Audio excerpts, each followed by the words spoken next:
Forgot I had the mic muted because I was using the other mic previously. Oh, and I still have the category in Splatoon, and I didn't change the title.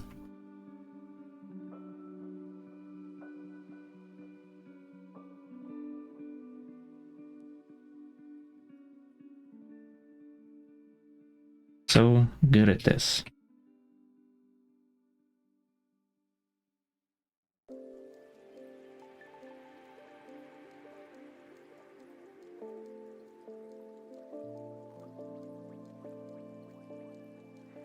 Okay.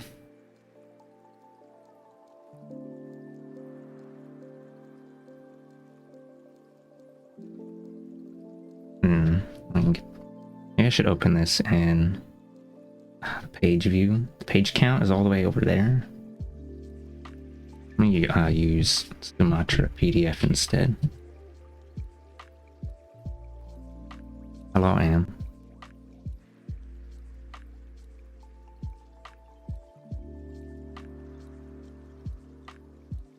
It's got the chapter view too. Yeah. Adobe, eat my ass. Mamma mia. Oops, and Pat's head instantly. Wowza. Thanks for head destruction. Perchance.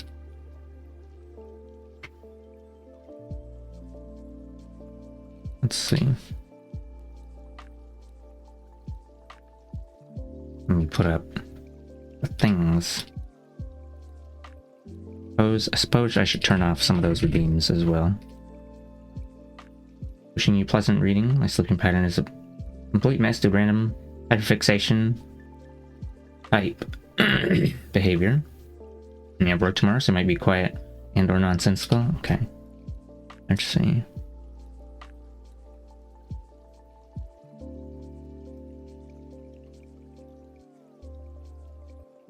I turn off the noises. Fucked up, I know.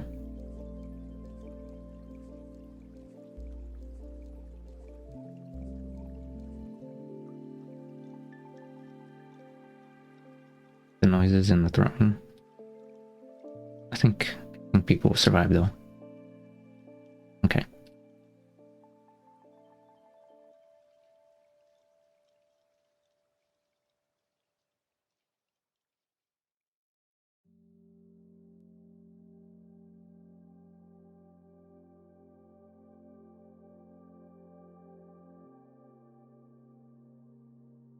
And let's see, page count up in that corner. Keep forgetting how tiny it is.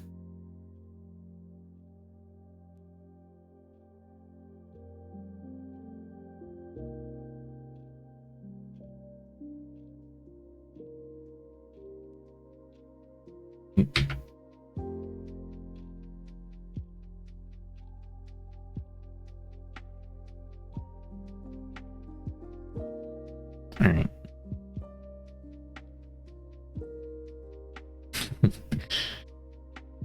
Okay. I guess I can go ahead and start. We are all fucked up.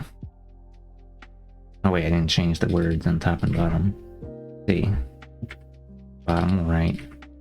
Reading Michael Parenti's Blackshirts and Reds. Put the full title here. Rational Nationalism and the Overthrow of Communism.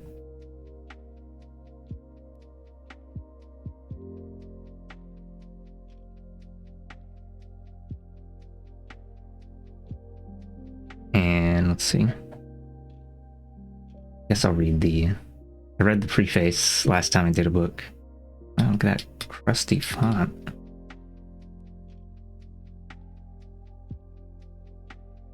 Oh, I guess these are other books. Dirty Truths Against Empire, Democracy for the Few, Land of Idols, Political Mythology in America, Inventing Reality, The Politics of News Media, Make-Believe Media, The Politics of Entertainment, The Sword and the Dollar, Imperialism, Revolution and the Arms Race, Power and the Powerless, Ethnic and Political Attitudes, Trends and Strategies in American Foreign Policy, The Anti-Communist Impulse. Maybe I'll look at a couple of those.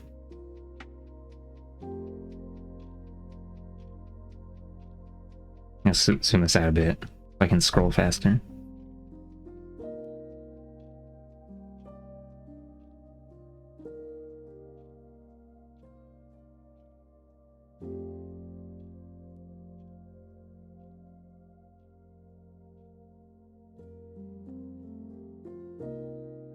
guess I'll read out the acknowledgement too. Why not?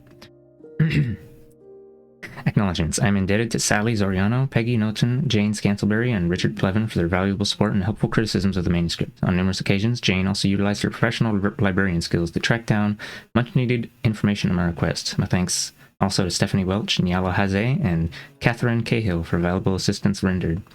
Again, I wish to express my gratitude to Nancy J. Peters, my editor at City Lights Books, for her encouragement and her critical reading of the final text, and belated thanks are owed my publisher, the poet and artist Lawrence Fellinghetty, for inviting me to become a City Lights author some years ago. Finally, a word of appreciation to Stacey Lewis and others too numerous to mention who partook in the production and distribution of this book, they who do the work. To the Reds and others, nameless heroes many, who resisted yesterday's Blackshirts and continue to fight today's ruthless corporate stuffed shirts, and to the memory of Sean Gervasi and Max Gundy, valued friends and warriors for social justice. I'm not going to read out this non-English bit. For him who knows only your color, red flag, you must really exist so he may exist. You who have already achieved many bourgeois and working class glories, you become a rag again, and the poorest wave you. Pier Paolo Pasolini. Oh, they got a chapter summary on each bit? Yowza. Preface. And then first chapter, Rational Fascism. Fascism historically has been... I'll read these out because, I guess if this is like the only thing you see when you skim the VOD, you could get a summary. Wowza. Fascism historically has been used to secure the interests of large capitalist interests against the demands of popular democracy. Then and now, fascism has made irrational mass appeals in order to secure the rational ends of class domination. Plutocrats choose autocrats whom did the fascists support. Kudos for Adolf and Benito. The rational use of irrational ideology, patriarchy, and pseudo-revolution friendly to fascism. Chapter 2, let's see, we'll mark the, currently in the contents. Yeah. 2. Let us now praise revolution. Revolutions are democratic developments that expand the freedoms of people who enjoyed no freedom under oppressive pre-revolutionary regimes. Revolutions are mass empowerment against the forces of exploitative privilege. They bring a dramatic reduction in political and economic oppression. The costs of counter-revolution, presumptions of power, whose violence, free market for the few, the freedom of revolution, what measure of pain. 3. Left anti-communism. Like conservatives and reactionaries, most of the US left greeted communism in the Soviet Union and Eastern Europe with fear and loathing, and with idealized expectations that took no amount of Western encirclement and the survival necessities of socialism under siege. Oh, yeah, no account of...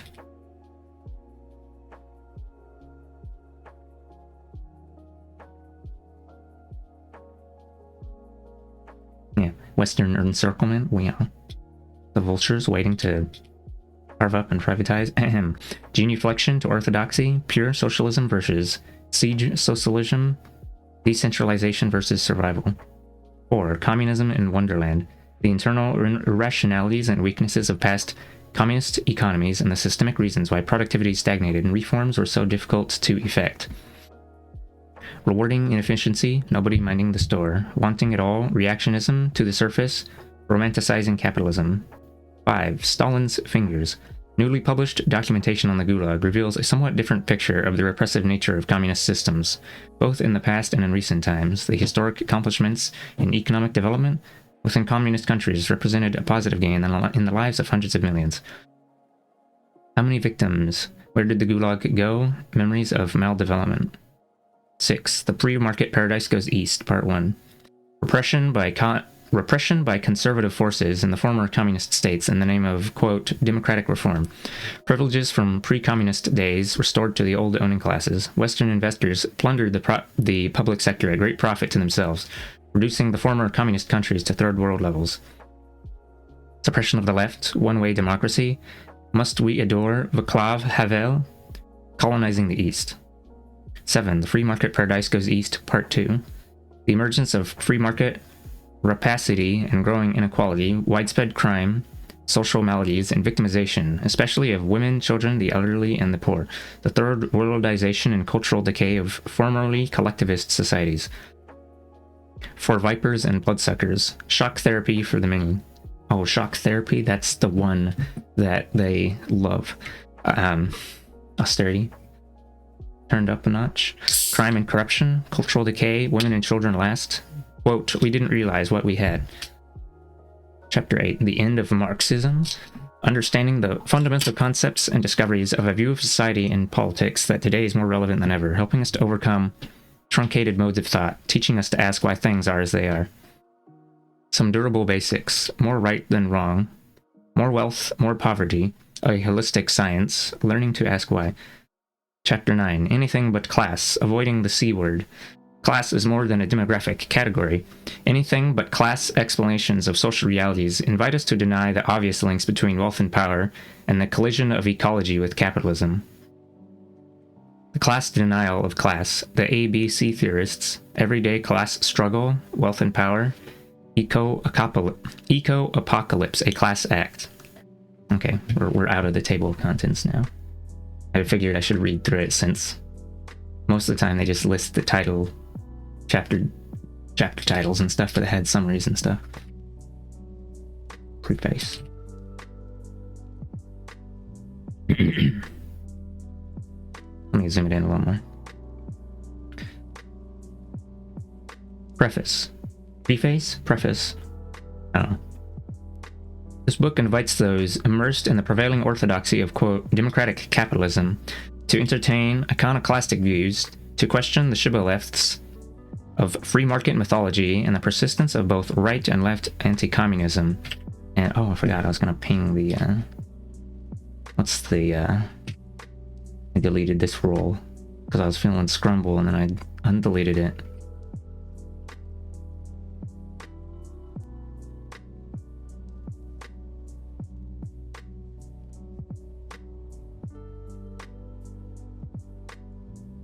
To question the shibboleths of free market mythology and the persistence of both right and left anti-communism, and to consider anew, with a receptive but not uncritical mind, the historic efforts of the much maligned Reds and other revolutionaries. The political orthodoxy that demonizes communism permeates the entire political perspective. Even people on the left have internalized the liberal/conservative ideology that equates fascism and communism as equally evil totalitarian twins, two major mass movements of the 20th century. This book attempts to show the enormous differences between fascism and communism, both past and present, both in theory and practice, especially in regards to questions of social equality, private capital accumulation, and class interest. The orthodox mythology also would have us believe that the Western democracies, with the United States leading the way, have opposed both totalitarian systems with equal vigor. In fact, US leaders have been dedicated above all to making the world safe for global corporate investment and the private profit system. Pursuant of this goal, they have used fascism to protect capitalism, while claiming to be saving democracy from communism. In the pages ahead, I discuss how capitalism propagates and profits from fascism, the value of revolution in the advancement of the human condition, the causes and effects of the destruction of communism, the continuing relevance of Marxism and class analysis, and the heartless nature of corporate class power.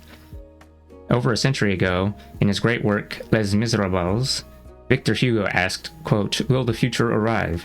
He was thinking of a future of social justice, free from the, quote, terrible shadows of oppression imposed by the few upon the great mass of humankind.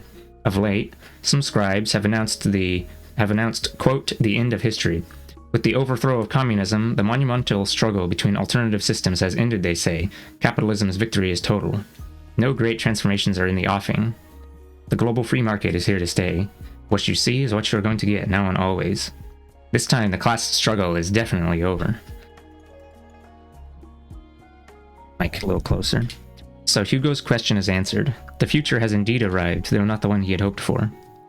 This intellectually anemic end-of-history theory was hailed as a brilliant exegesis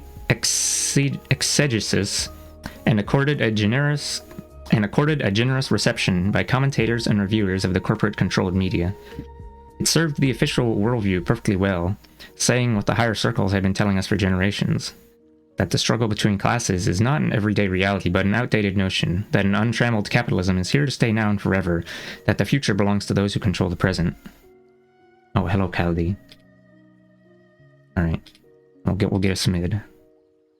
It'll keep us company in these dark times or something. It's honking big nose.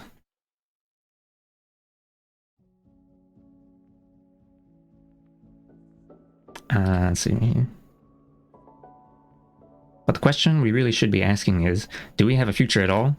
More than ever, with the planet itself at stake, it becomes necessary to impose a reality check on those who would plunder our limited ecological resources in the pursuit of limitless profits, those who would squander away our birthright and extinguish our liberties in their uncompromising pursuit of self-gain.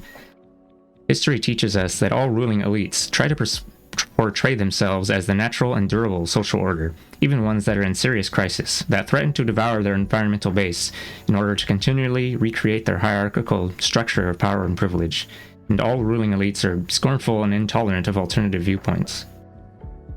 Truth is an uncomfortable avenue, or an uncomfortable venue for those who pretend to serve our society while in fact serving only themselves at our expense.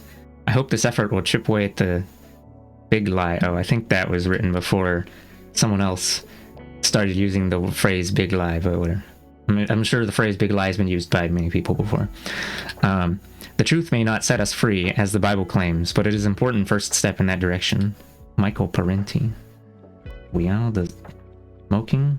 Didn't know Slug Cat smoked. Chapter 1, Rational Fascism.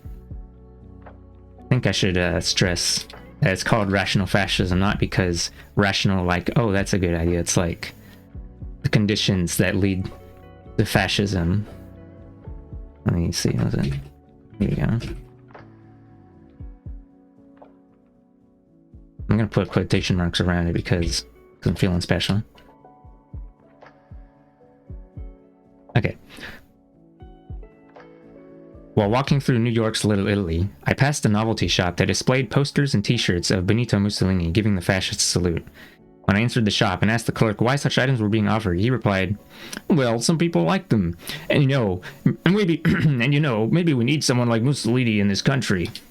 His comment was a reminder that fascism survives as something more than a historical curiosity.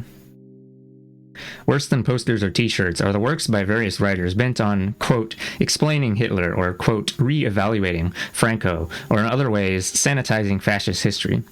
In Italy, during the 1970s, there emerged a veritable cottage industry of books and articles claiming that Mussolini not only made the trains run on time, but also made Italy work well. All these publications, along with many conventional academic studies, have one thing in common. They say little, if anything, about the class policies of fascist Italy and Nazi Germany. How did these regimes deal with social services, taxes, business, and the conditions of labor? For whose benefit and at whose expense? Most of the literature on fascism and Nazism does not tell us. You're in hell at the moment, but here to listen? Oh, okay. Well, I hope hell is short-lived and quickly defeated, but I'm glad you're here regardless.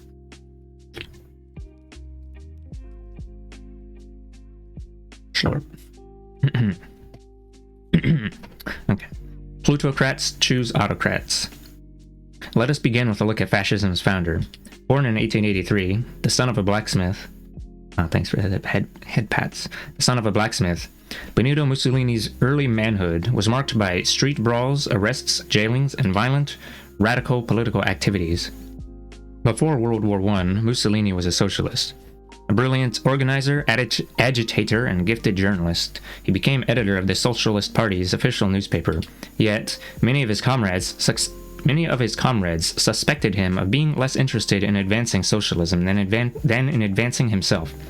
Indeed, when the Italian upper class tempted him with recognition, financial support, and the promise of power, he did not hesitate to switch sides. By the end of World War I, Mussolini, the socialist, who had organized strikes for workers and peasants, had become Mussolini the fascist, who broke strikes on behalf of financiers and landowners. Using the huge sums he received from wealthy interests, he projected himself onto the national scene as the acknowledged leader of I Fasci di Combattimento, a movement composed of black-shirted ex-army officers and sundry toughs who were guided by no clear political doctrine other than a militaristic patriotism and conservative dislike for anything associated with socialism and organized labor. The fascist Blackshirts spent their time attacking trade unionists, socialists, communists, and farm cooperatives. Oh, here's a thing mentioning some books that don't dodge class question. We're talking Italian fascism. Oh, we're make this thing on the side a little larger. Get it right up against the side of the pages. Let me cut out some of that. Get it nice and crispy.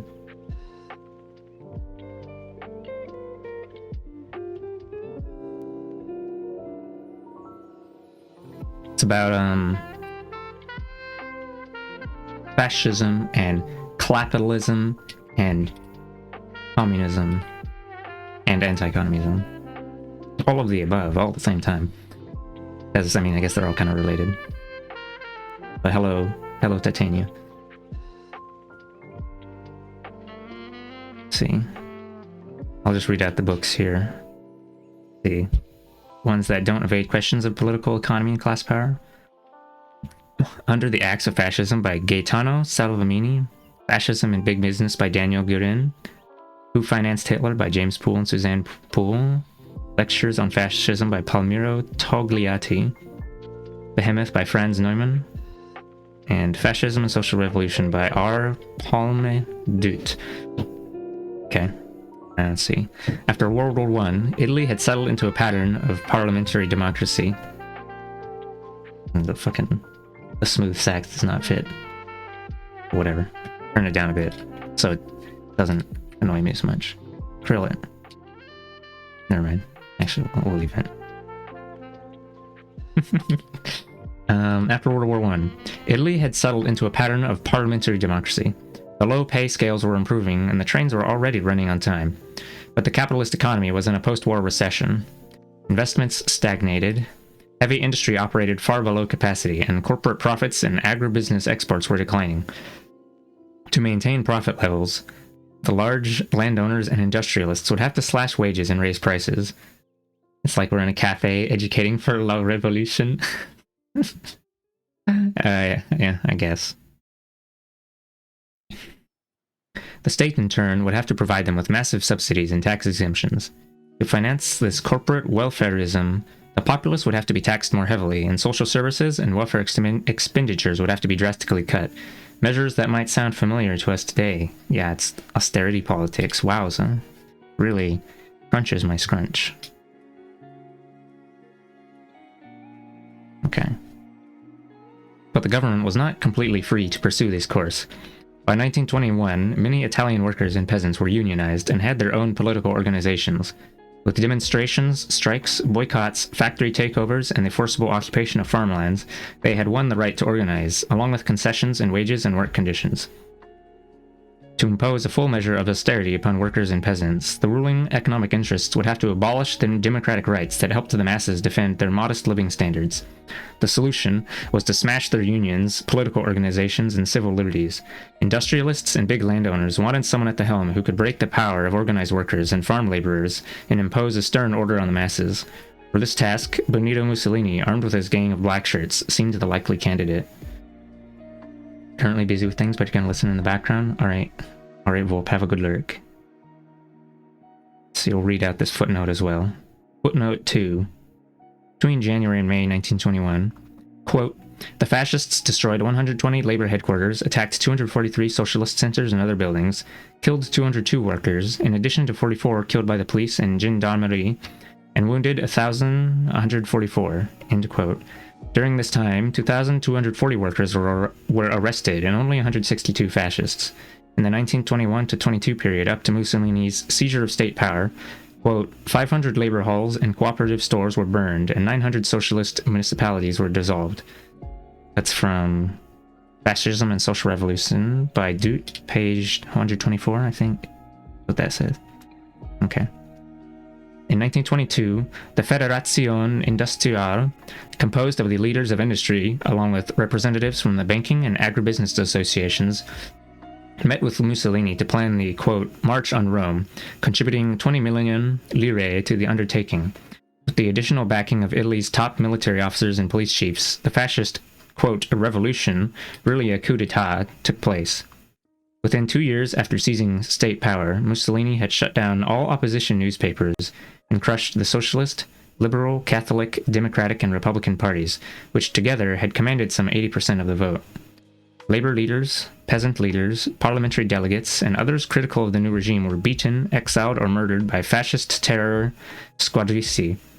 The Italian Communist Party endured the severest repression of all, yet managed to maintain a courageous underground resistance that eventually evolved into armed struggle against the Blackshirts and the German occupation force. In Germany, a similar pattern of complicity between fascists and capitalists emerged. German workers and farm laborers had won the right to unionize, the 8-hour day, and unemployment insurance. But to revive profit levels, heavy industry and big finance wanted wage cuts for their workers and massive state subsidies and tax cuts for themselves. During the 1920s, the Nazi Sturmabteilung, or SA, the brown-shirted stormtroopers, subsidized by business, were used mostly as an anti-labor paramilitary force whose function was to terrorize workers and farm laborers. By 1930, most of the tycoons had concluded that the Weimar Republic no longer served their needs and was too accommodating to the working class. They greatly increased their subsidies to Hitler, propelling the Nazi Party onto the national stage. Business tycoons supplied the Nazis with generous funds for fleets of motorcars and loudspeakers. Oh, hold on. Do I need to worry about saying the word, the Nazi word out loud, and then whatever? I don't know if does Twitch care that much as like YouTube does. Demonetized? No, I'm not. I don't have monetization on YouTube anyway. I don't really upload stuff. Where was I? Business tycoons supplied the Nazis with generous funds for fleets of motorcars and loudspeakers to saturate the cities and villages of Germany, along with funds for Nazi Party organizations, youth groups, and paramilitary forces. Oh no, our money. You do want to make sure people are aware, Mussolini basically was like, stereotype, tier 3 Twitch sub for Hitler. Dude was like super freaky, even kind of parasocial toward him. Nom. Oh. Meowsler. I don't know if we'll cover that. But thanks for letting us know. Hitler fanboy, fucked up. I can't believe Mustard Luigi would do that. Okay.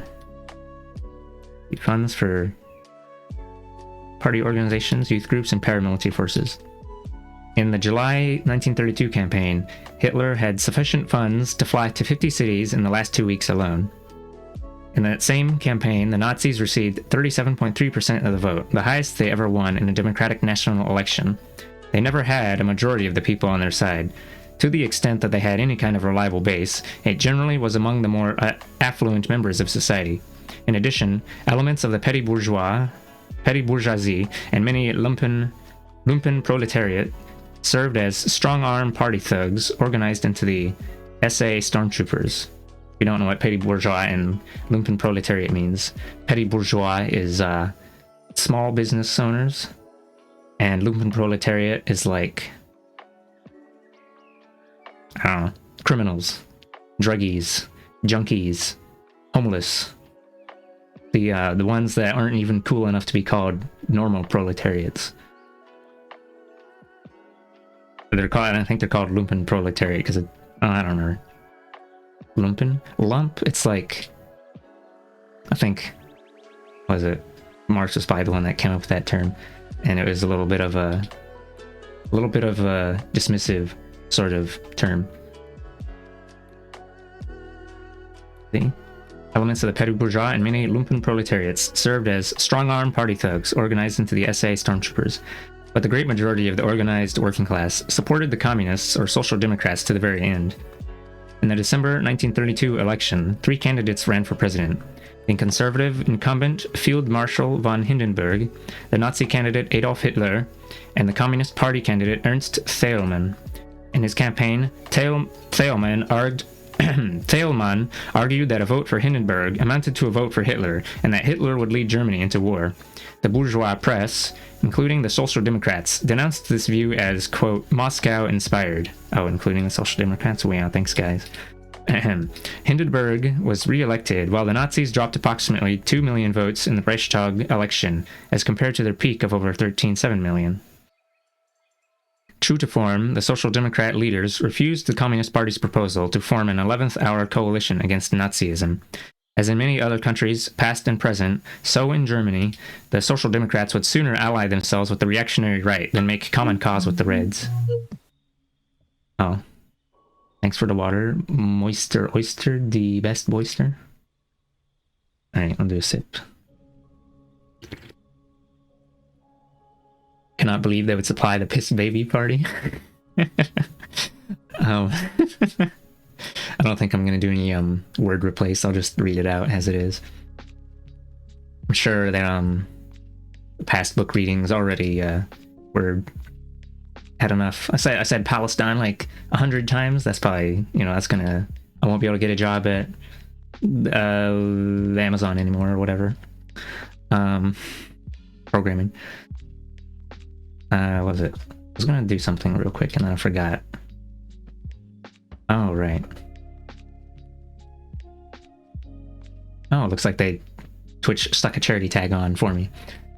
That little, the charity thing they're doing with the gold heart or whatever. If you donate $5 to anyone with the charity button, apparently you get a little badge. And I was watching AGDQ, and then someone mentioned that, or whoever, one of the commentators mentioned that, and then there was like $5 donations immediately after. So I guess that is an effective way to get people to donate. Here, have a little trinket. But anyway. Still have the PCRF donation thing up, I think. Okay. Social Democrats would sooner ally themselves with the reactionary right than make common cause with the Reds. Meanwhile, a number of right-wing parties coalesced behind the Nazis, and in January 1933, just weeks after the election, Hindenburg invited Hitler to become chancellor. The footnote 3. Earlier in 1924, Social Democratic officials in the Ministry of Interior used Reichswehr and Free Corps fascist paramilitary troops to attack left-wing demonstrators. They imprisoned 7,000 workers and suppressed Communist Party newspapers. Richard Plant, The Pink Triangle, page 47. Oh, thanks for the head pats. Upon assuming state power, Hitler and his Nazis pursued a politico-economic agenda not unlike Mussolini's. They crushed organized labor and eradicated all elections, opposition parties, and independent publications. Hundreds of thousands of opponents were imprisoned, tortured, or murdered. In Germany, as in Italy, the communists endured the severest political repression of all groups. Sorry, my throat. A little crunch. Here were two people, the Italians and Germans, with different histories, cultures, and languages, and supposedly different temperaments, who ended up with the same repressive solutions because of the compelling similarities of economic power and class conflict that prevailed in their respective countries. In such diverse countries as Lithuania, Croatia, Romania, Hungary, and Spain, a similar fascist pattern emerged to do its utmost to save big capital from the impositions of democracy. Let's read footnote 4 again. Or we'll read the footnote when the number arrives. This is not to gainsay that cultural differences can lead to important variations. Consider, for instance, the horrific role played by anti-Semitism in Nazi Germany as compared to fascist Italy. Okay. Whom did the fascists support? There is a vast literature on who supported the Nazis, but relatively little on whom the Nazis supported after they came to power. This is in keeping with the tendency of conventional scholarship to avoid the entire subject of capitalism whenever something unfavorable might be said about it. Whose interests did Mussolini and Hitler support? In both Italy in the 1920s and Germany in the 1930s, old industrial evils thought to have passed permanently into history re-emerged as the conditions of labor deteriorated precipitously. Old industrial evils, does that mean child labor and the ultra working conditions where you scrungle into a coal-filled lung and finger-destroyed machine smash? In the name of saving society from the Red Menace, unions and strikes were outlawed. Union property and farm cooperatives were confiscated and handed over to rich private owners. Minimum wage laws, overtime pay, and factory safety regulations were abolished. Oh, they're there. Speed-ups became commonplace. Dismissals or imprisonment awaited those workers who complained about unsafe or inhumane work conditions. Workers toiled longer hours for less pay. The already modest wages were severely cut, in Germany by 25 to 40%, in Italy by 50%. In Italy, child labor was reintroduced. I think that was a thing about child labor popping up in the US again. Wowza. To be sure, a few crumbs were thrown to the populace. There were free concerts and sporting events, some meager social programs, a dole for the unemployed financed mostly by contributions from working people, and showy public works projects designed to evoke civic pride. Both Mussolini and Hitler showed their gratitude to their big business patrons by privatizing many perfectly solvent state-owned steel mills, power plants, banks, and steamship companies. Both regimes dipped heavily into the public treasury to refloat or subsidize heavy industry. Agribusiness farming was expanded and heavily subsidized. Both states guaranteed a return on the capital invested by giant corporations, while assuming most of the risks and losses on investments. As is often the case with reactionary regimes, public capital was raided by private capital. At the same time, baffling to me how child labor is ever profitable. Children are not very productive.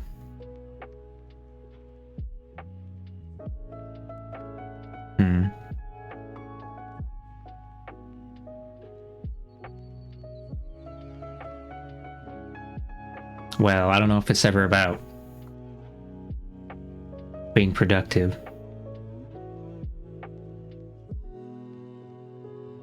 Maybe it's more just about control. I don't know. At the same time, taxes were increased for the general populace, but lowered or eliminated for the rich and big business. Inheritance taxes on the wealthy were greatly reduced or abolished altogether. The result of all this?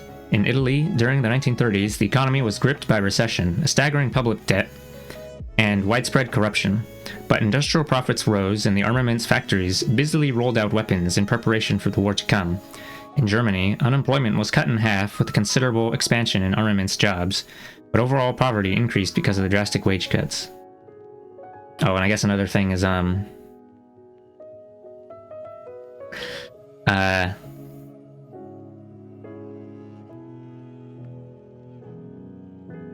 workers, expendable workers, and desperate people, and like, I don't know, Dad's arm got destroyed, so we're gonna send in the son now. And the boss is like, yeah, I don't give a fuck, because that's how it goes.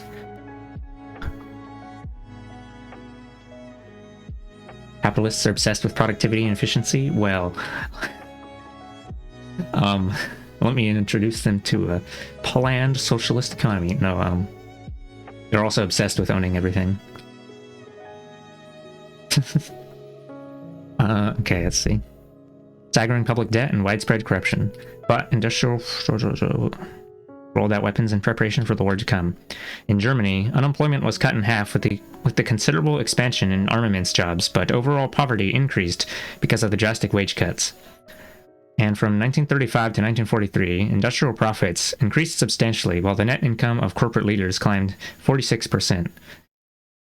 During the radical 1930s, in the United States, Great Britain, and Scandinavia, that's funny that Scandinavia is mentioned along those two, upper income groups experienced a modest decline in their share of the national income, but in Germany, top 5% enjoyed a 15% gain. See footnote 5. Oh, just referencing where that came from. Qualitative aspects of the economic growth of nations. Despite this record, most writers have ignored fascism's close collaboration with big business. Some even argue that business was not a beneficiary, but a victim of fascism. Angelo Codevilla, a Hoover Institute conservative scribe, blithely announced, quote, "If fascism means anything, it means government ownership and control of business." Commentary 894. Thus, fascism is misrepresented as a mutant form of socialism. In fact, if fascism means anything, it means all-out government support for business and severe repression of anti-business, pro-labor forces. Footnote 6. Ex-leftist and reborn conservative Eugene Genovese eagerly leaps to the conclusion that it is a, quote, nonsensical interpretation to see, quote, fascism as a creature of big capital. Genovese was applauding Eric Hobsbawm, who argued that the capitalist class was not the primary force behind fascism in Spain. In response, Vicente Navarro noted that the, quote, major economic interests of Spain, assisted by at least one Texas oil millionaire and other elements of international capital, did indeed finance Franco's fascist invasion and coup against the Spanish Republic. A crucial source, Navarro writes, was the financial empire of Joan March, founder of the Liberal Party and owner of a liberal newspaper. Considered a modernizer and an alternative to the oligarchic, land-based, reactionary sector of capital, March made common cause with these same oligarchs once he saw that working-class parties were gaining strength, and his own economic interests were being affected by the reformist republic. Is fascism merely a dictatorial force in the service of capitalism? That may not be all it is, but that certainly is an important part of fascism's raison d'etre. The function Hitler himself kept referring to, maybe it's raison d'etre.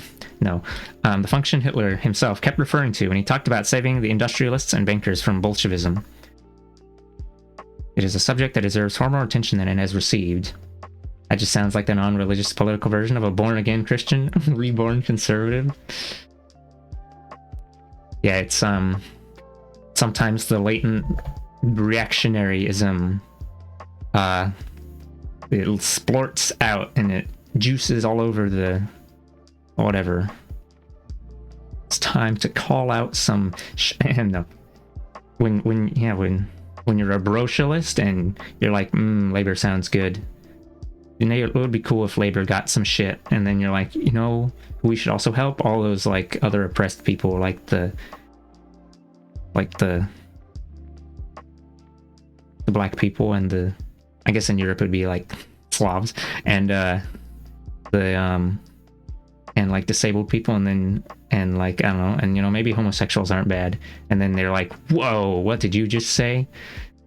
And then they do a little 360 no scope into being cringe. The modern, what is it? I said I was gonna call out someone. It's like someone like, say, Caleb Maupin. I guess I could, I don't know, I'm not gonna patriotic socialist, words that don't go together. Anyway, let's see, where is this? Where are we right? Yeah, no, it was like right here. While the fascists might have believed they were saving the plutocrats from the Reds, in fact, the revolutionary left was never strong enough to take state power in either Italy or Germany.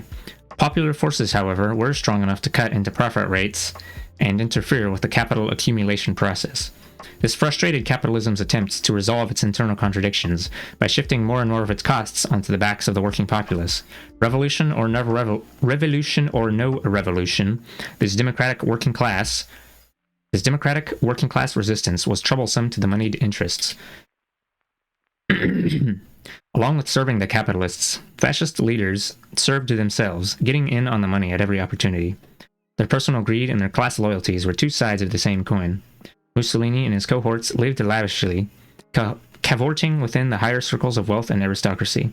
Nazi officials and SS commanders amassed personal fortunes by plundering conquered territories and stealing from concentration camp inmates and other political victims. Huge amounts were made from secretly owned, well-connected businesses and from contracting out camp slave labor to industrial firms like IG Farben and Krupp. Hitler is usually portrayed as an ideological fanatic, uninterested in crass material things. In fact, he accumulated an immense fortune, much of it in questionable ways. He expropriated artworks from the public domain. He stole enormous sums from Nazi party coffers.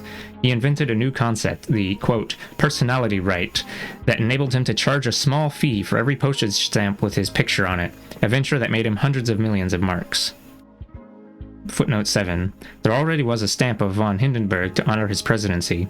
Old Hindenburg, who had no love for Hitler, sarcastically said he would make Hitler his postal minister because, quote, then he can lick my backside. The greatest source of Hitler's wealth was a secret slush fund to which leading German industrialists regularly donated.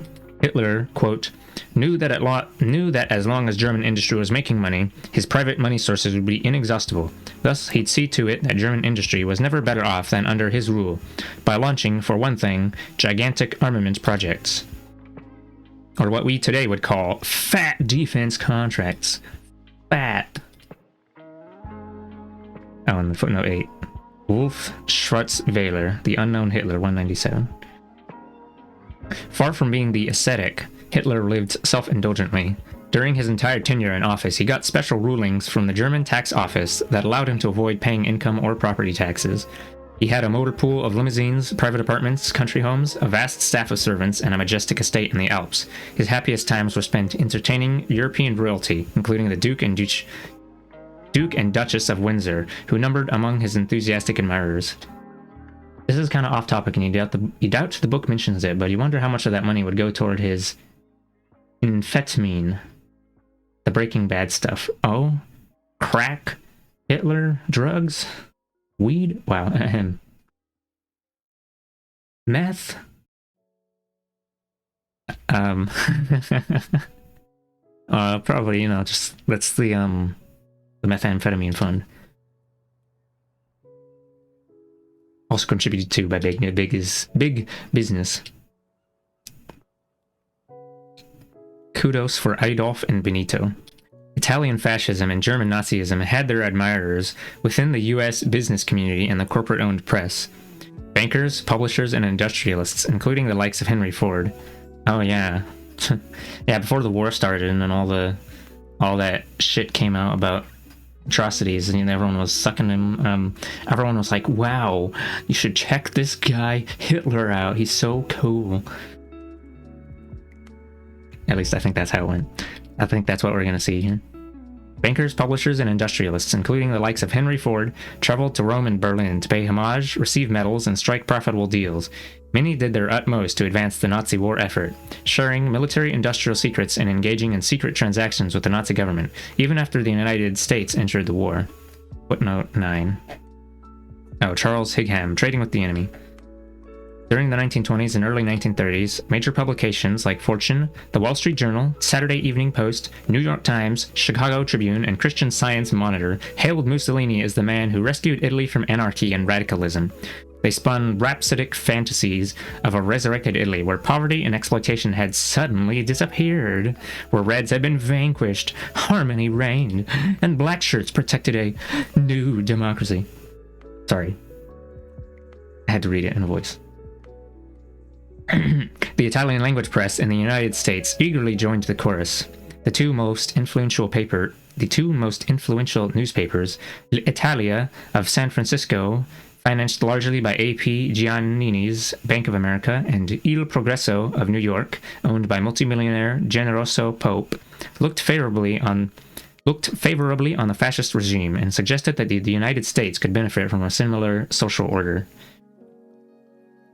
Yeah, the world's public opinion of Hitler was pretty positive right up to when they really threw the shit bucket that's been building for several years into the fan. Yeah. Some dissent.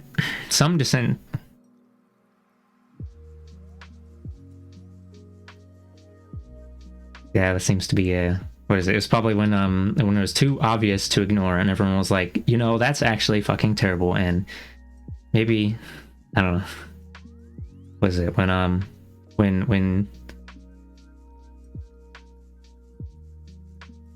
don't know. You have to switch to a different mask. Fucked up. Some dissenters refused to join the, quote, "We adore Benito" chorus. The Nation reminded its readers that Mussolini was not saving democracy but destroying it. Progressives of all stripes and various labor leaders denounced fascism, but their critical sentiments received little exposure in the US corporate media. As with Mussolini, so with Hitler. The press did not look too unkindly upon Der Führer's Nazi dictatorship. There was a strong, quote, "give Adolf a chance" contingent, some of it greased by Nazi money. In exchange for more positive coverage in the Hearst newspapers, for instance, the Nazis paid almost 10 times the standard subscription rate for Hearst's INS wire service. In return, William Randolph Hearst instructed his correspondents in Germany to file friendly reports about Hitler's regime. Those who refused were transferred or fired. Hearst newspapers even opened their pages to occasional guest columns by prominent Nazi leaders like Alfred Rosenberg and Hermann Göring. By the mid to late 1930s, Italy and Germany, allied with Japan, another industrial latecomer, were aggressively seeking a share of the world's markets and colonial booty, an expansionism that brought them increasingly into conflict with more established Western capitalist nations like Great Britain, France, and the United States. As the clouds of war gathered, U.S. press opinion about the Axis powers took on a decisively critical tone. Oh, there it is. The not-so-established capitalist powers were encroaching upon the established capitalist regime. It was a war of capitalisms. Weow. The rational use of irrational ideology. Some writers stress the, quote, irrational features of fascism. By doing so, they overlook the rational politico-economic functions that fascism performed. Much of politics is the rational manipulation of irrational symbols. Certainly, this is true of fascist ideology, whose emotive appeals have served a class control function. First, there was the cult of the leader. In Italy, Il Duce. In Germany, Der Führerprinzip. With leader worship, there came the idolatry of the state. As Mussolini wrote, quote, the fascist conception of life stresses the importance of the state and accepts the individual only insofar as his interests coincide with those of the state. Fascism preaches the authoritarian rule of an all-encompassing state and a supreme leader. It extols the harsher human impulses of conquest and domination while rejecting egalitarianism, democracy, collectivism, and pacifism as doctrines of weakness and decadence. A dedication to peace, Mussolini wrote, quote, is hostile to fascism. Perpetual peace, he claimed in 1934, is a, quote, depressing doctrine. Only in, quote, cruel struggle and, quote, conquest do men or nations achieve their highest realization. Quote, though words are beautiful things, he asserted, rifles, machine guns, planes, and cannons are still more beautiful. And on another occasion he wrote, quote, war alone puts the stamp of nobility upon the peoples who have the courage to meet it. Ironically, most Italian army conscripts had no stomach for Mussolini's wars, tending to remove themselves from battle once they discovered that the other side was using live ammunition. Oh, sippy.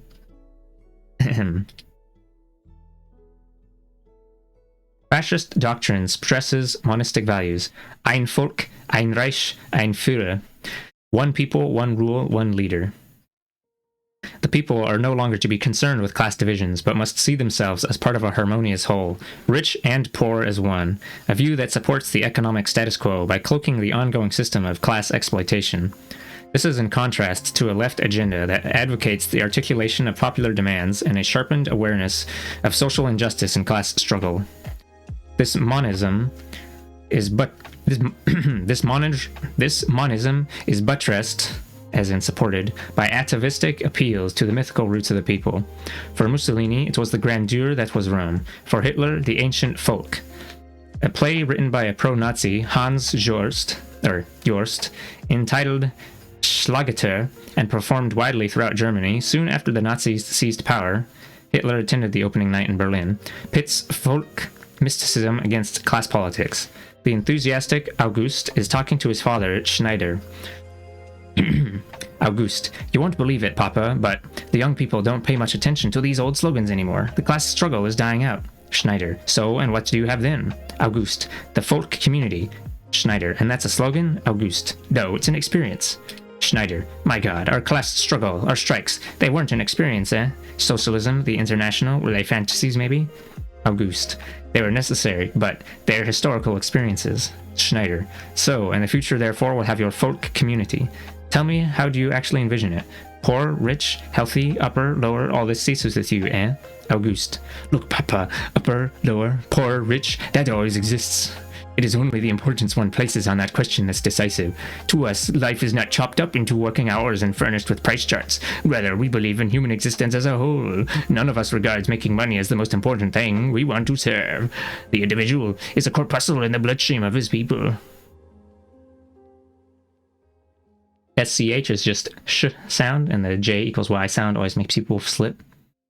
Yeah, I know. I took German classes for like 5 years. Not 5 years. How many was it? 7th and 8th grade, 9th, 10th, 11th, 12th. No, it was actually 6 years, I guess. The V is pronounced as an F as well. That's why I'm saying Volk instead of Volk. Volkswagen. Fucked up. Maybe it's not pronounced that way. I don't know, but that's how it's written in English.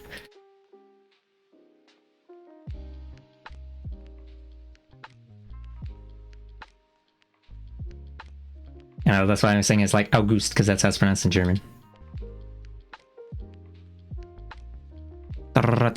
Okay, let's see. This was from George Moss, Nazi Culture, page 116 to 18. The Sun's comments are revealing. Quote, the class struggle is dying out. Papa's concern about the abuses of class power and class injustice is facilely dismissed as just a frame of mind with no objective reality. It is even falsely equated with a crass concern for money. In parentheses, quote, none of us regard making money as important. Presumably, matters of wealth are to be left to those who have it. We have something better. Auguste is saying, a totalistic, monistic experience as a people, all of us, rich and poor, working together for some greater glory. Conveniently overlooked is how the, quote, glorious sacrifices are borne by the poor for the benefit of the rich. The position enunciated in that play and another Nazi Oh, well, I guess another thing is, like, if it's like written, or no, it isn't not written. If it's like German words put alongside English words, I have to like switch my brain between English and German pronunciation. And sometimes I forget to do it because like there's some words in English that just look exactly like German, but then people read them out in an English way. But yeah. Let's see. The position enunciated in that play and in other Nazi propaganda does not reveal an indifference to class. Quite the contrary. It represents a keen awareness of class interests, a well-engineered effort to mask and mute the strong class consciousness that existed among workers in Germany. In the crafty denial, we often find the hidden admission. English stole a lot of words from German. I mean, English is technically a Germanic language. Old English sounds a lot more similar. And there's a lot of words that sound vaguely similar.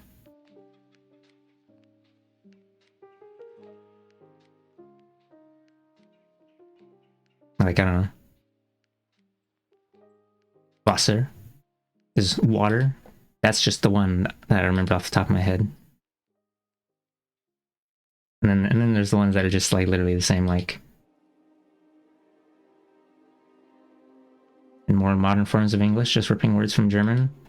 I mean, that happens in like all modern languages. In I don't know about all Chinese. We'll just say Mandarin Chinese. In Mandarin Chinese, you have a word for coffee. It's just 咖啡. 你要跟我吃喝咖啡吗? And then you say 不要 because you don't like coffee.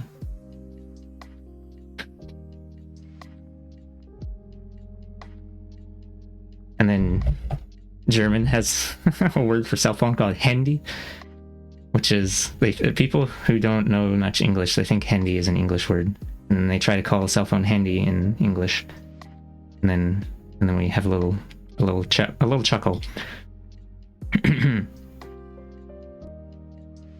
But all right, let me undistract myself. Patriarchy and pseudo-revolution. Fascism's national chauvinism. If you don't know what chauvinism is, it's like... Okay, you know what? I'm going to look up the definition for myself because I don't quite remember what it means. All I remember is like... It means the Chad. That's what it means. It means when I draw myself as the Chad and use the soy jack. Chauvinism. Excessive or prejudiced support for one's own cause or group, in particular, male prejudice against women. Another definition. Exaggerated or aggressive patriotism. Fascism's national chauvinism, racism, sexism, and patriarchal values also served a conservative class interest. Fascist doctrine, especially the Nazi variety, makes an explicit commitment to racial supremacy. Human attributes, including class status, are said to be inherited through blood. One's position in the social structure is taken as a measure of one's innate nature. Genetics and biology are marshaled to justify the existing class structure, not unlike what academic racists today are doing with their, quote, bell curve theories and warmed-over eugenics claptrap. You're off topic now? Reminds you of reading the original Snow White in Old German, so many S. Oh. Along with, let's see, eugenics claptrap. Along with race and class inequality, fascism supports homophobia and sexual inequality. Among Nazism's earliest victims were a group of... Among Nazism's earliest victims were a group of Nazi homosexuals, leaders of the SA stormtroopers. When complaints about the openly homosexual behavior of SA leader Ernst Röhm and some of his brown-shirted stormtroopers continued to reach Hitler after he seized power, he issued an official statement containing that the issue belonged purely to the private domain and that an SA official, quote, purely to the private domain, and that an SA officer's, quote, private life cannot be an object of scrutiny unless it conflicts with basic principles of National Socialist ideology. Oh, that was their name. National Socialist, NatSoc. National Socialist, Nazi. It's just like National Bolsheviks, Nazbols, or Patriotic Socialists, PatSocs. Wow. Anyway, the paramilitary SA had been used to win the battle of the streets against trade. Yeah, it's like they're not actually socialists. They have the mass appeal of supposedly being for the workers or whatever. The paramilitary SA had been used to win the battle of the streets against trade unionists and Reds. The stormtroopers acted as a pseudo-revolutionary force. There it is, pseudo-revolutionary, not really revolutionary, that appealed to mass grievances with a rhetorical condemnation of finance capital. When SA membership skyrocketed to 3 million in 1933, this was too discomforting to the industrial barons and military patricians. SA street brawlers who denounced bourgeois decadence and called for sharing the wealth and completing the, quote, Nazi revolution would have to be dealt with. Having used the SA to take state power, Hitler then used the state to neutralize the SA. Now suddenly, Röhm's homosexuality did conflict with National Socialist ideology. In truth, the SA had to be decapitated, not because its leaders were homosexual, though that was the reason given, but because it threatened to turn into a serious problem. Röhm and about 300 other SA members were executed, not all of whom were gay. Among the victims was veteran Nazi propagandist Gregor Strasser, who was suspected of leftist leanings. Of course, many Nazis were virulently homophobic. One of the most powerful of all, SS leader Heinrich Himmler, saw homosexuals as a threat to German manhood and the moral fiber of Teutonic peoples, for a, quote, homosexuality would not procreate or make a good soldier. Himmler's homophobia and sexism came together... Sorry, I got a cough.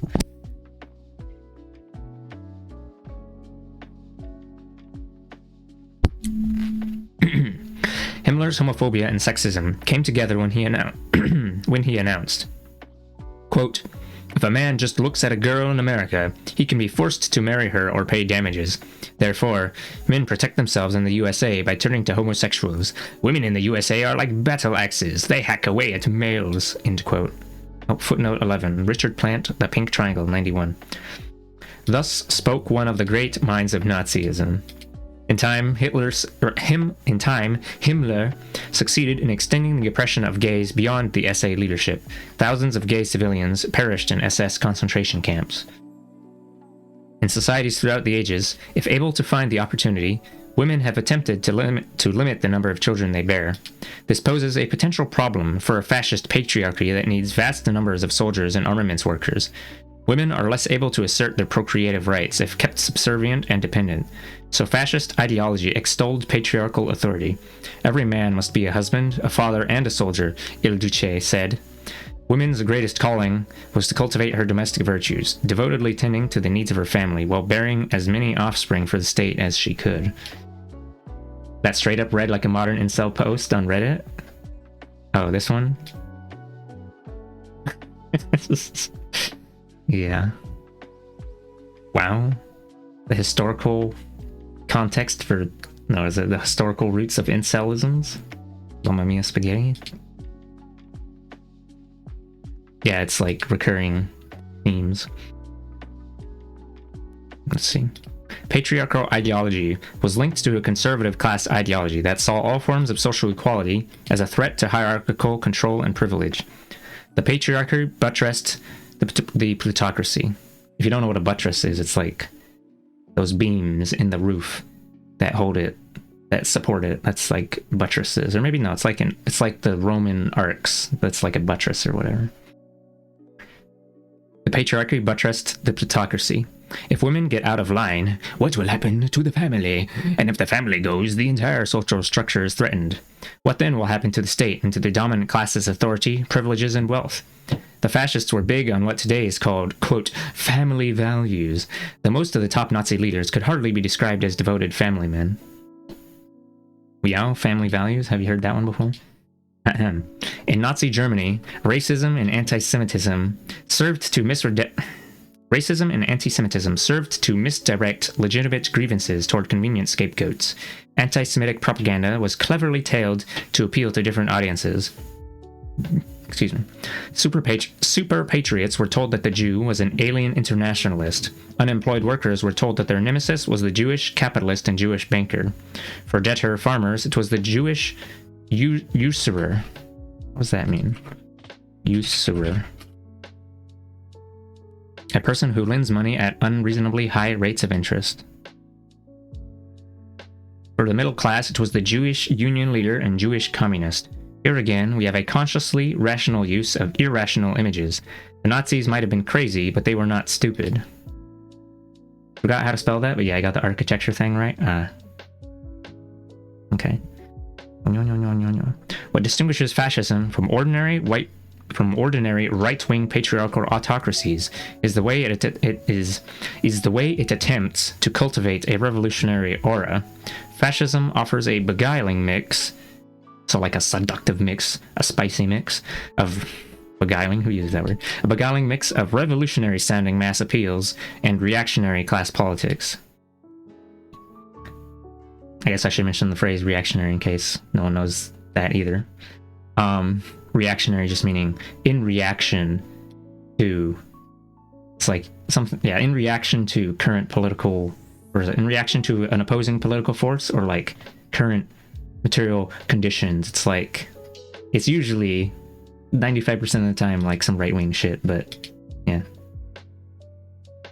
The Nazi Party's full name was the National Socialist German Workers' Party, a left-sounding name. As already noted, the SA stormtroopers had a militant share the wealth strain in their ranks that was suppressed by Hitler after he took state power.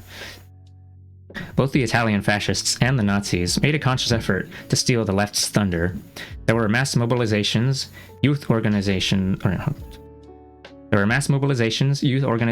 work brigades, rallies, parades, banners, symbols, and slogans. There was much talk about a, quote, Nazi revolution that would revitalize society, sweeping away the old order and building the new. Yeah.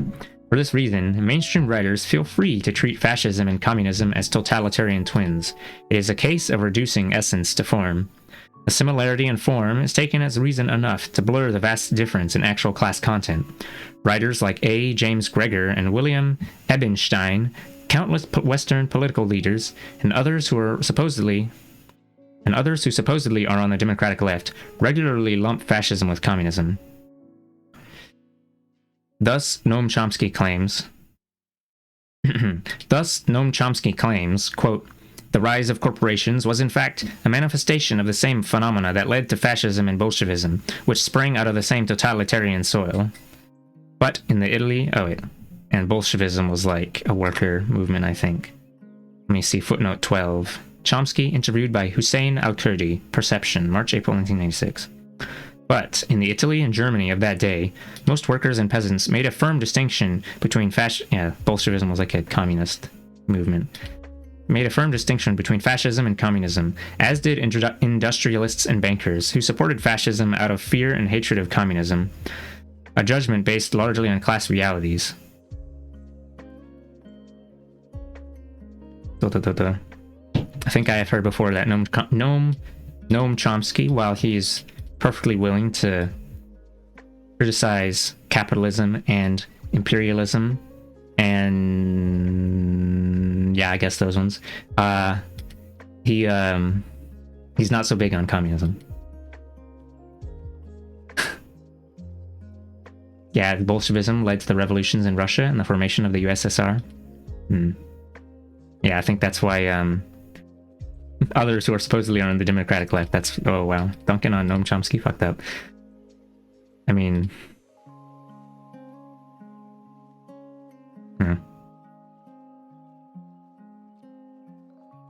Years ago, I used to say that fascism never succeeded in solving the irrational contradictions of capitalism. Today, I am of the opinion that it did accomplish that goal, but only for the capitalists, not for the populace. Fascism never intended to offer a social solution that would serve the general populace, only a reactionary one, forcing all the burdens and losses onto the working public. Divested of its ideological and organizational paraphernalia, fascism is nothing more than a final solution to the class struggle, the totalistic submergence and exploitation of democratic forces for the benefit and profit of higher financial circles. Fascism is a false revolution. It cultivates the appearance of popular politics and a revolutionary aura without offering a genuine revolutionary class content.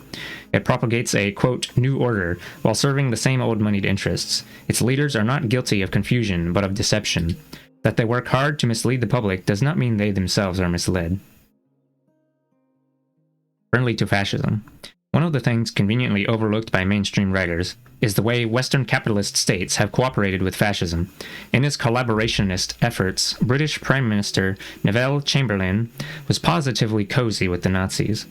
He and many of his class saw Hitler as a bulwark against communism in Germany, and Nazi Germany as a bulwark against communism in Europe. After World War II, the Western capitalist allies did little to eradicate fascism from Italy or Germany, except for putting some of the top leaders on trial at Nuremberg. By 1947, German conservatives began to depict the Nuremberg prosecutors as dupes of the Jews and communists. In Italy, the strong partisan movement that had waged armed struggle against fascism was soon treated as suspect and unpatriotic. Within a year after the war, almost all Italian fascists were released from prison, while hundreds of communists and other leftist partisans who had been fighting the Nazi occupation were jailed. History was turned on its head, transforming the Blackshirts into victims and the Reds into criminals. Allied authorities assisted in these measures. Oh, allied like the capital A. Footnote 13. Roy Palmer Domenico, Italian fascists on trial, 1943-1948. Passin. So in France, very few of the Vichy collaborators were purged. Quote, no one of any rank was seriously punished for his or her role in the roundup and deportation of Jews to Nazi camps. Herbert Lottman, The Purge. Much the same can be said about Germany. See Ingo Mueller, Hitler's Justice, Part 3, The Aftermath. U.S. military authorities restored fascist collaborators to power in various Far East nations. In South Korea, for instance, Koreans, collaborators, and the Japanese trained police were used to suppress left democratic forces. The South Korean army was commanded by officers who had served in the Imperial Japanese Army, quote, and were proud of it. Numbers of them had been guilty of war crimes in the Philippines and China. Hugh Dean, Korea, China, and the United States. A look back. Monthly review.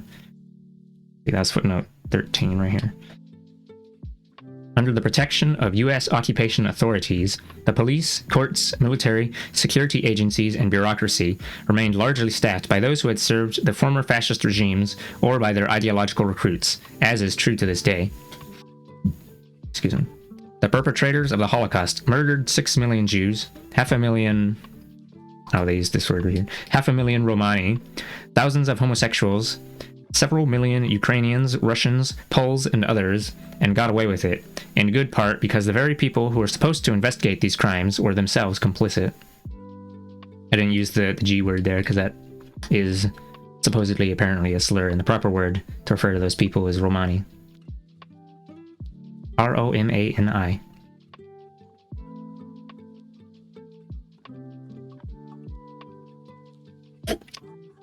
Short. In comparison, when the communists took over in East Germany, They removed some 80% of the judges, teachers, and officials for their Nazi collaboration. They imprisoned thousands, and they executed 600 Nazi party leaders for war crimes. They would have shot more of the war criminals had not so many fled to the protective embrace of the West. What happened? Yeah, I don't know the history of it really that much, but I just know that it's like offensive and that I shouldn't say it. So I should, and that's not the proper way to refer to them. So, blah. Because I don't really know much about the Romani people, TBH.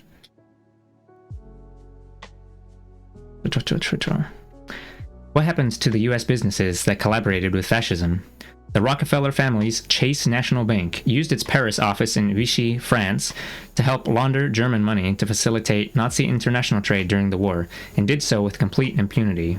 Footnote 14. After the war, Hermann Abs, head of the Deutsche Bank, and in effect, quote, Hitler's paymaster, was hailed by David Rockefeller as, quote, the most important banker of our time. According to his New York Times obituary, Abs played a dominant role in West Germany's reconstruction after World War II.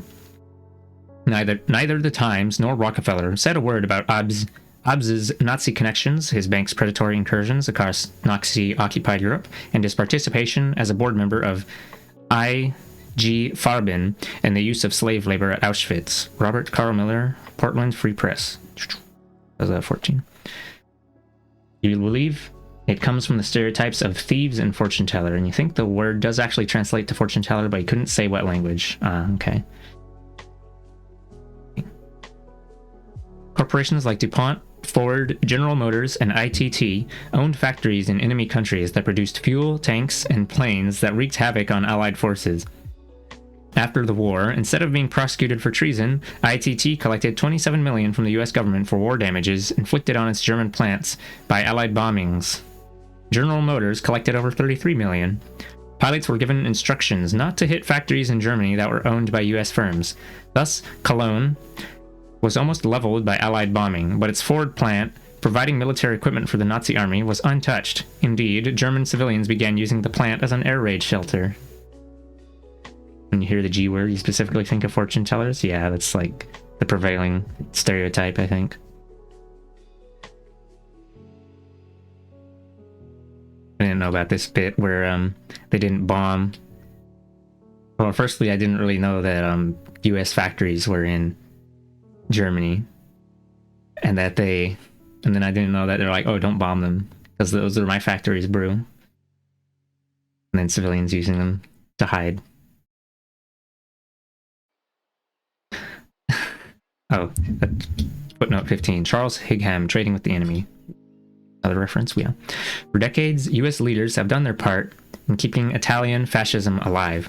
From 1945 to 1975, US government agencies gave an estimated $75 million to right-wing organizations in Italy, including some with close ties to the neo-fascist Movimento Sociale Italiano, MSI. Not the MSI that makes computers. In 1975, then Secretary of State Henry Kissinger, he just died, like recently. Can all dab on him.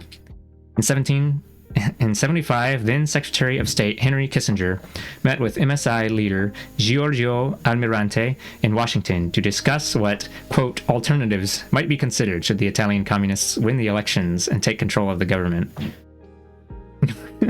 Party blow the kazoo. Henry Kissinger is dead? Yeah, he's an evil guy. Dab on him until he explodes. Well, I think he exploded already, but we can harvest what's left. Okay. Hundreds of Nazi war criminals found a haven in the United States, either living in comfortable anonymity or actively employed by U.S. intelligence agencies during the Cold War and otherwise enjoying the protection of high-placed individuals. Some of them found their way onto the Republican presidential campaign committees of Richard Nixon, Ronald Reagan, and George Bush. Footnote 16. One of them, Boleslavs Maikovskis, a Latvian police chief who fled to West Germany to escape Soviet war crimes investigations and then to the United States, was heavily implicated in the Nazi slaughter of over 200 Latvian villagers. He served for a time on a Republican Party subcommittee to re-elect President Nixon, then fled back to Germany to avoid a belated U.S. war crimes investigation, dying at the ripe old age of 92.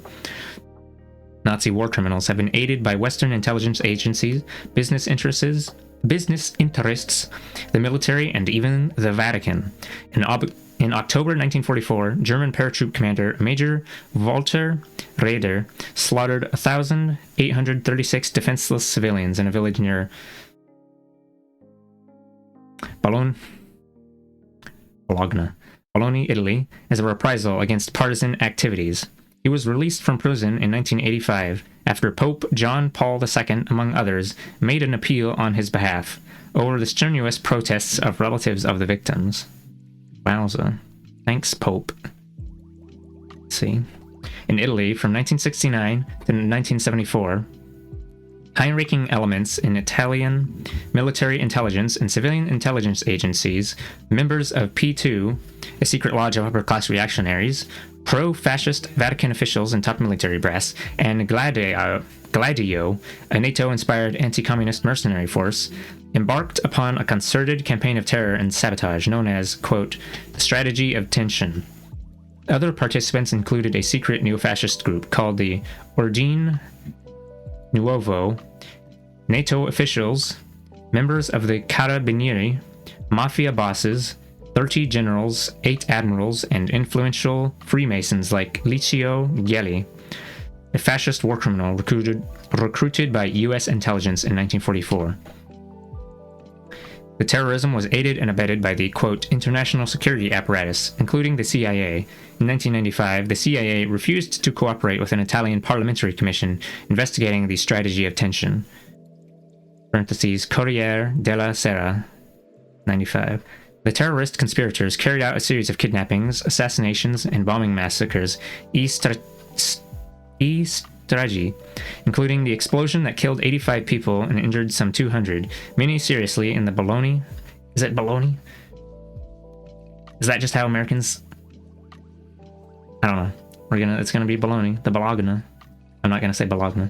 In the Bologna train station in August 1980. As subsequent judicial investigations concluded, the strategy of tension was not a simple product of neo-fascism, but the consequence of a larger campaign conducted by state security forces against the growing popularity of the democratic parliamentary left.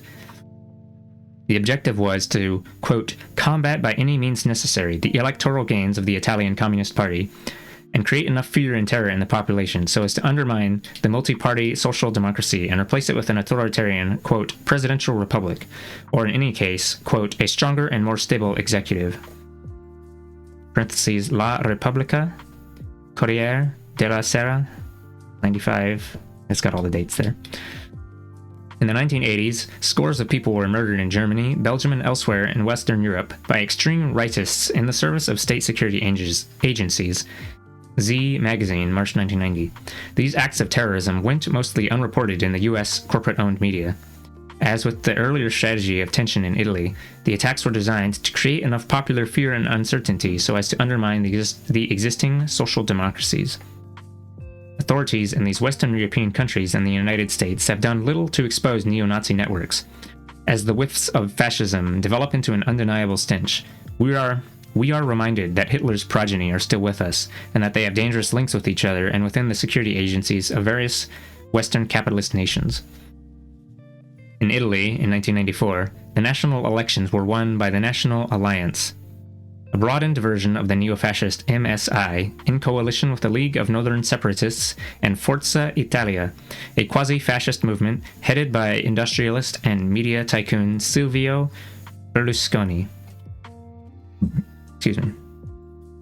The National Alliance played on resentments regarding unemployment, taxes, and immigration. It called for a single tax rate for rich and poor alike, school vouchers, a stripping away of the social benefits, and the privatization of most services. The Italian neo-fascists were learning from the U.S. reactionaries how to achieve fascism's class goals within the confines of quasi-democratic forms.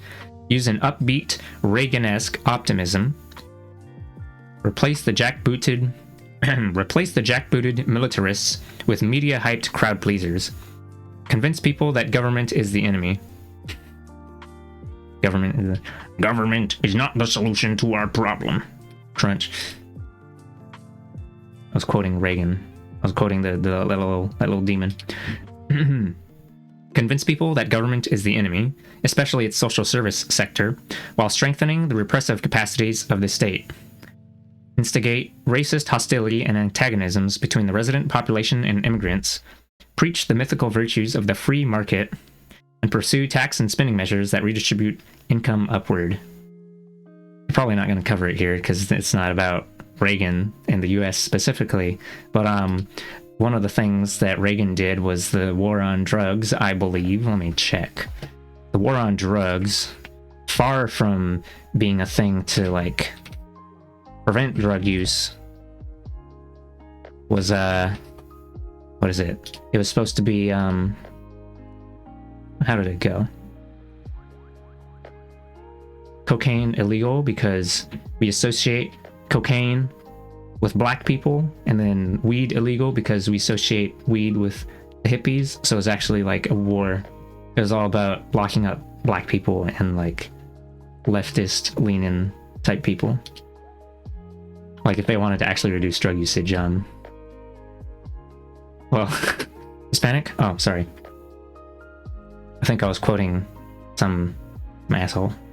I was quoting some guy. Ronald Reagan's advisor or some shit. I don't remember. I mean, I guess. Yeah, that probably makes more sense. But like, yeah, and then yeah, I think it actually there's probably more drug use as a result of this thing now. It wasn't to reduce drug use. In fact, drug trade brings money. Whoa. No. But actually, for real. Okay. We need that money to fund the CIA. Get those drugs we got from South America and bring them back through some secret supply line, and then spread them on American streets. Lamau. Okay. Conservatives in the Western nations utilize diluted forms of the fascist mass appeal. In the USA, they propagate populist-sounding appeals to the, quote, ordinary middle American, while quietly pressing for measures that serve the interests of the wealthiest individuals and corporations. In 1996, right-wing Speaker of the House of Representatives Newt Gingrich, while proffering a new rollback agenda that supposedly would revitalize all of society, announced, quote, I am a genuine revolutionary. Whether in Italy, Germany, the United States, or any other country, when the right offers a, quote, new revolution, or a, quote, new order, it is in service of the same old moneyed interests, leading down that well-trodden road of reaction and repression that so many third-world countries have been forced to take, the road that those at the top want us all to travel.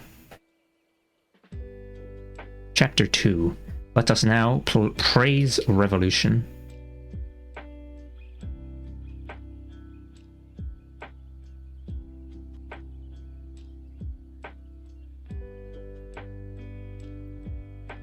For most of the century, U.S. foreign policy has been devoted to the suppression of revolutionary governments and radical movements around the world. The turn of the 20th century found the McKinley administration in a war of attrition against the people of the Philippines, lasting from 1898 to 1902, with pockets of resistance continuing for years afterward. In that conflict, U.S. forces slaughtered some 200,000 Filipino women, men, and children. Let's see. Footnote from Leon Wolfe, Little Brown Brother, 1960. At about that same time, in conjunction with various European colonial powers, the United States invaded China to help suppress the Boxer Rebellion at substantial loss of life to the Chinese rebels. U.S. forces took over Hawaii, Cuba, Puerto Rico, and Guam, and in the following decades invaded Mexico, Soviet Russia, Nicaragua, Honduras, the Dominican Republic, and other countries, actions that usually inflicted serious losses upon the populations of these countries. The costs of counter-revolution. From grade school through grad school, few of us are taught anything about these events, except to be told that U.S. forces must intervene in this or that country in order to protect U.S. interests, thwart aggression, and defend our national security.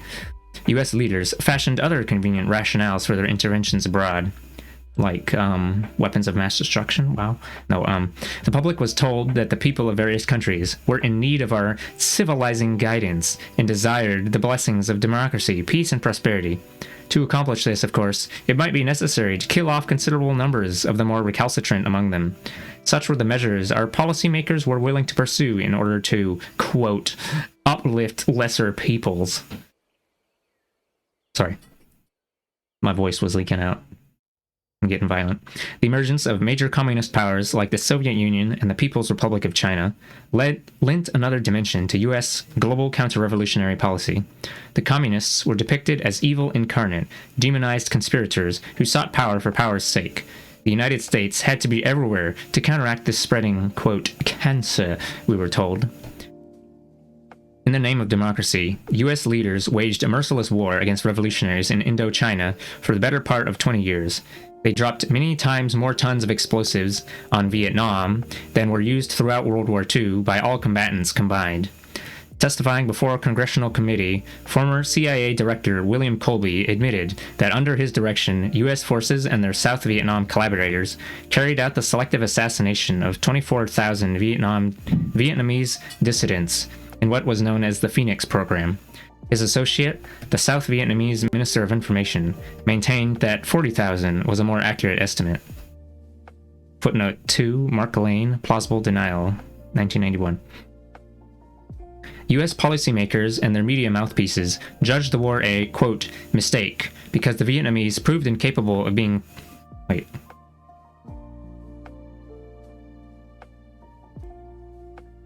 Okay. U.S. policymakers and their media mouthpieces judged the war a, quote, mistake, because the Vietnamese proved incapable of being properly instructed by B-52 bomber raids and death squads. By prevailing against this onslaught, the Vietnamese supposedly demonstrated that they were, quote, unprepared for our democratic institutions.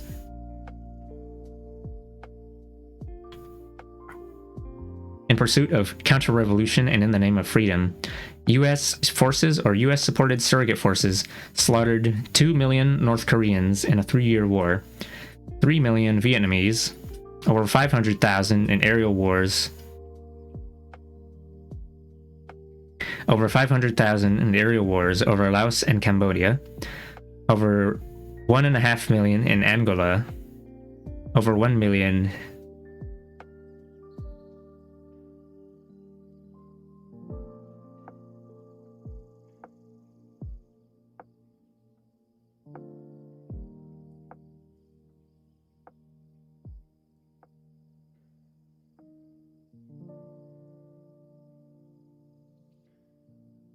over 1 million in Mozambique, over 500,000 in Afghanistan, 500,000 to 1 million in Indonesia, 200,000 in East Timor, 100,000 in Nicaragua, combining the Somoza and Reagan eras, over 100,000 in Guatemala, plus an additional 40,000 disappeared, over 700,000 in Iraq.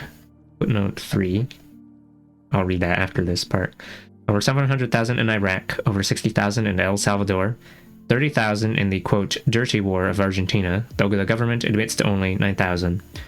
35,000 in Taiwan when the Kuomintang military arrived from China.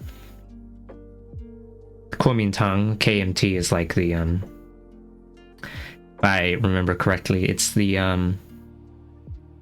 anti-communist force. The previous ruling party.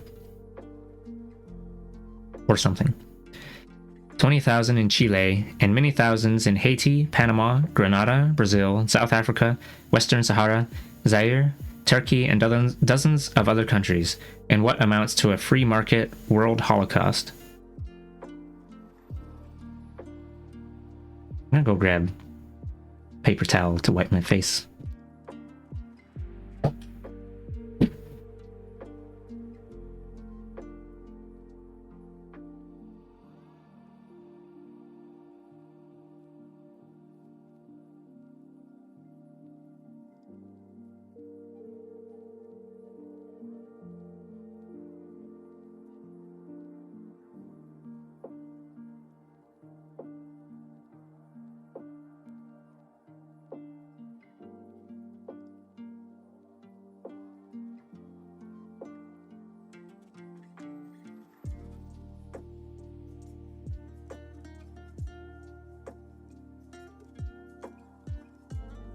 Oh, I typed in monster fucker save space.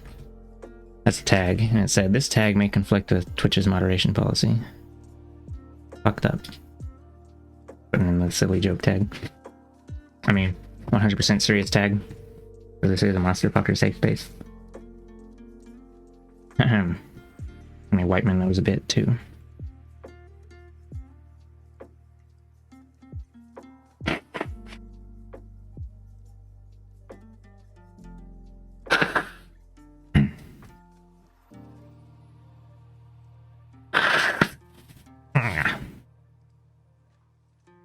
Bro, I'm blowing my nose. Sorry. Yeah, I hear the nose blowing noise. Horrifying. We're gonna talk about the furry thing again. No, the conclusion. I mean, no, is it me and keep doing a thing where I confuse people's names. Me and Muddy came to conclusion. Co-opting of furry, kind of like how punk, goth, emo got co-opted. Let me look up. What did I look up?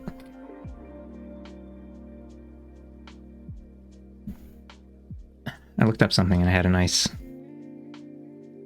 summary. Let me just look at the screenshot I took that I sent to Muddy. Co-optation of subculture. Crunch. A little side step because I wanted to take a 30-second break.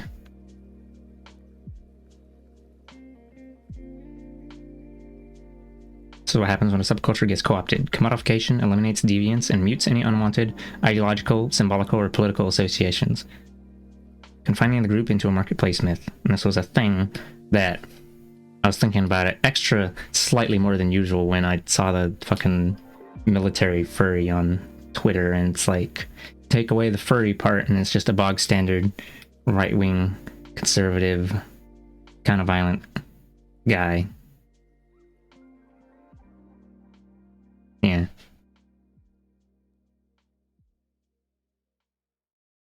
I don't know. Explode. All right, back to communism. Fucked up. Official sources either deny these U.S.-sponsored mass murders or justify them as I didn't read the footnote. Footnote on 700,000 in Iraq.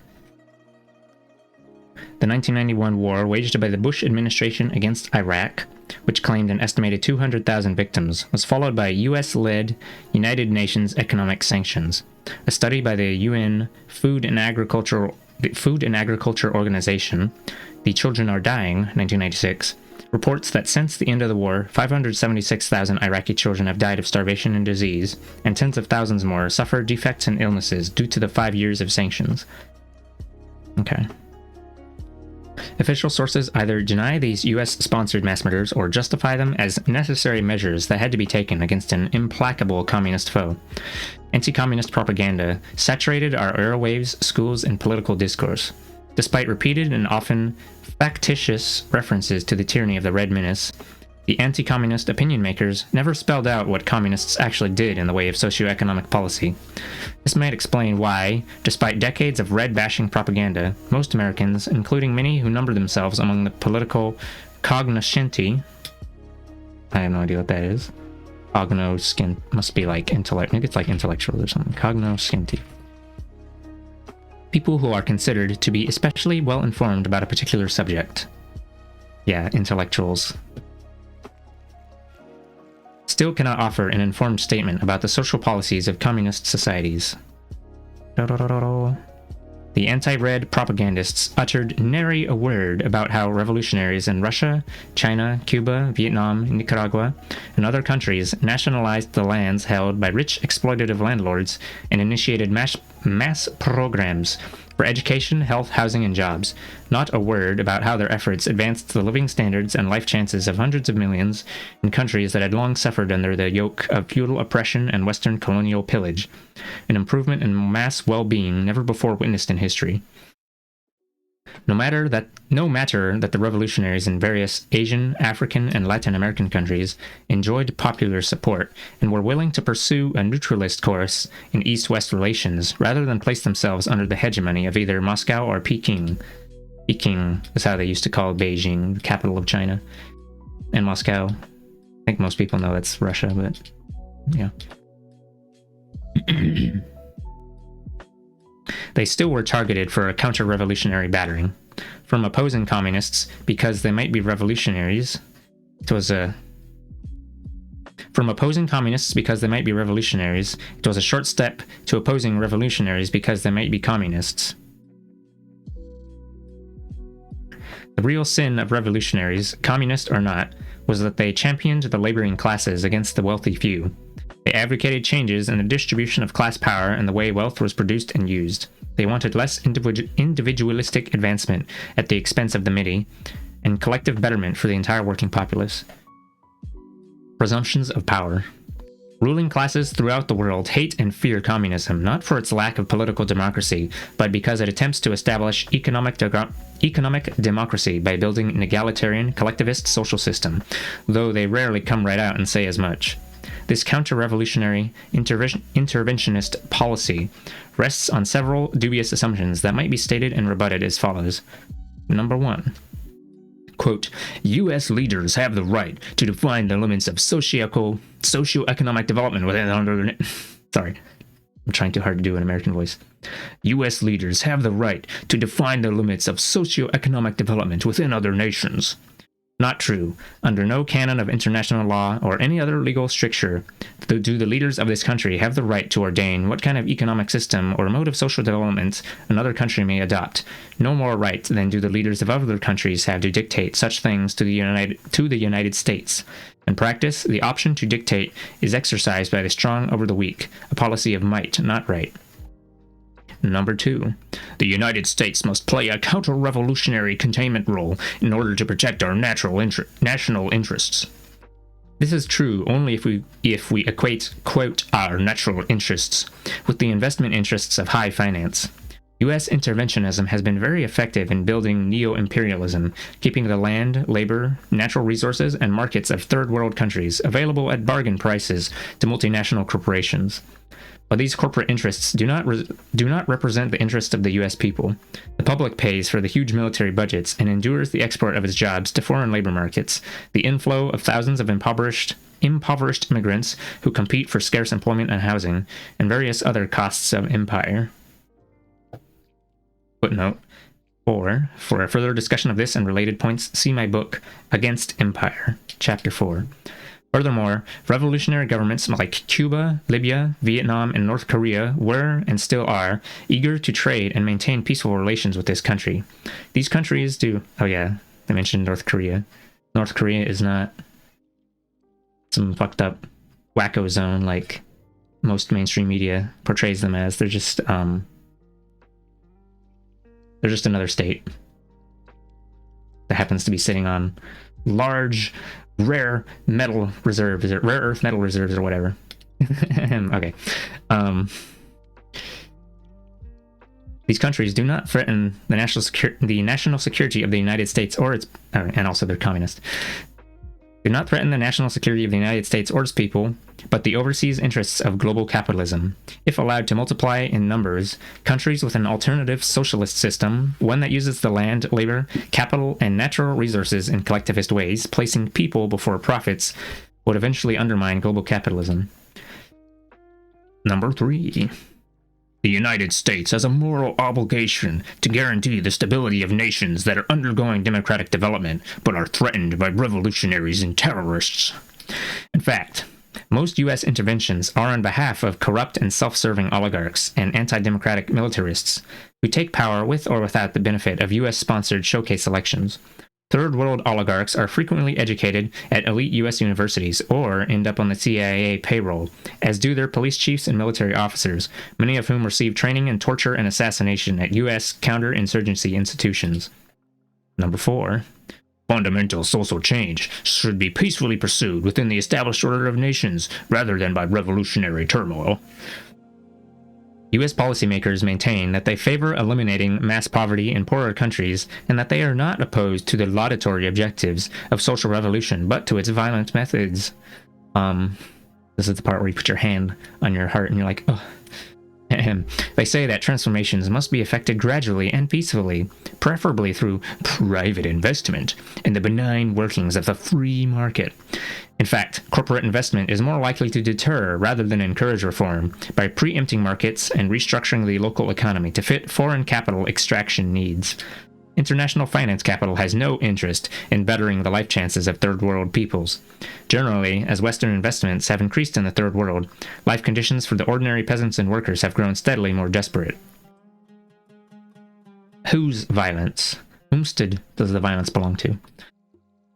People throughout the world do not need more corporate investments. Rather, they need the opportunity to wrest back their land, labor, natural resources, and markets in order to serve their own social needs. Such a revolutionary development invites fierce opposition from apostles of the free market, whose violent resistance to social change makes peaceful transformation impossible to contemplate.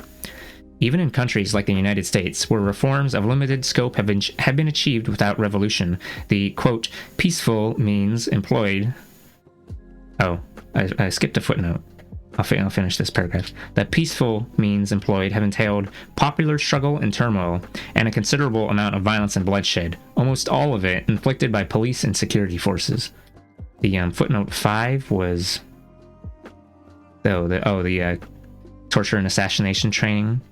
On the U.S. training of torturers and assassins, see Washington Post 9/21/96.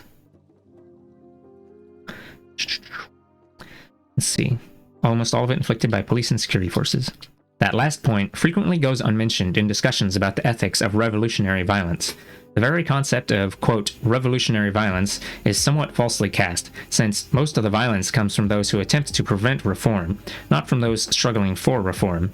By focusing on the violent rebellions of the downtrodden, we overlook the much greater repressive force and violence utilized by the ruling oligarchs to maintain the status quo, including armed attacks against peaceful demonstrations, mass arrests, torture, destruction of opposition organizations, suppression of dissident publications, death squad assassinations, the extermination of whole villages, and the like.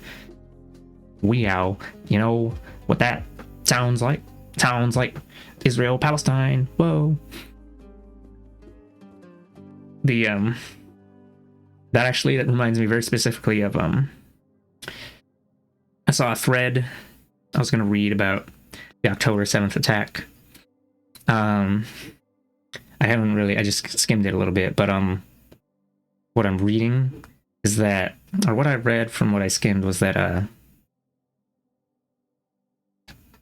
Hamas was originally planning to attack an IDF base or something, and then they switched their objective opportunistically, and they were trying to capture hostages, and it was the IDF that started opening fire.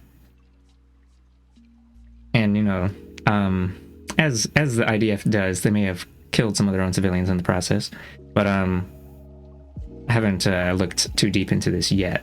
So, but the overarching theme is that focusing on the smaller instances of revolutionary violence and then ignoring all the other instances of repressive violence from, like, the state. Wow. Where was I? By focusing on the violent rebellions of the downtrodden, we overlook the much greater repressive force and violence utilized by the ruling oligarchs to maintain this. Oh, okay, I already read all that. Fucked up. Death squads. Destruction of whole villages. Most social revolutions begin peaceably. Oh, right. Armed attacks against peaceful demonstrations. There was that one that I'd read about, Israel, Palestine, where a bunch of peaceful protesters went up to the barbed wire fence, and then Israeli snipers just started gunning them down.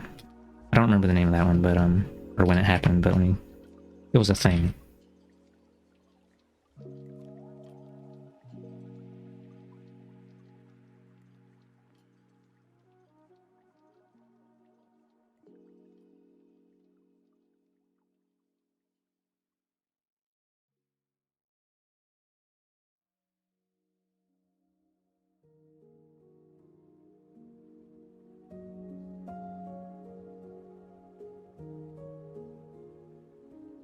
I don't know. Sure, if I looked at history of significant events, I could find it, but it's not like they only did that once. Most social revolutions begin peaceably. Why would it be otherwise? Who would not prefer to assemble and demonstrate, rather than engage in mortal combat against pitiless forces that enjoy every advantage in mobility and firepower? Revolutions in Russia, China, Vietnam, and El Salvador all began peacefully, with crowds of peasants and workers launching nonviolent protests, only to be met with violent oppression from the authorities. Peaceful protest and reform are exactly what the people are denied by the ruling oligarchs. The dissidents who continue to fight back, who try to defend themselves from the oligarchs' repressive fury, are then called, quote, violent revolutionaries and, quote, terrorists. For those local and international elites. Oh, right, funny. One more funny little thing. This is this is barely even related, but I was watching a thing recently. And by recently, I mean yesterday. The rebels in Star Wars versus the Empire. This is based on the Viet Cong fighting against the United States, apparently. It's a story about quote-unquote terrorists. Wowza. Freedom fighters.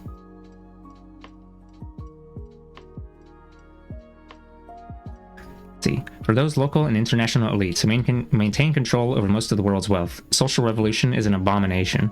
Whether it be peaceful or violent is a question of no great moment to them. Peaceful reforms that infringe upon their profitable accumulations and threaten their class privileges are as unacceptable to them as the social upheaval imposed by revolution. Reforms that advance the conditions of life for the general public are not as materially intractable or as dependent on capital resources as we have been led to believe. There is no great mystery to building a health clinic or carrying out programs for food rationing, land redistribution, literacy, jobs, and housing. Such tasks are well within the capacity of any state, if there is the political will and a mobilization of popular class power. I'm gonna take a sip of liquid real quick.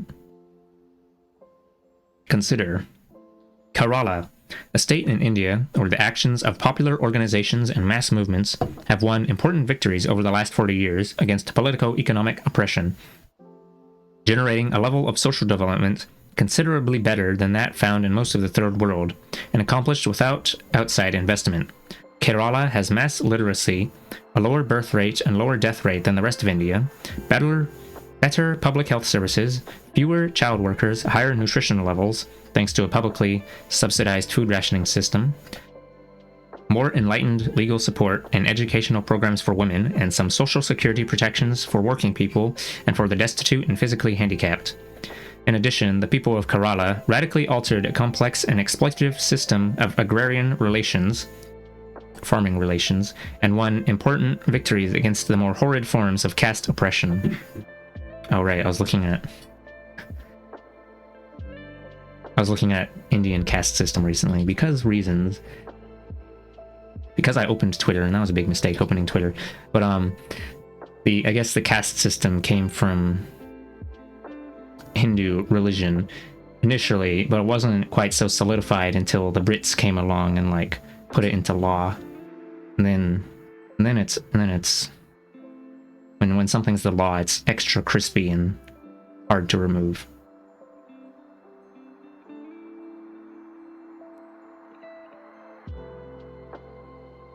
As you know, the British were in India for like, I don't know how long, at least 50 years, probably. Maybe 100. Maybe, I don't know how long. I don't know much about the history of British colonialism, to be honest. Though Kerala has no special sources of wealth, it has had decades of communist organizing and political struggle that reached and moved large numbers of people and breathed life into the state's democracy. Excuse me. Quote, despite its relatively short periods in the leadership of government, it is the Communist Party that has set the basic legislative agenda of the people of Kerala, notes Indian scholar V.K. Ramachandran, Monthly Review 595. All this is not to deny that many people in Kerala endure unacceptable conditions of poverty. Still, despite a low level of income and limited resources, the achievements wrought by democratic government intervention and propelled by mass action have been substantial, representing the difference between a modestly supportable existence and utter misery. I guess what he's saying there is, if India can do it, then, of course, richer countries would be able to do it way easier, but they choose not to. Many third world peoples produce dedicated and capable popular organizations, as did the communists in Kerala, but they are usually destroyed by repressive state forces. In Kerala, popular agitation and input took advantage of democratic openings and in turn gave more social substance to their democracy. What is needed for social betterment is not International Monetary Fund loans, IMF, or corporate investments, but political organization and democratic opportunity, and freedom from US-sponsored state terrorism. I think I explained the IMF loans to like a couple individuals before, but the IMF, International Monetary Fund, they give predatory loans to developing countries, and then when the developing country inevitably is unable to pay up, then they're like, all right, guys, wait, no, what is it? Firstly, to get the loan in the first place, you have to let private industry come in and like build their stuff in your state. And then when you default or whatever because you can't pay back this loan, then they slurp up even more of that shit, and it's wowza.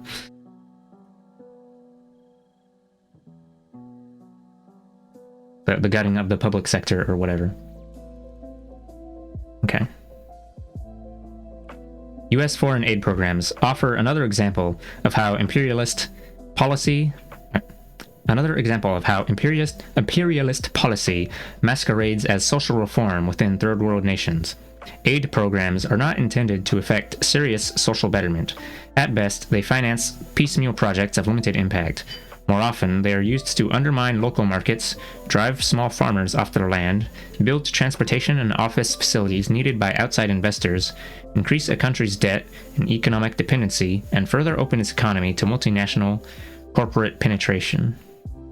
I don't actually know a whole lot about what he's referring to here, but this does sound familiar with how certain NGOs be like, we educated all these Indian workers so that they can now they're so equipped to the job market and increase the GDP of India, and that means more money for Bill Gates, I guess. I don't know.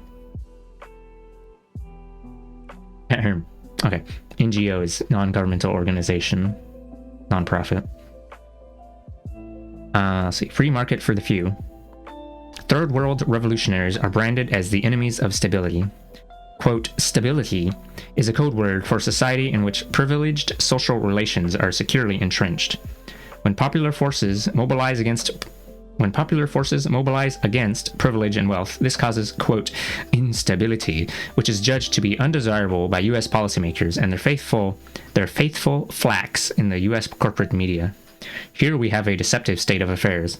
What poses as a U.S. commitment to peaceful, nonviolent change is really a commitment to the violent defense of an unjust, undemocratic global capitalism. The U.S. national security state uses coercion and violence, not in support of social reform, but against it, all in the name of, quote, stability, counterterrorism, democracy, and of late and more honestly, quote, the free market. This reminds me of that thing MLK said about certain individuals, namely white moderates, preferring a negative peace over a positive justice, was it? The absence of tension over the... yeah. Something like that. MLK was a socialist. Martin Luther King. When he was head of the State Department policy planning staff during the early years of the Cold War, the noted author George Kennan revealed the ruthless, realpolitik mentality of those dedicated to social inequality within and between nations. Kennan maintains that a wealthy United States, facing an impoverished world, could not afford, quote, the luxury of altruism and world benefaction, and should cease talking about, quote, vague and unreal objectives such as human rights, the raising of the living standards, and democratization. The less we are hampered by idealistic slogans, the better. PPS 23, U.S. State Department, February 1948. Speaking at a briefing for U.S. ambassadors to Latin America, Kennan remarked, quote, the final answer might be an unpleasant one, but we should not hesitate before police repression by the local government. This is not shameful, since the communists are essentially traitors. It is better to have a strong, i.e. repressive, regime in power than a liberal government if it is indulgent and relaxed and penetrated by communists. In a 1949 State Department intelligence report, Kennan wrote that communists were quote, people who are committed to the belief that the government has direct responsibility for the welfare of the people. So, they had to be dealt with harshly, without regard for such niceties as democratization and human rights. It is said that the United States cannot renege, as in pull back on, its commitments to other peoples, and must continue as world leader. The rest of the world expects that of us, but the ordinary peoples of the world have never called for U.S. world leadership. Quite the contrary, they usually want the United States to go home and leave them to their own affairs. This is because U.S. commitments are not to the ordinary people of other lands, but to the privileged reactionary factions that are most accommodating to Western investors. As Kennan's remarks indicate, the U.S. policy-making establishment has been concerned not with advancing the welfare of impoverished peoples around the world, but with defeating whoever allies themselves with the common people, be they Reds or not. Whatever their grave shortcomings, do not U.S.-supported Third World rulers represent something better than the kind of tyranny that communists and revolutionary totalitarians bring? Academic cheerleaders for U.S. interventionism, such as Samuel P. Huntington of Harvard University, think so. However bad a given evil may be, a worse one is always possible and often likely, Huntington concludes, going on to defend as, quote, lesser evils the murderous regimes in Chile under Pinochet and South Africa under apartheid. Footnote 6. American Political Science Review, 82, March 1988. In that same statement, Huntington describes Mangosuthu Buthelezi, the CIA-supported head of the South African Inkatha Freedom Party, as a, quote, notable contemporary democratic reformer. It is a matter of public record that Buthelezi collaborated with the top-level apartheid military and police in the murder of thousands of African National Congress ANC supporters. Colonel Eugene de Kock, the highest-ranking officer convicted of apartheid crimes, who once described himself as the government's most efficient assassin, testified that he had supplied weapons, vehicles, and training to Buthelezi's organization for a, quote, total onslaught strategy against democratic anti-apartheid forces. AP Report, San Francisco Chronicle, 9/1896. There is no denying that Buthelezi is Huntington's kind of guy.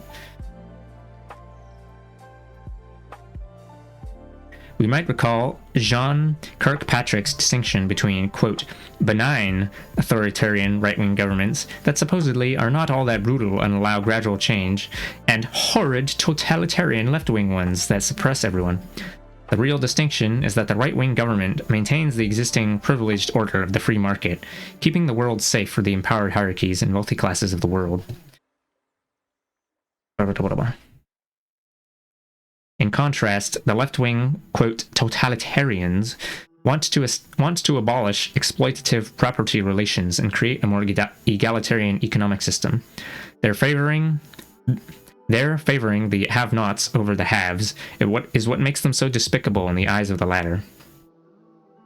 U.S. leaders claim to be offended by certain features of social revolutionary governments, such as one-party rule and the coercive implementation of revolutionary change.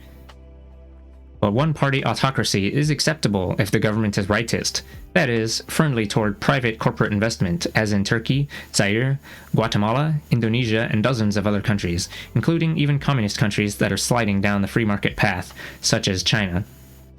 We might recall that unforgettable moment when President George Bush, whose invasions of Panama and Iraq brought death and destruction to those nations, and who presided over a U.S. military empire that is the single greatest purveyor of violence in the world, lectured revolutionary leader Nelson Mandela on the virtues of nonviolence, even going so far as to quote Martin Luther King Jr. during Mandela's visit to Washington, D.C. in June 1990.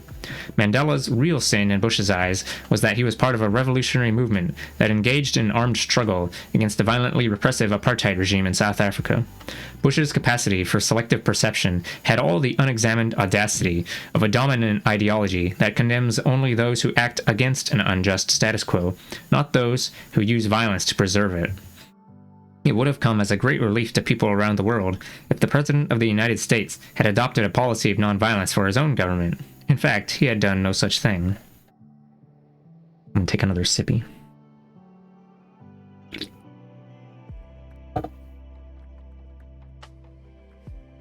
The freedom of revolution.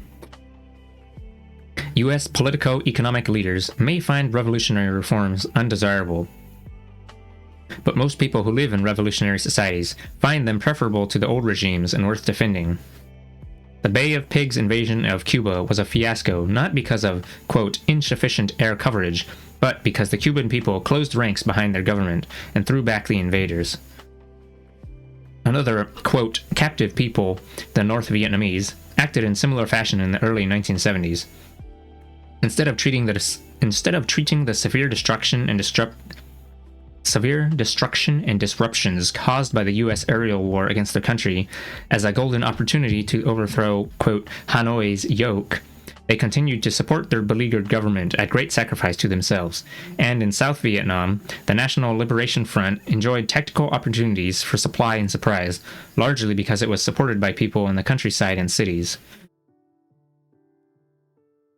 During the Vietnam era, explanations as to why people sided with the communist revolutionaries came from some unexpected sources. U.S. Ambassador Henry Cabot Lodge admitted, quote, the only people who have been doing anything for the little man to lift him up have been the communists. New York Times, 2/2766. In a similar vein, one faithful propagator of the official line, columnist James Reston, wrote with surprising candor, even Premier Kai, U.S.-sponsored dictator of South Vietnam, told this reporter today that the communists were closer to the people's yearnings for social justice and an independent life than his own government. New York Times, 9/165. What Lodge and Reston left unsaid was that the, quote, little man and the, quote, people's yearnings for social justice were the very things that U.S. leaders were bent on suppressing. Some people conclude that anyone who utters a good word about leftist one-party revolutions must harbor anti-democratic or, quote, Stalinist sentiments. But to applaud social revolutions is not to oppose political freedom. To the extent that revolutionary governments construct substantive alternatives for their people, they increase human options and freedom. There is no such thing as freedom in the abstract. There is freedom to speak openly and iconoclastically, freedom to organize a political opposition, freedom of opportunity to get an education and pursue a livelihood, freedom to worship as one chooses or not worship at all, freedom to live in healthful conditions, freedom to enjoy various social benefits, and so on. Most of what is called freedom gets its definition within a social context. Revolutionary governments extend a number of popular freedoms without destroying those freedoms that never existed in the previous regimes. They foster conditions necessary for national self-determination, economic betterment, the preservation of health and human life, and the end of many of the worst forms of ethnic, patriarchal, and class oppression. Regarding patriarchal oppression, consider the vastly improved condition of women in revolutionary Afghanistan and South Yemen before the counter-revolutionary repression in the 1990s, or in Cuba after the 1959 revolution as compared to before. U.S. policymakers argue that social revolutionary victory anywhere represents a diminution of freedom in the world. The assertion is false. The Chinese Revolution did not crush democracy. There was none to crush in that oppressively feudal regime. The Cuban Revolution did not destroy freedom. It destroyed a hateful U.S.-sponsored police state. The Algerian Revolution did not abolish national liberties. Precious few existed under French colonialism. Oh, I thought my dad came downstairs. I heard a noise. Oh. Haven't seen Kaniki, have you? No. Yeah, when you get a break, maybe you could come upstairs and see if I can get some help with Netflix. Okay. No rush.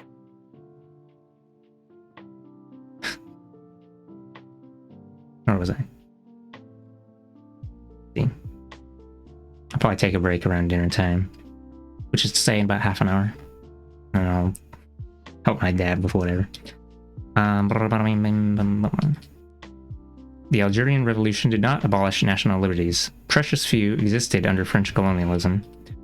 The Vietnamese revolutionaries did not abrogate individual rights. No such rights were available under the US-supported puppet governments of Bao Dai, Diem, and Cai. Of course, revolutions do limit the freedoms of the corporate property class and other privileged interests. The freedom to invest privately without regard to human and environmental costs. The freedom to live in obscene opulence while paying workers starvation wages. The freedom to treat the state as a private agency in the service of a privileged coterie. The freedom to employ child labor and child prostitutes. The freedom to treat women as chattel, and so on. Or chattel. Today, no one in US policy circles worries about the politico-economic oppression suffered in dozens of right-wing client states. Their professed desire to bring Western political democracy to nations that have had revolutions rarely extends to free market autocracies. And the grudging moves toward political democracy occasionally made in these autocracies come only through popular pressure and rebellion, and only with the unspoken understanding that democratic governments will not infringe substantially upon the interests of the moneyed class. Take another sip.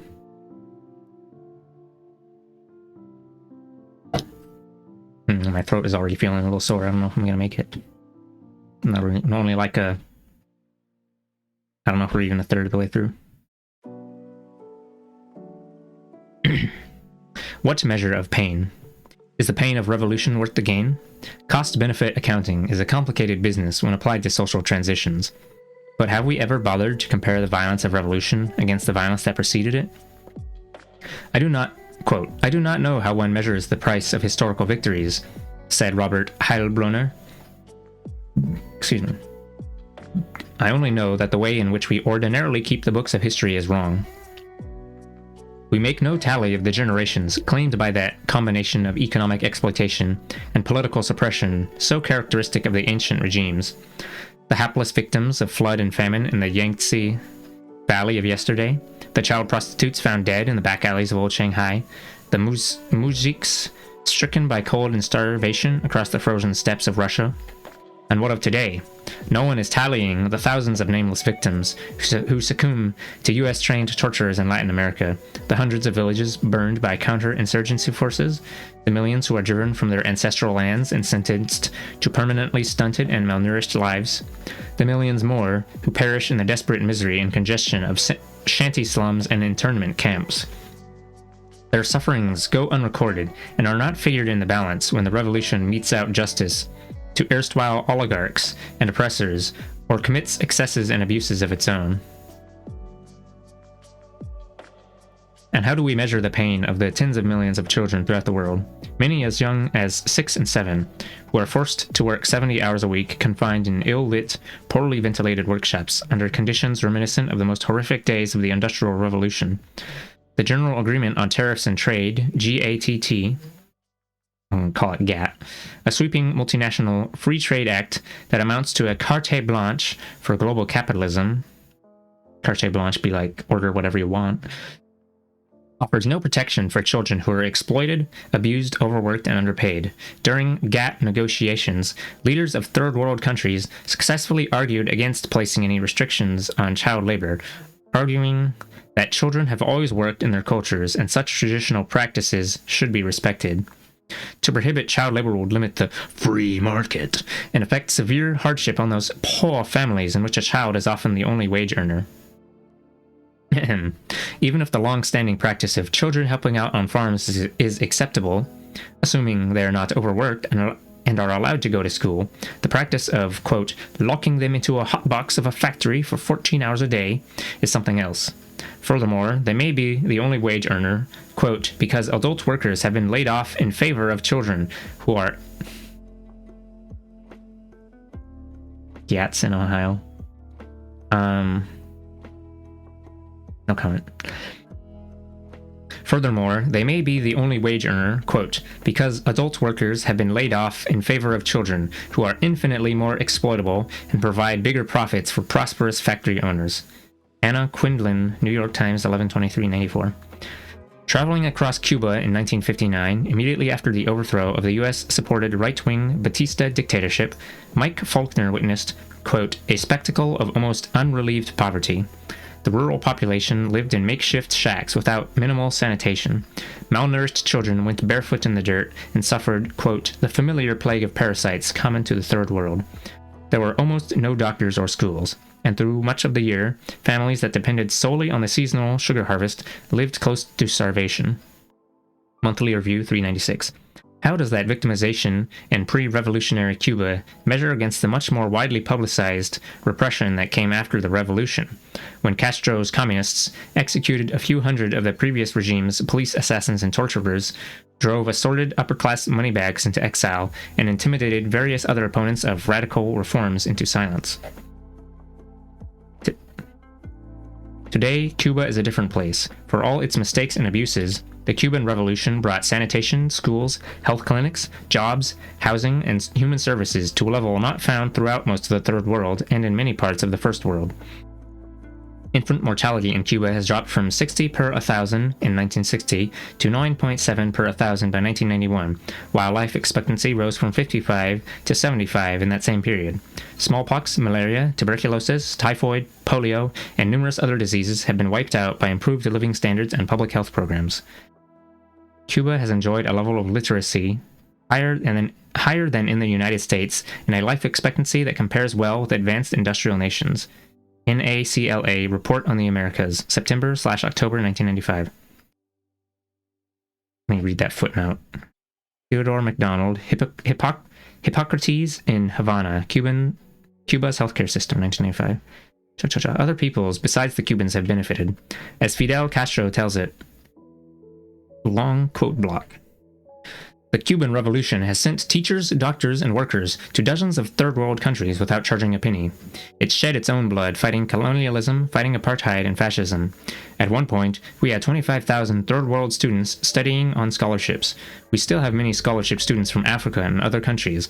In addition, our country has treated more children, 13,000, who were victims of the Chernobyl tragedy than all other countries put together.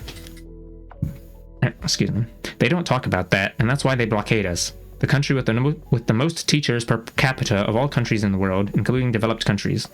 The country with the most doctors per capita of all countries, 1 for every 214 inhabitants.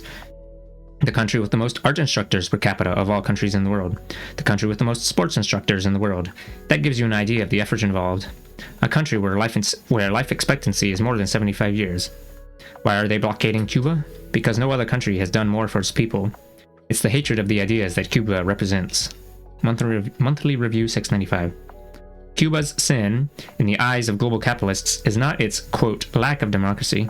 Most third world capitalist regimes are far more repressive. Cuba's real sin is that it has tried to develop an alternative to the global capitalist system, an egalitarian socio-economic order that placed corporate property under public ownership, abolished capitalist investors as a class entity, and put people before profits and national independence before IMF servitude. So, a conservative think tank like the Heritage Foundation rated Cuba along with Laos, Iraq, and North Korea as countries with the lowest level of, quote, economic freedom. Countries with a high level of economic freedom were those that imposed little or no taxes or regulations on business, and did without wage protections, price controls, environmental safeguards, and benefits for the poor. Economic freedom is the real concern of conservatives and plutocrats, the freedom to utilize vast sums of money to accumulate still vaster sums, regardless of the human and environmental costs. Wowza, cookie clicker? Sorry.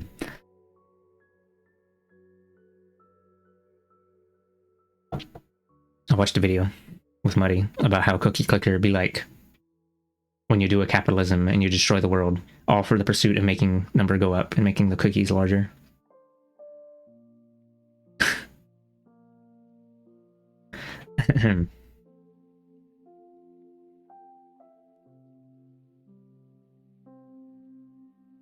Mass productivity, coupled with elitist distribution, results in more wealth for the few and greater poverty for the many. So, after 2 centuries of incredible technological development and unprecedented economic expansion, the number of people living in poverty in the capitalist world has grown more quickly than any other demographic cohort. The world's slum population has increased at a far greater rate than the total global population. Amazing growth in industrial productivity has been accompanied by increasingly desperate want, misery, and repression. In short,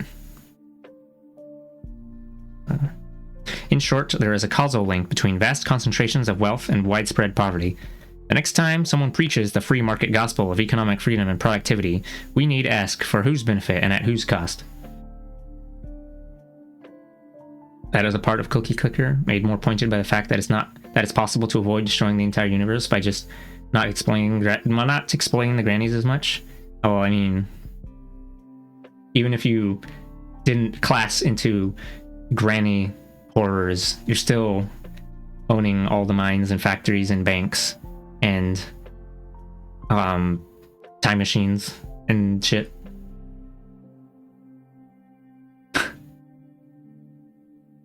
And producing massive amounts of cookies for no reason. Seizing the means of cookie production, or not seizing. Seizing would be if the fellas did it. Accumulating the means of cookie production to a cookie monopoly.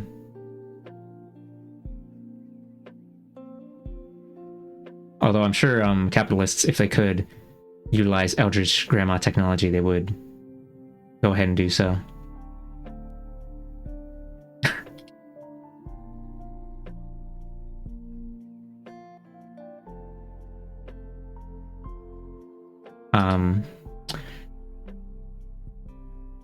We finally developed the Torment Nexus from the hit sci-fi novel Don't Make the Torment Nexus. Okay. Those who show concern for the elites overthrown in the whirl of revolution should also keep in mind the hundreds of millions more. Keep in mind the hundreds of millions more who are obliterated by economic reactionism. If all rebellions were to be successfully repressed today and forever, free market autocracies' violence against. If all rebellions were to be successfully repressed today and forever, free market autocracies' violence against humanity would be with us more unrestrained than ever, as is indeed happening. For these reasons, those of us who are genuinely concerned about democracy, social justice, and the survival of our planet should support rather than oppose popular revolutions. Oh boy, left anti-communism.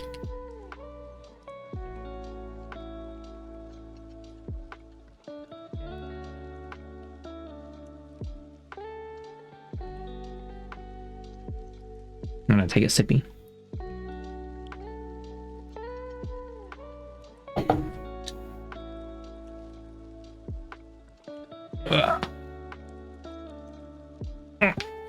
Page 57 out of 186, yowza. Ouch.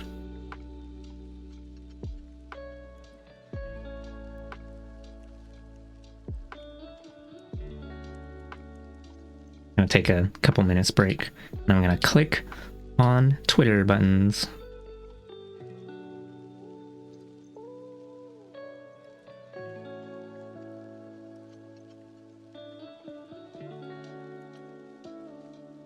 Well, that was just a few minutes of like, I was just saying that so that if anyone was like, oh, I don't want to miss the words, and you can go and do something, you can go use the bathroom real quick.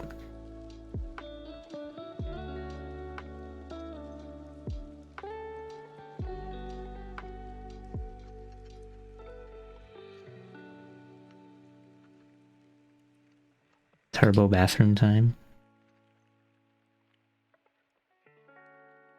I suppose it's possible.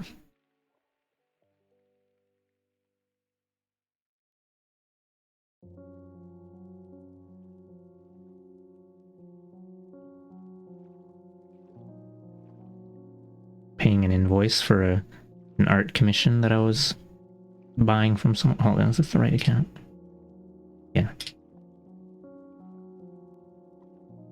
Spending the money that I get from doing art commission to buy art commissions? Fucked up.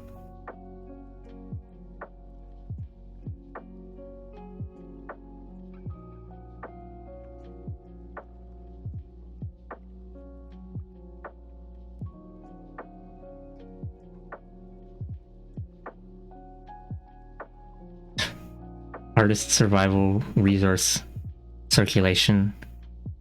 Well,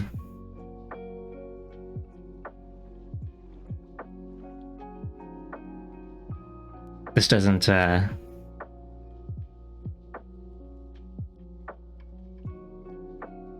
this is not a sustainable method of whatever, because the money has to come from somewhere.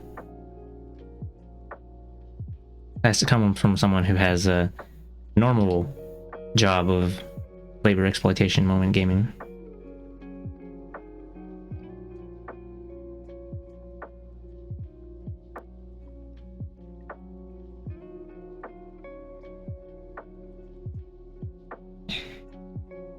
They added Peter Griffin to Fortnite.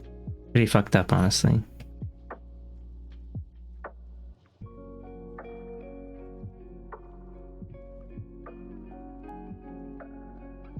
Eventually, the money turns into food and gets eaten.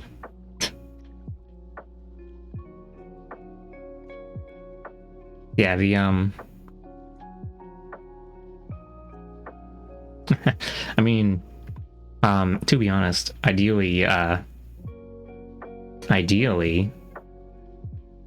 artists could just, they could just chill and get, I don't know. You could just chill and maybe do a couple of commissions and not have to worry too much about paying bills, because your housing would be free and your healthcare would be free, and there would be a public transit system that's also free. Everything's just provided by the governments, and like you just do a minimal amount of labor to like pay anything that needs to be paid, and then you can just draw stuff for people that you like, and you don't even have to ask for money. Instead of only ever doing commissions and barely scraping by, and then not having enough money to replace your tablet when it breaks, so then you have to ask for donations because shit sucks, and then you die and explode.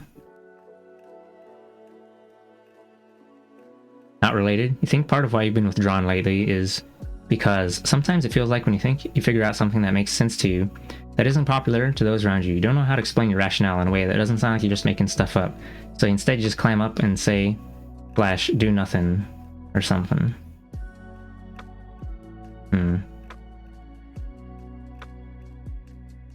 You just need to find a book by a smart guy that agrees with you, and then you can quote him, and then you will be infallible, and then people ignore you anyway, and then you'll cry about it because it's impossible. Lamau Books, or reading a book right now. I'm booking you. You're being destroyed. Free housing, let's go. Also, transit that doesn't suck for free, let's go. Like libraries. Yeah, libraries are one of the last public facilities that haven't been harvested.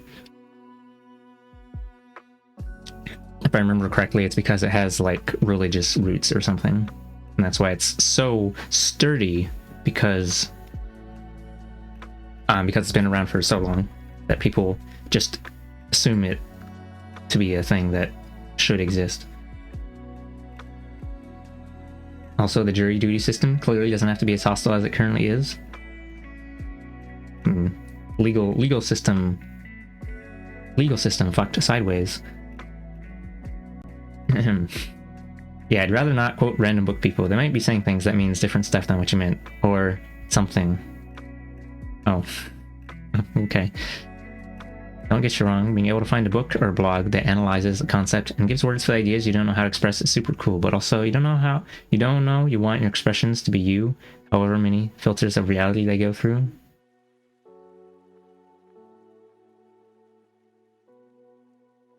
I mean,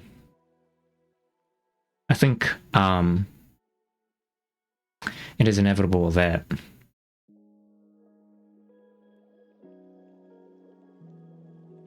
independent analysis of oh, we're gonna pull out the big words. Independent analysis of material conditions might line up with what some other people have come up with already. But I don't know. You can bring to it your own personal experiences, I suppose, to really reinforce the juiciness.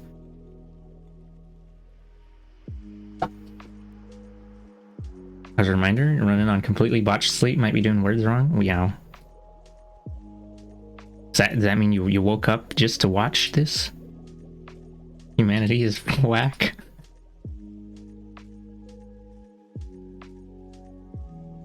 I mean, I guess what the less pretentious way of saying the thing I just said is like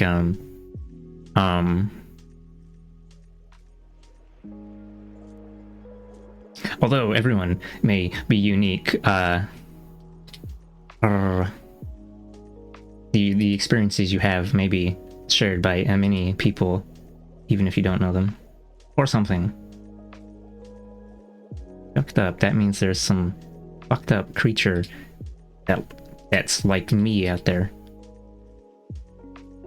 You were awake shortly before the stream started, like normally you get up at 8 a.m. Instead you got up at 4 p.m. Oh. Think your dog knew something was wrong because he was hovering around you for like hours? Oh. Wowza. Okay, I think I'm about to... I'm gonna rev up the book engine again.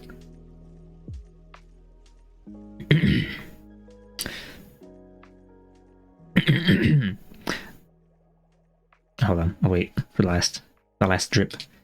Like, you fed him every time he asked if I want to go outside, he didn't, so oh, maybe he just wants to...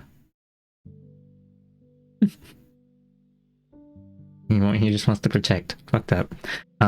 Okay. Left anti-communism. In the United States, for over 100 years, the ruling interests tirelessly propagated anti-communism among the populace until it became more like a religious orthodoxy than a political analysis. During the Cold War, the anti-communist ideological framework could transform any data about existing communist societies into hostile evidence. If the Soviets refused to negotiate a point, they were intransigent and belligerent. That means, disagreeable and violent. If they appeared willing to make concessions, this was but a skillful ploy to put us off our guard. By opposing arms limitations, they would have demonstrated their aggressive intent. But when in fact they supported most armament treaties, it was because they were mendacious and manipulative. If the churches in the USSR were empty, this demonstrated that religion was suppressed. But if the churches were full, this meant the people were rejecting the regime's atheistic ideology. If the workers went on strike, as happened on infrequent occasions, this was evidence of their alienation from the collectivist system. If they didn't go on strike, this was because they were intimidated and lacked freedom. A scarcity of consumer goods demonstrated the failure of the economic system. An improvement in consumer supplies meant only that the leaders were attempting to placate a restive population and so maintain a firmer hold over them. This sounds like the narcissistic double bind. Wow. If communists in the United States played an important role in struggling for the rights of workers, the poor, African Americans, women, and others, this was only their guileful way of gathering support among disfranchised groups and gaining power for themselves. How one gained power by fighting for the rights of powerless groups was never explained. What we are dealing with is a non-falsifiable orthodoxy, so assiduously marketed by the ruling interests that it affected people across the entire political spectrum. Genuflection to orthodoxy. I'm going to look up that word because that's a funny word. Genuflection. Genuflection is the act of bending a knee to the ground, as distinguished from kneeling, which more strictly involves both knees. Okay. Bending the knee to orthodoxy. Many on the US left have exhibited a Soviet bashing and red baiting that matches anything on the right in its enmity and crudity. Oh my god, calling people tankies and then spinning away. Listen to Noam Chomsky holding forth about, quote, left intellectuals who try to, quote, rise to power on the backs of mass popular movements and, quote, then beat the people into submission. You start off as basically a Leninist who is going to be part of the red bureaucracy. You see later that power doesn't lie that way, and you very quickly become an ideologist of the right.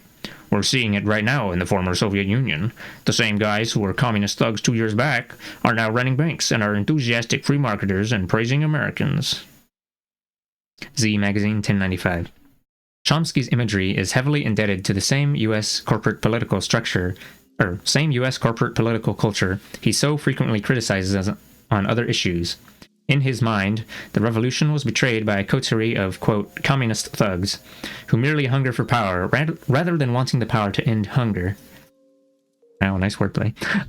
In fact, the communists did not, quote, very quickly switch to the right, but struggled in the face of a momentous onslaught to keep Soviet socialism alive for more than 70 years.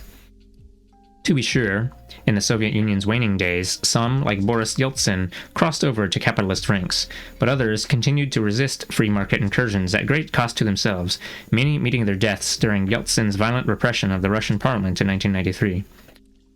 Some leftists and others fall back on the old stereotype of power-hungry Reds who pursue power for power's sake without regard for actual social goals. If true, one wonders why, in country after country, these Reds side with the poor and powerless, often at great risk and sacrifice to themselves, rather than reaping the rewards that come with serving the well-placed. As in the capitalists. For decades, many left-leaning writers and speakers in the United States have felt obligated to establish their credibility by indulging in anti-communist and anti-Soviet genuflection, seemingly unable to give a talk or write an article or book review on whatever political subject without injecting some anti-red sideswipe.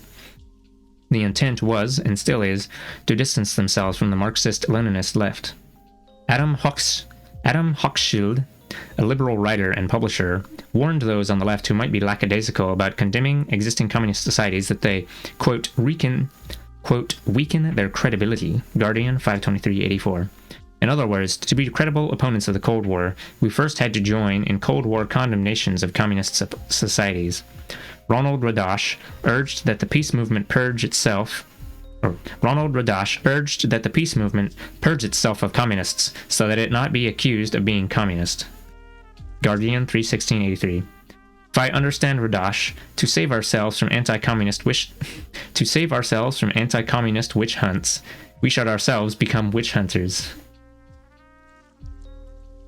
Purging the left of communists became a long-standing practice, having injurious effects on various progressive causes. For instance, in 1949, some 12 unions were ousted from the CIO because they had Reds in their leadership.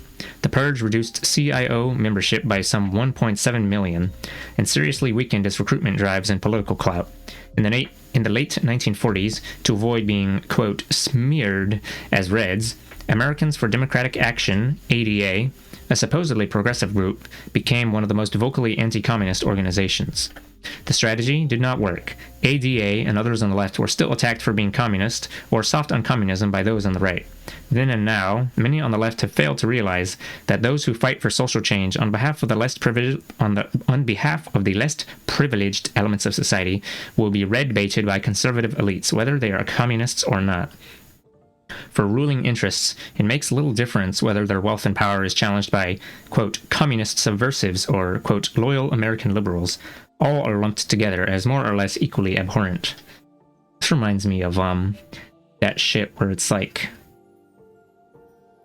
oh, you need to clean up I don't know. You have to, like, only do the peaceful thing and whatever's, and you gotta clean up the movement because there's too much, like, I don't know. We have to appeal to the middleman, the middle, whatever, the average Joe. We have to be more normie. It matters not, however, because you'll still be labeled as extremist no matter what you do, so you might as well go full hog. Okay. felt like that was like a thing that happened with like recent popular movements, say like I don't know, I think that probably happened with like BLM, perchance. Even when attacking the right, left critics cannot pass up an opportunity to flash their anti-communist credentials. So Mark Green writes in a criticism of President Ronald Reagan that, quote, when presented with a situation that challenges his conservative catechism like an unyielding Marxist-Leninist, Reagan will change not his mind, but the facts. What was his footnote? Mark Green and Gail McColl, New York Pantheon Books. There he goes again, Ronald Reagan's Reign of Terror, page 12. While professing a dedication to fighting dogmatism, quote, both of the right and left, individuals who perform such de rigueur, what does that mean? Pulling out the funky fellows.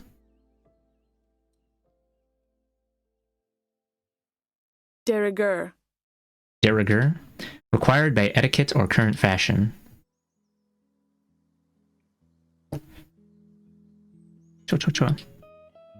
Individuals who perform such de rigueur genuflections reinforce the anti-communist dogma. Red-baiting leftists contributed their share to the climate of hostility that has given U.S. leaders such a free hand in waging hot and cold wars against communist countries, in which even today makes a progressive or even liberal agenda difficult to promote. A prototypical red basher who pretended to be on the left was George Orwell. 1984, oh my god. Ahem. Was that 1984 and Animal Farm? Funded by the CIA? Okay. George Orwell. In the middle of World War II, as the Soviet Union was fighting for its life against the Nazi invaders at Stalingrad, Orwell announced that a, quote, willingness to criticize Russia and Stalin is the test of intellectual honesty. It is the only thing that, from a literary intellectual's point of view, is really dangerous. Monthly Review, 583. Safely ensconced within a virulently anti-communist society, Orwell, with Orwellian doublethink, characterized the condemnation of communism as a lonely, courageous act of defiance. Today, his ideological progeny are still at it, offering themselves as intrepid left critics of the left, waging a valiant struggle against imaginary Marxist-Leninist, Stalinist hordes. There's no hordes because the shit like McCarthyism and aforementioned cleaned them all out. I'm not gonna say there's nobody left, but there's not as much as there should be. Sorely lacking within the US left is any rational evaluation of the Soviet Union, a nation that endured a protracted civil war and a multinational foreign invasion in the very first years of its existence, and that 2 decades later threw back and destroyed the Nazi beast at enormous cost to itself. In the 3 decades after the Bolshevik Revolution, the Soviets made industrial advances equal to what capitalism took a century to accomplish, while feeding and schooling their children, rather than working them 14 hours a day, as capitalist industrialists did and still do in many parts of the world. And the Soviet Union, along with Bulgaria, the German Democratic Republic, that's East Germany, I think. And the Soviet Union, along with Bulgaria, the German Democratic Republic, and Cuba, provided vital assistance to national liberation movements in countries around the world, including Nelson Mandela's African National Congress in South Africa. Left anti-communists remained studiously unimpressed by the dramatic gains won by masses of previously impoverished people under communism. Some were even scornful of such accomplishments. I recall how in Burlington, Vermont, in 1971, the noted anti-communist anarchist... That's a sequence of words if I ever heard one.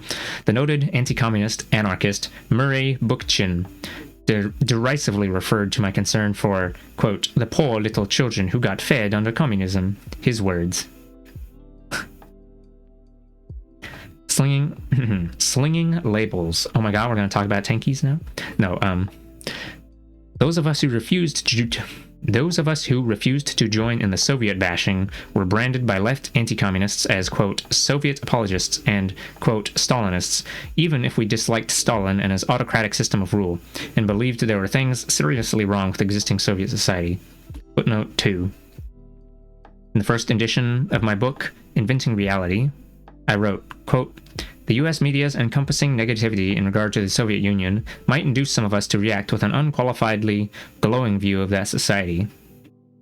The truth is, in the USSR, there exist serious problems of labor productivity, industrialization, urbanization, bureaucracy, corruption, and alcoholism.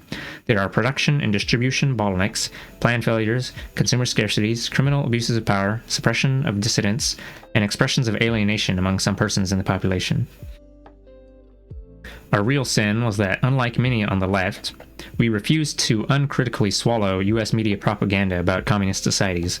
Instead, we maintained that, aside from the well-publicized deficiencies and injustices, there were positive features about existing communist systems that were worth preserving, that improved the lives of hundreds of millions of people in meaningful and humanizing ways.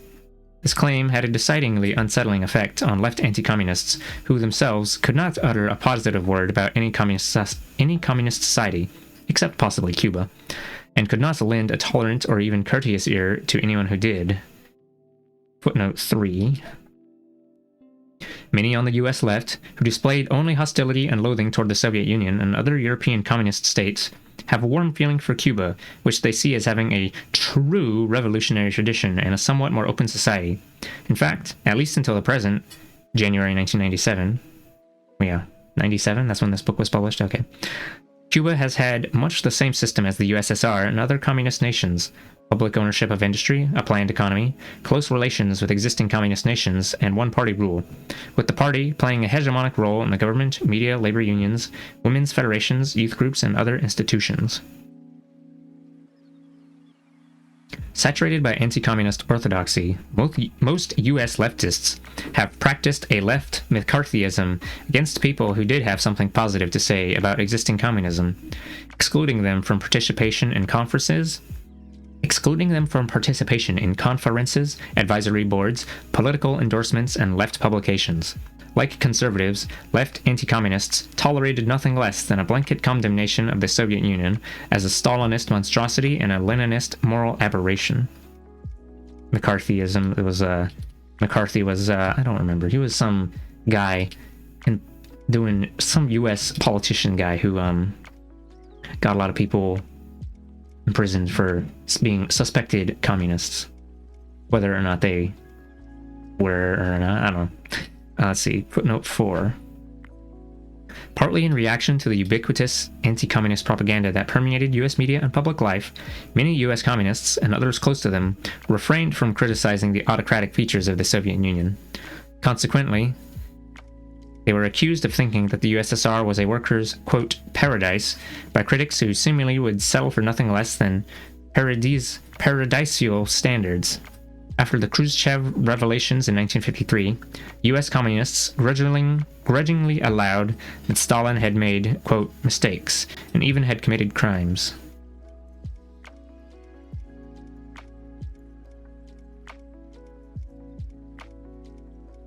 Let's see, what was that? That was footnote 4.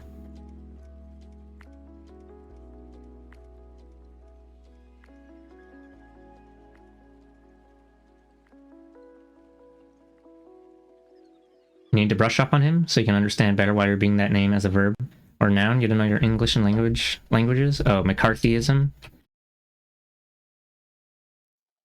It's the second Red Scare. TM, that's what Wikipedia says. McCarthyism, also known as the Second Red Scare, was the political repression and persecution of left-wing individuals and a campaign spreading fear of alleged communist and Soviet influence on American institutions and of Soviet espionage in the United States during the late 40s through the 1950s.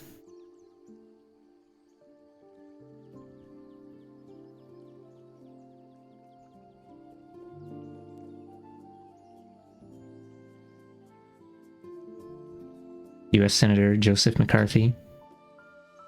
He lost his public popularity and credibility after several of his accusations were found to be false. Something. The primary targets for persecution were government employees, prominent figures in the entertainment industry, academics, left-wing politicians, and labor union activists. Suspicions were often given credence, despite inconclusive and questionable evidence. Hold on, let me pull this over. And the level of threat posed by a person's real or supposed Leftist associations and beliefs were often exaggerated. Many people suffered loss of employment and the destruction of their careers and livelihoods as a result of the crackdowns on suspected communists, and some were outright imprisoned. Most of these reprisals were initiated by trial verdicts that were later overturned, laws that were later struck down as unconstitutional, dismissals for reasons later declared illegal or actionable, and extrajudiciary procedures such as informal blacklists by employers and public institutions that would come into general disrepute, though by then many lives had been ruined. Most notable examples of McCarthyism include the investigations of alleged communists that were conducted by Senator McCarthy and the hearings conducted by the House Un-American Activities Committee. Skipped most of the rest of this part.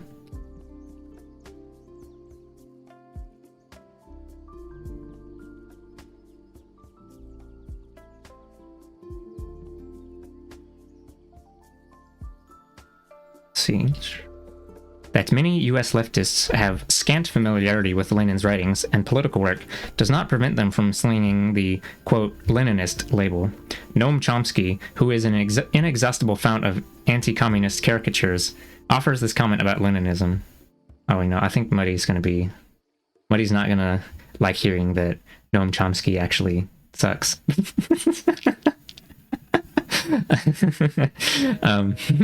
Okay. Noam Chomsky, who is an inexhaustible fount of anti-communist caricatures, offers this comment about Leninism. Quote, Western and also Third World intellectuals were attracted to the Bolshevik counter-revolution, Bolshevik revolution, because Leninism is, after all, a doctrine that says that the radical intelligentsia have a right to take state power and to run their countries by force, and that is an idea which is rather appealing to intellectuals. Here, Chomsky fashions an image of power-hungry intellectuals to go along with his cartoon image of power-hungry Leninists, villains seeking not the revolutionary means to fight injustice, but power for power's sake. When it comes to red bashing, some of the best and brightest on the left sound not much better than the worst on the right. Yeah, it feels weird to hear that, given how often you hear Chomsky brought up by the wrong bros. You'll have to look into that. Oh, well, it's, yeah, I mentioned about, I don't know how long ago, a few 15, 20 minutes ago, that Chomsky is, like, perfectly willing to criticize capitalist and imperialist stuff, but he won't say words in support of communist projects or revolutionary action. Which, it's kind of a thought that I've had before, where, it's a lot easier to say capitalism sucks than it is to say communism good. Because, like, because, I guess, I don't know. Because, like, I guess because it's a lot more obvious to see the effects of capitalism and be like, wow, yeah, that really do suck. Maybe they should stop killing people. But then it's a lot harder to imagine the alternative, and also just the all that, like, anti-communist propaganda that we just talked about. Hello, Nergy Boy. Welcome to here.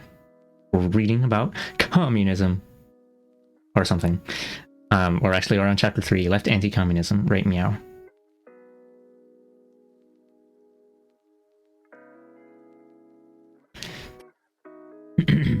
Okay. Let's see. All right, I was going to read the footnote 5. Chomsky interviewed by Hussein Al-Kurdi. Perception, March, April 1996. Red bashing. At the time of the 1996 terror bombing in Oklahoma City, I heard of... Oh, what's that?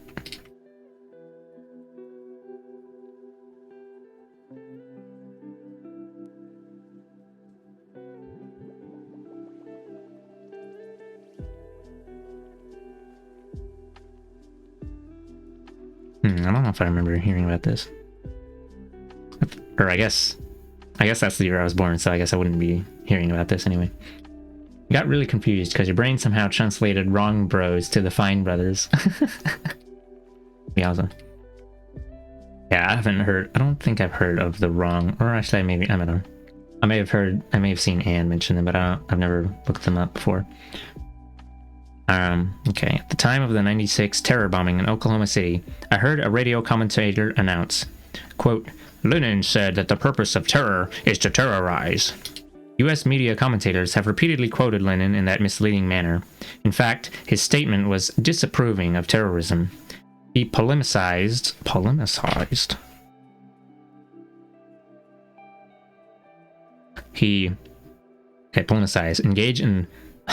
Engage in polemical debate or dispute. Polemical. Expressing or constituting a strongly critical attack on or controversial opinion about someone or something. Oh, so a hot take. Wow. Okay. His hot take against isolated he polemicized against isolated terrorist acts which do nothing but create terror among the populace, invite repression, and isolate the revolutionary movement from the masses. Oh, adventurism? Adventurism bad? Wow. That's the thing. Oh, I shouldn't have said hot take. Fucked up. Clarifier, you're referring to the host of the Seriously Wrong podcast, and you meant to write wrong boys, but you wrote bros because brain. Ah, okay. Why is Kaji on fire? Let's see. Do nothing but create terror among the populace, invite repression, and isolate the revolutionary movement from the masses. Far from being the totalitarian, tight-circled conspirator, Lenin urged the building of broad coalitions and mass organizations, encompassing people who were at different levels of political development.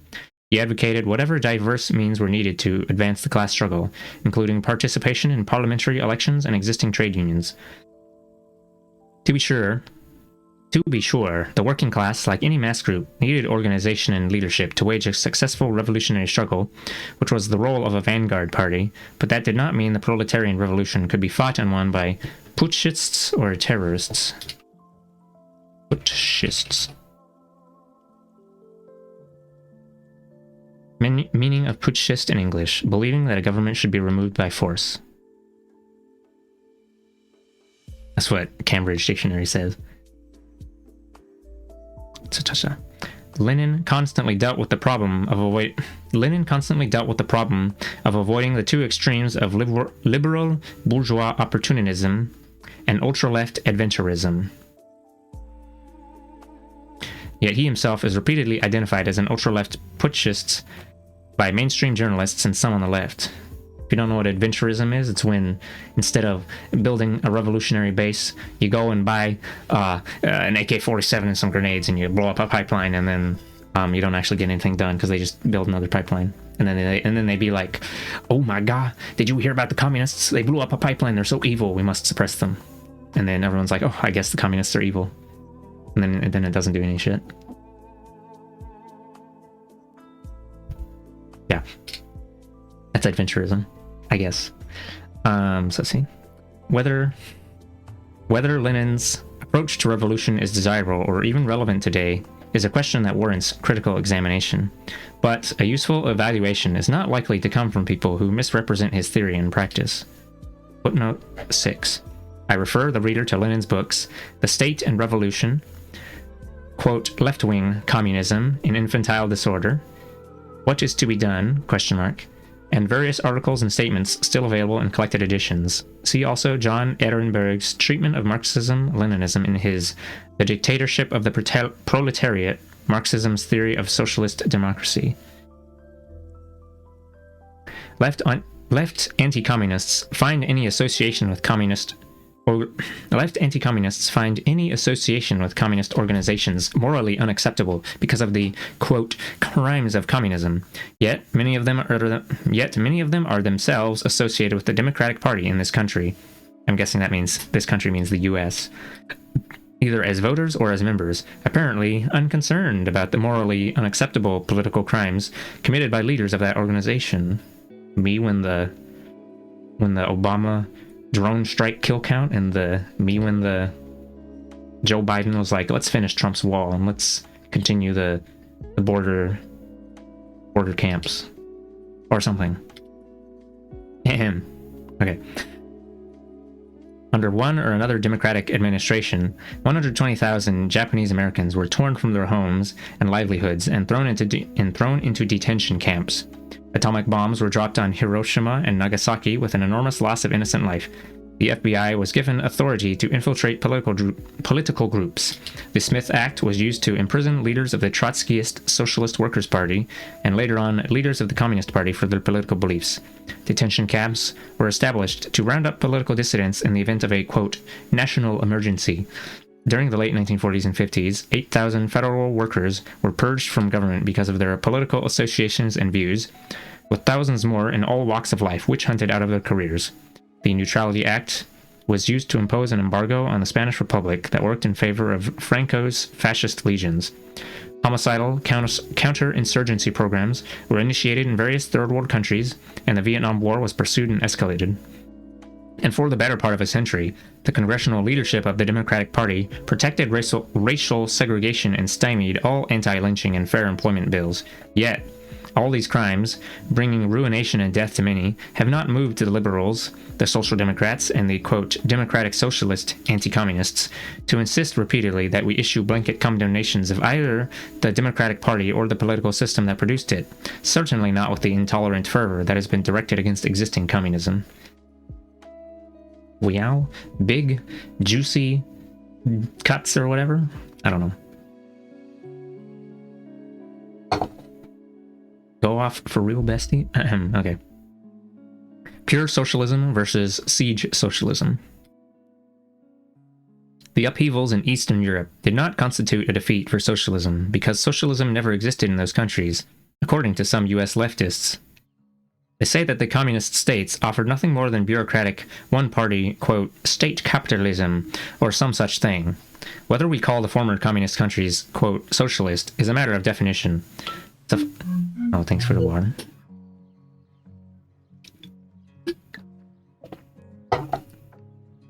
Suffice it to say, they constituted something different from what existed in the profit-driven capitalist world, as the capitalists themselves were not slow to recognize.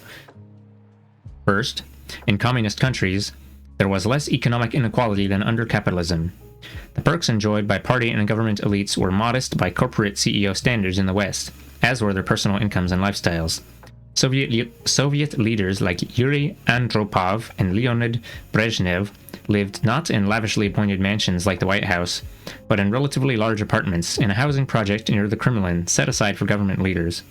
They had limousines at their disposal, like most other heads of state, and access to large dachas where they entertained visiting dignitaries. What is that word? A dacha is... maybe I don't know if I'm supposed to pronounce. I'm just pronouncing it like that because I look at it and I'm like, oh, German. No, it's a seasonal or year-round second home, often located in the exurbs of post-Soviet countries, including Russia. Okay.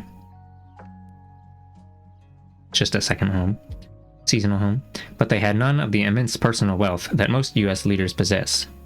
The, quote, lavish life enjoyed by East Germany's party leaders, as widely publicized in the U.S. press, included a $725 yearly allowance in hard currency and housing in an exclusive settlement on the outskirts of Berlin that sported a sauna, an indoor pool, and a fitness center shared by all the residents. They also could shop in stores that carried Western goods such as bananas, jeans, and Japanese electronics. U.S. press never pointed out that ordinary East Germans had access to public pools and gyms and could buy jeans and electronics, though usually not of the imported variety. Nor was the, quote, lavish consumption enjoyed by East German leaders contrasted to the truly opulent lifestyle enjoyed by the Western plutocracy. Second, in communist countries, productive forces were not organized for capital gain and private enrichment. Public ownership of the means of production supplanted private ownership. I don't know how I should read out italicized text. I'm just reading it like normal. But that was in bold, slant text. Individuals could not hire other people and accumulate great personal wealth from their labor. Again, compared to Western standards, differences in earnings and savings among the populace were generally modest. The income spread between highest and lowest earners in the Soviet Union was about 5-1. In the United States, the spread in yearly income between the top multi-billionaires and the working poor is more like 10,000-1. Third, priority was placed on human services. Though life under communism left a lot to be desired, and the services themselves were rarely the best, communist countries did guarantee their citizens some minimal standard of economic survival and security, including guaranteed education, employment, housing, and medical assistance. Fourth, communist countries did not pursue the capital penetration of other countries. Lacking a profit motive as their motive force, and therefore having no need to constantly find new investment opportunities, they did not expropriate the lands, labor, markets, and natural resources of weaker nations. That is, they did not practice economic imperialism. The Soviet Union conducted trade and aid relations on terms that generally were favorable to the Eastern European nations and Mongolia, Cuba, and India. Oh, hello Neptunes. We're reading about communism. Or actually, specifically left anti-communism.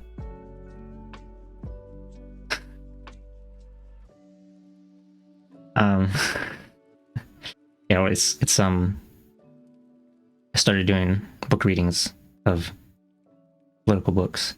If you'd like to stick around and listen, you can. If you don't want to, that's fine as well. But hello. Where was I? Okay.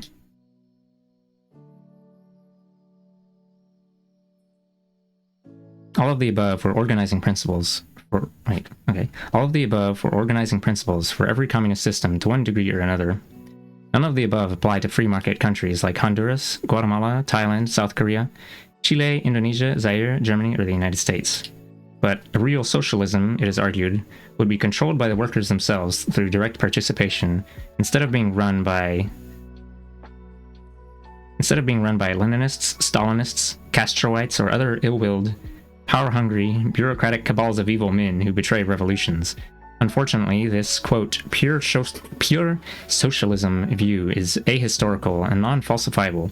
It cannot be tested against the actualities of history. It compares an ideal against an imperfect reality, and the reality comes off a poor second. It imagines what socialism would be like in a world far better than this one, where no strong state structure or security force is required, where none of the value produced by workers needs to be expropriated to rebuild society and defend it from invasion and internal sabotage. They're talking about the US sabotaging a boy.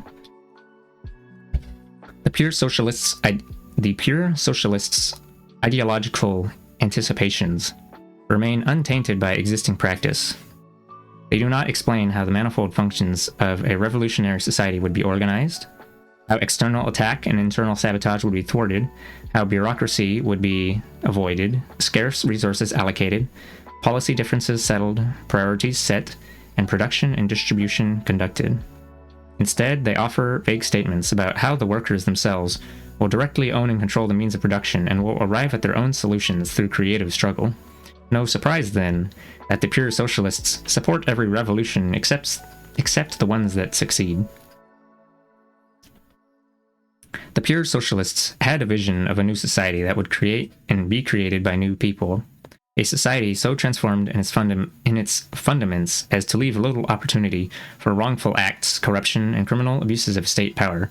There would be no bureaucracy or self-interested coteries, no ruthless conflicts or hurtful decisions. When the reality proves different and more difficult, some on the left proceed to condemn the real thing and announce that they, quote, feel betrayed by this or that revolution. The pure socialists see socialism as an ideal that was tarnished by communist venality. The quality of being open to bribery or overly motivated by money. Tarnished by communist venality, duplicity, and power cravings. I remember hearing, I'm going to look up duplicity too, just because it's not a word you hear much. Deceitfulness, double dealing.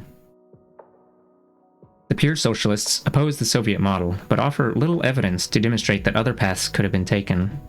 That other models of socialism, not created from one's imagination, but developed through actual historical experience, could have taken hold and worked better. Was an open, pluralistic, democratic socialism actually possible at this historic juncture?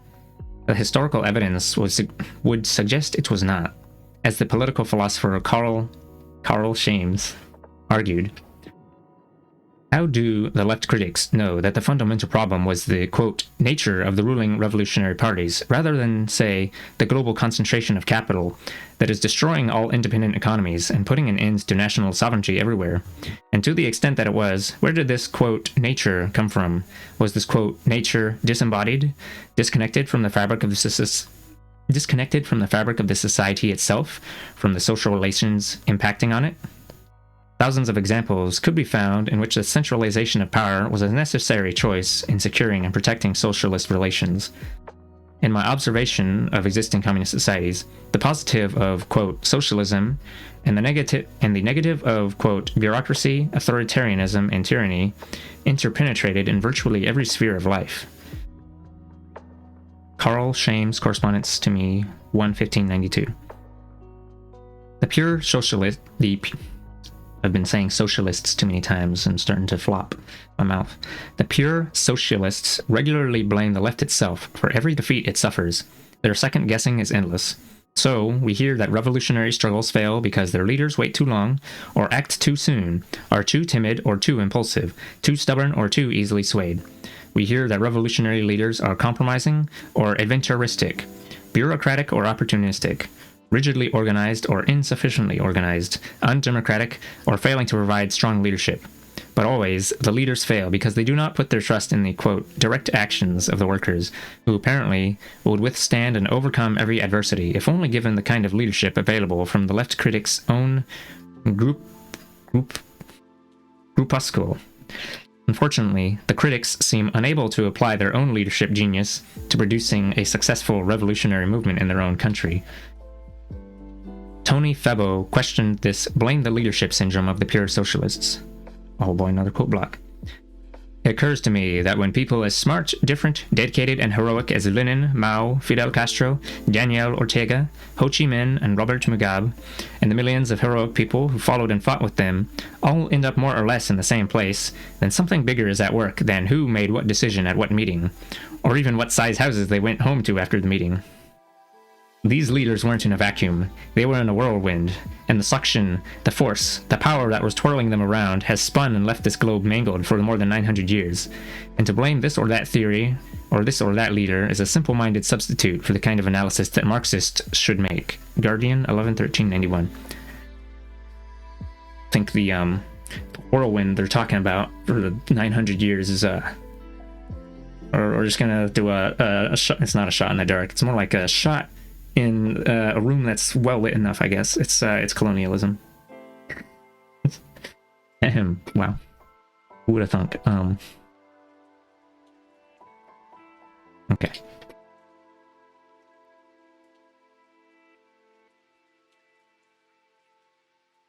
Okay. To be sure, the pure socialists are not entirely without specific agendas for building the revolution.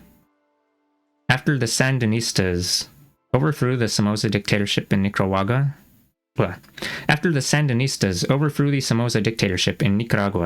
an ultra-left group in that country called for direct worker ownership of the factories.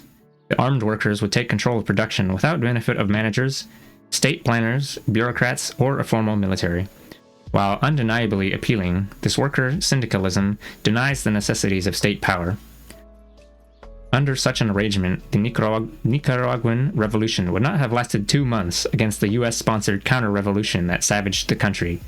It would have been unable to mobilize enough resources to field an army, take security measures, or build and coordinate economic programs and human services on a national scale.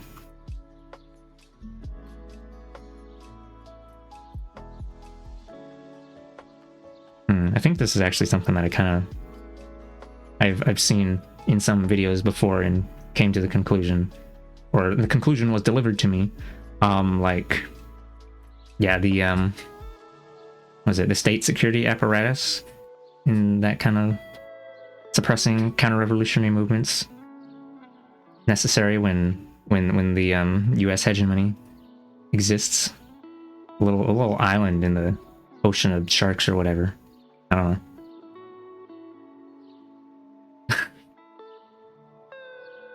Sharks? Whoa. What did sharks do wrong? How about a ocean of dolphins? Those are the ones we really need to worry about.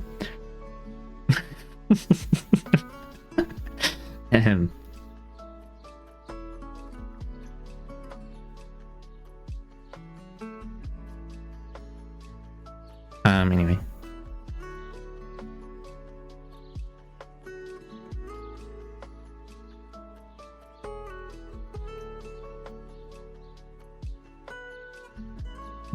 Barf, excuse me.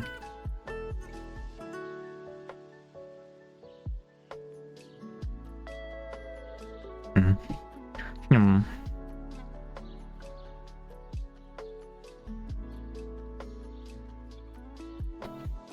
TBH, at least the shark will just kill you. Wowza. I guess. Wow. Alright. Yeah. I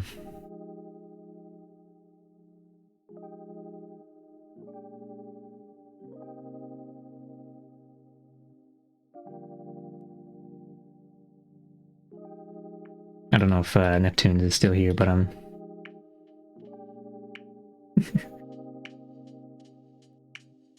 is it because I'm reading about communism? Is that the what was? I don't know. They didn't say anything else after that.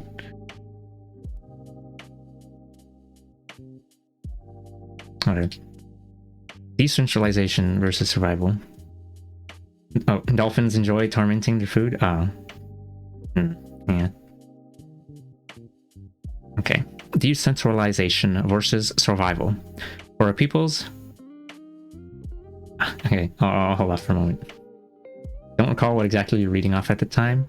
I don't know. Let's see. We're on page 54. Oh, that's not page 54. Hold on. Let's get that actual page count there. Page 69. Wow. Okay. I don't know. I was like up here. Food is ready, Okay. but Yeah, I'll be up in a bit.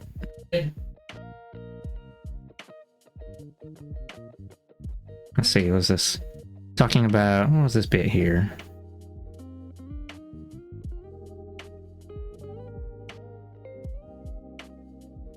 Oh, it's comparing communist countries, capitalist countries, with some... They're not bullet points, but they're basically bullet points. They harass pufferfish. They harass pufferfish to get pricked because the poison makes them high AF. Wow.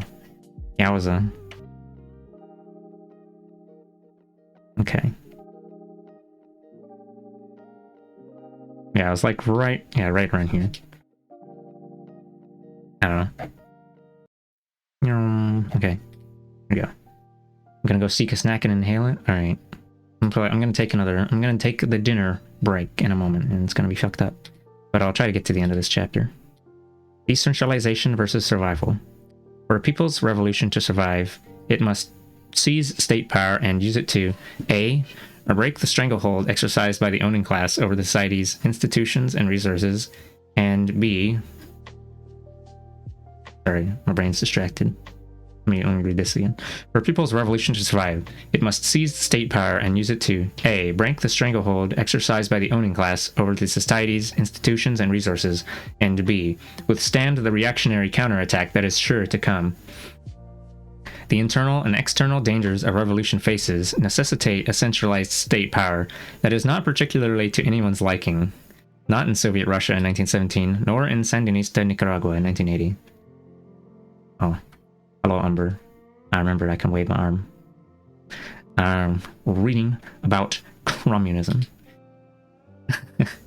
Let's see. Engels offers an opposite? That I've never seen that word before. Apt in the circumstances or in relation to something. Similar, appropriate, suitable, fitting. Engels offers a suitable account of an uprising in Spain, an apt account of an uprising in Spain in 1872 to 73, in which anarchists seized power in municipalities across the country. At first, the situation looked promising. The king had abdicated and the bourgeois government could muster but a few thousand ill-trained troops, yet this ragtag force prevailed because it faced a thoroughly parochialized rebellion. Parochial? I've seen this word, but I forgot what it means. Parochial. relating to a church parish. No. Having a limited or narrow outlook or scope. The ragtag force meaning the soldiers. It faced a thoroughly parochialized rebellion. Quote, each town proclaimed itself as a sovereign canton and set up a revolutionary committee, or junta, Engels writes. Each town acted on its own, declaring that the important thing was not cooperation with other towns, but separation from them, thus precluding any possibility of a combined attack against bourgeois forces. It was, quote, the fragmentation and isolation of the revolutionary forces, which enabled the government troops to smash one volt after the other. Revolutionary junta? Oh, is that how you're supposed to pronounce it? Hold on. Let me look up. Junta. Okay.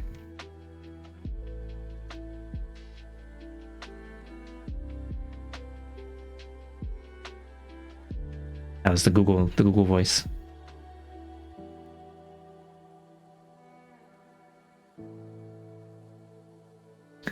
Decentralized parochial.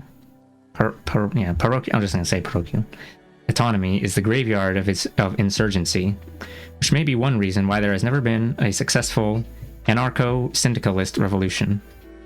Ideally, it would be a fine thing to have only local, self-directed worker participation with minimal bureaucracy, police, and military. This probably would be the development of socialism, were socialism ever allowed to develop unhindered by counter-revolutionary subversion and attack. Where's this footnote? Oh, right here. Government troops smash a bolt after the other. Marx, Engels, Lenin, Anarchism and Anarcho-Syndicalism, Selected Writings. In her biography of Louis Michel, the anarchist historian Edith Thomas asserts that anarchism is, quote, the absence of government, the direct administration by people of their own lives. Who could not want that? Thomas doesn't say how it would work, except to assert that, quote, anarchists want it right now, in all the confusion and disorder of right now.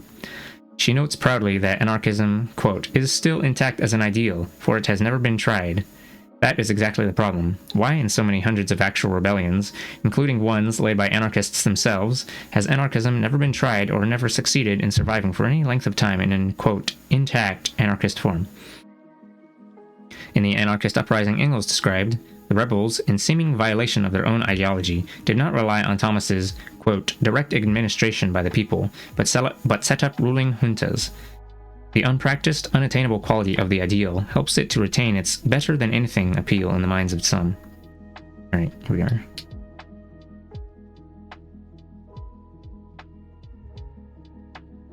You really, really, really like the concept of social anarchism, but there's a lot of risks of instability in every version of it you can think of. Yeah, I think that's what they're getting at here, that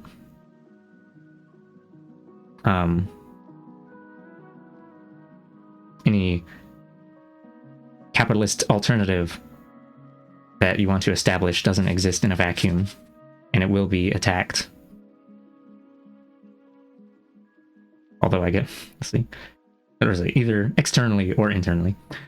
Like, trying to have equal and flat authority for everyone and not having the tyranny of the majority issue is funky wonky.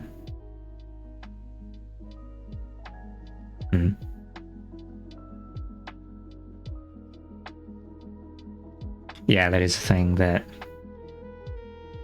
I don't know if they're going to talk about it in this here book, but one of the mistakes of the USSR was, well, I guess they did kind of mention it offhand once, but they didn't really go into detail about it. Hello, Marvelorian. We're talking about history and communism, and I guess it's like politics, but not really modern politics per se, although it is relevant. What was I gonna say? Oh yeah, the USSR. They suppressed religion because they, I don't remember the exact reasoning, but people didn't like having religion suppressed, and then well,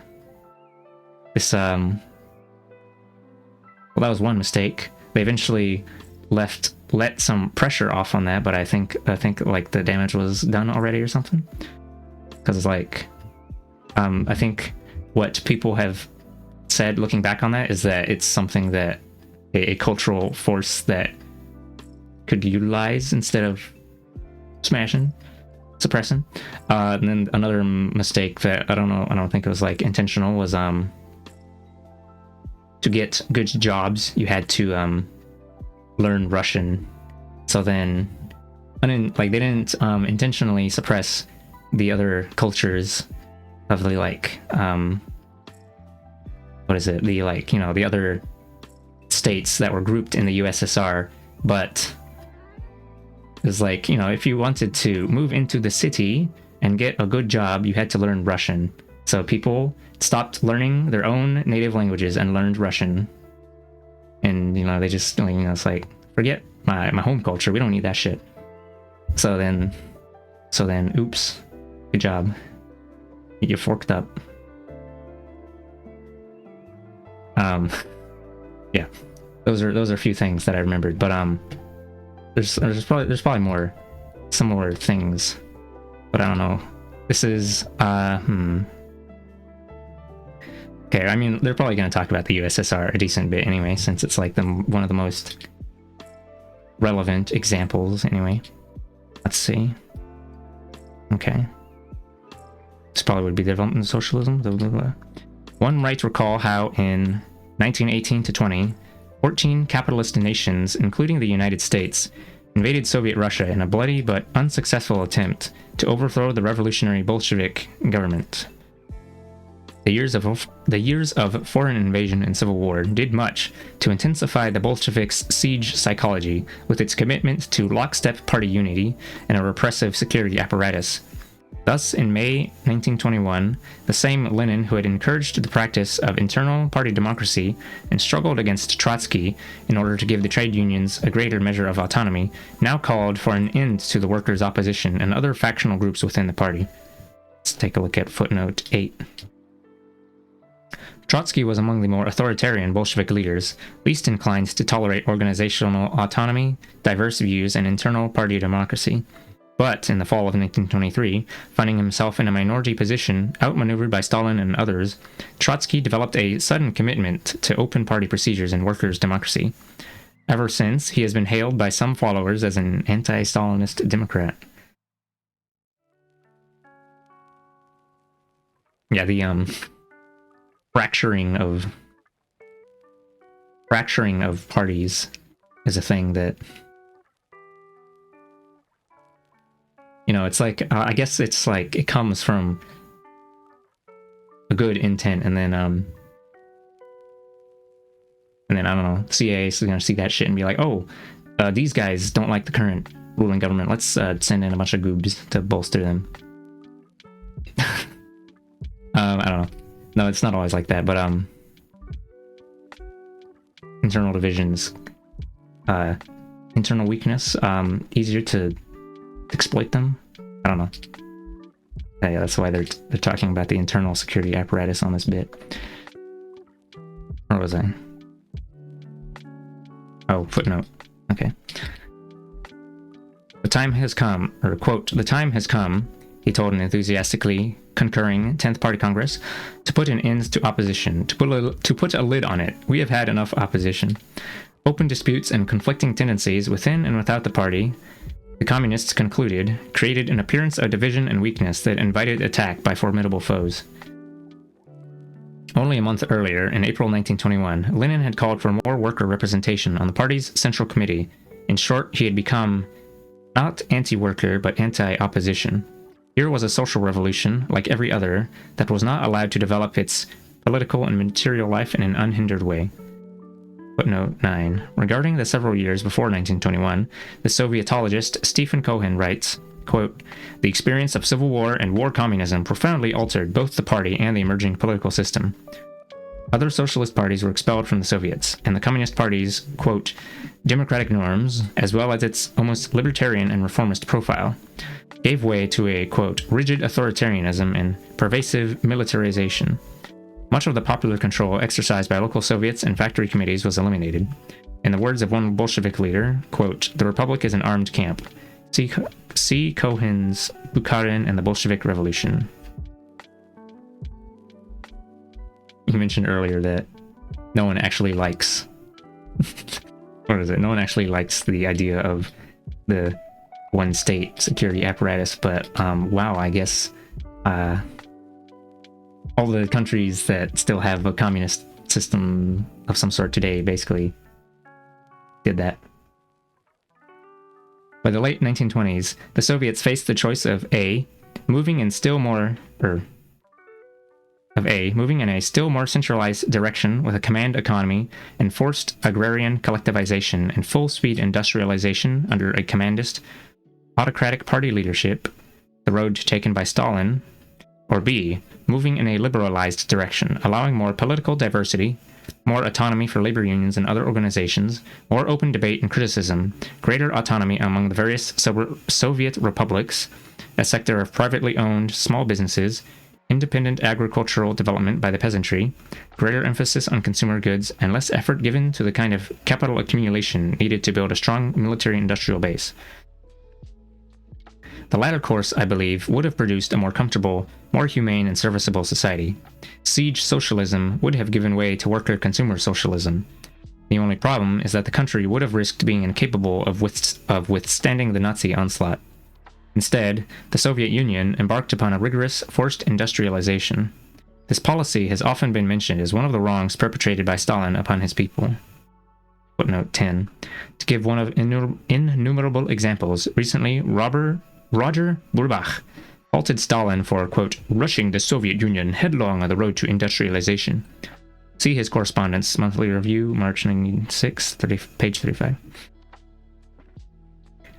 It consisted mostly of building, within a decade, an entirely new, huge industrial base east of the Urals in the middle of the barren steppes, the biggest steel complex in Europe, in anticipation of an invasion from the west. Money was spent like water, men froze, hungered, and suffered, but the construction went on with a disregard for individuals, and a mass heroism seldom paralleled in history. John Scott behind the Urals, an American worker in Russia's city of steel. Stalin's prophecy that the Soviet Union had only 10 years to do what the British had done in a century proved correct. When the Nazis invaded in 1941, that same industrial base, safely ensconced thousands of miles from the front, produced the weapons of war that eventually turned the tide. The cost of this survival included 22 million Soviet citizens who perished in the war, and immeasurable devastation and suffering, the effects of which would distort Soviet society for decades afterward. All this is not to say that everything Stalin did was of historical necessity. The exigencies... Yeah, pulling out all the big words. Exigency? Exigency. Okay. An urgent need or demand. The exigencies of, exigent, of revolutionary survival did not, quote, make inevitable the heartless execution of hundreds of old Bolshevik leaders, personality cult of a supreme leader who claimed every revolutionary gain as his own achievement, the suppression of party political life through terror, the eventual silencing of debate regarding the pace of industrialization and collectivization, the ideological regulation of all intellectual and cultural life, and the mass deportation of, quote, suspect nationalities. They really bring out the smartest sounding words they can think of? Well, I mean, I guess that's just... Sometimes I just pull out smart words and I'm like, oops, sorry guys, sorry for being pretentious. I don't know. You get your bloated vocabulary, you have to use it for something.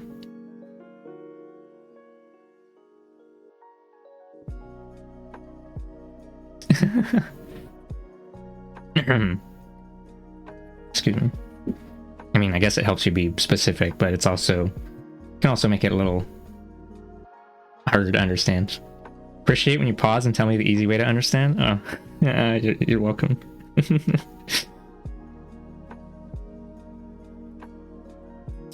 So mass deportation of suspect nationalities. Wow. Yeah, a little overreaching with the actions there. Excuse me. The transforming effects of counter-revolutionary attack have been felt in other countries. A Sandinista military officer I met in Vienna in 1986 noted that Nicaraguans were, quote, not a warrior people, but they had to learn to fight because they faced a destructive US-sponsored mercenary war. She bemoaned the fact that war and embargo forced her country to postpone much of its socio-economic agenda. As with Nicaragua, so with Mozambique, Angola, and numerous other countries in which US-financed mercenary forces destroyed farmlands, villages, health centers, and power stations, while killing or starving hundreds of thousands. The revolutionary baby was strangled in its crib or mercilessly bled beyond recognition. This reality ought to earn at least as much recognition as the suppression of dissidents in this or that revolutionary society.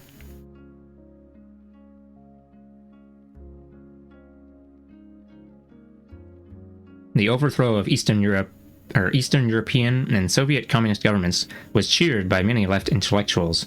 Now democracy would have its day.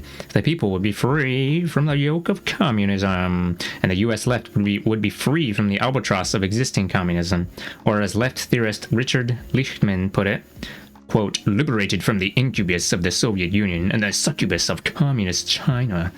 Wow.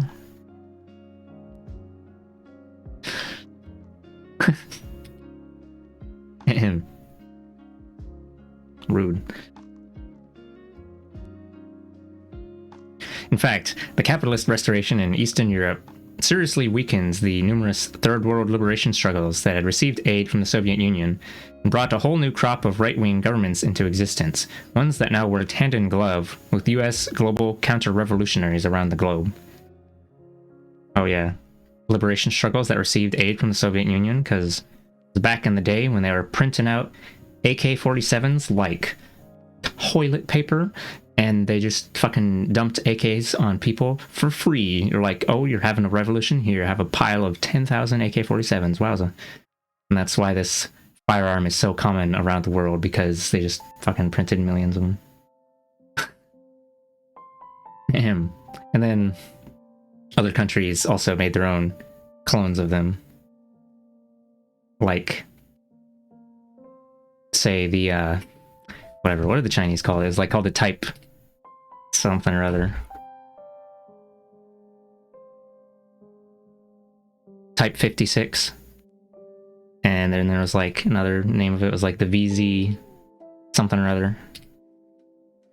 I don't know. They're basically all the same thing. They use the same ammunition, the same magazines, and I think they have some part interchangeability. Duping the weapon in-game, but not banned. Hello, Bumbus. We're reading about history and communism and some political ideology. Wait, that's already included in the communism part. What? We're reading about the USSR right now, or rather, or we I don't know. It's not. Well, I guess it's not specifically the USSR. But let's see, where were we? We're right here. Okay. I don't know. Here. Okay. You're just gonna vibe here? Alright. Yeah, it's I've started doing readings of historical political books like every 2 weeks or so. This is the time frame I decided on randomly about pseudo-randomly about a month ago. Last 2 books I read were on Palestine. Anyway. Let's see. US global counter-revolutionaries in the group. In addition, the overthrow of communism gave the green light to the unbridled...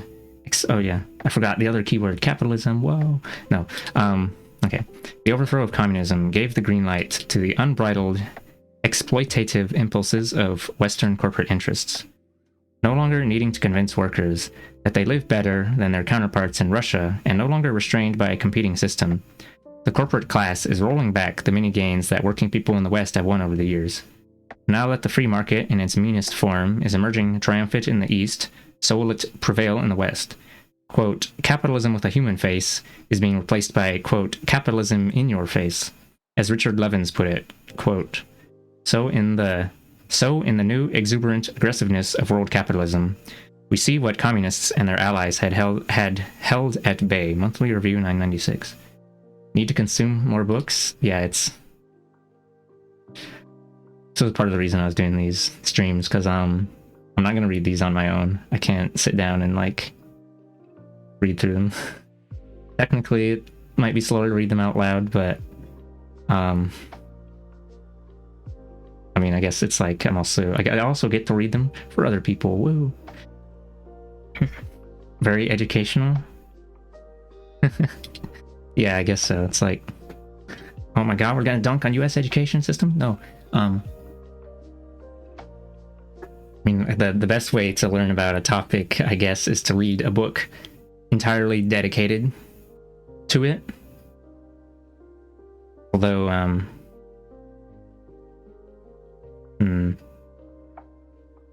but yeah, like, you know, U.S. education with world history and U.S. history, it's usually just like a summary where they kind of just go from chapter to chapter, like bullet point kind of deal. It's not, you're not even U.S. Oh, sorry. All right, we'll say capitalist education systems. Grr. I mean, they're not really. They're education. Pa. No, it's like preparing you for the workforce. It's kind of a little bit of a giving them too much credit to call it education system, but the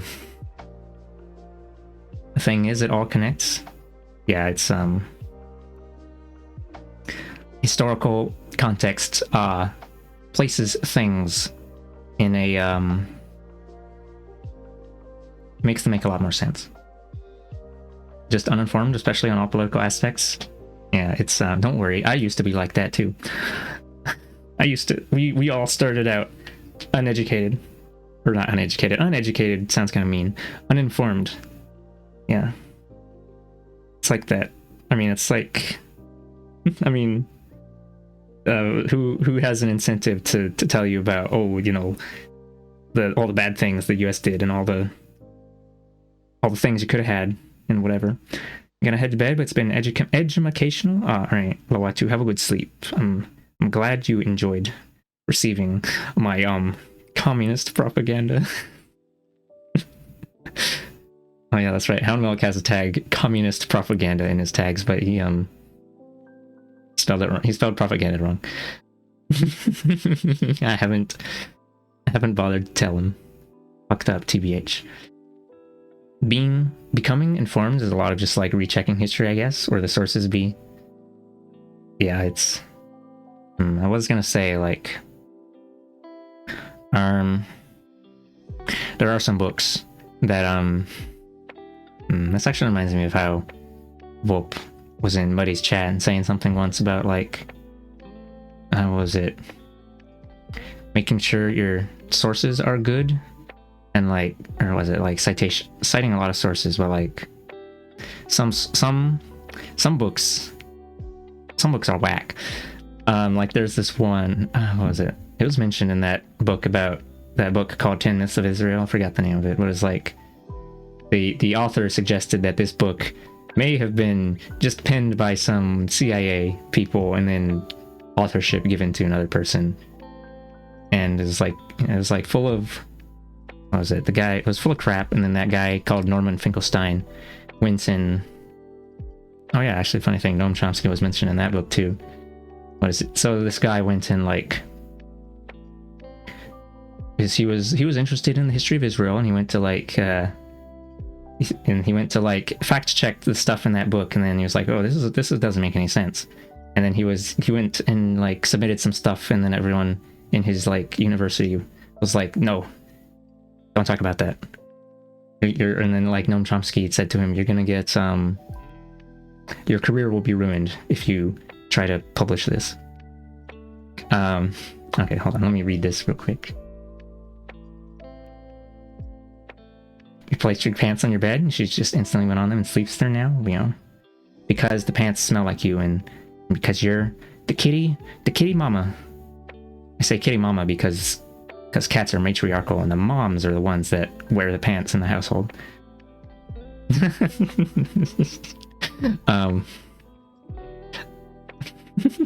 Anyway, what was it? So what did what was I saying? So it was the book.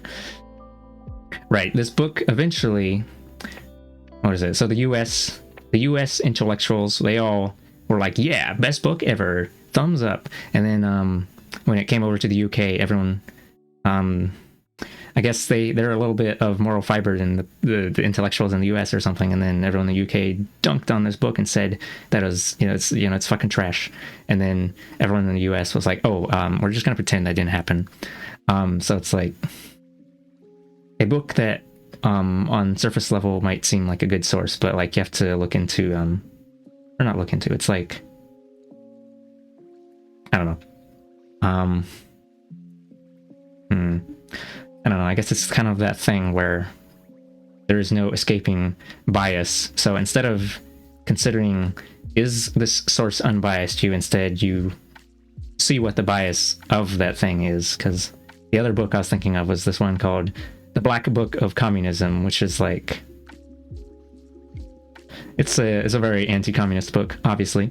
And it's like listing, I guess the main takeaway from it is like, oh, the death count of communism, numbers in the bajillions.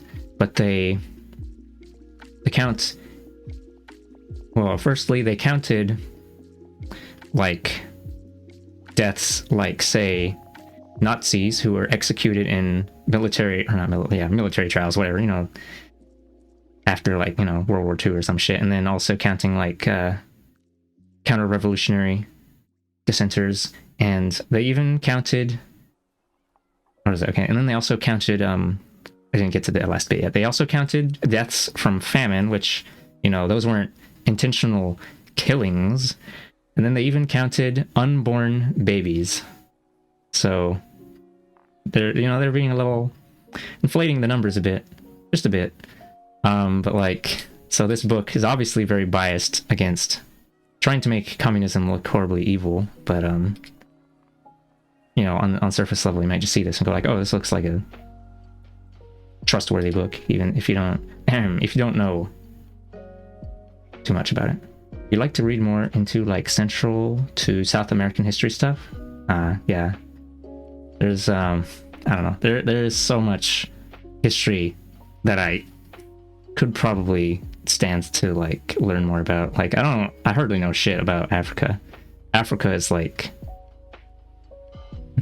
it's just like this, it's just a big fuzzy blurry zone. I mean, I guess I know a slight amount of it. There was like some African kingdoms before, I don't know. And a thing I wanted to learn more about when I was reading about it in the Palestine books was the Ottoman Empire, because the Ottoman Empire was like something that was around was quite a few centuries until recently, and I think it was like World War I where the Ottoman Empire finally got deleted off the face, got broken up into smaller singular states. And I think the Ottoman Empire may have been in Africa as well. Probably. I'm 66% sure they were in there. But yeah, like, Heart says eyebrows so nice. Yeah. Knots. Yeah, it's we're gonna be coming across that word a lot, because this is like, what is it, communism is like the opposite force to like fascism, I guess, basically. In summary, a reactionary counter movement to communism. Oh my god, we're getting stuck. You often think of it like, who stands to gain what? That's what you can consider when you look at who provides this information. Trying to get better with it, at least. Really sort of try to keep our visualizing for at least US education. When you think of Africa, it's always in a certain old time period. Oh yeah, they never talk about like the more recent stuff. They just talk about Egypt, and then they might talk about apartheid in South Africa, and I don't really remember anything else, to be honest, that I remember from the textbook education. I don't know if they even ever talk about like the Ottoman Empire, really, or at least, you know, besides like offhand mention kind of thing. Oh, you know why they only talk about Egypt? Because it's like the narrative of we started from the Stone Age and then modern society went like shboosh, and then Egypt gets to be counted in the like narrative of the progression of modern Western society because they were pretty cool, I guess. But then they don't, you know, they never talk about anyone else. Yeah, this is also why they talk about Rome and Greece, because they also fit into that narrative of the rise of glorious Western civilization, blah. You feel you need to retouch the general history of all the other lands? Yeah, I mean, I don't know, I think I think there's so much to learn, like you know, it's like it's common for us silly goobs to like just think of Africa or South America as monoliths. Nekio, I think you missed me glazing about your art style. Oh.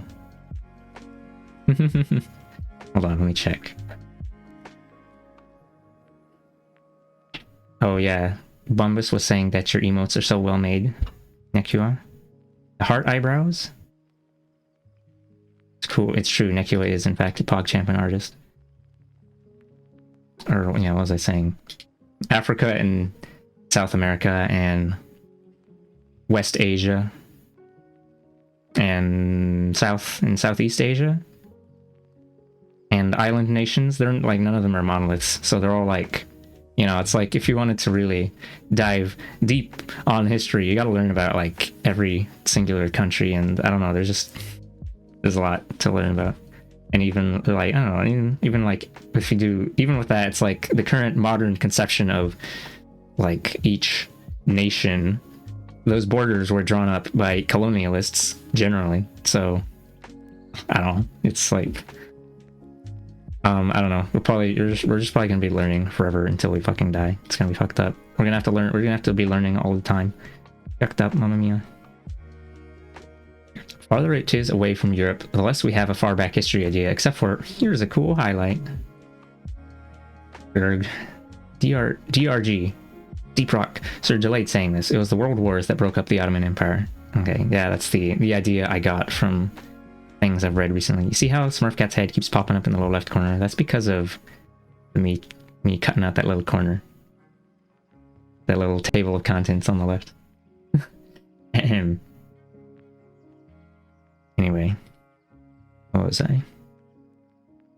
Yeah. Oh yeah. I think I'm gonna refer to the Middle East as West Asia from now on, because Middle East is like, it's that term that we use to refer to that place America loves to bomb, and maybe West Asia is a little more I don't know.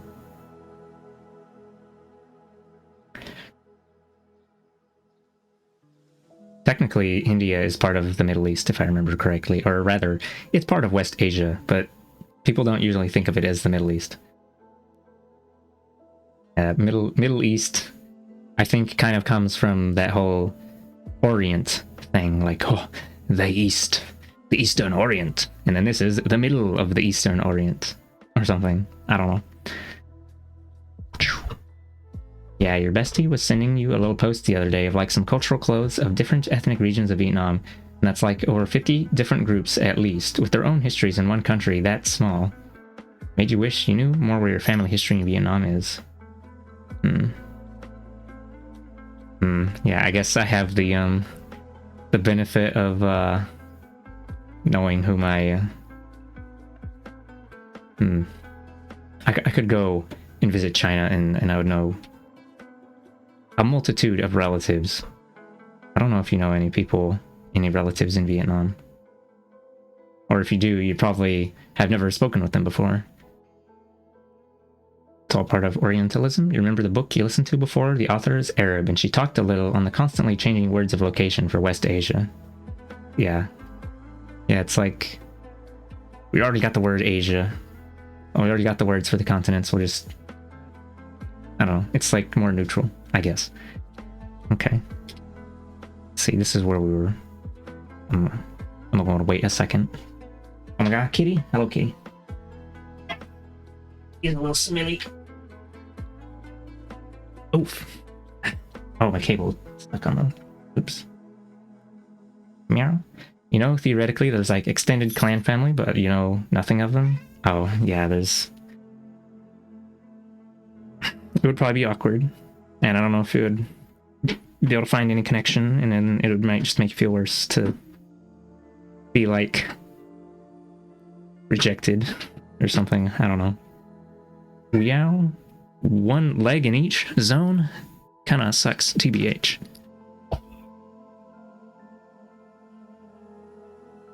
Ow! Jeez. You can't. So violent.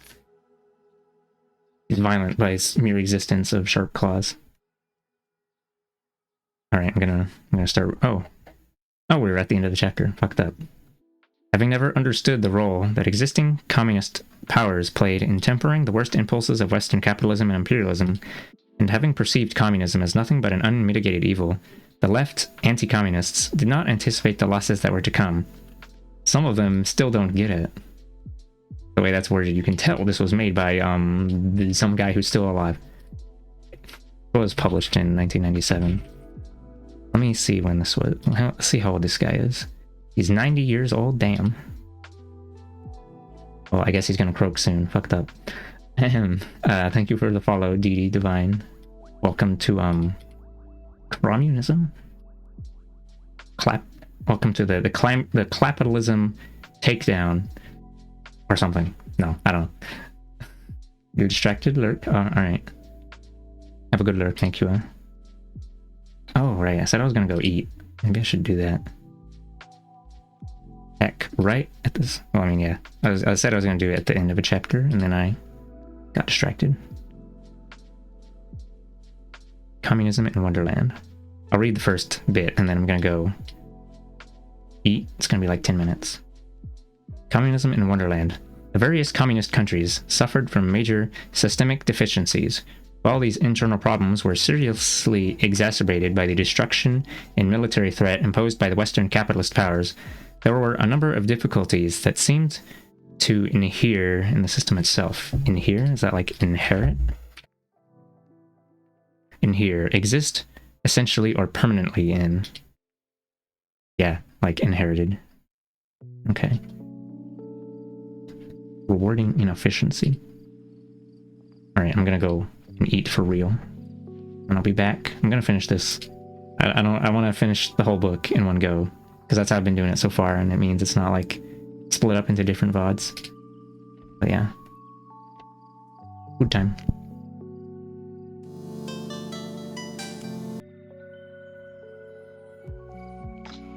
That was my AFK music that came up for a bit. I forgot to mute the source. Or hold on, let me guess. Yeah, whatever, we'll just leave it like that. Okay, I'm gonna go eat.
Alright, I'm back. I have crunched the food, never stood a chance. Ahem.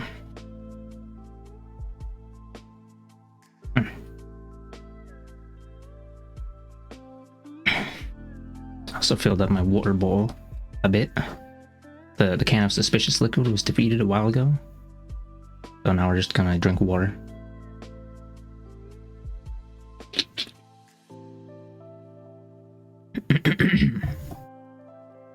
Okay. I should read this bit again. I don't know. Communism and in what? Oh, I forgot to change the title bit.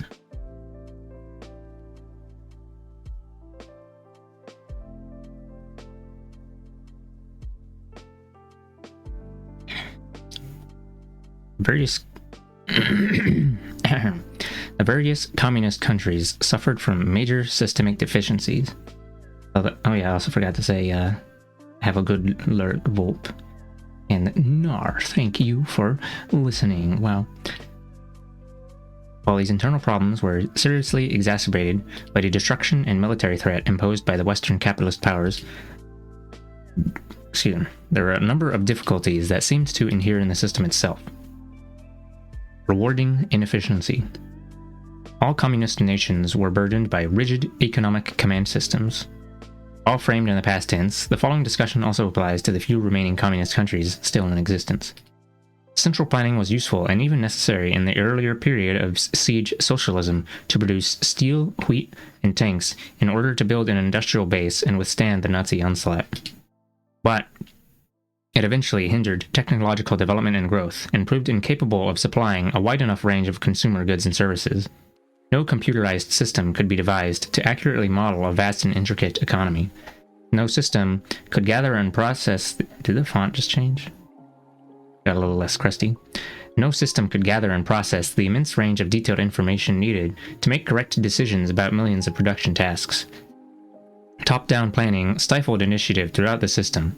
Stagnation was evident in the failure of the Soviet industrial establishment to apply the innovations of the scientific technological revolution of the 70s and 80s, including the use of computer technology. Though the Soviets produced many of the world's best mathematicians, physicists, and other scientists, little of their work found actual application.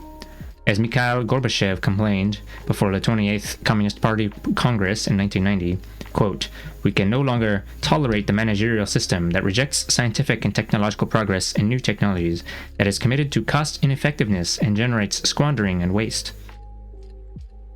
It is not enough to denounce ineptitude. One must also try to explain why it persisted despite repeated exhortations from leaders, going as far back as Stalin himself, who seethed about time-serving bureaucrats. An explanation for the failure of the managerial system may be found in the system itself, which created disincentives for innovation. 1. Managers were little inclined to pursue technological paths that might lead to their own obsolescence. Many of them were not competent in the new technologies and should have been replaced. 2. Managers received no rewards for taking risks. They maintained their positions regardless of whether innovative technology was developed, as was true of their superiors and central planners. 3. Supplies needed for technological change were not readily available. Since inputs were fixed by the plan and all materials and labor were fully committed, it was difficult to divert resources to innovative production. In addition, experimentation increased the risks of failing to meet one's quotas. 4. There was no incentive to produce better machines for other enterprises, since that brought no rewards to one's own firm. Quite the contrary, under the pressure to get quantitative results, managers often cut corners on quality. 5. There was a scarcity of replacement parts, both for industrial production and for durable use consumer goods.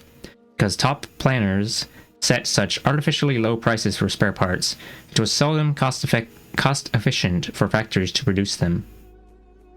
6. Because producers did not pay real value prices for raw materials, fuels, and other things, enterprises often used them inefficiently.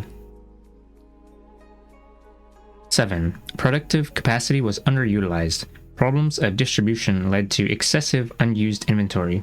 Because of irregular shipments, there was a tendency to hoard more than could be put poured more than could be put into production, further adding to shortages. 8. Improvements in production would lead only to improvements in production would lead only to an increase in one's production quota. In effect, well-run factories were punished with greater workloads. Poor-performing ones were rewarded with lower quotas and state subsidies.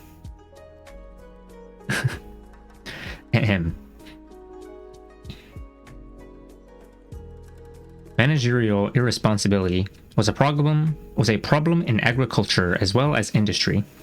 One Vietnamese farm organizer's comment could describe the situation in most other communist countries. Quote, "The painful lesson of farm cooperativization was that management was not motivated to succeed or produce. If anything, farm management was often motivated to provide a poor product. For instance, since state buyers of meat paid attention to quantity rather than quality, collective farmers maximized profits by producing fatter animals. Customers might not care to eat fatty meat, but that was their problem. Only a foolish or saintly farmer would work harder to produce better quality meat for the privilege of getting paid less." Oh, I can see the slight curve where it's like a page scan and the page was turned inward slightly. As in all countries, bureaucracy tended to become a self-feeding animal. Administrative personnel increased at a faster rate than productive workers. A factory with 11,000 production workers might have an administrative staff of 5,000, a considerable burden on productivity. Wow, that's like nearly half the entire shebang. Or half of the other group. In some enterprises, administrative personnel made up half the full number of workers. The heavily bureaucratic mode of operation did not allow for critical, self-corrective feedback. In general, there was a paucity, the presence of something only in small or insufficient quantities or amounts, scarcity. There was a scarcity of the kind of debate that might have held planners and managers accountable to the public. The fate of the whistleblower was the same in communist countries as in our own. Those who exposed waste, incompetence, and corruption were more likely to run risks than receive rewards. You believe the US also does something similar, where if the entire budget for things like roads doesn't get spent, they reduce the budget, which naturally encourages frivolous use of the allocation and erodes trust between the people allocating the funds and the people responsible for the roads? Yeah.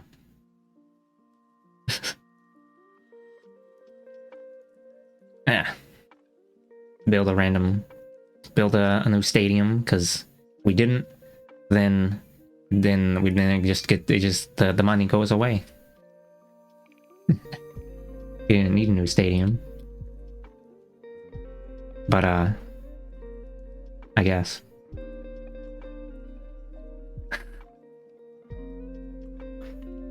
Nobody minding the store.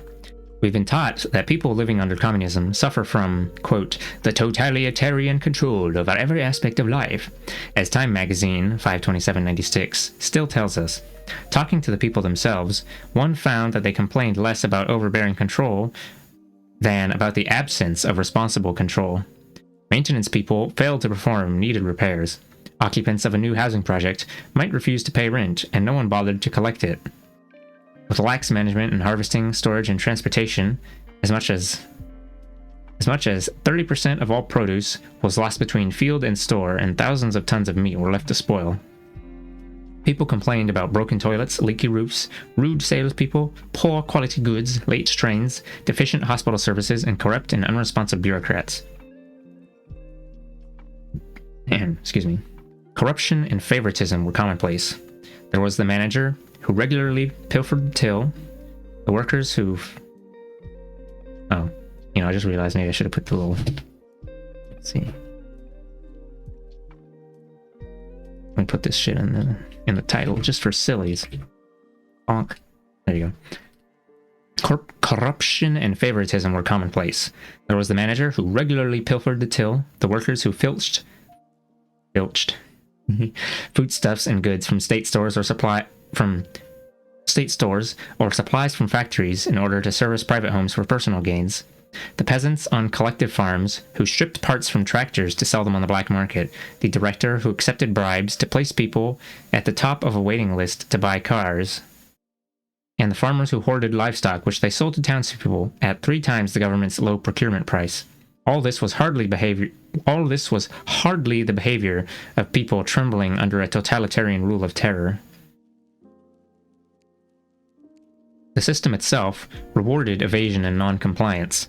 Thus, the poorer the performance of the collective farm, the more substantial the subsidy and the less demanded in the way of work quotas. The poorer the performance of plumbers and mechanics, the less burdened they were with calls and quotas. The poorer the restaurant service, the fewer the number of clients, and the more food left over to take home for oneself or sell on the black market. The last thing restaurant personnel wanted was satisfied customers who would return to dine at the officially fixed low prices. Not surprisingly, work discipline left much to be desired. There was the clerk who chatted endlessly with a friend on the telephone while a long line of people waited resentfully for service, the 2 workers who took 3 days to paint a hotel wall that should have taken a few hours, the many who would walk off their jobs to go shopping. Such poor performance itself contributed to low productivity and the cycle of scarcity. In 1979, Cuban leader Raúl Castro offered this list of abuses.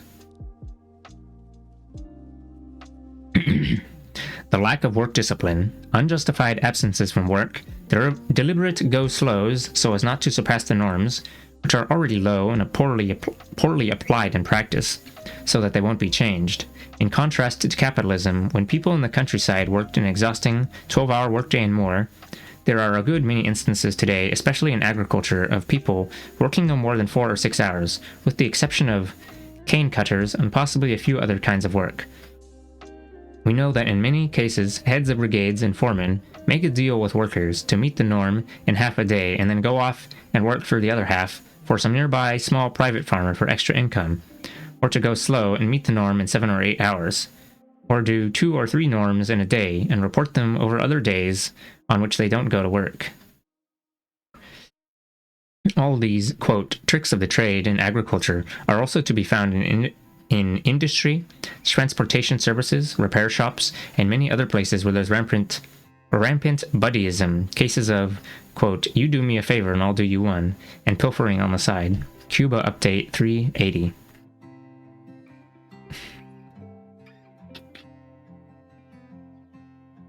Slurp. If fired, an individual had a constitutional guarantee to another job and seldom had any difficulty finding one. The labor market was a seller's market. Workers did not fear losing their jobs, but managers feared losing their best workers and sometimes overpaid them to prevent them from leaving. Too often, however, neither monetary rewards nor employment itself were linked to performance. The dedicated employee usually earned no more than the irresponsible one. The slackers and pilferers had a demoralizing effect on those who wanted to work in earnest. Full employment was achieved by padding the workforce with people who had relatively little to do. This added to labor scarcity, low productivity, lack of work discipline, and the failure to implement labor-saving technologies that could maximize production. That was a thought I just had, where most of these people probably didn't want to work anyway, and some automation could fix this shit. But sounds like they had trouble even doing that anyway. Because I guess when you already have a job and you're getting the money, you don't want to be replaced.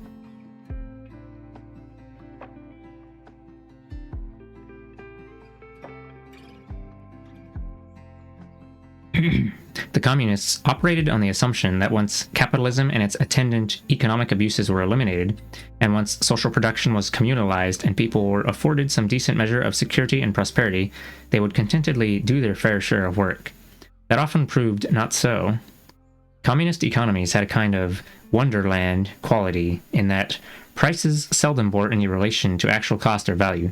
Many expensive services were provided almost entirely free, such as education, medical care, and most recreational, sporting, and cultural events.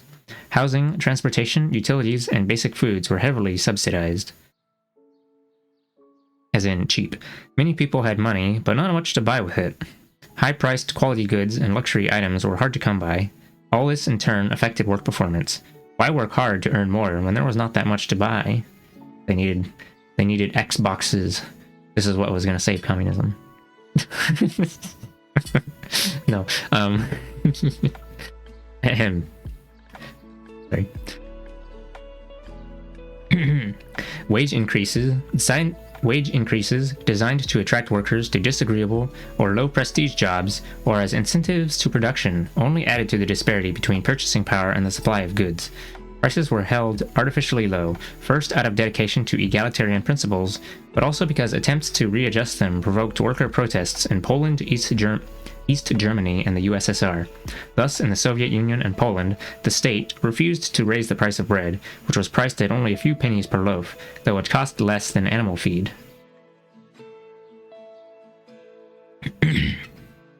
One result: farmers in both countries bought the bread to feed their pigs. With rigorous price controls, there was hidden inflation, a large black market, and long shopping lines. Honestly, you feel like stuff like doing norms / quotes in advance makes sense if the thing being made isn't quick to expire, but you realize the point the text is making is that being honest about their done work would just mean their minimum requirement will go up. It's an accountability mess.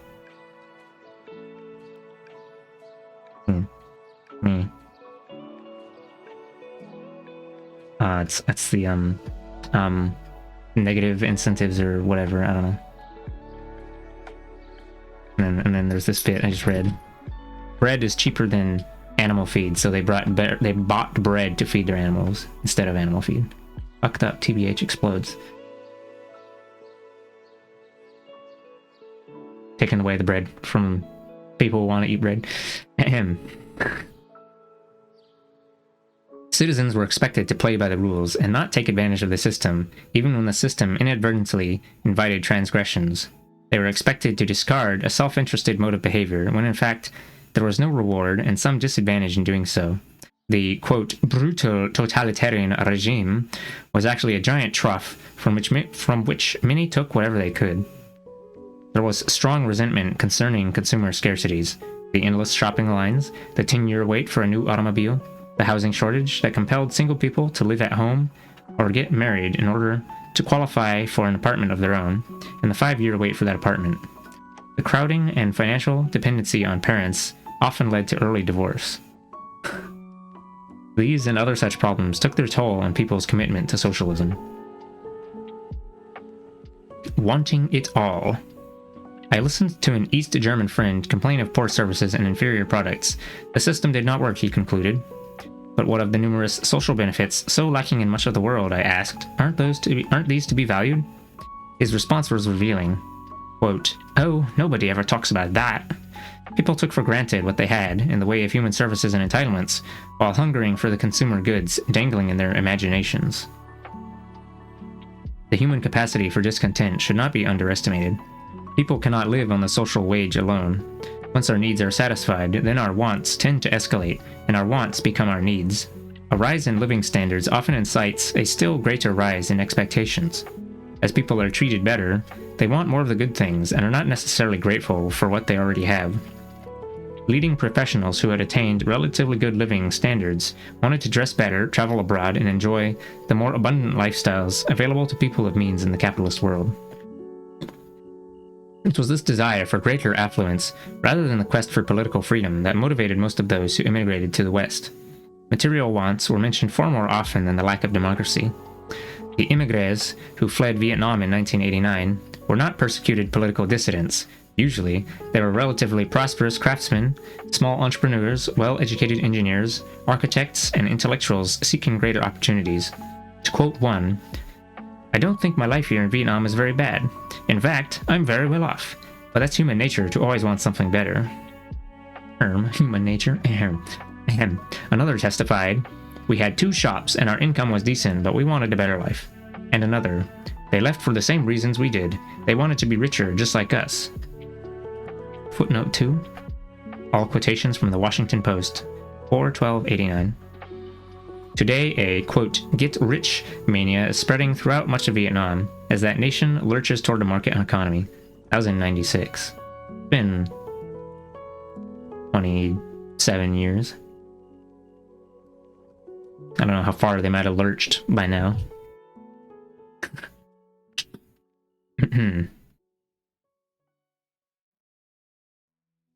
Likewise, the big demand in the German Democratic Republic, GDR, was for travel, new appliances, and bigger apartments.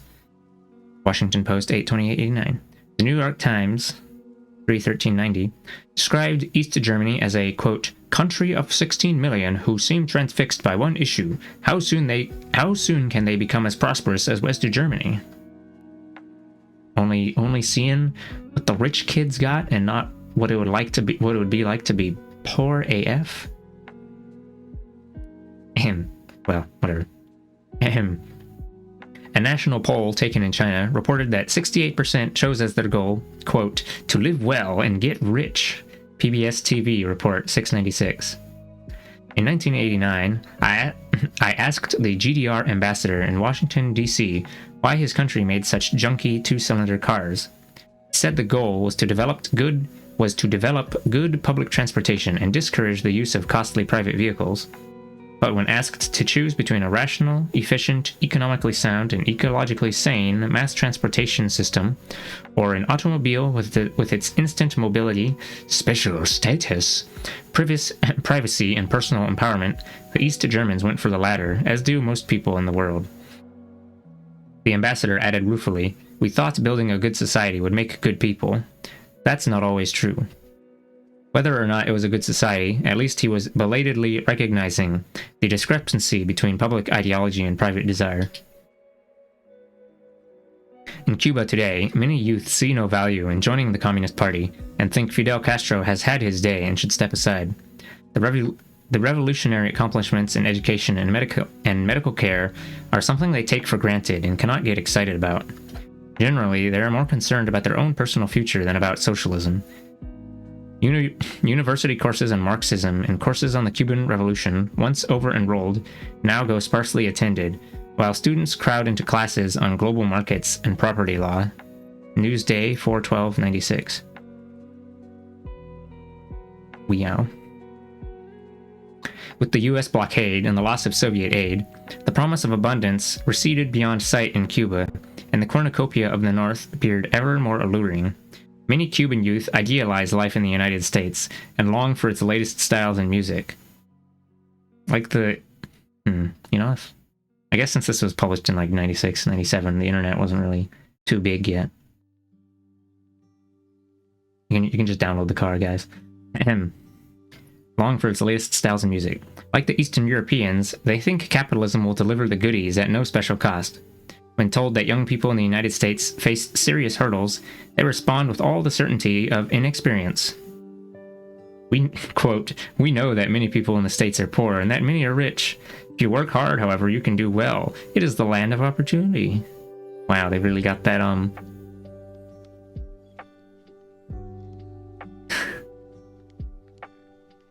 that meritocracy, individualism, crap.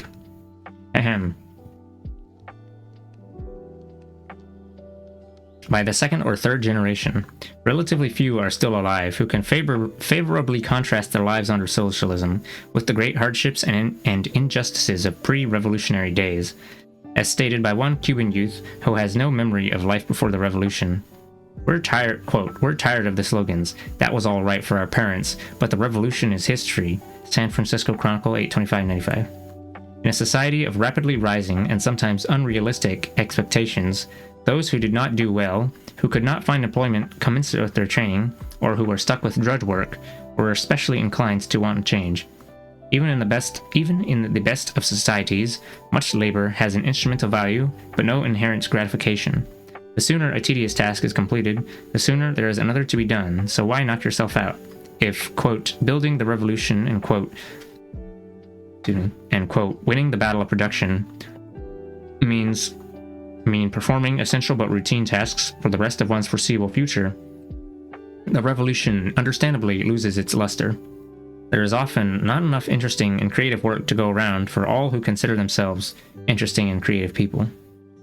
In time, the revolution suffers from the routinization of charisma.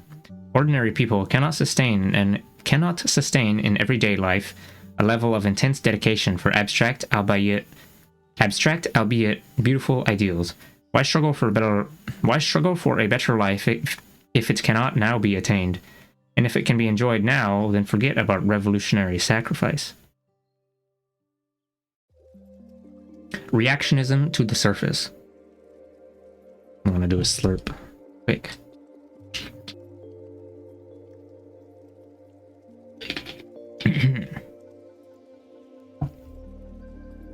For years, I heard about the devilishly clever manipulations of communist propaganda.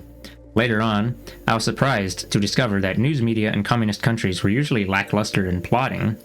Western capitalist nations are immersed in an advertising culture, with billions spent on marketing and manipulating images. The communist countries had nothing comparable. Their media coverage generally consisted of dull protocol visits and official pronouncements, along with glowing reports about the economy and society. So glowing that people complained about not knowing what was going on in their own country. They could read about abuses of power, industrial accidents, worker protests, and earthquakes occurring in every country but their own. And even when the press exposed domestic abuses, they usually went uncorrected.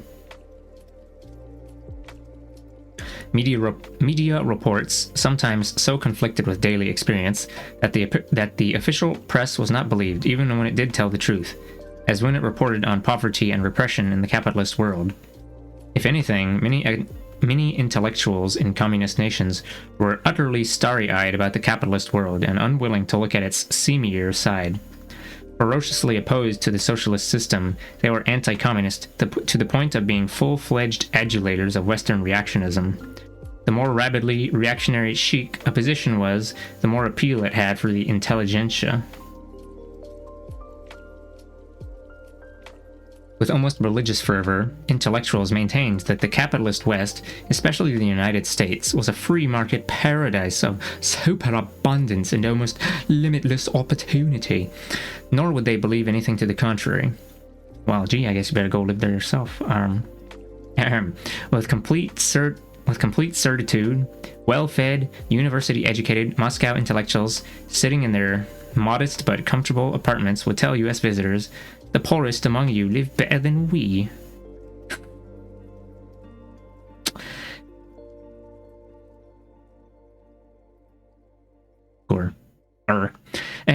A conservative deputy editor of the Wall Street Journal, David Brooks, offers this profile of the Moscow intellectual. Quote block. He is the master of contempt, and feels he is living in a world run by imbeciles. He is not unsure, casting about for the correct answers. The immediate answers are obvious: democracy and capitalism. His self-imposed task is to smash the idiots who stand in the way. He has none of the rococo mannerisms of our intellectuals, but values bluntness, rudeness, and arrogance. These democratic intellectuals love Ronald Reagan, Marlboros, and the South in the American Civil War. So much for intellectual French. Consider Andrei Sakharov, a darling of the US press, who regularly praised corporate capitalism while belittling the advances achieved by the Soviet people. He lambasted the US peace movement for its opposition to the Vietnam War, and accused the Soviets of being military expansionists and the sole culprits behind the arms race. Sakharov supported every US armed intervention abroad as a defense of democracy, and characterized new US weapon systems like the neutron bomb as, quote, primarily defensive. Wow. No words. You know, you need to defend yourself by absolutely vaporizing another country off the face of the earth. That's defense.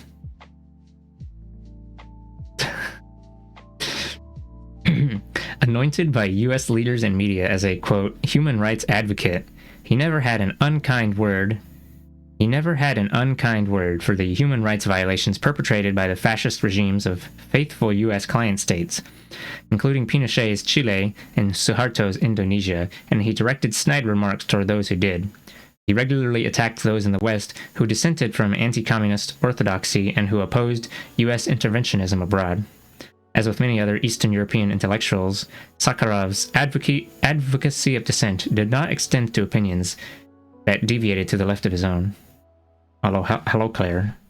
Hello, Raiders. You're just in time for communism.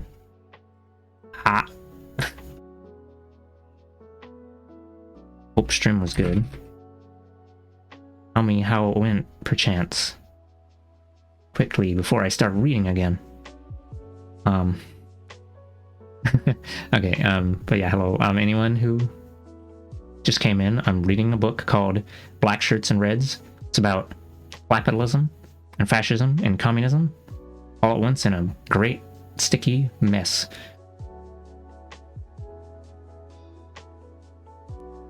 It was a very short karaoke stream testing some VST plugins. Ah, okay. Yeah, I don't usually do book reading streams. This is a special event every 2 weeks or so. Normally I either draw furry art and rig the furry art, or I play video games. But anyway, welcome into the location. We're on chapter 4 out of 9.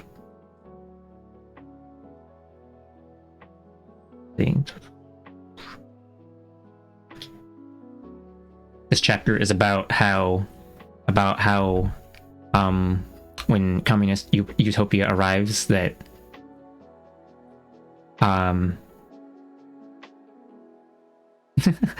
what is it? Taking care of everyone's needs doesn't immediately make them happy because they still have wants, and then when talking about the dangling of the imaginary capitalist consumer goods, they're so tasty. And then this was talking about a Russian, was it Russian? Where is this? Oh yeah, Soviet person being a reactionary, like typical US right-winger. Okay.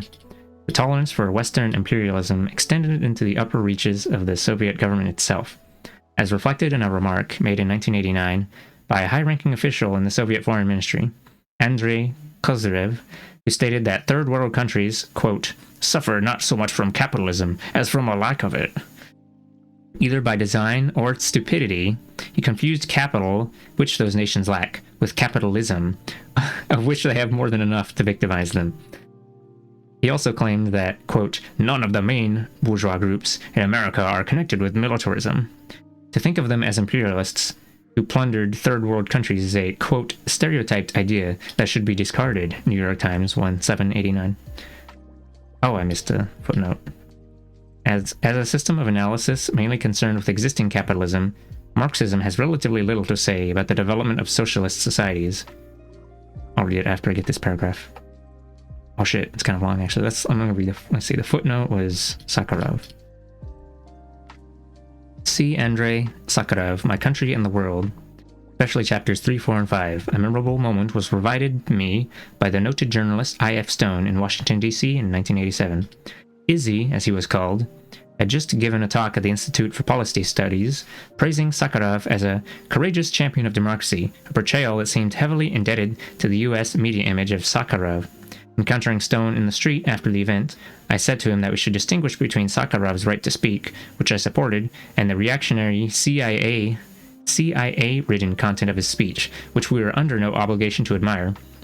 He stopped me in mid-sentence and screamed, quote, I'm sick and tired of people who wipe the ass of the Soviet Union. He then stomped away. Izzy Stone was normally a polite man, but as with many on the U.S. left, his anti-Sovietism could cause him to discard both rational discourse and common courtesy. On subsequent occasions, he talks to me in a most friendly manner, but never once thought to apologize for that outburst. Wow, dabbing on the homies? Okay, let's see. Little to say about the development of socialist societies. In the communist countries, Marxism was doled out like a caddish... I still don't know how that's pronounced. Catechism. Catechism? Catechism. God, why is that voice so breathy? Google, need to calm down. Catechism, a summary of the principles... let's see the second definition that isn't about religion. A series of fixed questions, answers, or precepts used for instruction in other situations. Like I said originally, this is in relation to Christianity. Chaka. Marxism was doled out like a catechism. Its critique of capitalism had no vibrancy or meaning for those who lived in a non-capitalist society. Instead, most intellectuals found excitement in the forbidden fruit of Western bourgeois ideology. In looking to the West, they were not interested in broadening the ideological spectrum, a desirable goal, but in replacing the dominant view with a rightist, anti-communist orthodoxy. They were not for an end to ideology, but for replacing one ideology with another. Without hesitation, they added their voices to the chorus, singing the glories of the free market paradise. Heavily subsidized by Western sources, the right-wing intelligentsia produced publications like Moscow News and Argumentie Fakti, which put out a virulently pro-capitalist, pro-imperialist message. One such publication, Literaturная Gazeta, March 1990, hailed Reagan and Bush as, quote, statesmen and, quote, the architects of peace. It questioned the need for a Ministry of Culture in the USSR, even one that was now headed by an anti-communist. Quote, there is no such ministry in the United States, and yet it seems that there is nothing wrong with American culture. Who said Russians don't have a sense of humor? I can't tell. I think this is like being super sarcastic. Nothing wrong with American culture.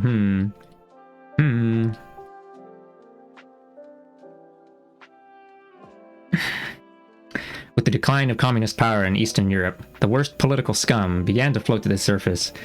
Nazi sympathizers and hate groups of all sorts, though they were not the only purveyors of bigotry. In 1990, none other than Polish Solidarity leader Lech Walesa declared that, quote, a gang of Jews, why am I reading it like that? A gang of Jews had gotten hold of the trough and is bent on destroying us. Later on, he maintained that the comment did not apply to all Jews, but only those, quote, who were looking out for themselves while giving not a damn about anyone else. Nation, 9/10/90. The following year, in Poland's post-communist presidential election, various candidates, including Walesa, outdid each other in their anti-Semitic allusions. Allusions like references. In 1996, at a national ceremony, Solidarity chief Zygmunt I don't know how to pronounce this. Zygmunt Ruzodak resorted to anti-Semitic vituperation.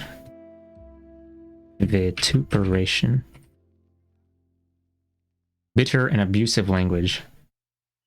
Anti-Semitic, bitter and abusive language, while railing against the previous communist regime. New York Times, 7/9/96.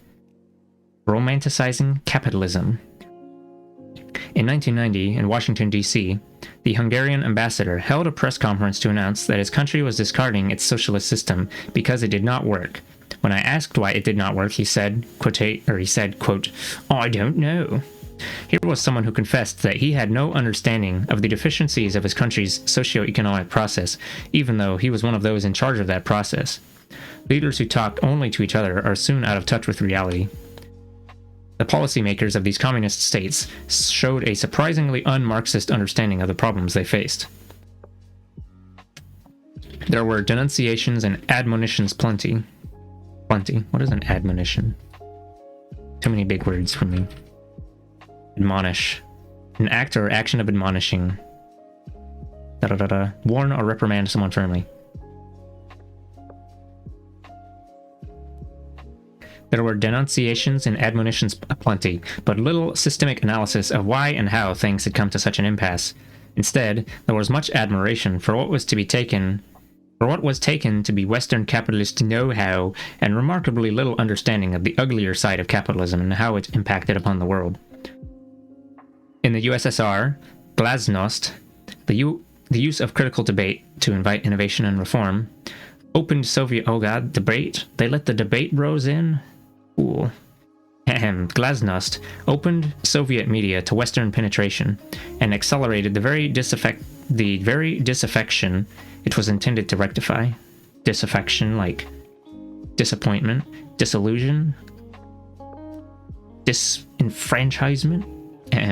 Leaders in Poland and Hungary, and eventually the Soviet Union and the other European communist nations, decided to open their economies to Western investment during the late 1980s. It was anticipated that state ownership would exist on equal terms with cooperatives, foreign investors, and domestic private entrepreneurs. In fact, the whole state economy was put at risk and eventually undermined. Communist leaders had even less understanding of the capitalist system than of their own. Most people living under socialism had little understanding of capitalism in practice. Workers interviewed in Poland believed that if their factory were to be closed down in the transition to the free market, quote, the state will find us some other work. They thought they would have it both ways. In the Soviet Union, many who argued for privatization also expected the government to continue providing them with collective benefits and subsidies. One skeptical farmer got it right. Some people want to be capitalists for themselves, but expect socialism to keep serving them. Guardian 10/23/91. Reality sometimes hit home. In 1990, during the Glasnost period, when the Soviet government announced that the price of newsprint would be raised 300% to make it commensurate with its actual cost, the new pro-capitalist publications complained bitterly. They were angry that state socialism would no longer subsidize their denunciations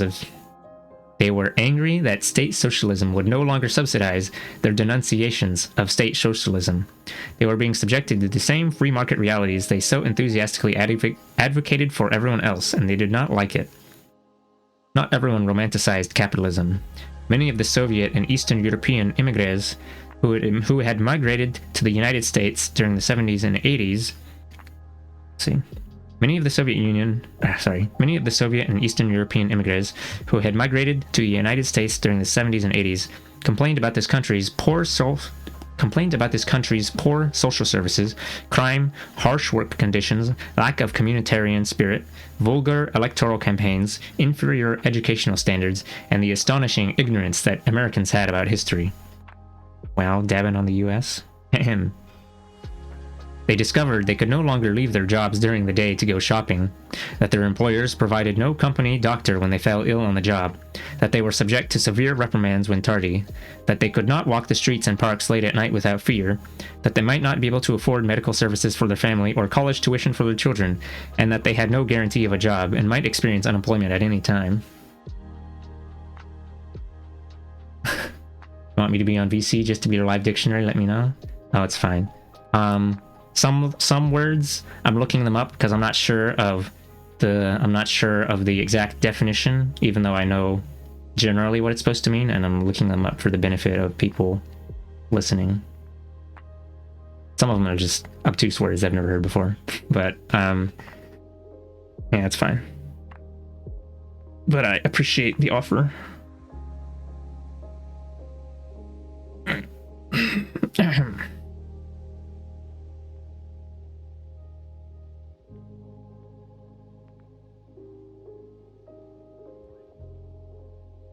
Among those who never immigrated were some who did not harbor illusions about capitalism. In fact, numerous workers, peasants, and elderly were fearful of the changes ahead and not entirely sold on the free market mythology.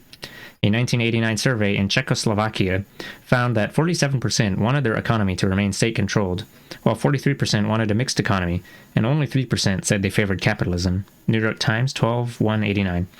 In May 1991, a survey of Russians by a U.S. polling organization found that 54% chose some form of socialism, and only 20% wanted a free market economy, such as in the United States or Germany.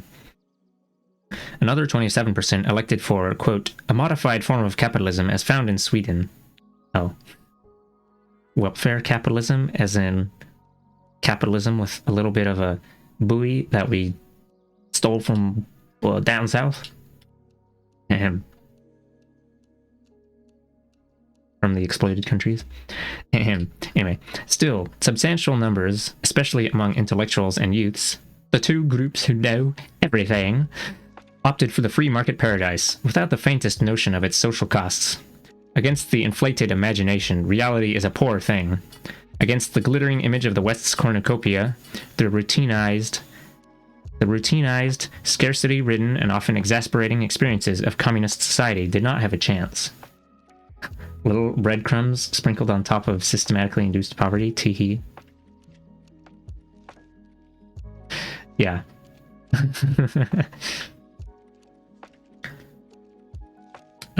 Yeah, This was published in 97 or 96 from what I gather.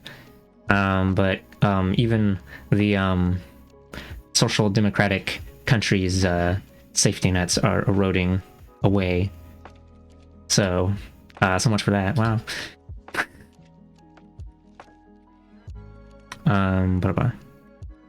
It seems communism created a dialectical dynamic that undermined itself. It took semi-feudal, devastated, underdeveloped countries and successfully industrialized them. Whoa, moth. Successfully industrialized them, bringing a better life for most. But this very process of modernization and uplift also created expectations that could not be fulfilled. Many expected to keep all the securities of socialism overlaid with capitalist consumerism. As we shall see in subsequent chapters, they were in for some painful surprises.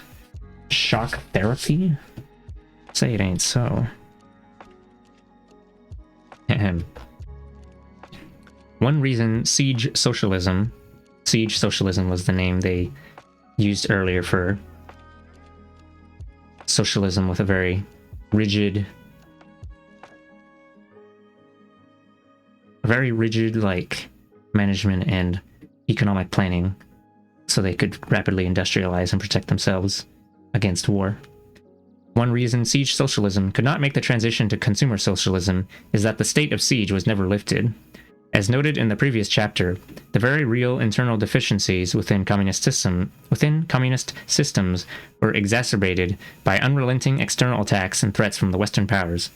Born into a powerfully hostile capitalist world, communist nations suffered through wars, invasions, and an arms race that exhausted their productive capacities and slowed down their development. The decision by Soviet leaders to achieve military parity with the United States while working from a much smaller industrial base placed a serious strain on the entire Soviet economy. The very siege socialism that allowed the USSR to survive made it difficult for it to thrive. Perestroika, the restructuring of socio-economic practices in order to improve performance, was intended to open and revitalize production. Instead, it led to the unraveling of the entire state socialist fabric. Thus, the pluralistic media that were to replace the communist monopoly media eventually devolved into a pro-capitalist ideological monopoly. The same thing happens to other socialist institutions. The intent was to use a shot of capitalism to bolster socialism. The reality was that socialism was used to subsidize and build an unforgiving capitalism. You thought you could just take a little shot of capitalism, but then your entire body dissolved? Oops, sorry guys.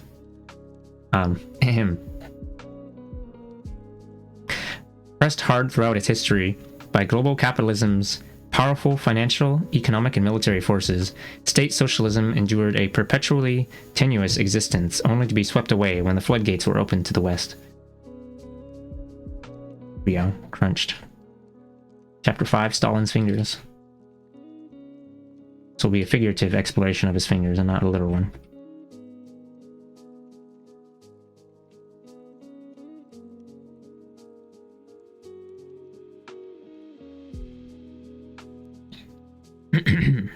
In 1989 to 1991, remarkable transformations swept across Eastern Europe and the Soviet Union. Communist governments were overthrown, large portions of their publicly owned economies were dismantled and handed over to private owners at garage sale prices, and one-party rule was replaced with multi-party parliamentary systems. For Western leaders who had tirelessly pursued the rollback of communism, it was a dream come true. If the overthrow of communism was a victory for democracy, as some claimed, it was even more a victory for free market capitalism and conservative anti-communism. Some of the credit should go to the CIA and other Cold War agencies, along with the National Endowment for Democracy, the AFL-CIO, the Ford Foundation, the Rockefeller Brothers Fund, the Pew Charitable Trusts. Oh, is that the one that gives money to PBS? No. And various right-wing groups, all of whom funded free market, anti-communist political organizations and publications throughout Eastern Europe and the Soviet Union, in what swiftly became the best financed chain of, quote, revolutions in history. Let me look up, actually.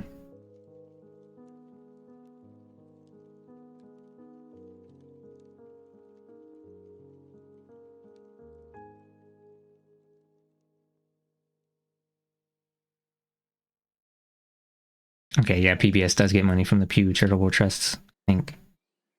Perhaps, on occasion. PBS, Public Broadcasting Service, it's public television in America.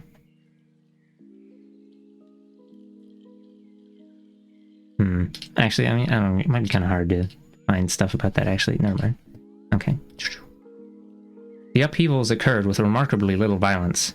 As Lech Walesa boasted in November 1989, Polish solidarity overthrew the communist government without breaking a single window. This says at least as much about the government that was overthrown as about the rebels. Rather than acting as might US-supported rulers in El Salvador, Colombia, Zaire, or Indonesia, with death squad terrorism and mass repression, the communists relinquished power almost without firing a shot. The relatively peaceful transition does not fit our image of unscrupulous totalitarians who stop at nothing to maintain power over captive populations. Why didn't the ruthless Reds act more ruthlessly? See footnote. During the mid-1980s, the police in communist Poland shot 44 demonstrators in Gdansk and other cities. 10 former police and army officers were put on trial in 1996 for these killings. In Romania, there reportedly were scores of fatalities in the disturbances immediately preceding the overthrow of Ceausescu, after which Ceausescu and his wife were summarily executed without trial. The killings in Poland and Romania are the sum total of fatalities as far as I know. How many victims? We have heard much about the ruthless Reds, beginning with the reign of terror and repression perpetrated during the dictatorship of Joseph Stalin, 1929 to 1953. Estimates of those who perished under Stalin's rule, based principally on speculations by writers who never reveal how they arrive at such figures, vary wildly. Thus, Roy Medvedev puts Stalin's victims at 5 to 7 million. Robert Conquest decided on 7 to 8 million. Olga Shatunovskaya claims 19.8 million just for the 35 to 40 period. Stephen Cohen says 9 million by 1939, with 3 million executed or dying from mistreatment during the 1936 to 39 period. And Arthur Koestler tells us it was 20 to 25 million. More recently, William Rusher of the Claremont Institute refers to the, quote, 100 million people wantonly murdered by communist dictators since the Bolshevik Revolution in 1917, Oakland Tribune. And Richard Lurie blames the Stalin era for the, quote, slaughter of millions, New York Times. Unburdened by any documentation, these, quote, estimates invite us to conclude that the sum total of people incarcerated in the labor camps over a 22-year period, allowing for turnovers due to death and term expirations, would have constituted an astonishing portion of the Soviet population. The support and supervision of the Gulag, all the labor camps, labor colonies, and prisons of the Soviet system, would have been the USSR's single largest enterprise. In the absence of reliable evidence, we are fed anecdotes, such as the story Winston Churchill tells. Winston Churchill? Another devil? Silly little piece of shit. Such as the story Winston Churchill tells of the time he asked Stalin how many people died in the famine. According to Churchill, the Soviet leader responded by raising both his hands, a gesture that may have signified an unwillingness to broach the subject. But since Stalin happened to have 5 fingers on each hand...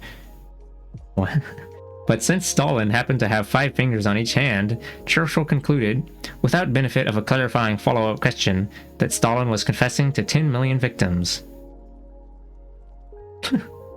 Would the head of one state, especially the secretive Stalin, casually proffer such an admission to the head of another? To this day, Western writers treat this woolly tale as an ironclad confession of mass atrocities. Footnote 2. Stalin, quote, confided the figure of 10 million to Winston Churchill, Stephen Cohen, Bukharin, and the Bolshevik Revolution. 463 in page number. No doubt, the famines that occurred during the years of Western invasion, counter-revolutionary intervention, White Guard civil war, and landowner resistance to collectivization took many victims. What we do know of Stalin's purges is that many victims were Communist Party officials, managers, military officers, and other strategically situated individuals whom the dictator saw fit to incarcerate or liquidate. In addition, whole categories of people whom Stalin considered of unreliable loyalty, Cossacks, Crimean Tartars, and ethnic Germans, were selected for internal deportation. Though they never saw the inside of a prison or labor camp, they were subjected to non-custodial resettlement in Central Asia and Siberia. To be sure, crimes of state were committed in communist countries, and many political prisoners were unjustly interned and even murdered. But the inflated numbers offered by Cold War scholars serve neither historical truth nor the cause of justice, but merely help to reinforce a knee-jerk fear and loathing of those terrible Reds. In 1993, for the first time, several historians gained access to previously secret Soviet police archives and were able to establish well-documented estimates of prison and labor camp populations. They found that the total population of the entire Gulag as of January 1939, near the end of the Great Purges, was 2,022,976. See the footnote. By way of comparison, in 1995, according to the Bureau of Justice Statistics, in the United States there were 1.6 million in prison, 3 million on probation, and 700,000 on parole, for a total of 5.3 million under correctional supervision. San Francisco Chronicle, 7/196. Some millions of others have served time but are no longer connected to the custodial system in any way. At about that time, there began a purge of the purgers, including many intelligence and secret police, NKVD officials, and members of the judiciary and other investigative committees, who were suddenly held responsible for the excesses of the terror, despite their protestations of fidelity to the regime. Another footnote. J. Arch Getty, Gabor Rirsporn, and Viktor Zemskov. Quote, Victims of the Soviet penal system in the pre-war years, a first approach on the basis of archival evidence, American Historical Review. Soviet labor camps were not death camps like those the Nazis built across Europe. There was no systematic extermination of inmates, no gas chambers or crematoria to dispose of millions of bodies. Despite harsh conditions, the great majority of Gulag inmates survived and eventually returned to society when granted amnesty or when their terms were finished. In any given year, 20 to 40% of the inmates were released, according to archive records. 5. Getty et al., Victims of the Soviet Penal System. Oh, okay. Same bit again. Oblivious to these facts, the Moscow correspondent of the New York Times continues to describe the Gulag as, quote, the largest system of death camps in modern history. Almost 1 million Gulag prisoners were released during World War II to serve in the military. The archives reveal that more than half of all Gulag deaths for the 1934 to 53 period occurred during the war years, 1941 to 45, mostly from malnutrition, when severe privation was the common lot of the entire Soviet population. Privation, like deprivation, like starving. Some 22 million Soviet citizens perished in the war. In 1944, for example, the labor camp death rate was 92 per 1,000.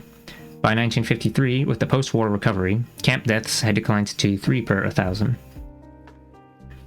Should all Gulag inmates be considered innocent victims of Red repression? Contrary to what we have been led to believe, those arrested for political crimes, quote, counter-revolutionary offenses, numbered from 12 to 33% of the prison population, varying from year to year. The vast majority of inmates were charged with non-political offenses: murder, assault, theft, banditry, smuggling, swindling, and other violations punishable in any society. I don't know what this ibid means here. Total executions from 1921 to 1953, a 33-year span inclusive, were 799,455. No breakdown of this figure was provided by the researchers. It includes those who were guilty of non-political capital crimes, I guess that means murder, as well as those who collaborated in the Western capitalist invasion and subsequent White Guard army atrocities. It also includes some of the considerable numbers who collaborated with the Nazis during World War II and probably German SS prisoners. In any case, the killings of political opponents were not in the millions or tens of millions, which is not to say that the actual number was either inconsequential or justifiable. The 3 historians who studied the heretofore secret Gulag records concluded that the number of victims were far less than usually claimed in the West. This finding is ridiculed by anti-communist liberal Adam Hochschild, who prefers to repeat Churchill's story about Stalin's fingers. Like many others, Hochschild has no trouble accepting undocumented speculations about the Gulag, but much difficulty accepting the documented figures drawn from NKVD archives. Alright, time for a sip. I'm crumbling my throat.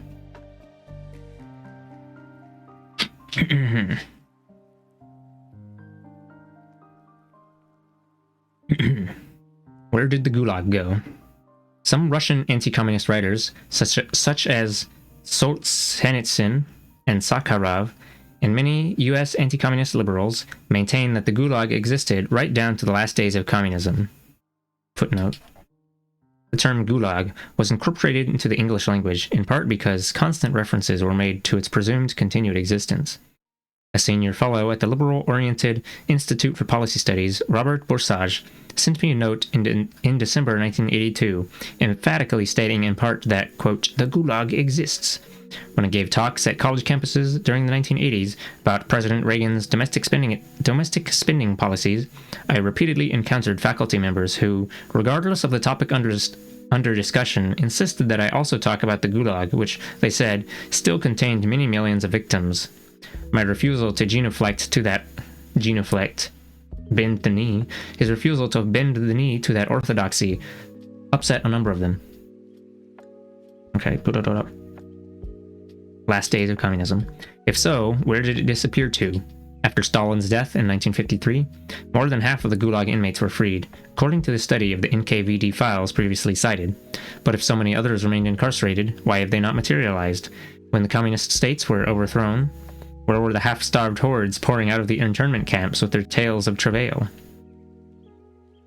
One of the last remaining Soviet labor camps, Perm 35, was visited in 1989 by Republican congressmen, and again in 1990 by French journalists. See Washington Post 11/28/89 and National Geographic 390.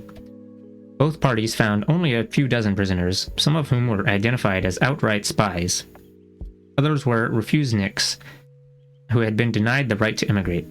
Prisoners worked 8 hours a day, 6 days a week for 250 rubles, 40 USD, a month.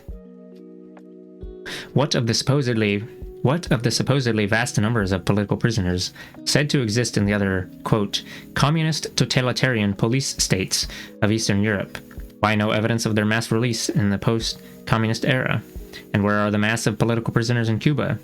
Asked about this, Professor Alberto Prieto of the University of Havana pointed out that even a recent State Department report on human rights showed hundreds of people being tortured, killed, or, quote, disappeared in almost all the Latin American countries, but mentions only six alleged political prisoners in reference to Cuba.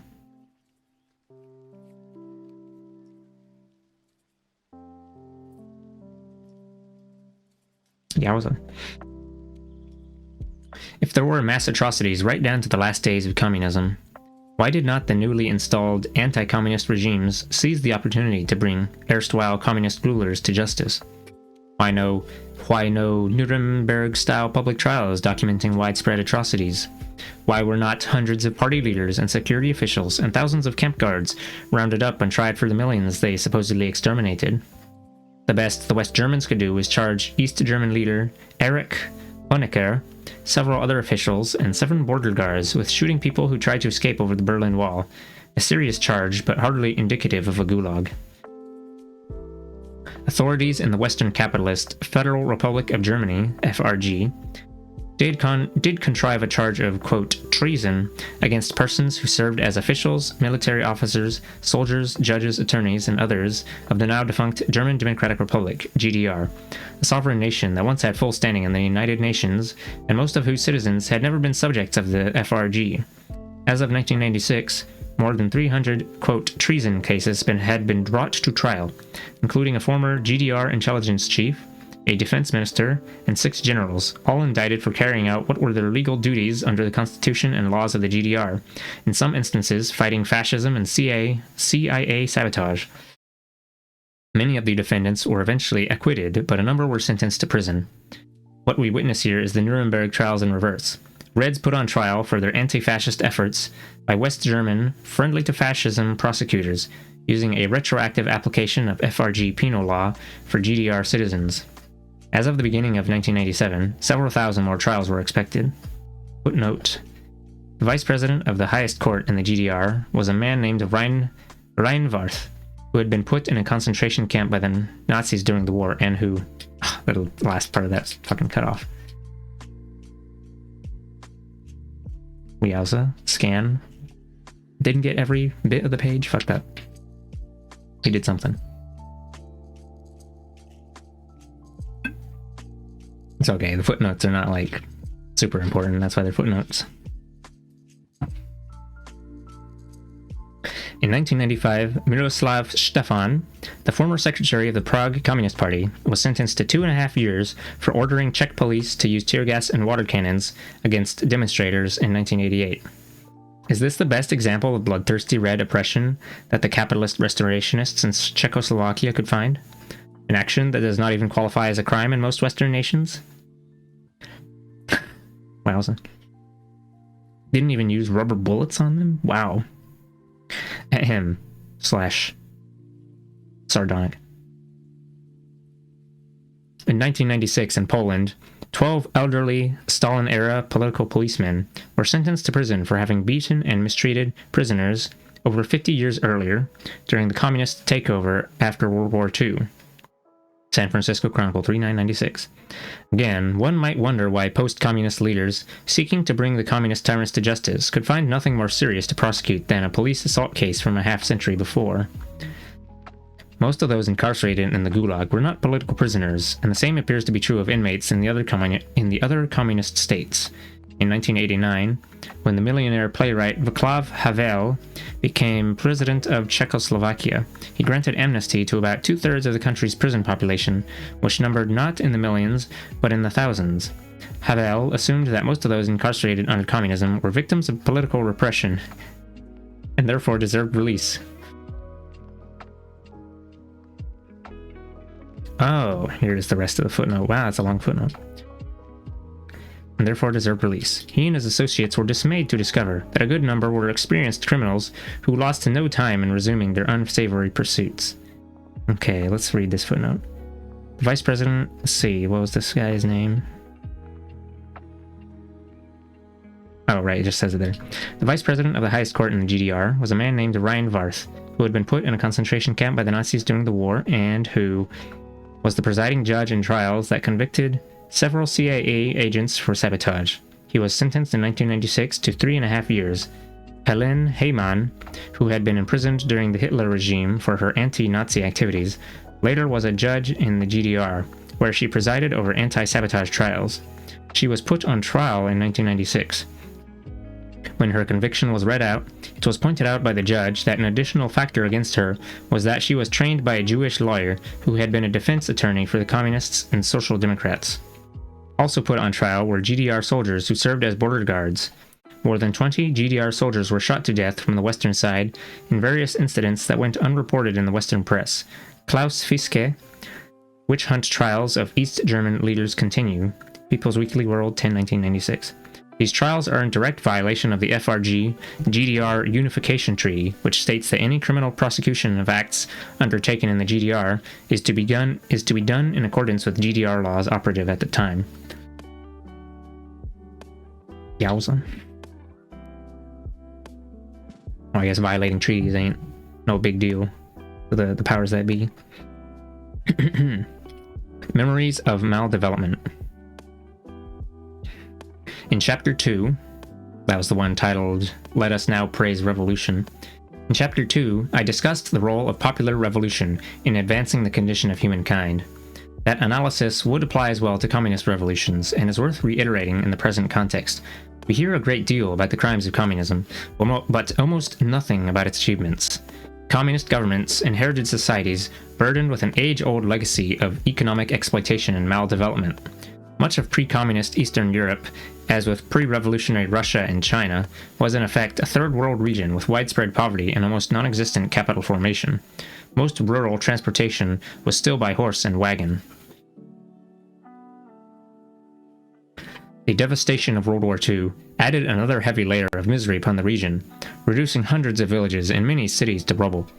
It was the communists and their allies who rebuilt these societies. While denounced in the US press for leaving their economies in bad shape, in fact, the Reds left the economy of Eastern Europe in far better condition than they found it. The same was true of China. Henry Rosemont Jr.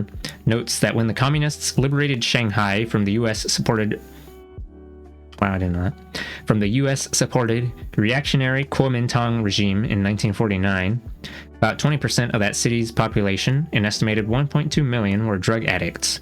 Every morning, there were special street crews, quote, whose sole task was to gather up the corpses of the children, adults, and the elderly who had been murdered during the night or had been abandoned and died of disease, cold, and/or starvation. Z Magazine, October 1995. You know, I got a little excited that, well, we're gonna hear about China, and then wow.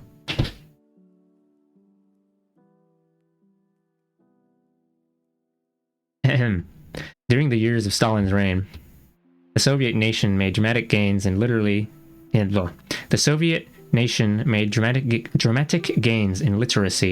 industrial wages, healthcare, and women's rights. These accomplishments usually go unmentioned when the Stalinist era is discussed. To say that, quote, socialism doesn't work is to overlook the fact that it did. In Eastern Europe, Russia, China, Mongolia, North Korea, and Cuba, revolutionary communism created a life for the mass of people that was far better than the wretched existence they had endured under feudal lords, military bosses, foreign colonizers, and Western capitalists. The end result was a dramatic improvement in living conditions for hundreds of millions of people on a scale never before or since witnessed in history. State socialism transformed desperately poor countries into modernized societies in which everyone had enough food, clothing, and shelter, where elderly people had secure pensions, and where all children, and many adults, went to school and no one was denied medical attention. Some of us from poor families who carry around the hidden injuries of class are much impressed by these achievements and are unwilling to dismiss them as merely economistic. But what of the democratic rights that these peoples were denied? In fact, with the exception of Czechoslovakia, these countries had known little political democracy in the days before communism. Russia was a czarist autocracy, Poland a rightist dictatorship with concentration camps of its own, Albania an Italian fascist protectorate as early as 1927, Cuba a US-sponsored dictatorship. Lithuania, Hungary, Romania, and Bulgaria were outright fascist regimes allied with Nazi Germany in World War II. Then there were the distorting effects that unremitting capitalist encirclement had upon the building of socialism. Throughout its entire 73-year history of counter-revolutionary invasion, civil war, forced industrialization, Stalinist purges and deportations, Nazi conquest, Cold War, and nuclear arms race, the Soviet Union did not know one day of peaceful development. In the attempt to maintain military parity with the United States, the Soviets took on crushing defense costs that seriously depleted their civilian economy. In addition, they faced monetary boycott, trade discrimination, and technological embargo from the West. The people who lived under communism endured chronic shortages, long lines, poor quality goods and services, and many other problems. They wanted a better life, and who could blame them? Without capitalist encirclement, they would have had a better chance of solving more of their internal problems. All this is not to deny the very real deficiencies of the communist systems. Here I want to point out that much of the credit for the deformation and overthrow of communism should go to the Western forces that tirelessly dedicated themselves to that task, using every possible means of political, economic, military, and diplomatic aggression to achieve a success that will continue to cost the people of the world dearly. I'm going to do a sippy break now because my throat is getting crispy.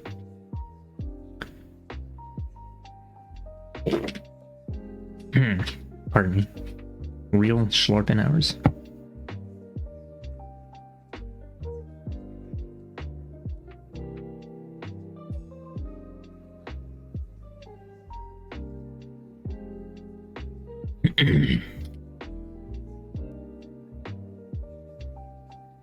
We on page 103 out of 186.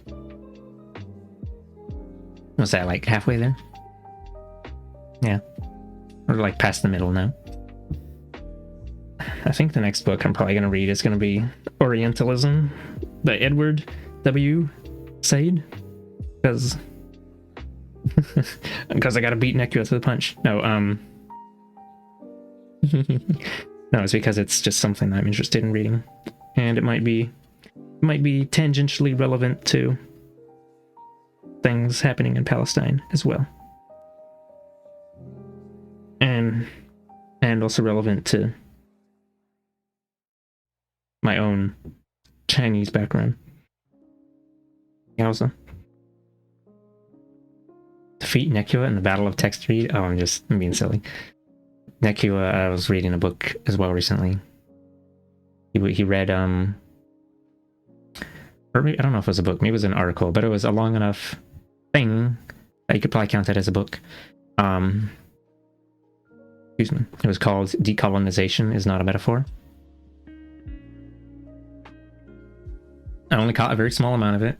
I came in when he was reading a bit about how Hawkeye is a, didn't know this about Hawkeye's character. It's that Marvel character that shoots arrows and whatever, and he shoots arrows good. And it's like he follows the not traditional, he follows the stereotypical character arc of like the white boy that gets accepted into the native tribe, and now he's like the natives, and oh my god, guys, we did it. We spiritually have continued the native legacy or whatever, so now we don't need to worry about getting rid of the oppressive white man structure. I don't know, some shit like that. But that I only saw like a little bit of it, but I was thinking of going back and listening to the VOD. But yeah, it was about yeah, decolonization is not a metaphor. You gotta decolonize your brain, man. No, it's not that. Literal decolonization. Imagine if the stewards of the land could be back stewarding like they always been. The Native Americans or other indigenous peoples. I think they actually mentioned Hawaii in there as well with the part that I saw. Because Hawaii used to be a sovereign nation until they kicked the queen out. The fucking banana boys came in there and shot everything up. It's fucking Snapple. Fuck Snapple, I mean, what? Maybe not. No, it's not bananas. It was pineapple? I don't remember. Whatever. United Fruit Company is probably the thing I'm thinking of. Maybe.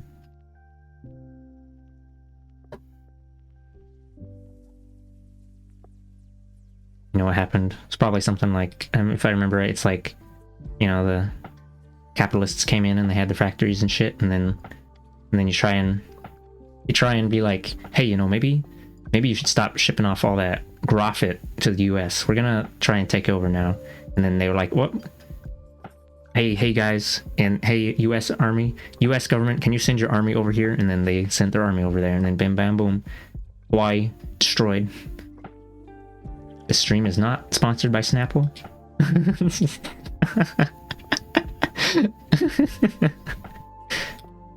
We have them. But yeah, like, it was basically, yeah, it covered what decolonization is not, as in the kind of stereotypical watered down things it's been turned into, and what it is rather instead, which is well, I get it's the literal definition, decolonization, returning the lands to public,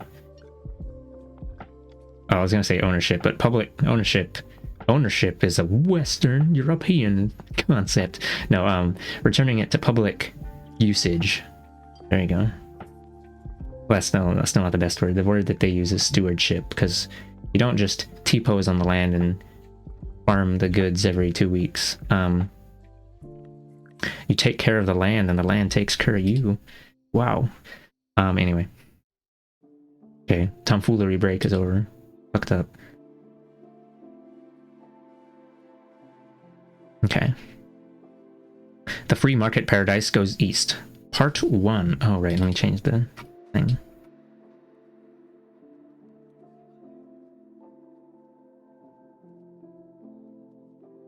Goes eats.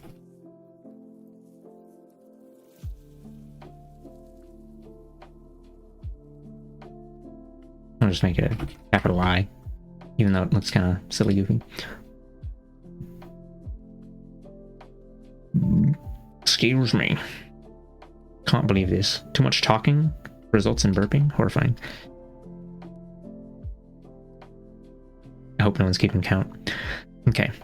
Capitalist restoration in the former communist countries has taken different forms. In Eastern Europe and the Soviet Union, it involved the overthrow of communist governments. In China, it proceeded within the framework of a communist system, as seems to be happening in Vietnam and perhaps will happen eventually in North Korea and Cuba. While the Chinese government continues under a nominally communist leadership, the process of private capital penetration goes on more or less unhindered. This was in 97, so perhaps this has changed a bit recently, but it is still, well, I don't know. Happened to Vietnam already? Yeah, they said earlier that it appeared that Vietnam was lurching toward a free market trajectory. And if I remember reading hearing, it's probably video, seeing something recently about how Cuba is having to become more reliant on tourism and yeah. So they're having a little bit of cookie crumble as well.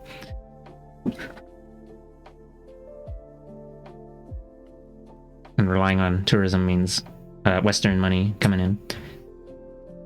China is in a weird state where there's a communist state that intervenes, but there's also a lot of consumer market / free market capitalism. Yeah. Their current mode of production is very capitalist. They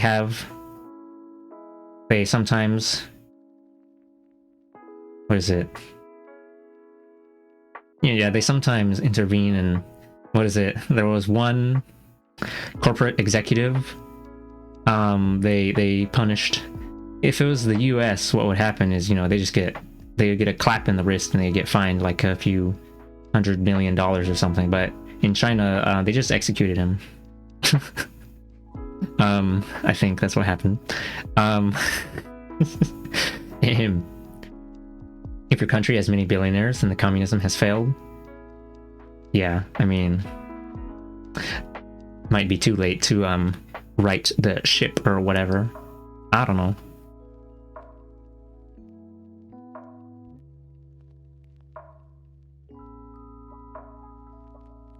I mean, I guess it's still better than the US, but that might not. I don't know. Bleh. By a couple inches, maybe. Maybe half a foot. Okay. Suppression of the left. The anti-communists... Oh, right, one more thing is that China doesn't seem too keen on supporting other revolutionary movements in current day, which I think it indicates that they're more concerned with building up their own state and like maintaining good relations with capitalist countries. So yeah, I don't know. Either I don't know. Either this is like some super long-term planning, or it's that they just gave up on that shit. I don't know. Maybe I'll just explode.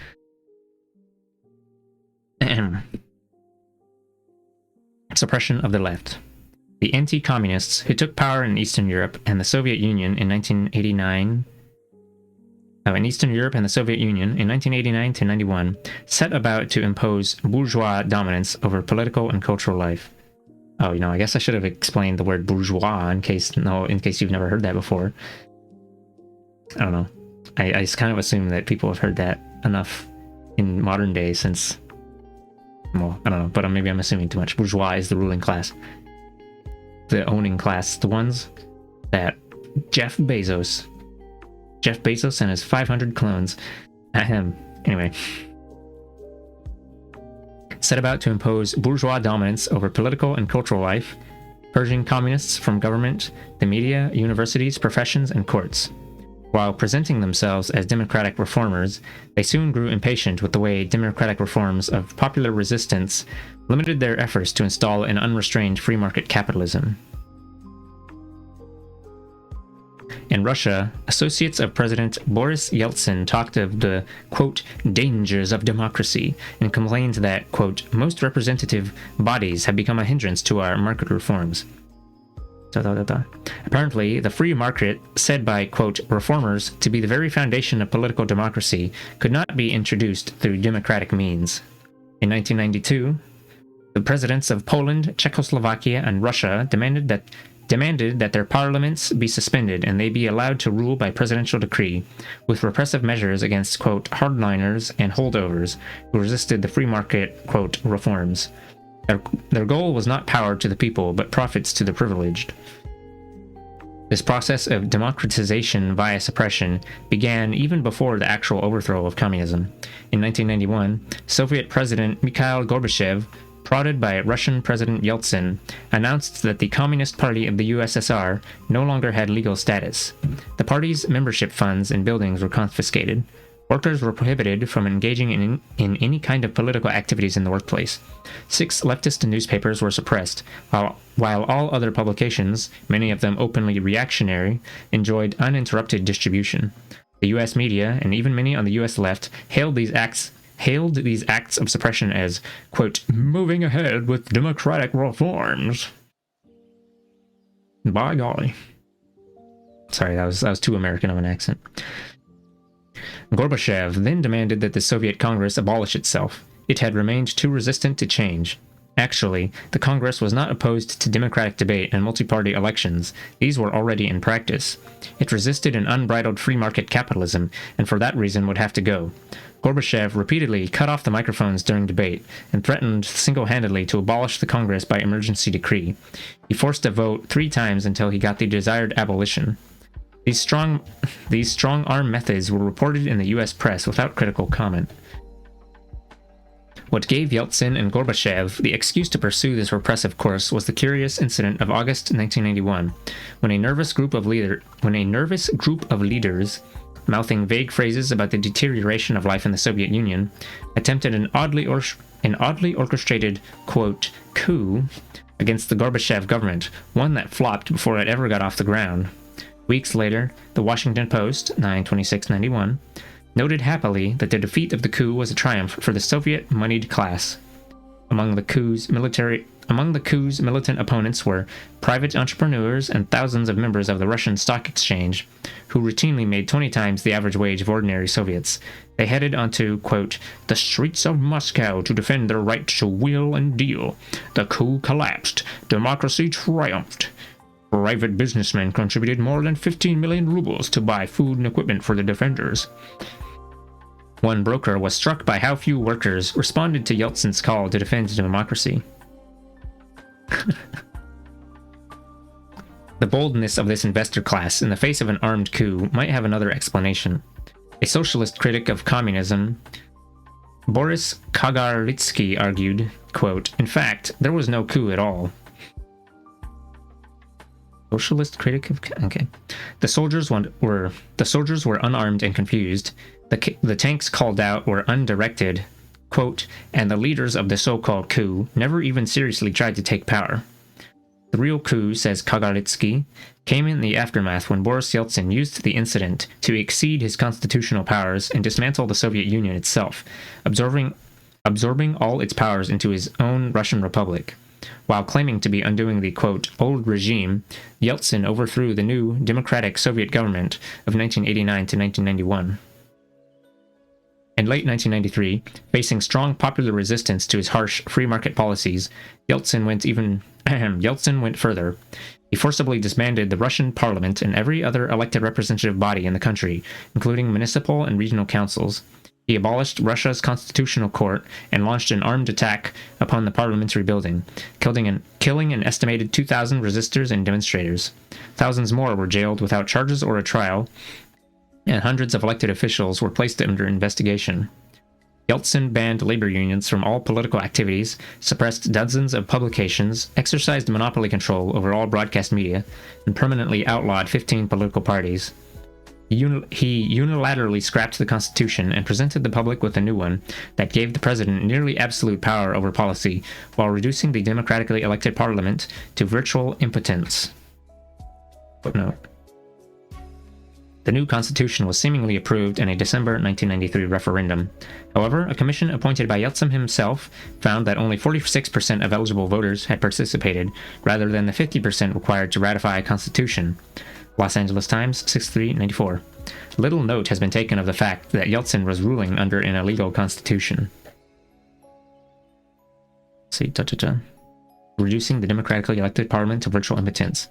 For these crimes, he was hailed as a defender of democracy by U.S. leaders and media. What they most liked about Yeltsin was that he, quote, never wavered in his support for privatization.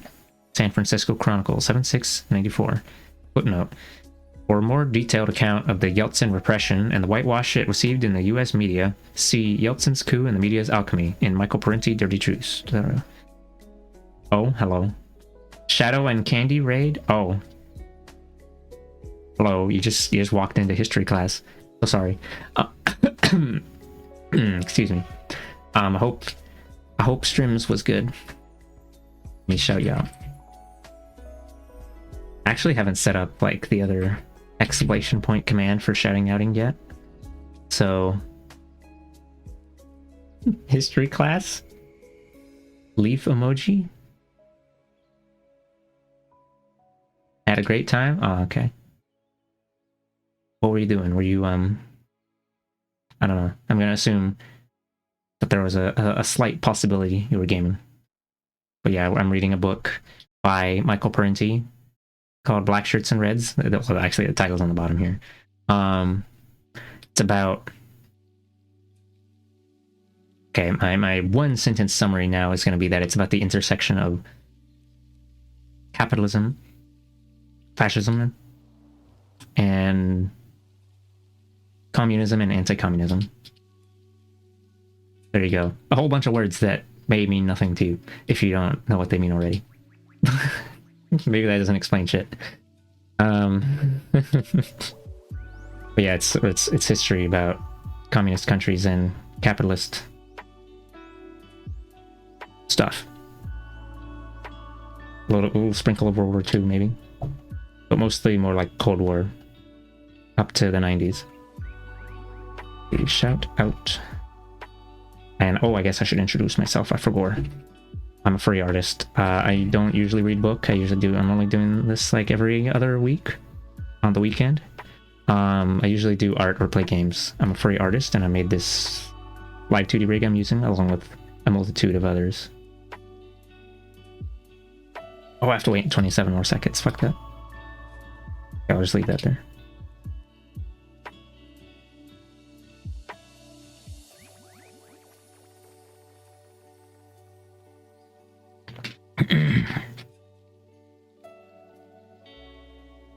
I usually can't sit down and read books anymore, so this is my secret tech, my fucked up little strategy. We're talking about Boris Yeltsin right now. Fucked up. Let's see. Okay.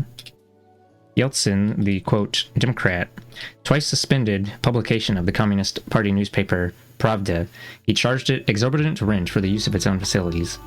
Then, in March 1992, he confiscated the paper's 12-story building and its press, and turned full ownership over to Russiskaya Gazeta, a government pro-Yeltsin newspaper. You like that strat? You got yourself to read more poetry by working it into stream? Oh. Yeah. Okay, let me pop the other shout out. I think I waited enough time. Alright.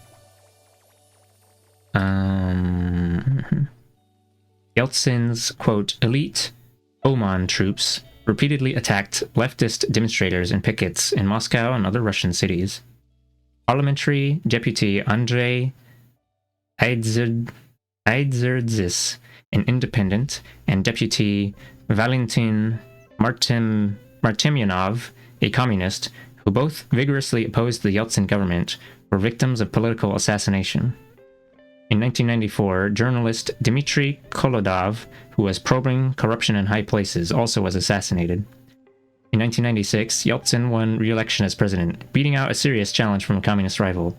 His campaign was assisted by teams of U.S. electoral advisors who used sophisticated polling techniques and focus groups. Let me see, footnote.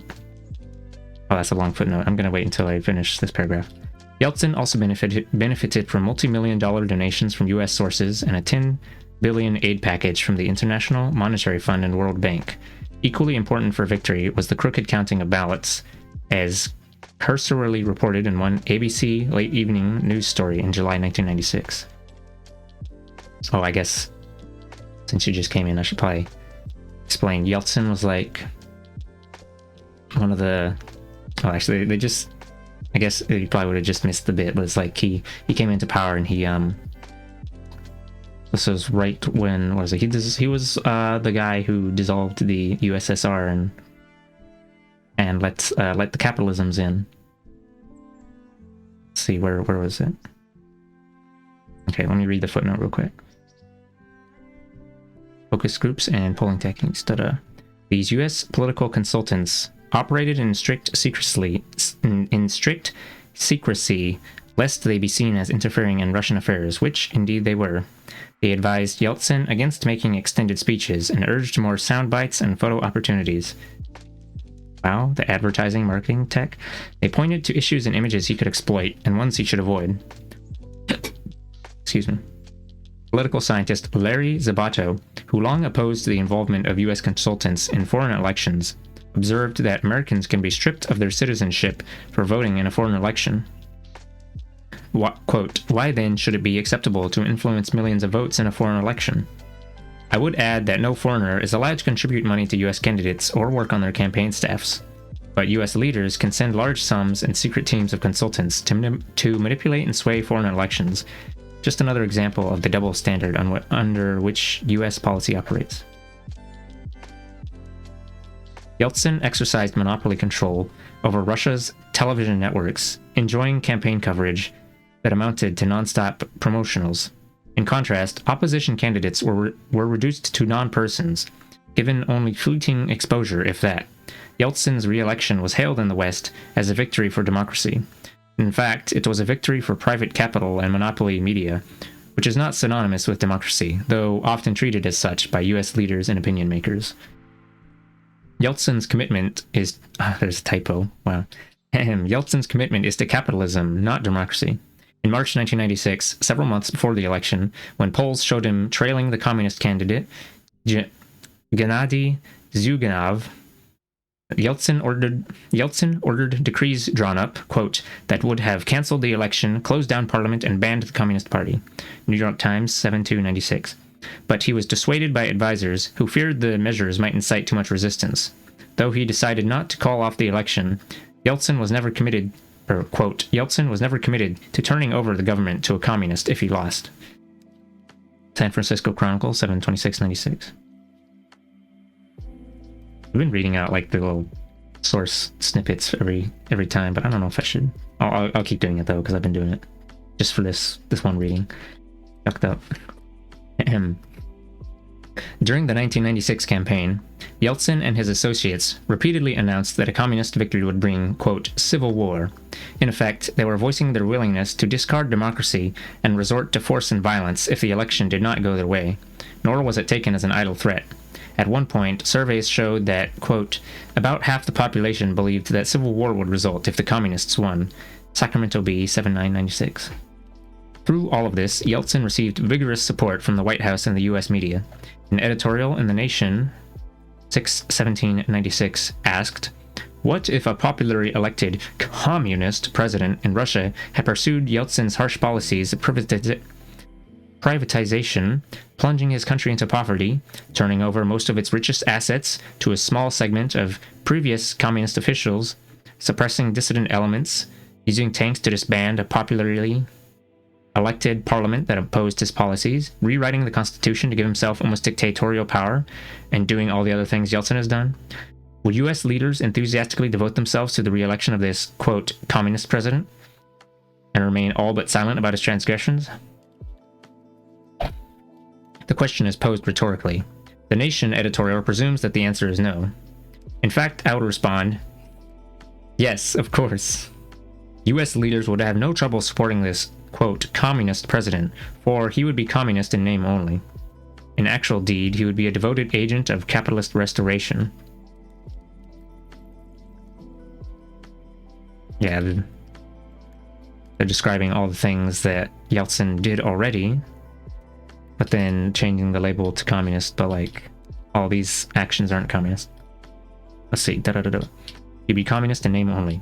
In actual deed, he would be a devoted agent of capitalist restoration. One need only look at how successive administrations in Washington have cultivated friendly relations with the present communist leaders in China, overlooking and even explaining away their transgressions. As China's leaders open their country to private investment and growing economic inequality, they offer up a dispossessed labor force ready to work double-digit hours for subsistence pay at enormous profit for the multinationals. This was published in 97, so that's when this context was. U.S. politico-economic leaders know what they are doing, even if some editorial writers in this country do not. Their eye is on the money, not the color of the vessel it comes in. Since the overthrow of communism, free market right-wing forces in the various Eastern European countries enjoyed significant financial and organizational assistance from U.S. financed agencies, such as the National Endowment for Democracy, the AFL-CIO's Free Trade Union Institute, a group intimately linked to the CIA, and the Free Congress Foundation, an organization with an anti-communist and conservative religious ideology. Footnote. The reader might want to consult the late Sean Gervasi's two in-depth studies on Western destabilization of the Soviet Union. Covert Action Quarterly, Fall 1990 and Winter 1991 and 92.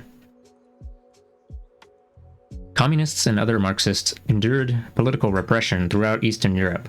In East Germany, the Party of Democratic Socialism had its property and offices, paid for by party members, seized in an attempt to bankrupt it. In Latvia, the communist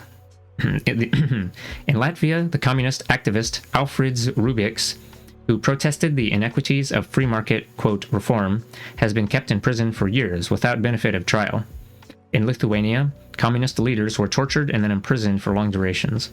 Georgia's anti-communist president, Zviad Gamsachurdia, incarcerated opponents from some 70 political groups without granting them a trial. San Francisco Chronicle, 4/1791. Estonia held, quote, free elections in which 42% of the population was prohibited from voting because of their Russian, Ukrainian, or Belarusian antecedents. Russians and other minorities were excluded from many jobs and faced discrimination in housing and schools. Latvia also disenfranchised Russians and other non-Latvian nationals, many of whom had lived in the country for almost a half-century. So much for the flowering of democracy. Footnote. The focus here is mostly on the former communist countries of Eastern Europe and Russia, but similar and more bloody repressions against deposed left revolutionaries have been conducted in Afghanistan and South Yemen. In 1995, in Ethiopia, 3,000 former members of Mengistu Haile Mariam's socialist government were put on trial for executing Emperor Haile Selassie, the feudal despot who once ruled that country. Time for sippy. Because my throat.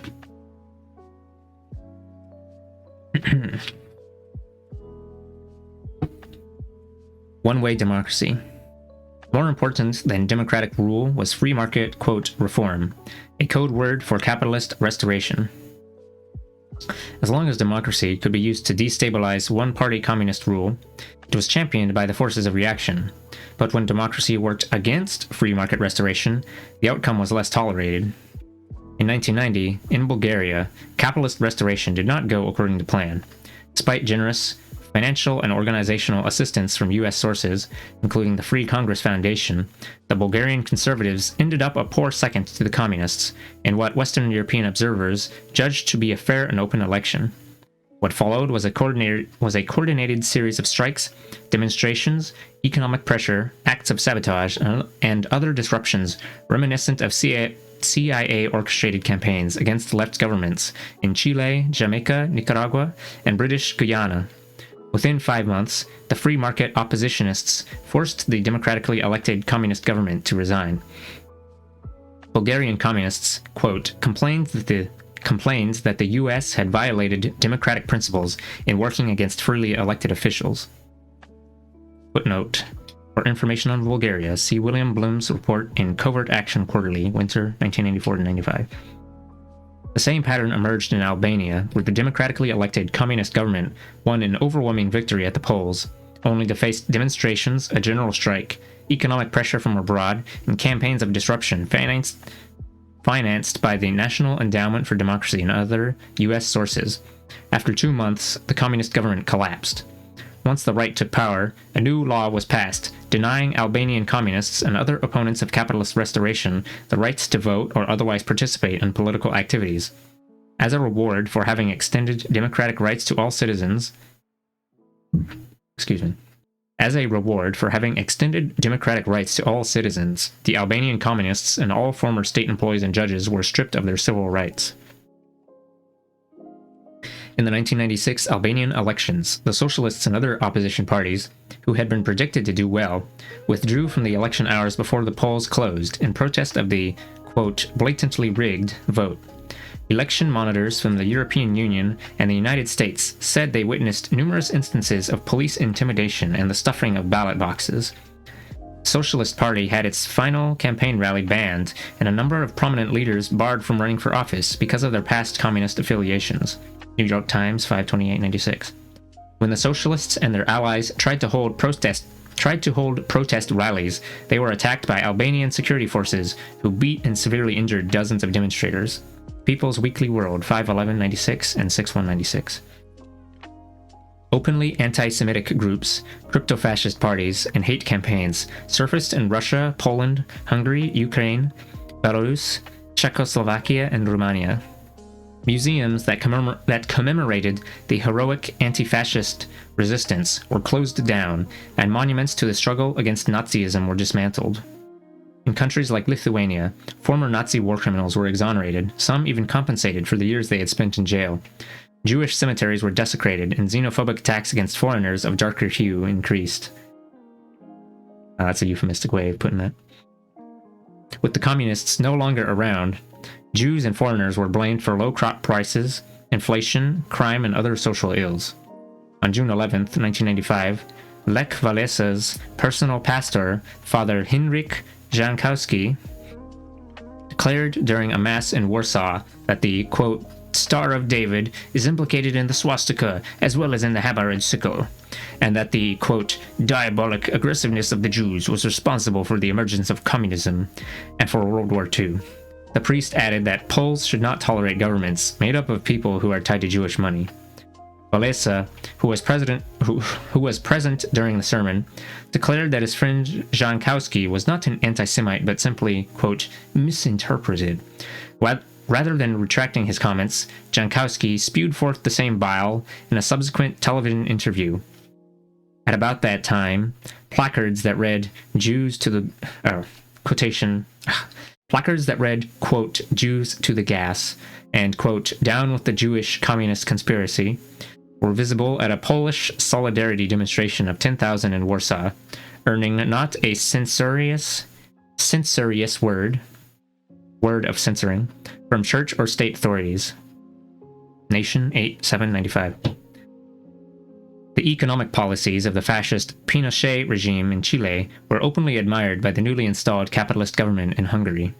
In 1991, leading political figures and economists from the soon-to-be abolished USSR attended a seminar on Chilean economics in Santiago and enjoyed a cordial meeting with mass murderer General Pinochet.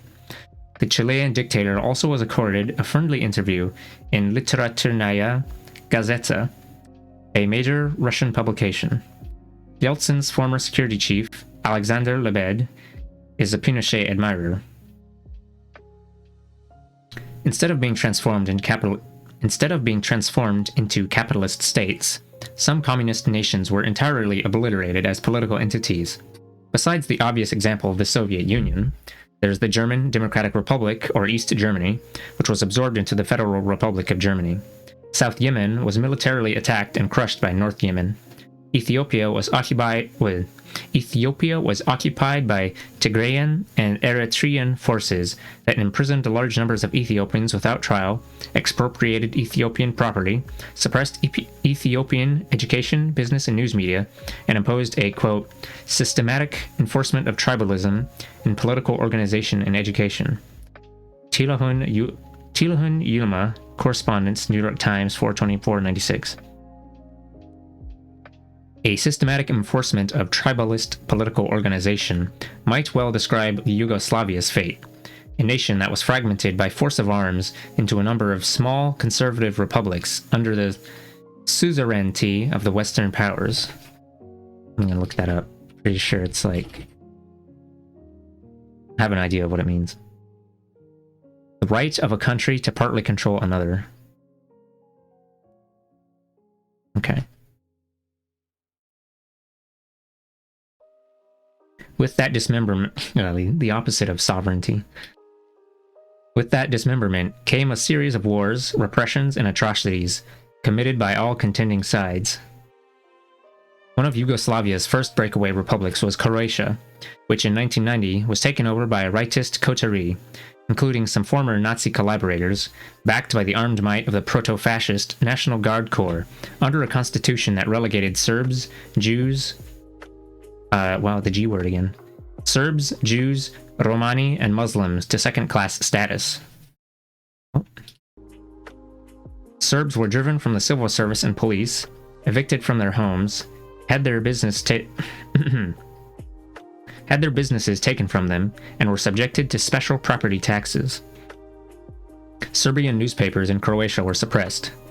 Many Serbs were forced from the land they had inhabited for 3 centuries. Still, Croatia was hailed by its Western backers as a newborn democracy. In 1996, Belarus President Alexander Lukashenko, a self-professed admirer of Adolf Hitler's organizational skills, shut down the independent newspapers and radio stations and decreed the opposition parliament defunct. Lukashenko was awarded absolute power in a referendum that claimed an inflated turnout, with no one knowing how many ballots were printed or how they were counted. Some opposition leaders fled for their lives. Quote, once a rich Soviet republic that produced tractors and TVs, Belarus is now a basket case, with a third of the population living, quote, in deep poverty. San Francisco Bay Guardian, 12/4/96. Must we adore Václav Havel? No figure among the capitalist restorationists in the East has won more adulation from U.S. officials, media pundits, and academics than Václav Havel, a playwright who became the first president of post-communist Czechoslovakia and later president of the Czech Republic. The many left-leaning people who also admire Havel seem to have overlooked some things about him. His reactionary religious obscurantism. More big words. Obscurantism. The practice of deliberately preventing the facts or full details of something from being known. Obscurant. A person... yeah, okay. Hindering visibility. Deliberately preventing the facts or details from being known. His undemocratic suppression of leftist opponents and his profound dedication to economic inequality and an unrestrained free market capitalism. Raised by governesses and chauffeurs in a wealthy and fervently anti-communist family, Havel denounced democracy's, quote, cult of cult of objectivity and statistical average, and the idea that rational, collective social efforts should be applied to solving the environmental crisis. He called for a new breed of political leader who would rely less on, quote, rational cognitive thinking, show, quote, humility in the face of the mysterious order of being, and, quote, trust in his own subjectivity as his principal link with the subjectivity of the world. Apparently, this new breed of leader would be a superior elitist cogitator, not unlike Plato's philosopher king, endowed with a quote sense of transcendental responsibility and quote archetypal wisdom. Mysterious order of being of the Smid. Yeah. Or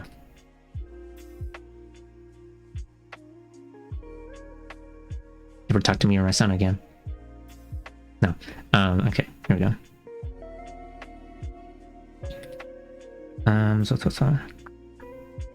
Let's see. I'll read the last sentence here. Havel never explained how this transcendent archetypal wisdom would translate into actual policy decisions, and for whose benefit at whose expense. Let's see the footnote. See Havel's goofy op-ed in the New York Times, 3/1/92, which caused an embarrassed silence among his U.S. admirers. Okay.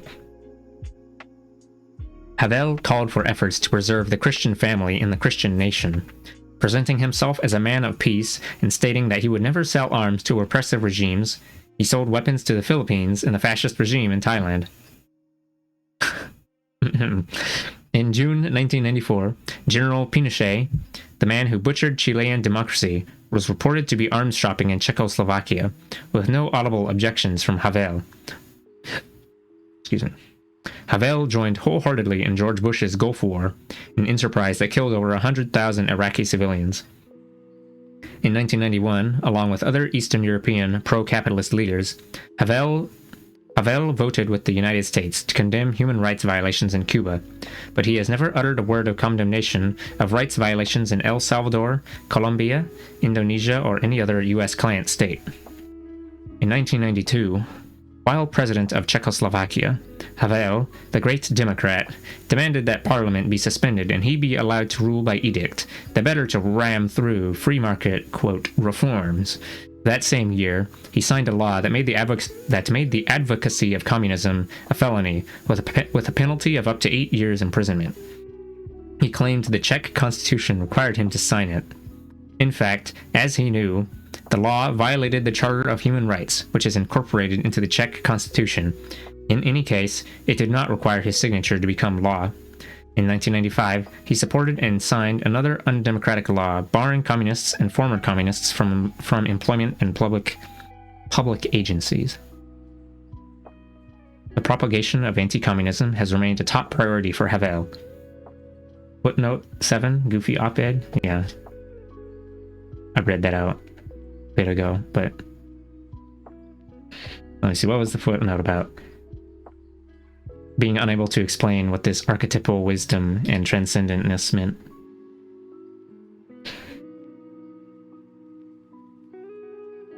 Let's see. The propagation of anti-communism has remained a top priority for Havel.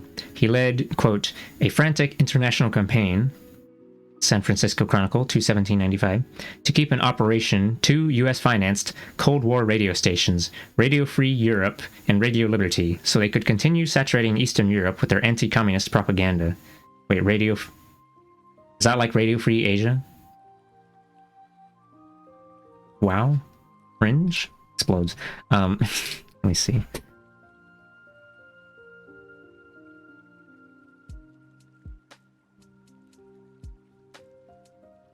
I do know that Radio Free Asia is a US-based thing. Based on Radio Free Europe, Radio Liberty. Oh, okay. Yeah, it is the same shit. Okay. Keep in operation 2 US-financed Cold War radio stations, Radio Free Europe and Radio Liberty, so they could continue saturating Eastern Europe with their anti-communist propaganda. Under Havel's government, a law was passed making it a crime to propagate national, religious, and class hatred. In effect,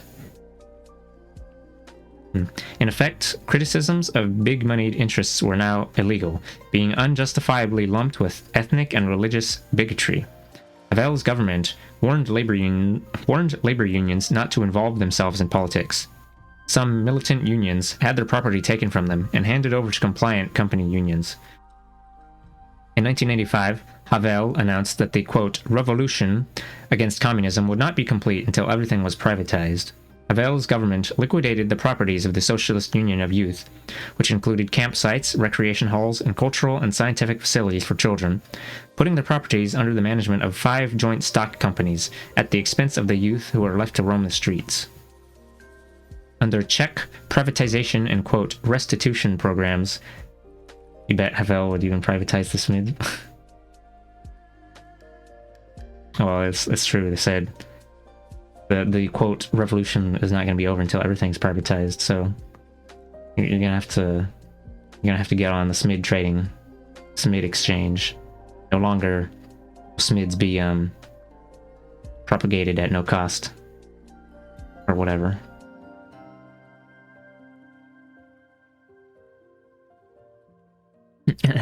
Under Czech privatization and, quote, restitution programs, factories, shops, estates, homes, and much of the public land was sold at bargain prices to foreign and domestic capitalists. In the Czech and Slovak republics, former aristocrats or their heirs were being given back all the lands their families had held before 1918 under the Austro-Hungarian Empire, dispossessing the previous occupants and sending many of them into destitution. Havel himself took personal ownership of public properties that had belonged to his family 40 years before. While presenting himself as a man dedicated to doing good for others, he did well for himself. For some reason, or for these reasons, some of us do not have warm fuzzy feelings toward Václav Havel. Colonizing the East.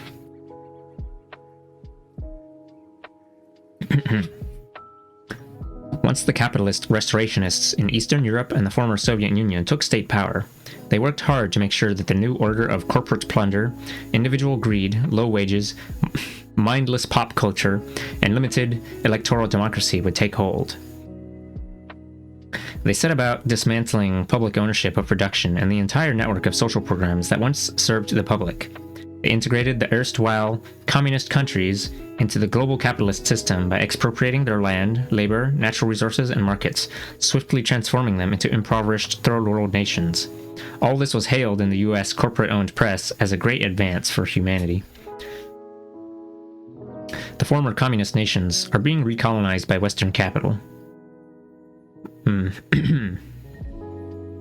think that's a metaphorical colonization there. Most of their foreign trade, well, I don't know. I mean, I guess it is true that it's like Pepsi owns them all now. Pepsi owns the entirety of Lithuania. This is not a true and factual statement, but you happen to like mindless pop culture? Well.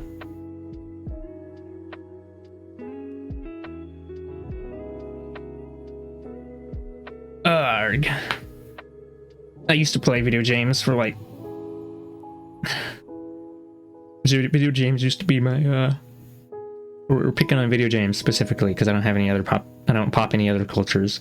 I used to play video games exclusively for hours and hours every day. That was like my only hobby for some time. At least the only one I actually bothered to spend any time on. And now I'm a video game hater. No, a video game hater and a communist? Wow, horrible. Absolutely disgusting. No, I still play video games sometimes, but I don't really play them quite so much anymore. And only I uninstalled Fortnite right before they put Peter Griffin in it. Fucked up, honestly. And Solid Snake, but I don't think anyone cares about that part. They're all going mad for Peter Griffin. Hello, we're Simon Fortnite. Okay. Cha-cha. The former communist nations are being recolonized by Western capital. Forgot about Peter Griffin. Oh, I'm sorry. Most of their foreign trade is now controlled by multinational corporations. Like third world countries, they are increasingly deprived of each other's markets. The once heavy and mutually beneficial commerce between them has been reduced to a trickle as their economies get tied into the investment and extractive needs of global capitalism. Instead of mutual development, they are now experiencing the maldevelopment imposed by global monopoly capital. Multinational corporations are moving into Russia to exploit vast oil and natural gas reserves and rich mineral deposits at great profit to themselves and with little benefit to the Russian people. Over the protests of U.S. and Russian environmentalists, U.S. timber interests, with financial support from a venture fund sponsored by the Pentagon. Wow. The Pentagon out here cutting trees? Are preparing to clear-cut the Siberian wilderness, a region that holds 1/5 of the planet's forests and is the habitat of many rare species. New York Times 130 and 96. All aid to the former communist countries is funneled into the private sector. As noted in The Guardian, 11/1994, quote, "The hundreds of millions of dollars spawned by Western aid programs have mainly benefited the Western companies, which headed east to board the aid gravy train." Oh wow, this text is crispy looking on this page. When Romania inaugurated an over-the-top market for trading privatization shares, the $20 million in quote The $20 million in quote startup costs were largely covered by the U.S. Agency for International Development. Wall Street Journal 9/17/96. In 1996, the International Monetary Fund extended a $10.2 billion loan to Russia, with terms calling for the privatization of agriculture and other state-owned assets and the elimination of human service and fuel subsidies. U.S. aid is used to help private investors buy public properties and extract publicly owned raw materials from Eastern European countries under the most favorable investment conditions. With the advent of private investment in the East, production did not grow as promised, but dropped drastically. Hundreds of the more attractive and solvent state enterprises have been privatized, often given away at token prices to foreign investors, while other state firms are decapitalized or driven into bankruptcy. Between 1989 and 1985, in what is now the Czech Republic, nearly 80% of all enterprises were privatized, and industrial production shrank by 2/3. Privatization in Poland caused production to shrink 1/3 between 1989 and 1992. Vast electronic and high-tech complexes in East Germany, employing tens of thousands of workers, have been taken over by giant West German firms and then closed down. Under privatization, much of the former Soviet Union's scientific and technical infrastructure is disintegrating, along with its physical plants. Since going private, ZIL, the huge Moscow plant, saw its production of trucks slump from 150,000 to 13,000 a year, with almost 40% of the workforce laid off. In April 1996, the remaining workers petitioned the Russian government to take back control of ZIL. In the past, ZIL workers and their relatives, quote, had unshakably safe jobs at the factory. They lived in apartments and attended schools provided by ZIL. As babies, they spent their days at the ZIL daycare center, and when ill, they were attended to by ZIL doctors. Quote, "I was raised in a country that cared about its workers," said one machinist, who now was sorry he had opposed that system. New York Times 5/8/94. In Macedonia, oh hey, I know one singular Macedonian streamer, fucked up. In Macedonia, one of the breakaway republics of Yugoslavia, a labor representative noted, quote, "Privatization seems to mean the destruction of our companies. Macedonians seemed more troubled by free market economic hardships than by the much publicized ethnic rivalries. They complained about how work has taken over their lives. Quote, one has no time to care about others. There's no time even for oneself. Only time for making money." PBS TV report 1/16/95. Agricultural output of grain, corn, livestock, and other products plummeted in the former communist countries as thousands of cooperative farms were forcibly broke up. The new private farmers have small plots, often cannot get loans, seeds, fertilizer, or machinery, and are rapidly losing their holdings or reverting to subsistence farming. Hungary's agricultural cooperatives had been one sector of the socialist economy that performed well, but with privatization, farm output tumbled 40% in 1983. Los Angeles Times 1/29/94. A drastic deterioration in agriculture. Oops, I didn't forget this thing up here might block the text a bit. A drastic deterioration in agricultural production occurred in Bulgaria, once considered the breadbasket of Eastern Europe, causing severe bread shortages by 1996. Bulgaria was also suffering from a 20% monthly inflation and was sinking into that familiar cycle of foreign debt, cutting back on services to qualify for IMF loans, borrowing to pay off past borrowing. Quote, the Bulgarian government must impose more free market austerity measures to get vital international loans to repay portions of the 9.4 billion foreign debt. Gotta get some sleep, have a good stream? Okay. Thanks for the raid and thanks for watching Dreadful. Have a good night.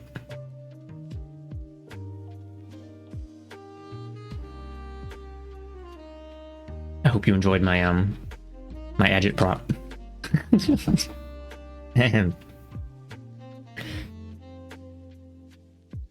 Or at least that it was educational. Okay.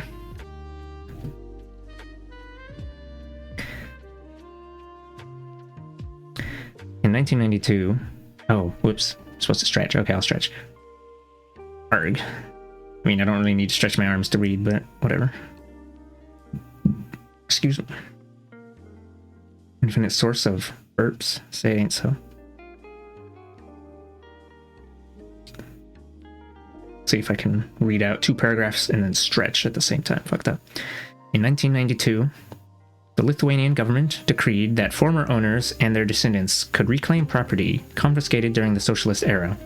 As a result, tens of thousands of farming families, about 70% of the rural population, were evicted from land they had worked for over a half-century, destroying the country's agricultural base in the process. Much production in East Germany was dismantled to prevent competition with West German firms. This was especially evident when collective agriculture was broken up to protect the heavily subsidized and less productive private farms of West Germany. Without making compensation, West German capitalists grabbed almost all the socialized property in the GDR, including factories, mills, farms, apartments, and other real estate, and the medical care system, assets worth about $2 trillion, in what has amounted to the largest expropriation of public wealth by private capital in European history. There's a footnote there. Footnote number 8. See Robert McIntyre's report and monthly review, 1293. Okay. The end result of all this free market privatization in East Germany is that rents, once 5% of one's income, have climbed to as much as 2/3.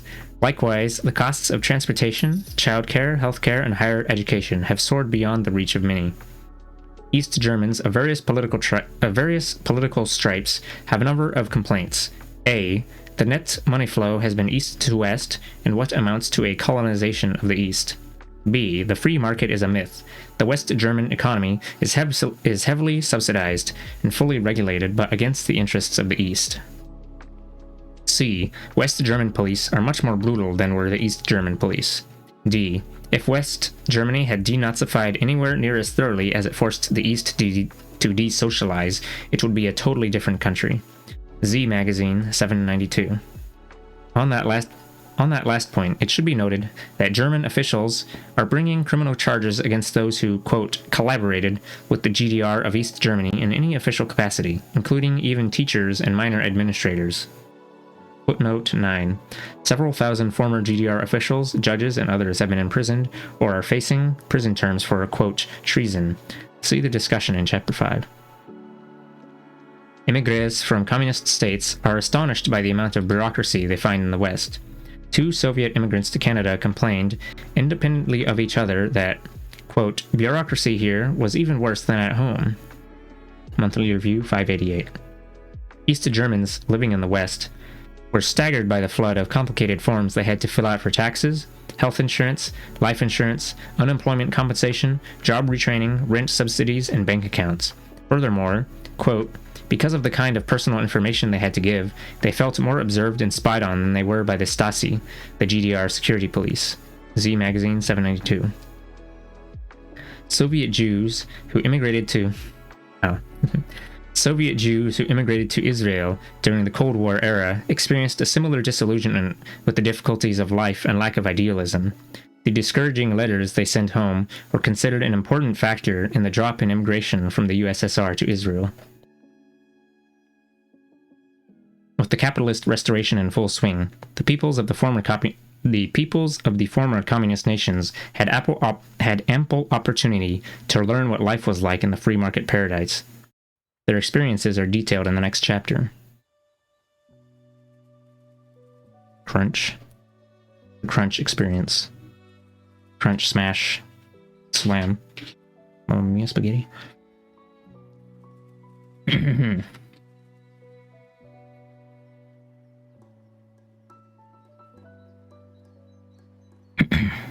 The Free Market Paradise Goes East, Part 2.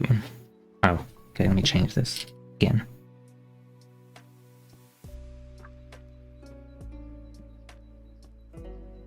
Yeah.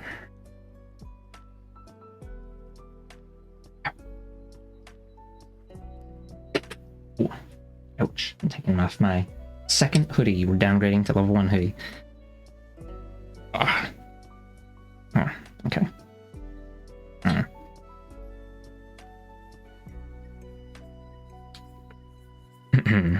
Free market propagandists in the former communist countries claimed that, as capital was privatized and accumulated in a few hands, production would be stimulated and prosperity would be at hand. Oh my god, is it trickle-down theory? No. But first, there would be a, quote, difficult period to go through. The difficult period is proving to be far more severe and protracted than predicted, and may well be the permanent condition of capitalist restoration. For vipers and bloodsuckers. In 1990, as the Soviet Union was preparing for its fatal plunge into the free market paradise, Bruce Gelb, head of the United States Information Agency, told a reporter that the Soviets would benefit economically from U.S. business education because, quote, the vipers, the bloodsuckers, the middlemen, that's what needs to be rehabilitated in the Soviet Union. That's what makes our kind of country click. Washington Post, 6/11/90.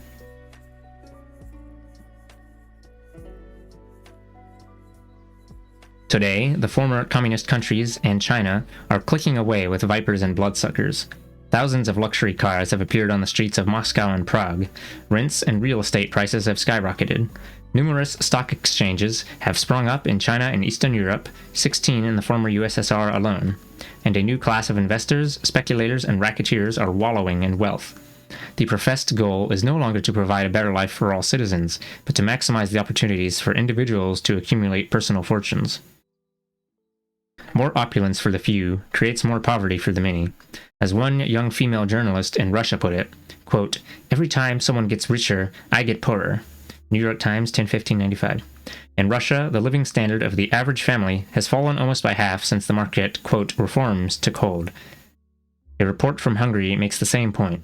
Quote, while the new rich live in villas with the Mercedes parked in the garage, the number of poor people has been growing. These are all New York Times quotes. As socialist Vietnam opens itself to foreign investment and the free market, quote, gaps between rich and poor have widened rapidly, and, quote, the quality of education and healthcare for the poor has deteriorated. New York Times, 4/8/96. Prosperity has come, quote, only to a privileged few in Vietnam, leading to, quote, an emerging class structure that is at odds with the country's professed egalitarian ideals. AP Report, 10/28/96. In the emerging free market paradise of Russia and Eastern Europe, price deregulation produced not competitive prices, but prices set by private monopolies, adding to the galloping inflation.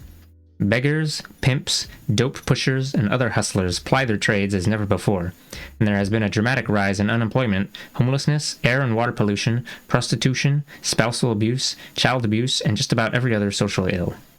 Footnote: Vladimir Bilinkin, Russian Workers Under the Yeltsin Regime, Notes on a Class in Defeat, Monthly Review, 11/96, page 1 to 12.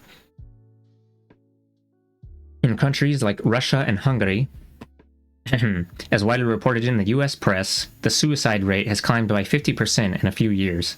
Reductions in fuel service, brought about by rising prices and unpaid bills, have led to a growing number of deaths or serious illnesses among the poor and the elderly during the long winters. In Russia, doctors and nurses and public clinics are now grossly underpaid. Free health clinics are closing. More than ever, hospitals suffer from unsanitary conditions and shortages of disposable syringes, needles, vaccines, and modern equipment. Many hospitals now have no hot water, some no water at all. The deterioration of immunization programs and health standards has allowed polio to make a serious comeback, along with tuberculosis, cholera, diphtheria, dysentery, and sexually transmitted diseases. Drug addiction has risen sharply. Quote, Russia's hospitals are struggling to treat increasing numbers of addicts with decreasing levels of funding. CNN News Report 2292. This footnote. See Eleanor Randolph, Waking the Tempests, Ordinary Life in the New Russia. There has been a decline in nutritional levels and a sharp increase in stress and illness, yet the number of visits to doctors has dropped by half because fees are so costly in the newly privatized healthcare systems. As a result, many illnesses go undetected and untreated until they become critical.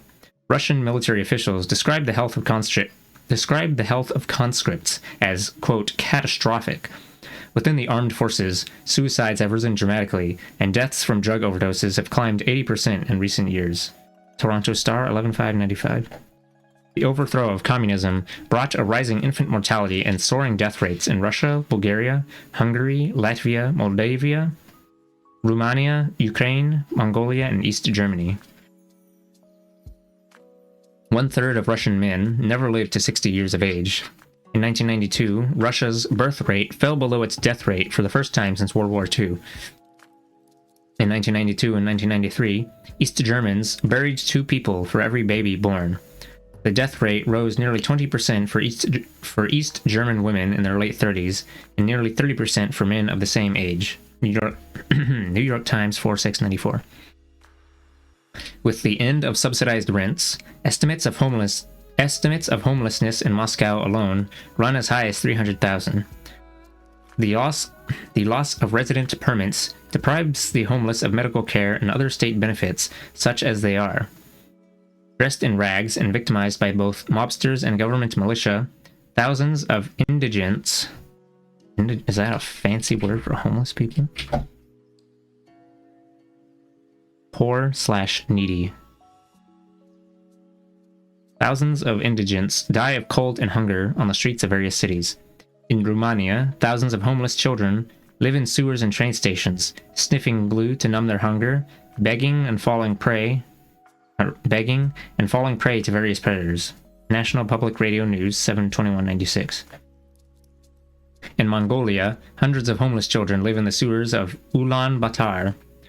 Before 1990, Mongolia was a prosperous nation that had benefited from Soviet and East European financial assistance and technical aid.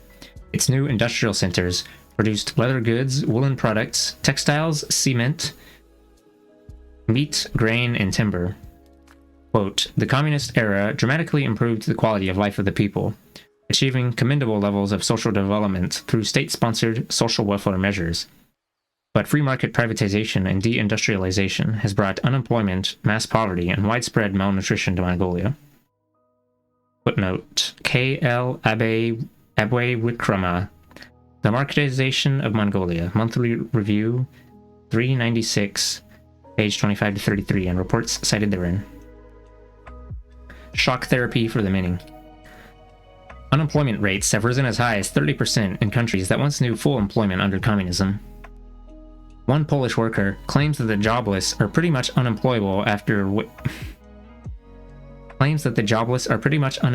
after age 40. Polish women say economic demise comes earlier for them, since to get a job, as one puts it, quote, you must be young, childless, and have a big bosom. Nation 12/7/92. Occupational safety is now almost non-existent, and workplace injuries and deaths have drastically increased. Workers now toil harder and longer for less, often in sweatshop conditions. Teachers, scientists, factory workers, and countless others struggle for months without pay as their employers run out of funds. The waves of strikes and work stoppages in Russia and Eastern Europe are accorded unsympathetic press treatment in those countries. Even in the few remaining countries in which communist governments retain control, such as China, Vietnam, and Cuba, the opening to private investment has contributed to a growing inequality. In Cuba, the dollar economy has brought with it a growth in prostitution, including girls as young as 11 and 12, street beggars, and black market dealings with tourists. Avi Chomsky, Cuba Update, 996. In China, there are workers who now put in 12 to 16-hour days for subsistence pay without regularly getting a day off. Those who protest against poor safety and health conditions risk being fired or jailed. The market reforms in China have also brought a return of child labor. San Francisco Chronicle, 8/14/90. Quote, "I think this is what happens when you have private companies," says Ms. Peng, a young migrant who has doubts about the new China. Quote, "In private companies, you know, the workers don't have rights." Wall Street Journal, 5/19/94. Throughout Eastern Europe, unions have been greatly weakened or broken. Sick leave, maternity leave, paid vacations, and other job benefits once taken for granted under communism have been cut or abolished. Worker sanitariums, vacation resorts, health clinics, sports and cultural centers,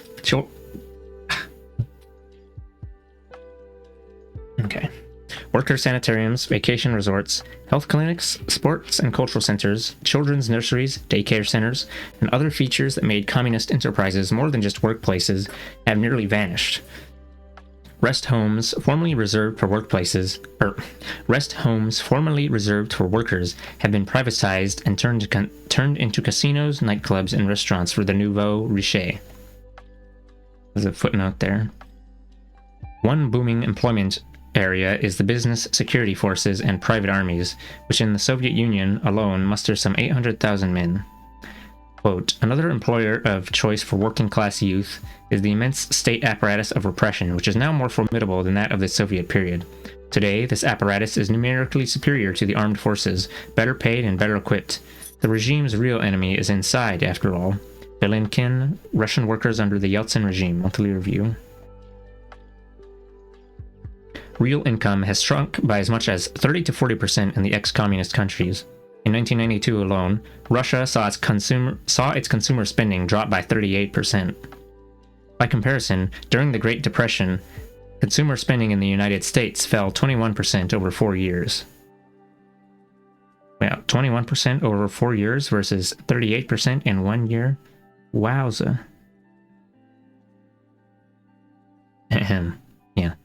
In both Poland and Bulgaria, an estimated 70% now live below or just above the poverty line.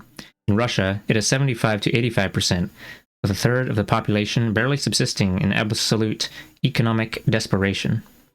In Hungary, which has received most of the West's investment in Eastern Europe, over 1/3 of its citizens live in abject poverty, and 70% of the men hold 2 or more jobs, working up to 14 hours a day, according to the Ministry of Labor. After months of not getting paid, coal miners in far eastern Russia were beginning to starve. By August 1996, 10,000 of them had stopped working simply because they were too weak from hunger. With no coal being extracted, the region's power plants began to shut down, threatening an electrical blackout that would further harm the nation's Pacific coastal industry and trade. Los Angeles Times, 8/3/96. Eastern Europeans are witnessing scenes, quote, "that are commonplace enough in the West, but are still wrenching here. The old man rummaging through trash barrels for castaway items. The old woman picking through a box of bones at a meat market in search of one with enough gristle to make a thin soup." Los Angeles Times, 3/10/90. With their savings and pensions swallowed up by inflation, elderly pensioners crowd the sidewalks of Moscow, selling articles of their clothing and other pathetic wares, while enduring harassment by police and thugs. Washington Post, 1/1/96. A Russian senior citizen refers to, quote, "this poverty which only a few have escaped, while some, quote, have become wildly rich." Modern Maturity, September, October 1994.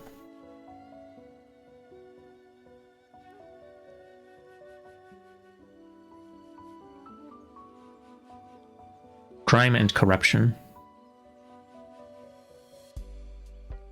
With the socialist ethic giving way to private greed, corruption assumed virulent new forms in the post-communist nations. Officials high and low are on the take, including the police. The Russian security minister calculated that 1/3 of Russian oil and 1/2 of Russian nickel shipped out of the country was stolen. Among those enjoying, quote, staggering profits from this plunder were Shell Oil and British Petroleum. Washington Post 2293. In April 1992, the chairman of Russia's central bank admitted that at least $20 billion had been illegally taken out of the country and deposited in Western banks. Nation for 1993.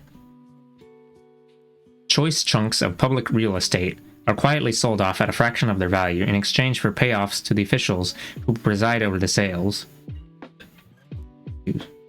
Government officials buy goods from private contractors at twice the normal price in exchange for kickbacks. Factory directors sell state-made commodities at low state prices to their own private firms, which those firms then resell at market prices for a vast profit. One member of the Moscow City Council estimated that corruption amounted to hundreds of billions of dollars. If these funds went into state coffers instead of private pockets, quote, we could meet our budget 3 or 4 times over. Los Angeles Times, 7/10/92. Along with corruption, there is an upsurge in organized crime. Over 100 racket syndicates in Russia now extort tribute from 80% of all enterprises. From 1992 to 1995, as competition for the spoils of, quote, reform intensified, 46 of Russia's more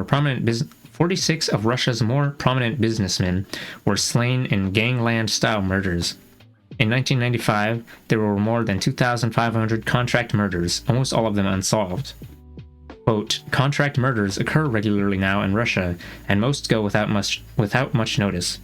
San Francisco Chronicle, 11/17/95. Police say they lack the funds, personnel, and crime detection equipment for any real campaign against the mobs. Street crime also has increased sharply. New York Times, 5/7/96. In the former Soviet Union, women and elderly who once felt free to sit in parks late at night now dare not venture out after dark. Since the overthrow of communism in Hungary, thefts and other felonies have nearly tripled, and there has been a 50% increase in homicides. NPR 224/92. The police force in Prague today is many times greater than it was under communism, when, quote, relatively few police were needed. New York Times, 12/18/91. How odd that fewer police were needed in the communist police state than in the free market paradise. In the Republic of Georgia, life has been reduced to a level of violent chaos never imagined under communism. Criminal rings control much of the commerce, and paramilitary groups control most of the criminal rings. No longer able to sell its goods on the Soviet market, but unable to compete on the international market, Georgian industry has experienced a massive decline, and, as in most Eastern countries, the public debt has leaped upward while real wages have shrunk painfully. San Francisco Chronicle, 7/20/93. Cultural decay. Cultural life has drastically declined in the former communist countries. Theaters are sparsely attended because tickets are now prohibitively expensive. Publicly owned movie industries in countries like Russia, Poland, Czechoslovakia, and the German Democratic Republic, which produced a number of worthwhile films, have been defunded or bought out by Western business interests and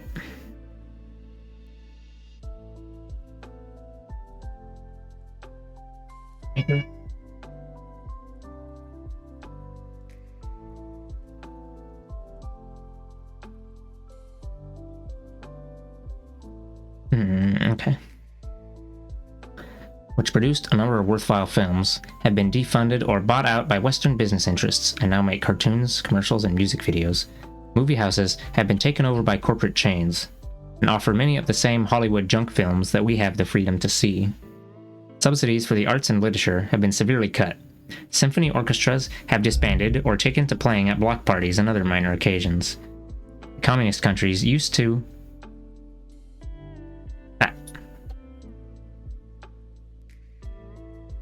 The communist countries used to produce inexpensive but quality editions of classical and contemporary authors and poets, including ones from Latin America, Asia, and Africa. These have been replaced by second-rate, mass-market publications from the West. During the communist era, 3 of every 5 books in the world were produced in the Soviet Union.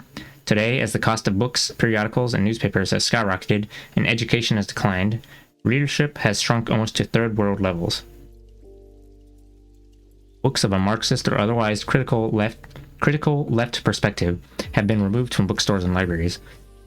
In East Germany, the Writers' Association reported one instance in which 50,000 tons of books, some brand new, were buried in a dump.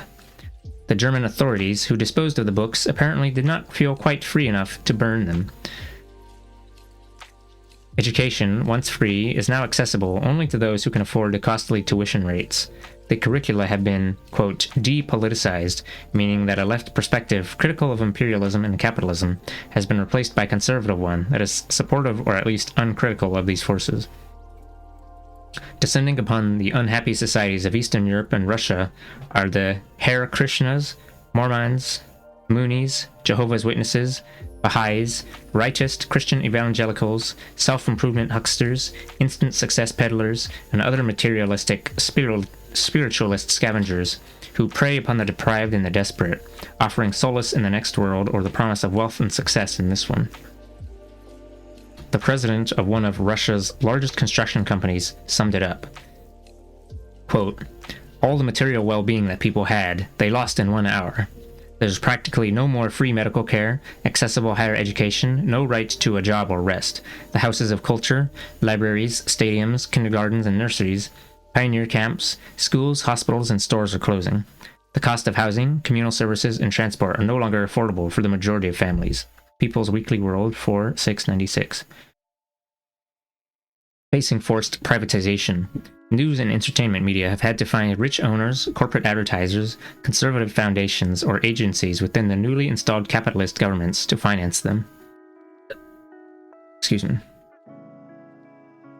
Television and radio programs that had a left perspective, including some popular youth shows, have been removed from the air. All media have been purged of leftists and restaffed by people with acceptable ideological orientations. This process of moving toward a pro-capitalist communication monopoly has been described in the Western media as, quote, democratization. Billboards and television commercials promoting U.S. cigarettes, automobiles, and other consumer items, many of them beyond the average pocketbook, as in unaffordable, now can be seen everywhere. Women and children last. The overthrow of communism has brought a sharp increase in gender inequality. The new constitution adopted in Russia eliminates provisions that guaranteed women the rights to paid maternity leave, job security during pregnancy, prenatal care, and affordable daycare centers. Without the former communist stipulation that women get at least 1/3 of the seats in any legislature, female political representation has dropped to as low as 5% in some countries. See footnote. Under Soviet law, women had been granted 4 months off with full pay for childbirth and a year of partial pay if they elected to stay home with the child. In addition, they were allowed up to 3 years leave with a guarantee that their jobs would be held for them. In all communist countries, about 90% of women had jobs in what was a full employment economy. Today, women compose over 2/3 of the unemployed. Those who do work are being channeled into low-pay, unskilled positions. Women are being driven from the professions in disproportionate numbers and are advised against getting professional training. More than 30% of unemployed females are skilled workers and professionals who previously earned higher salaries than the national norm. The loss of maternity benefits and child care services has created still greater obstacles to female employment. Throughout the Eastern European nations, the legal, financial, and psychological independence that women enjoyed under socialism has been undermined. Divorce, abortion, and birth control are more difficult to obtain. Released from the, quote, Soviet yoke, the autonomous region of Ingushetia decriminalized polygamy and made it legal for women to be sold into marriage. Instances of sexual harassment and violence against women have increased sharply. In Russia, the number of women murdered annually, primarily by husbands and boyfriends, skyrocketed from 5,300 to 15,000 in the first 3 years of the free market paradise. In 1994, an additional 57,000 women were seriously injured in such assaults. These official figures understate the level of violence. The Communist Party committees that used to intervene in case of domestic abuse no longer exist. Women also are being recruited in unprecedented numbers for the booming sex industry that caters to foreign and domestic businessmen. Unable to find employment in the professions for which they originally were trained, many highly educated Russian and Eastern European women go abroad to work as prostitutes. Women are not the only ones being channeled into the sex market, as reported in Newsweek 9/2/96. Prague and Budapest now rival Bangkok and Manila as hubs for the collection of children. Yeah, we're about to say we're gonna get the P word.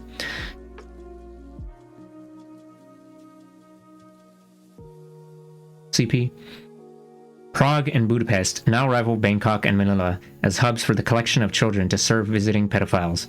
Last year, one investigator was stunned to find stacks of child pornography in the reception rooms of Estonia Parliament and its social welfare department. Quote, "Free love is regarded as one of the new freedoms which the market economy can offer," she wrote. Quote, "Simultaneously, sex in the market economy has also become a profitable commodity. In some case, quote, children are kidnapped and held like slaves," says Thomas Katow, a specialist with the Council of Europe. Quote, "This is happening more and more. It is organized crime." Life conditions for children have deteriorated greatly throughout the ex-communist world. Free summer camps have been closed down. School lunches, once free or low-priced, are now too costly for most pupils. Hungry children constitute a serious school problem. Instead of attending classes, children can be found hawking drinks or begging in the streets. Juvenile crime is booming along with juvenile prostitution, while funds for youth rehabilitation services dwindle. Los Angeles Times, 7/15/94. We didn't realize what we had. While many Eastern European intellectuals remain fervent champions of the free market paradise, most workers and peasants no longer romanticize capitalism, having felt its unforgiving lash. Quote, "We didn't realize what we had" has become a common refrain. Quote, "The latest public opinion surveys show that many Russians consider Brezhnev's era and even Stalin's era to have been better than the present-day period, at least as far as economic conditions and personal safety are concerned." New York Times, 10/15/95. A joke circulating in Russia in 1992 went like this. Question: What did capitalism accomplish in 1 year that communism could not do in 70 years? Answer: make communism look good.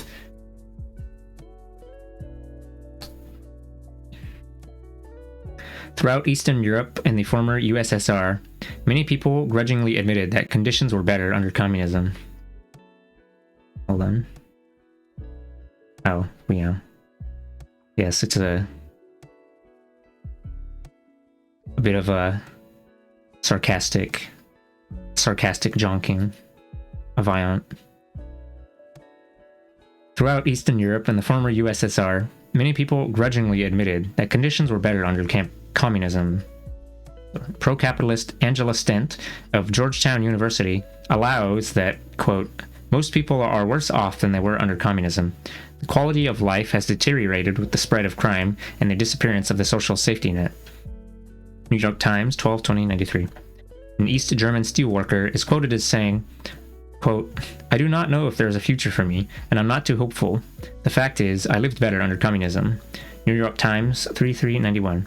An elderly Polish woman, reduced to one Red Cross meal a day, quote, "I'm not red, but I have to say, life for poor people was better before.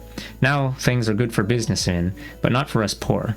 New York Times, 3/17/91. One East German woman commented that the West German women's movement was only beginning to fight for, quote, "what we already had here. We took it for granted because of the socialist system. Now we realize what we lost." Los Angeles Times, 8/6/91. Anti-communist dissidents who labored hard to overthrow the GDR were soon voicing their disappointments about German reunification. One noted Lutheran clergyman commented, quote, "We fell into the tyranny of money. The way wealth is distributed in this society, capitalist Germany, is something I find very hard to take." Another Lutheran pastor said, quote, "We East Germans had no real picture of what life was like in the West. We had no idea how competitive it would be. Unabashed greed and economic power are the levers that move this society. The spiritual values that are essential to human happiness are being lost or made to seem trivial. Everything is buy, earn, sell." New York Times, 5/26/96. Maureen Orth asked the first woman she met in the market if her life had changed in the last 2 years, and the woman burst into tears. She was 58 years old, had worked 40 years in a potato factory, and now could not afford most of the foods in the market. Quote, "It's not life, it's just existence," she said. Vanity Fair, 994. Orth interviewed the chief of a hospital department in Moscow who said, quote, "Life was different 2 years ago. I was a human being. Now he had to chauffeur people around for extra income." Well, the Uber grind. "What about the new freedoms? Quote, freedom for what?" he responded. "Freedom to buy a pornographic magazine?"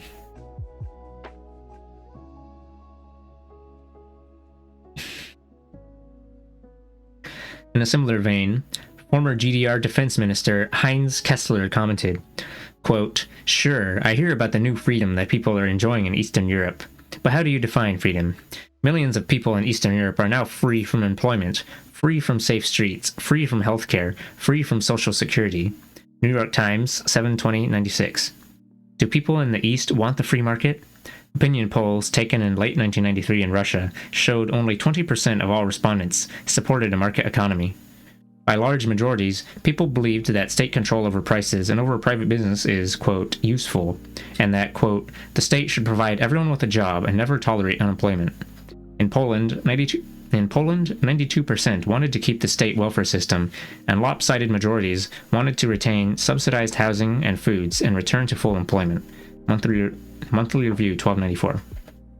Quote, "Most people here," reports a New York Times Moscow correspondent, 6/23/96, "are suspicious of private property, wonder what was so bad about a system that supplied healthcare at low cost from birth to death, and hope that prices are once again reined in by the government." Stretch. Okay.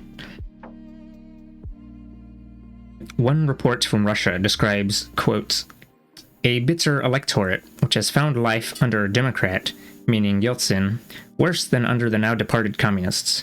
New York Times, 12/18/91. A report from Warsaw refers to the, quote, "free market economic transformation that most polls no longer support." Washington Post, 12/15/91.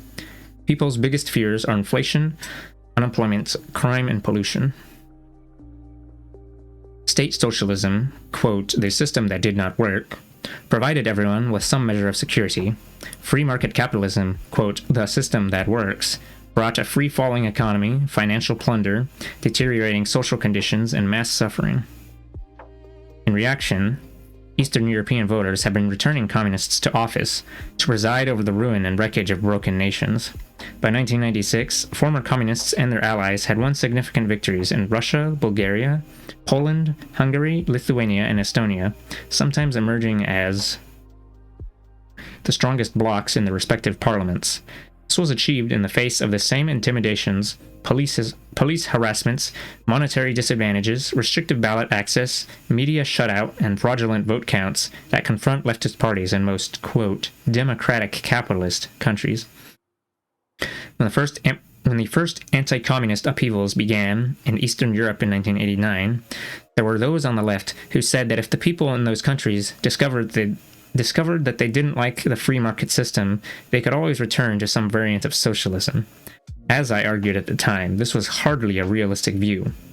Capitalism is not just an economic system, but an entire social order. Once it takes hold, it is not voted out of existence by electing socialists or communists. They may occupy office, but the wealth of the nation, the basic property relations, organic law, financial system, and debt structure, along with the national media, police power, and state institutions, have all been fundamentally restructured. The resources needed for social programs and full employment have been pilfered or completely obliterated, as have monetary reserves, markets, and natural resources. A few years of untrammeled free market marauding has left these nations at the point of no foreseeable return. Can't uncook the egg? Fucked up. TBH.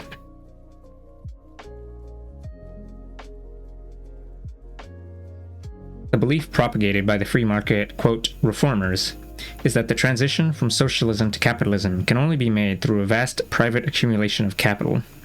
The hardship inflicted by such privatization supposedly is only temporary.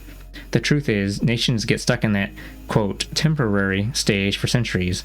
One need only look at Latin America. Like other third world nations, the former... One need only look at Latin America. Oh, that sentence slaps. Yowza.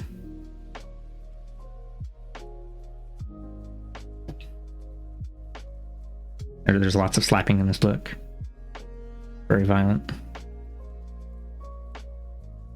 Like other third world nations, the former communist countries are likely to remain in poverty indefinitely, so that a privileged few may continue to enjoy greater and greater opulence at the expense of the many.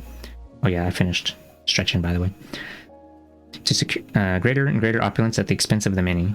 To secure that arrangement, the corporate class will resort to every known manipulation and repression against democratic resurgence. In these endeavors, they will have the expert assistance of international capital, the CIA, and other agencies of state capitalist domination.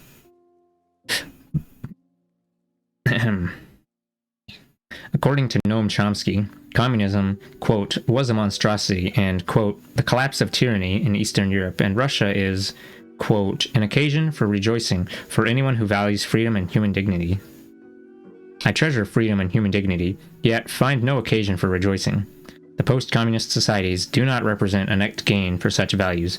If anything, the breakup of the communist states has brought a colossal victory for global capitalism and imperialism, with its correlative increase in human misery and a historic setback for revolutionary liberation struggles everywhere.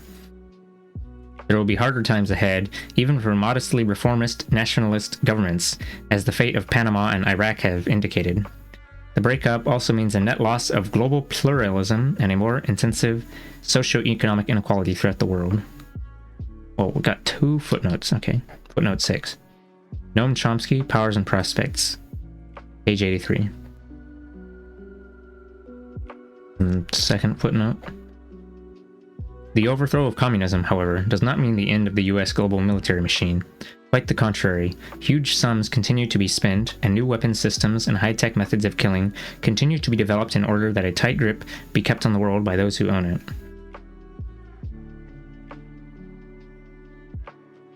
Ironically, Chomsky is a well-known leftist in the USA that criticizes US foreign policy. Yeah, that's why he's on blast in this video essay. No, that's why he was mentioned previously in the 3rd chapter titled Left Anti-Communism, where the so-called leftists denouncing communism and stuff. Let me see. Let me look up. Maybe he's changed in 20 years. No, I don't know. Oh shit. Nah, he still hates communism. He's still a hater.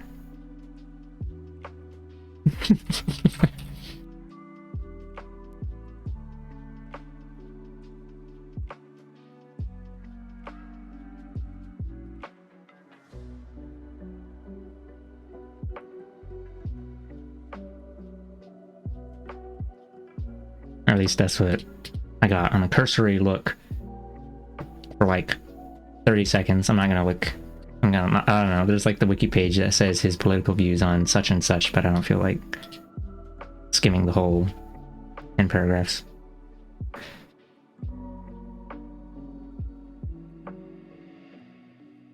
I was silly joking earlier that Muddy would be disappointed to hear that Noam Chomsky isn't based or whatever. I mean, yeah, he does like say he does have valid critiques with regard to capitalism and imperialism still, but left anti-communism moment. Okay. The peoples of Eastern Europe believed they were going to keep all the social gains they had enjoyed under communism, while adding on all the consumerism of the West. Many of their grievances about existing socialism were justified, but their romanticized image of the capitalist West was not. They had to learn the hard way.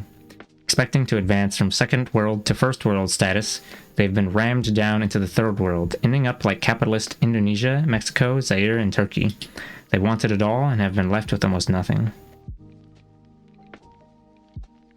Wow, we're in the next second to last chapter.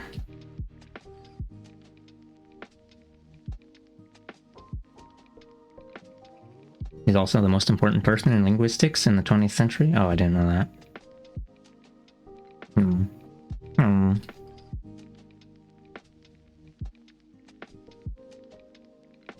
The end of Marxism? Question mark. Ow. Nose.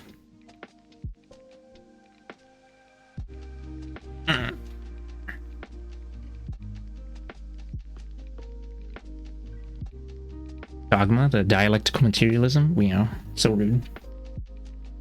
Okay.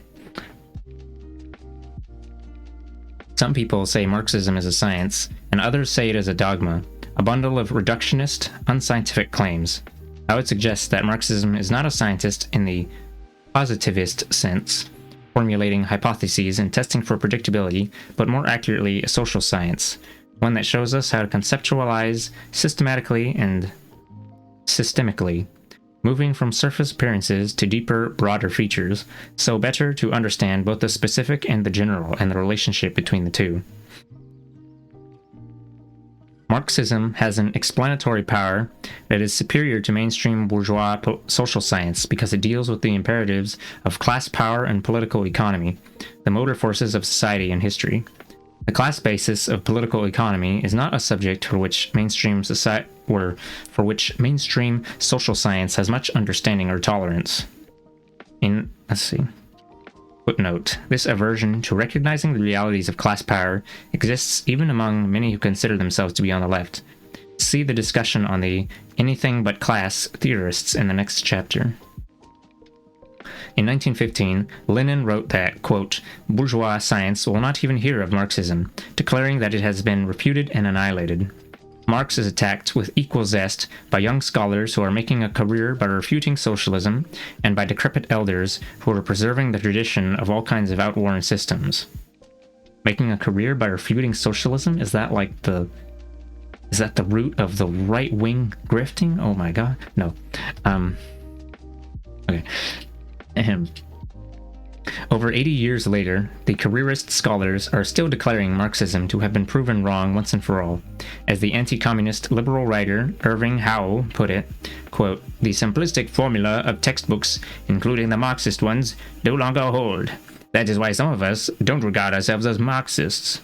Newsday, 4/21/86. Here I want to argue that Marxism is not outmoded or simplistic, only the image of it entertained by anti-Marxists like Howe. Some durable basics. With the overthrow of communist governments in Eastern Europe and the Soviet Union, announcements about the moribund nature of, quote, Marxist dogma poured forth with renewed vigor. But Marx's major work was Capital, a study not of, quote, existing socialism, which actually did not exist in his day, but of capitalism, a subject that remains terribly relevant to our lives, which would make more sense to declare Marxism obsolete if and when capitalism is abolished, rather than socialism. I wish to argue not merely that Marx is still relevant, but that he is more relevant today than he was in the 19th century, that the forces of capitalist motion and development are operating with greater scope than when he first studied them. This is not to say that everything Marx and Engels anticipated has come true. Their work was not a perfect prophecy, but an imperfect, incomplete science, like all sciences, directed toward understanding a capitalism that leaves its bloody footprints upon the world as never before. Some of Marxism's basic postulates are as follows. In order to live, human beings must produce. People cannot live by bread alone, but neither can they live without bread.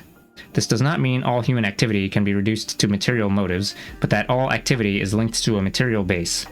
A work of art may have no direct economic motive attached to it, yet its creation would be impossible if there did not exist the material conditions that allowed the artist to create and show the work to interested audiences who have the time for art.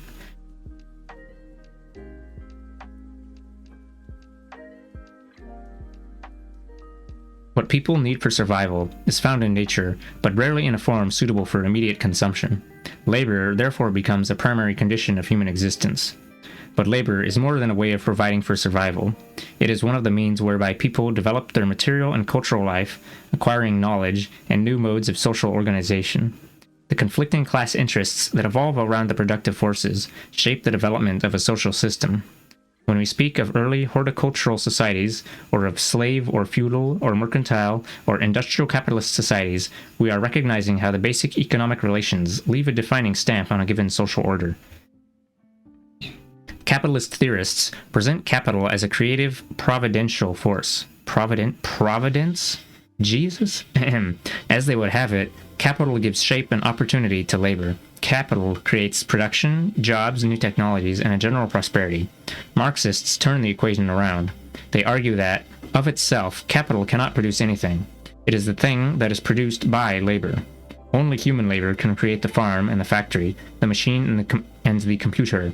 And in a class society, the wealth so produced by many is accumulated in the hands of relatively few, who soon translate their economic power into political and cultural power, in order to better secure the exploitative social order that so favors them. The standard, quote, trickle-down theory says that the accumulation of wealth at the top eventually brings more prosperity to the rest of us below. A rising tide lifts all boats. I would argue that in a class society, the accumulation of wealth fosters the spread of poverty. The wealthy few live off the backs of the impoverished many.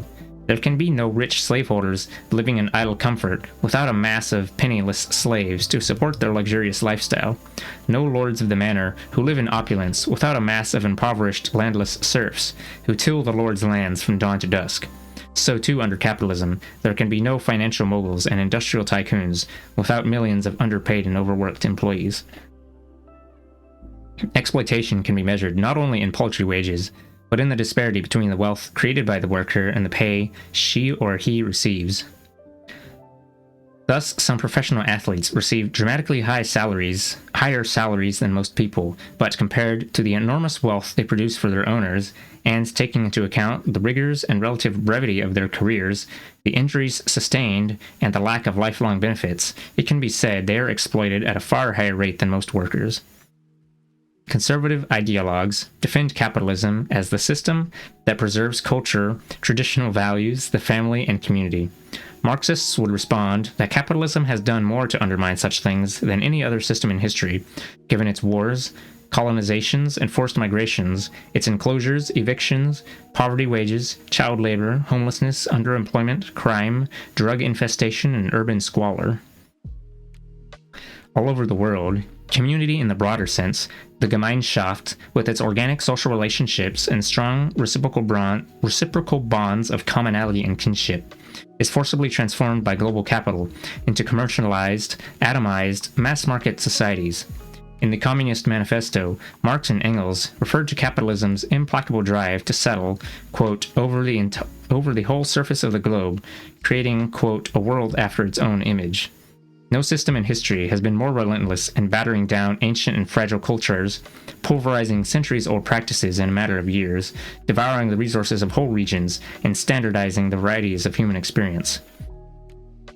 Big capital has no commitment to anything but capital accumulation, no loyalty to any nation, culture, or people. It moves inexorably according to its inner imperative to accumulate the highest possible rate without concern for human and environmental costs. The first law of the market is to make the largest possible profit from other people's labor. Private profitability, rather than human need, is the determining condition of private investment. There prevails a rational systematization of human endeavor in pursuit of a socially irrational end. Accumulate, accumulate, accumulate. More right than wrong. Those who reject Marx frequently contend that his predictions about proletariat revolution have proven wrong. Totally didn't say what proletariat is earlier, it's just working class. From this, they conclude that his analysis of the nature of capitalism and imperialism must also be wrong. But we should distinguish between Marx, the Chiliastic thinker, that's a weird word, Chili, another term for millenarian. Person who believes in the doctrine of the millennium. Okay, what does that mean? Millenarianism. The doctrine of or belief in a future and typically imminent 1,000-year age of blessedness, Oh, the second coming. Okay. We should distinguish between Marx, the chiliastic thinker, who made grandly optimistic predictions about the flowering of the human condition, and Marx, the economist and social scientist, who provided us with fundamental insights into capitalist society that have held painfully true to the present day. The latter, Marx, has been regularly misinterpreted by anti-Marxist writers. Consider the following predictions. Business cycles and the tendency toward recession. Marx noted Marx noted that something more than greed is involved in the capitalist's relentless pursuit of profit. Given the pressures of competition and rising wages, capitalists must make technological innovations to increase their productivity and diminish their labor costs. This creates problems of its own. The more capital goods, such as machinery, plants, technologies, fuels, needed for production, the higher the fixed costs, and the greater the pressure to increase productivity to maintain profit margins. Is this the falling rate of profit that I still kind of don't understand, but it's like the important thing? Maybe.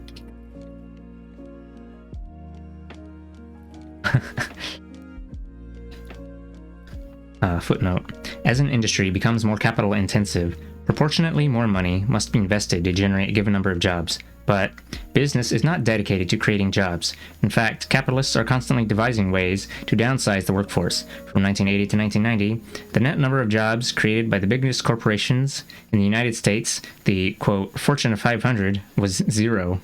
The new jobs of that period came mostly from less capital-intensive smaller firms, light industry, service industry, and the public sector.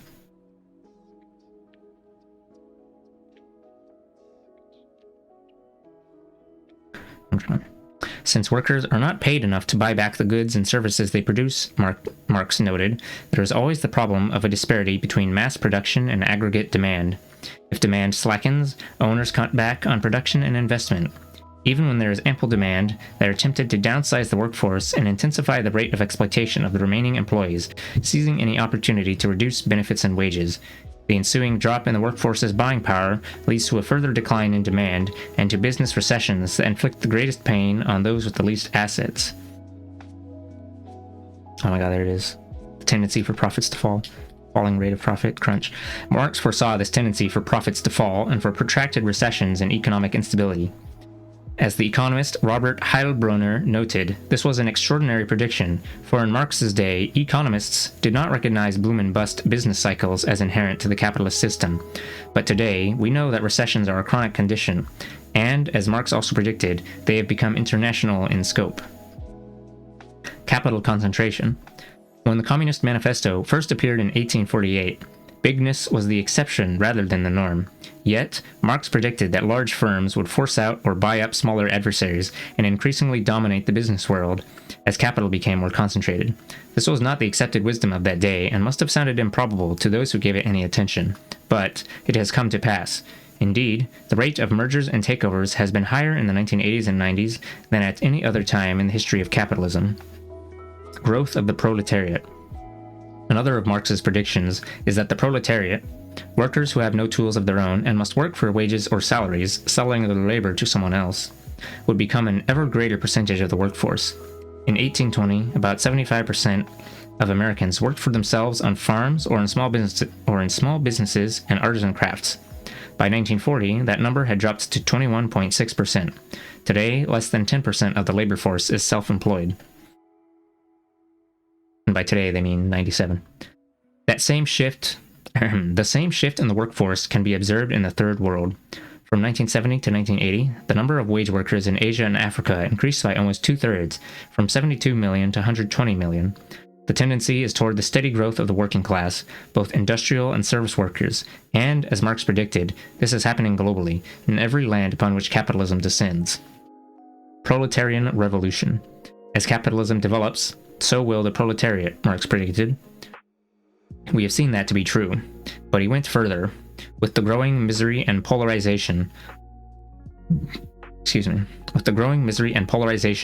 masses would eventually rise up and overthrow the bourgeoisie and put the means of production under public ownership for the benefit of all. The revolution would come in the more industrialized capitalist countries that had large, developed working classes. Well, that part didn't come true.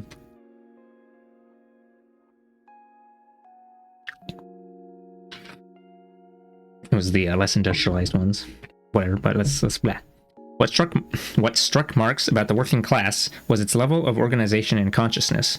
Unlike previously oppressed classes, the proletariat, heavily concentrated in urban areas, seemed capable of an unparalleled level of political development.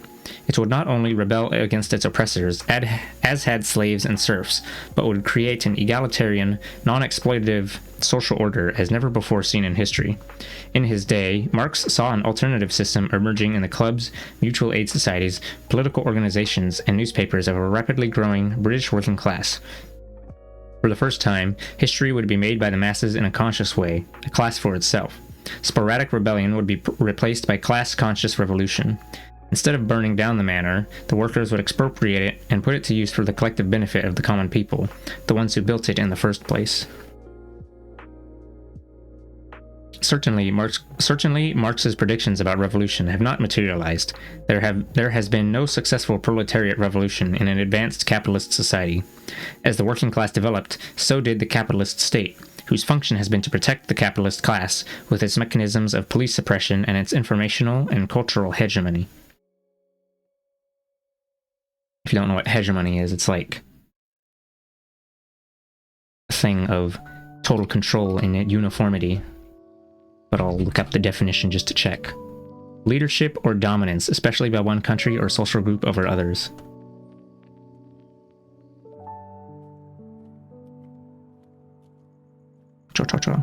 Of itself, class struggle does not bring inevitable proletarian victory, or even a proletarian uprising. Oppressive social conditions may cry out for revolution, but that does not mean revolution is forthcoming.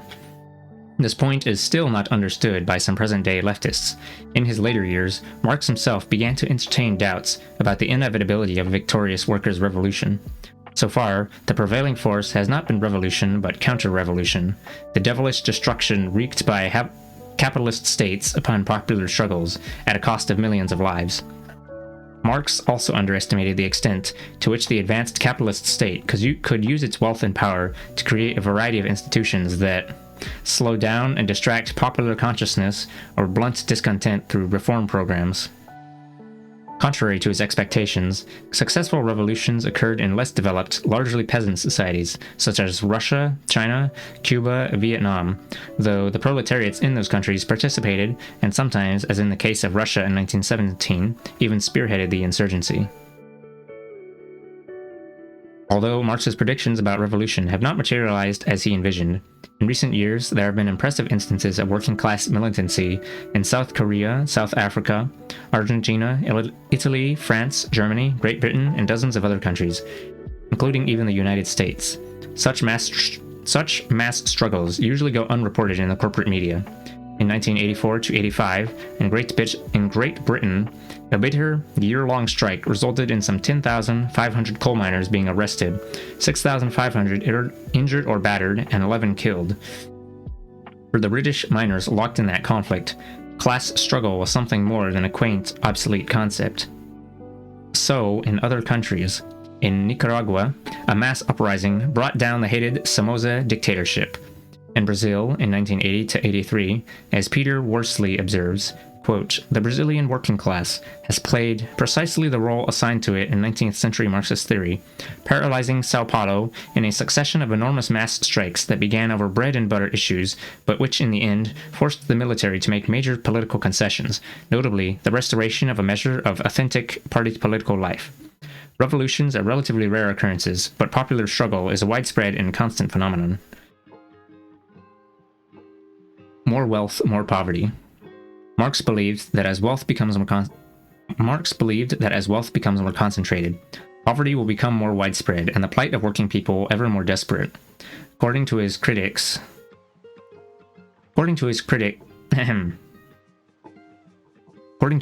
this prediction has proven wrong. They point out that he wrote during a time of raw industrialism, an era of robber barons and the 14-hour workday. Through persistent struggle, the working class improved its life conditions from the mid-19th to the mid-20th centuries. Today, mainstream spokespersons portray the United States as a prosperous middle-class society. Yet, one might wonder, during the Reagan-Bush-Clinton era from 1981 to 1996, the share of the national income that went to those who work for a living the share of the national income that went to those who work for a living shrank by over 12%. The share that went to those who live off investments increased almost 35%. Less than 1% of the population owns almost 50% of the nation's wealth.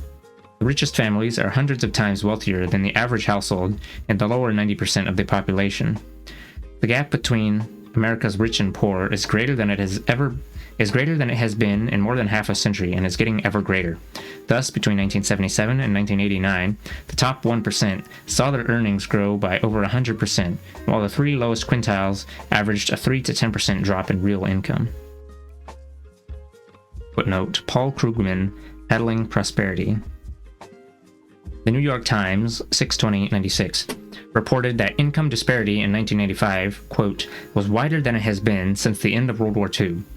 The average income for the top 20% jumped 44% from $73,754 to $105,945 between 1968 and 1994, while the bottom 20% had a 7% increase from $7,202 to $7,762, or only $560 in constant dollars. But these figures understate the problem. The Times story is based on a Census Bureau study that fails to report the income of the very rich. For years, the reportable upper limit was $300,000 yearly income. In 1994, the Bureau lifted the allowable limit to $1 million. This still leaves out the richest 1%, the hundreds of billionaires and thousands of multi-millionaires who make many more times than $1 million a year. The really big money is concentrated in a portion of the population so minuscule as to be judged statistically insignificant. But despite their tiny numbers, the amount of wealth they control is enormous, and bespeaks an income disparity 1,000 times greater than the spread allowed by the Census Bureau figures. Thus, the difference between a multi-billionaire who might make $100 million in any one year and a janitor who makes $8,000 is not 14 to 1, the usually reported spread between highest and lowest, but over 14,000 to 1. Yet, the highest incomes remain unreported and uncounted. In a word, most studies of this sort give us no idea of how rich the very rich really are. Footnote: when asked why this procedure was used, a Census Bureau official told my research assistant that the Bureau's computers could not handle higher amounts. This excuse seems most improbable, since once the Census Bureau decided to raise the upper limit, it did so without any difficulty. Another reason he gave was confidentiality. Given place coordinates, someone with a very high income could be identified. In addition, high-income correspondents understate their income. The interest and dividend earnings they report is only about 50 to 60% of actual investment returns, and since their actual numbers are so few, they are likely not to show up in a random sample of the entire nation. By designating the top 20% as the, quote, richest, the Census Bureau is lumping in upper-middle professionals and other people who make as little as $70,000 or so, people who are anything but the, quote, richest. So their computers could handle fucking 2 billion if they wanted. 90 bajillion. You can just add another couple bytes, get a bigger number. Right. The number living below the poverty level in the United States climbed from 24 million in 1977 to over 35 million by 1995. People were falling more deeply into poverty than in earlier times, and finding it increasingly difficult to emerge from it. In addition, various diseases related to hunger and poverty have been on the rise. Footnote: for more extensive data, see my essay, Hidden Holocaust USA, and Michael Parenti, Dirty Truths. There has been a general downgrading of the workforce. Regular employment is being replaced by contracted labor or temporary help, resulting in lower wages with fewer or no benefits. Many unions have been destroyed or seriously weakened. Protective government regulations are being rolled back or left unenforced, and there has been an increase in speed-ups, injuries, and other workplace abuses. Wow. Now we get to talk about, and then there's also the modern gig economy. Wow. I guess that's contracted labor. Final form. No, I don't know. Maybe there's another final form that we haven't seen yet.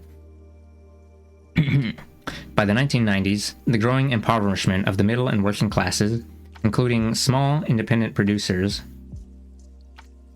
was becoming evident in various countries. In 20 years, more than half the farmers in industrialized countries, some 22 million, were ruined. Meanwhile, as noted in the previous two chapters, free market, quote, reforms have brought a dramatic increase in poverty, hunger, crime, and ill health, along with the growth of large fortunes for the very few in the former communist countries. The Third World has endured deepening impoverishment over the last half-century. As foreign investment has increased, so has the misery of the common people who are driven from the land. Those who manage to find employment in the cities are forced to labor for subsistence wages. We might recall how enclosure acts of the late 18th century in England fenced off common lands and drove the peasantry into the industrial hellholes of Manchester and London, transforming them into beggars or half-starved factory workers. Enclosure continues throughout the Third World, displacing tens of millions of people. In countries like Argentina, Venezuela, and Peru, per capita income was lower in 1990 than it had been 20 years earlier. In Mexico, workers earned 50% less in 1995 than in 1980. One-third of Latin America's population, some 130 million, live in utter destitution, while tens of millions more barely manage. In Brazil, the purchasing power of the lower income brackets declined by 50% between 1940 and 1990, and at least half the population suffered varying degrees of malnutrition. In much of Africa, misery and hunger have assumed horrendous proportions. In Zaire, 80% of the people live in absolute penury. Wow. Extreme poverty, destitution. I guess you just don't want to use the word destitution again, fucked up. In Asia and Africa, more than 40% of the population linger at the starvation level. Marx predicted that an expanding capitalism would bring greater wealth for the few and growing misery for the many. That seems to be what is happening, and on a global scale. A holistic science. Repeatedly dismissed as an obsolete, quote, doctrine, Marxism retains a compelling contemporary quality, for it is less a body of fixed dicta, I guess that's a dicta, and more a method of looking beyond immediate appearances to see the inner qualities and moving forces that shape social relations and much of history itself. As Marx noted, quote, all science would be superfluous if outward appearances and the essence of things directly coincided. Indeed, perhaps the reason so much of modern social science seems superfluous is because it settles for the tedious tracing of outward appearances. To understand capitalism, one first has to strip away the appearances presented by its ideology. Unlike most bourgeois theorists, Marx realized that what capitalism claims to be and what it actually is are two different things. What is unique about capitalism is the systematic expropriation of labor for the sole purpose of accumulation. Capital annexes living labor in order to accumulate more capital. The ultimate purpose of work is not to perform services for consumers or sustain life in society, but to make more and more money for the investor, irrespective of the human and environmental costs. An essential point of Marxist analysis is that the social structure and class order prefigure our behavior in many ways. Capitalism moves into every area of work and community, harnessing all of social life to its pursuit of profit. It converts nature, labor, science, art, music, and medicine into commodities, and commodities into capital. It transforms land into real estate, folk culture into mass culture, and citizens into debt-ridden workers and consumers. Marxists understand that a class society is not just a divided society, but one ruled by class power, with the state playing the crucial role in maintaining the existing class structure. Marxism might be considered a, quote, holistic science in that it recognizes the links between various components of the social system. Capitalism is not just an economic system, but a political and cultural one as well, an entire social order. When we study any part of that order, be it the news or entertainment media, criminal justice, Congress, defense spending, overseas military intervention, intelligence agencies, campaign finance, science and technology, education, medical care, taxation, transportation, housing, or whatever, we will see how the particular part reflects the nature of the whole. Its unique dynamic often buttresses and is shaped by the larger social system, especially the system's overriding need to maintain the prerogatives of the corporate class. In keeping with their system In keeping with their system-sustaining function, the major news media present reality as a scatter of events and subjects that ostensibly bear little relation to each other or to a larger set of social relations. Consider a specific phenomenon like racism. Racism is presented as essentially a set of bad attitudes held by racists. There is little analysis of what makes it so functional for a class society. Instead, race and class are treated as mutually exclusive concepts in competition with each other. But those who have an understanding of class power know that as class contradictions deepen and come to the fore, racism becomes not less, but more important as a factor in class conflict. In short, both race and class are likely to be crucial areas of struggle at the very same time. What he means by that is that, or maybe not what he means, but a thing following from that is, or whatever. It's like, racism is used by the ruling class to divide the working class because you fight each other instead of fighting the ruling class, and that's good for the ruling class. Wowza. Yeah. So it doesn't just spawn out of nowhere. Marxists further maintain that racism involves... Oh, okay. Wow, I jumped the gun. Marxists further maintain that racism involves not just personal attitude, but institutional structure and systemic power. They point out that racist organizations and sentiments are often propagated by well-financed reactionary forces, seeking to divide the working populace against itself, fracturing it into antagonistic ethnic enclaves. Marxists also point out that racism is used as a means of depressing wages by keeping a segment of the labor force vulnerable to super exploitation. To see racism in the larger context of corporate... Oh, hello, Muddy. I'll water up. You missed earlier, we were dunking on Noam Chomsky for being an anti-communist. Sorry to break the bad news to you. Thanks for the head pats.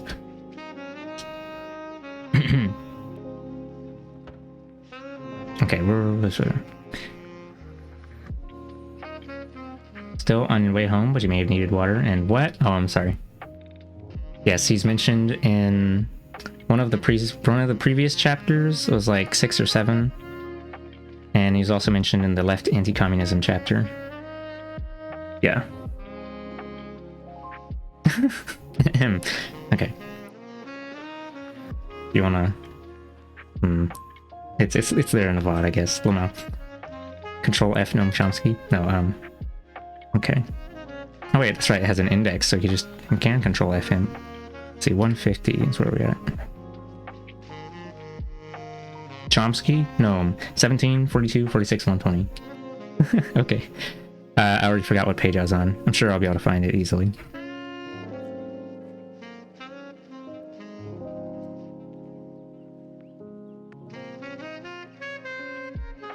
We were talking, it was on the bit about racism.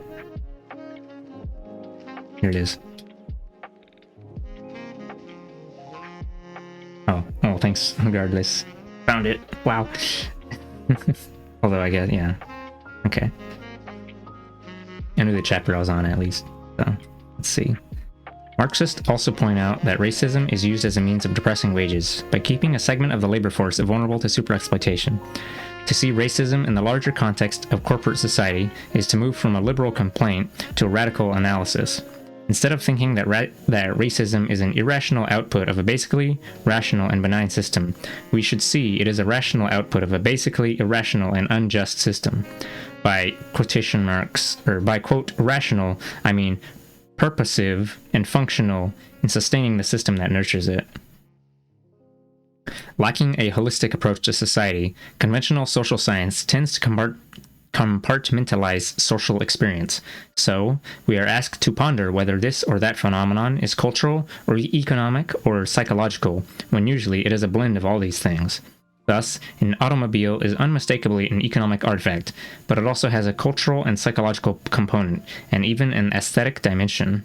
We need a greater sense of how analytically distinct phenomena are often empirically interrelated, and may actually gather strength and definition from each other.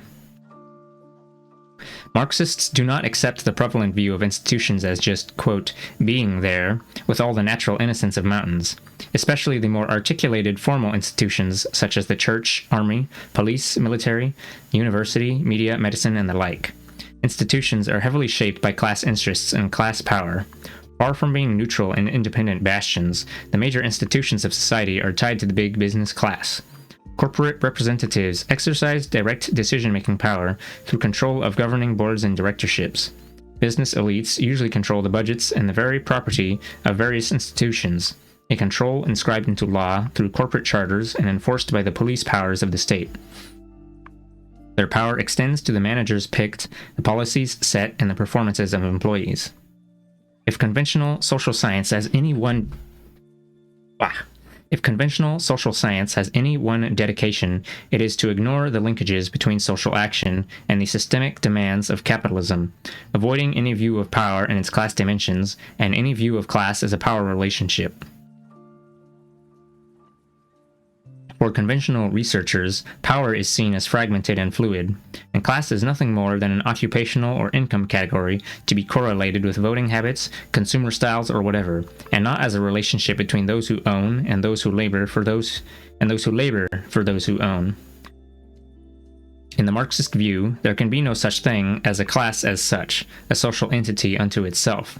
There can be no lords without serfs, no masters without slaves, no capitalists without workers. More than just a sociological category, class is a relationship to the means of production and to social and state power. This idea, so fundamental to an understanding of public policy, is avoided by conventional social scientists who prefer to concentrate on everything else but class power realities. Okay, let's see this. See the discussion on class in the following chapter. Oh, okay. Footnote, bamboozle. It is remarkable, for instance, that some political scientists have studied the presidency and Congress for decades without uttering a word about capitalism, without so much as a sidelong glance at how the imperatives of a capitalist politico-economic order play such a crucial role in prefiguring the political agenda. Social science is cluttered with, quote, community power studies that treat communities and issues as isolated autonomous entities. Such investigations are usually limited to the immediate interplay of policy actors, with little said about how issues link up to a larger range of social interests. Conservative ideological preconceptions regularly influence the research strategies of most social scientists and policy analysts. In political science, for instance. Oh, actually, let me look at this part again.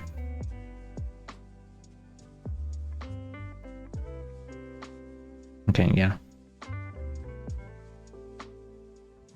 Looking at only the singular actors instead of singular actors in small communities and not the greater system that I don't know, that little paragraph felt a little wordy.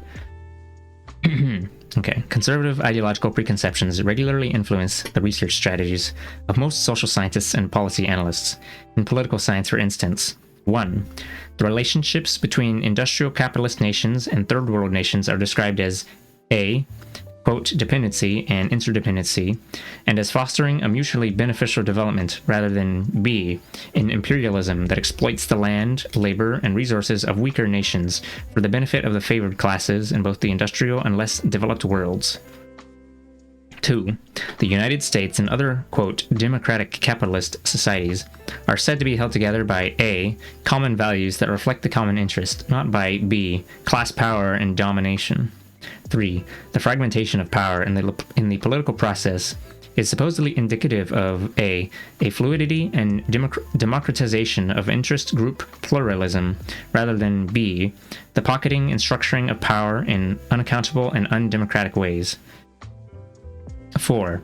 The mass propagation of conventional political beliefs is described as A, political, quote, socialization and education for citizenship, and is treated as a desirable civic process, rather than B, an indoctrination that distorts the information flow and warps the public's critical perceptions.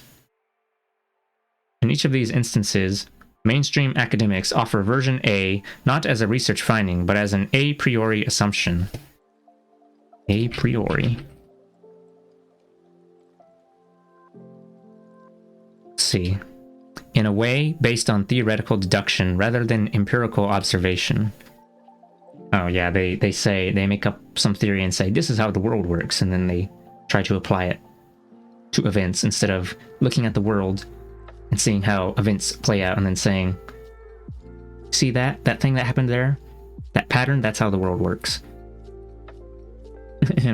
Yeah. Let's see. Offer version A, not as a research finding, but as an a priori assumption that requires no critical analysis upon which research is then predicated. At the same time, they disregard the evidence and research that supports version B. By ignoring the dominant class conditions that exercise such an influence over social behavior, conventional social science can settle on surface factualness, trying to explain immediate actions in exclusively immediate terms. Such an approach places a high priority on epiphenomenal and idiosyncratic explanations. I'm gonna look up both these words for you, because that's some fucking whack shit. Epiphenomenal. Is that like epigenome? An epiphenomenon is a secondary phenomenon that occurs alongside or in parallel to a primary phenomenon. Idiosyncratic. I don't remember quite the word meaning of that. Relating to, peculiar or individual. A mode of behavior or way of thought peculiar to an individual. A distinctive or peculiar feature or characteristic of a place or thing. Okay, such an approach places a high priority on, what was that? Secondary events and peculiar explanations? There you go. Word replace. The peculiarities of specific personalities and situations. What is habitually overlooked in such research and in our news reports, our daily observations, and sometimes even our political struggles, is the way seemingly remote forces may prefigure our experiences. I think the word prefigure is like, it's kind of like pre-configure. Be an early indication or version of.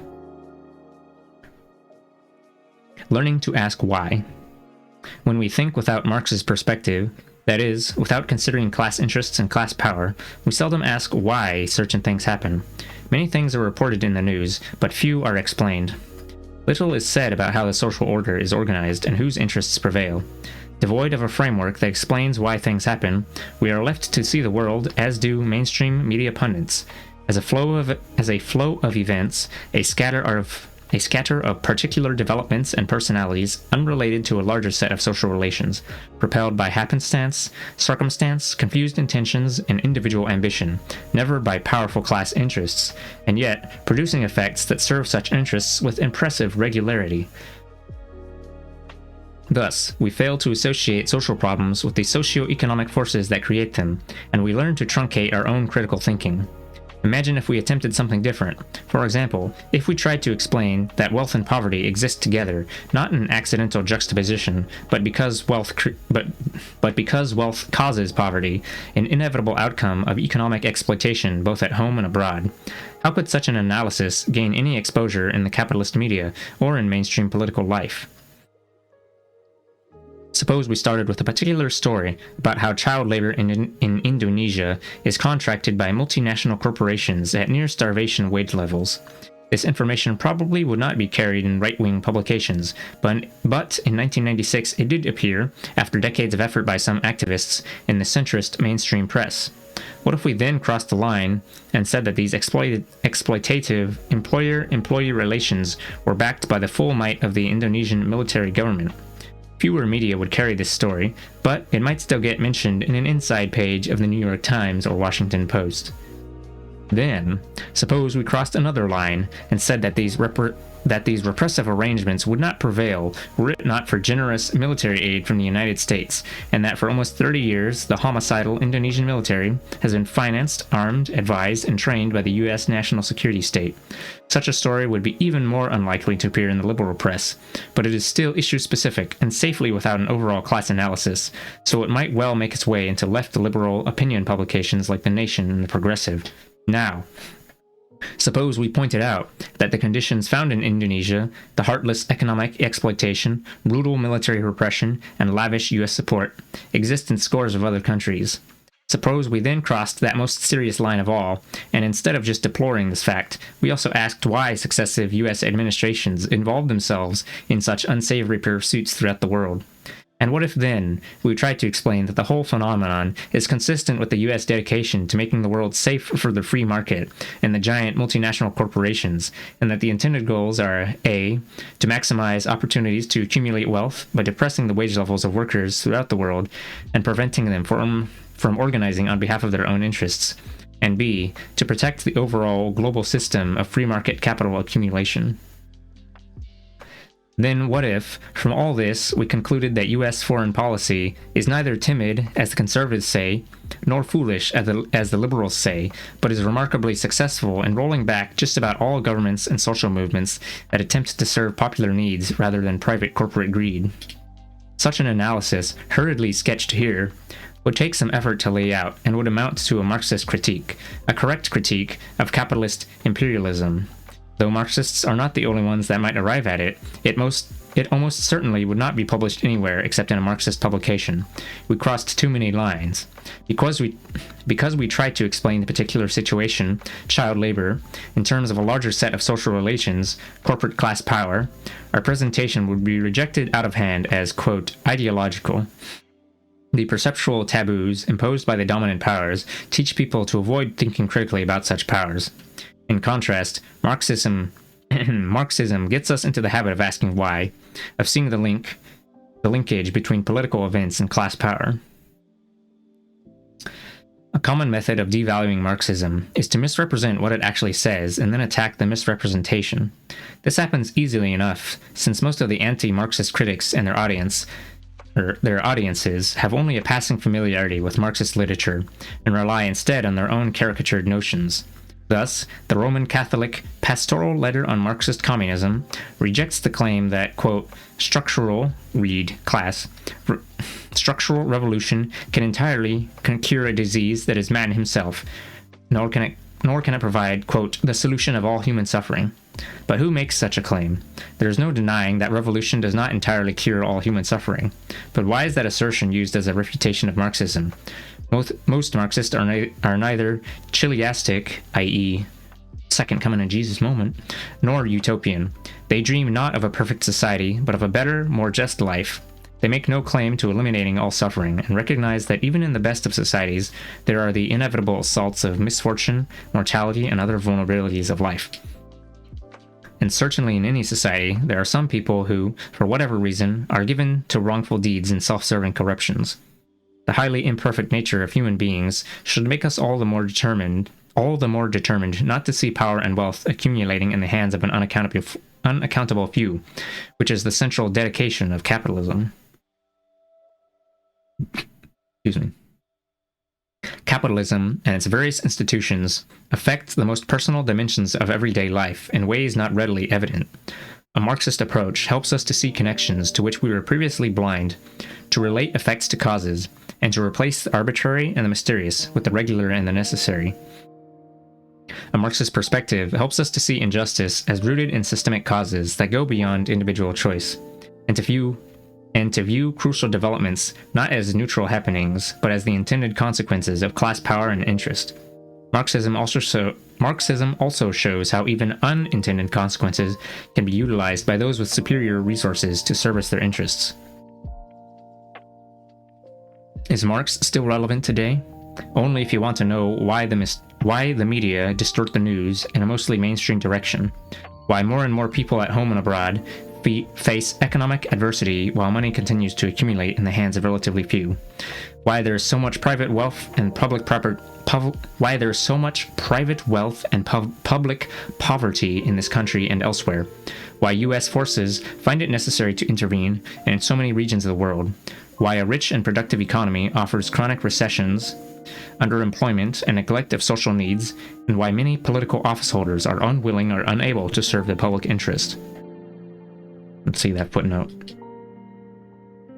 To further pursue these questions, the reader is invited to read several of my books: Democracy for the Few, 6th edition, Against Empire, and Dirty Truths. Okay. Some Marxist theorists have so ascended into the numbing altitudes of abstract cogitation that they seldom touch political realities here on Earth. They spend their time talking to each other in self-referential code, a scholastic ritual that Doug Dowd described as, quote, how many Marxists can dance on the head of a surplus value. Fortunately, there are others who not only tell us about Marxist theory, but to demonstrate its utility by applying it to political actualities. They know how to draw connections between immediate experience and the larger structural forces that shape that experience. They cross the forbidden line and talk about class power. This is why, for all the misrepresentation and suppression, Marxist scholarship survives. While not having all the answers, it does have a superior explanatory power, telling us something about reality that bourgeois scholarship refuses to do. Marxism offers the kind of subversive truths that cause fear and trembling among the high and mighty, those who live atop a mountain of lies.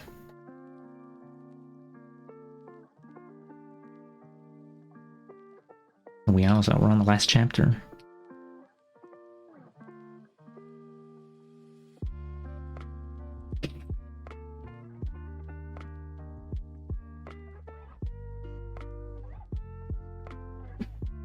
I'm gonna refill my water bottle real quick for the last lap. Okay.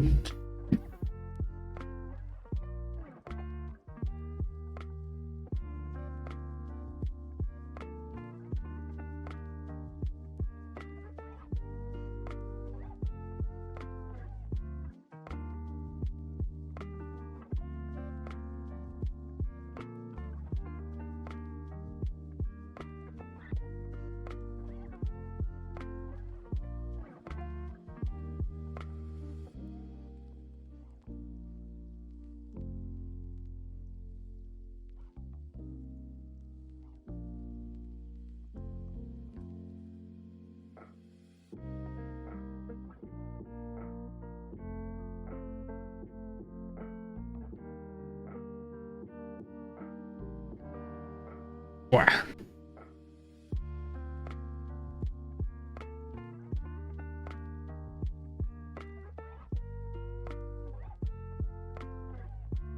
Okay, I'm gonna do one more sip and then I'll start reading again.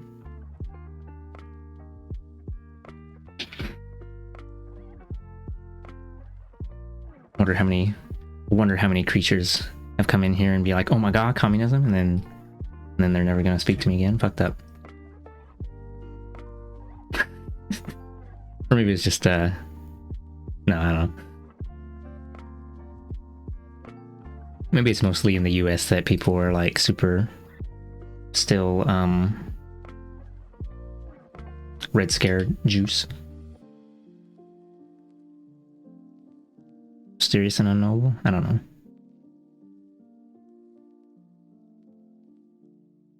Okay.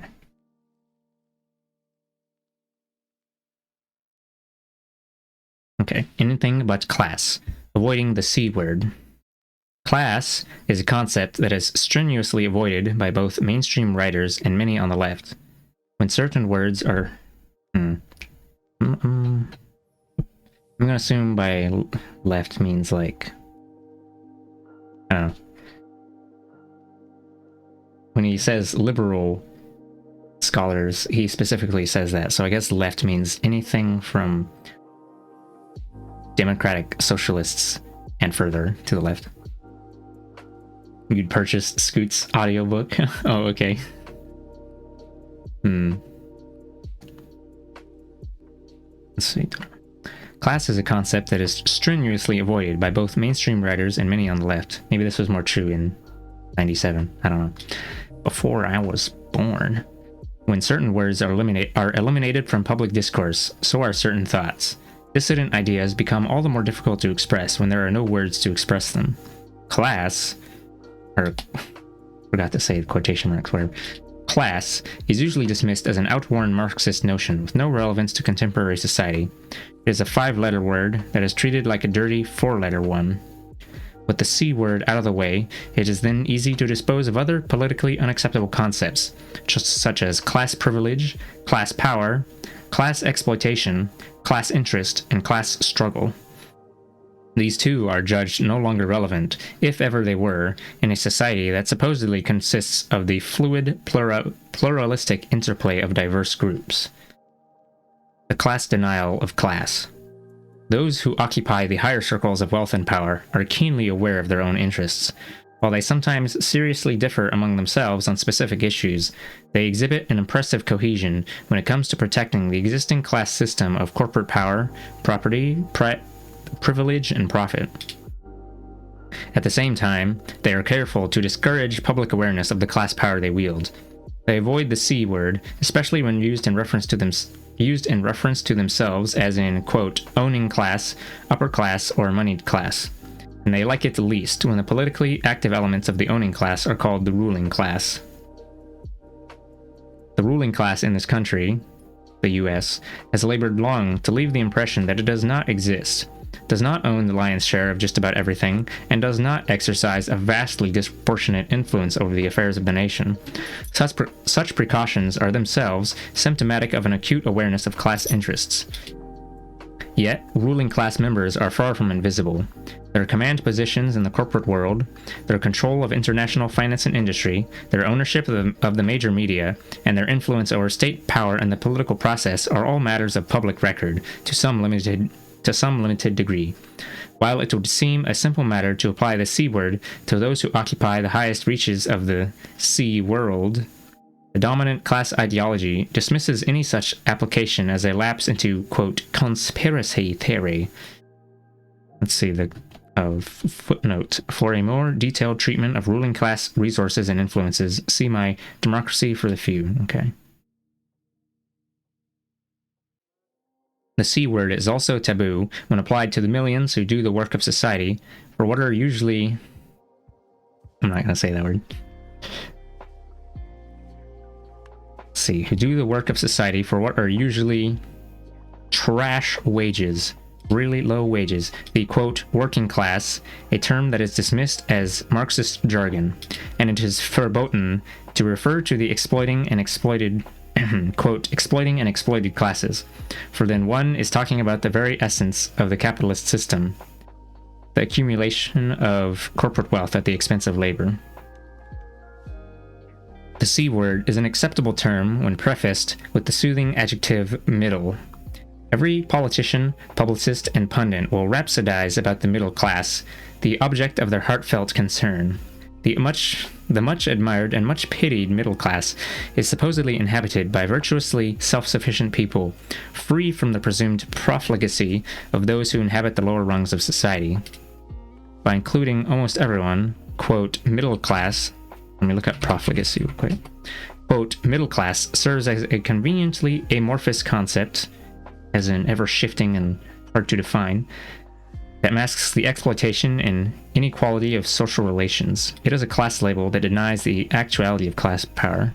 Let's see, profligacy, reckless extravagance or wastefulness in the use of resources. Oh, right.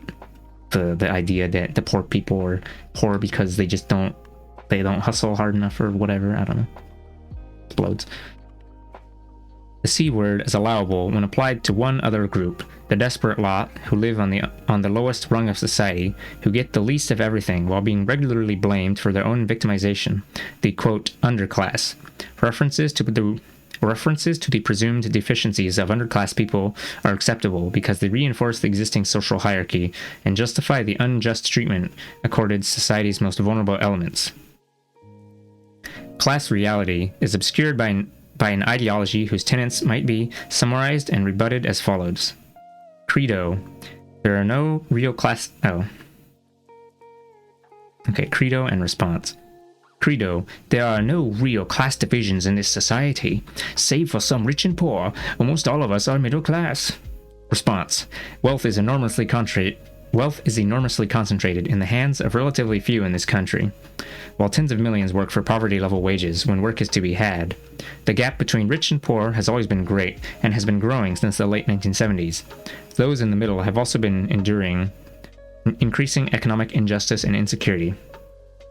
Credo. Our social institutions and culture are autonomous entities in a pluralistic society, largely free of the influences of wealth and class power. To think otherwise is to entertain conspiracy theories. Response. Great concentrations of wealth exercise an influence in all aspects of life, often a dominating one. Our social and cultural institutions are run by boards of directors, or trustees or regents, drawn largely from interlocking, non-elective, self-selecting corporate elites. They and their faithful hirelings occupy most of the command positions of the executive state and other policymaking bodies, and manifest a keen awareness of their class interests when shaping domestic and international policies. This includes such policies as the General Agreement on Tariffs and Trade, GATT, designed to circumvent whatever democratic sovereignty exists within nations.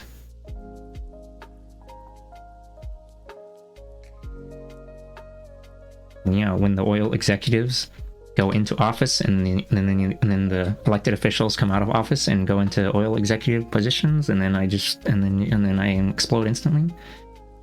Wow. Anyway, let's see. Oh, there's a footnote here. For discussion of GATT, see my Against Empire. Oh, okay. Credo. The differences between rich and poor... Oh, I gotta read it in a voice, I forgot. The differences between rich and poor are a natural given, not causally linked. Individual human behavior, not class, determines human performance and life chances.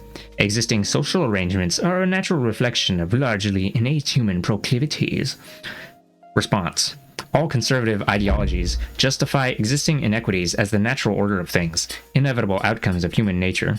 If the very rich are naturally so much more capable than the rest of us, why must they be provided with so many artificial privileges under the law, so many bailouts, subsidies, and other special considerations at our expense?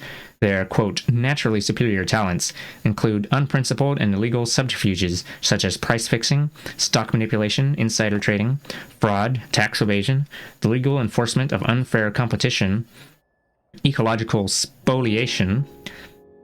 I'm going to assume that means spoiling ecology, destroying the environment, harmful products, and unsafe work conditions.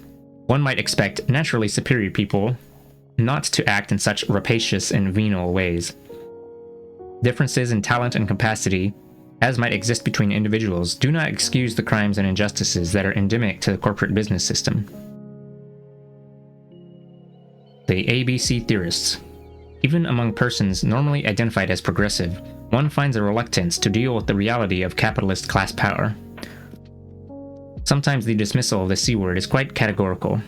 Got a thing in my mouth. Must be cat hair. Okay. At a meeting in New York in 1986, I heard the sociologist Stanley Aronowitz comment, quote, "When I hear the word class, I just yawn." For Aronowitz, class is a concept of diminishing importance used by those he repeatedly referred to as, quote, orthodox Marxists. Let's see this footnote. Oh my god, that's a big-ass footnote, buddy. That's an entire page worth of a footnote. Aronowitz and some other quote, left academics do battle against Marxism by producing hyper-theorized exegeses. What the heck is that? What does exegesis mean? Critical explanation or interpretation of a text, especially of scripture. So they do battle against Marxism by producing hyper-theorized exegeses in a field called, quote, cultural studies. That their often impenetrable writings seldom connect to the real world was demonstrated in 1996 by physicist Alan Sokal, himself a leftist, who wrote a cultural studies parody and submitted it to Aronowitz's Social Text, a journal devoted to articles that specialize in bloated verbiage, pedantic pretensions, and academic one-upsmanship. Sokal's piece was laden with obscure but trendy jargon and footnoted references to the likes of Jacques Derrida and Aronowitz himself. It purported to be an epistemic exposition of quote, epistemic exposition of recent developments in quantum gravity and, quote, the space-time manifold and foundational conceptual categories of prior science that have, quote, become problematized and relativized with It's just all quotes. With profound implications for the content of future postmodern and liberatory science. Various social text editors read and accepted the piece as a serious contribution. After they published it, Sokal revealed that it was little more than fabricated gibberish that, quote, wasn't obliged to respect any standards of evidence or logic.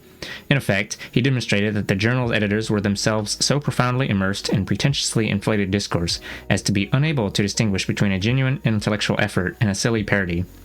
Aronowitz responded by calling Sokal, quote, ill-read and half-educated. Grr. Ahem. New York Times, 5/1896.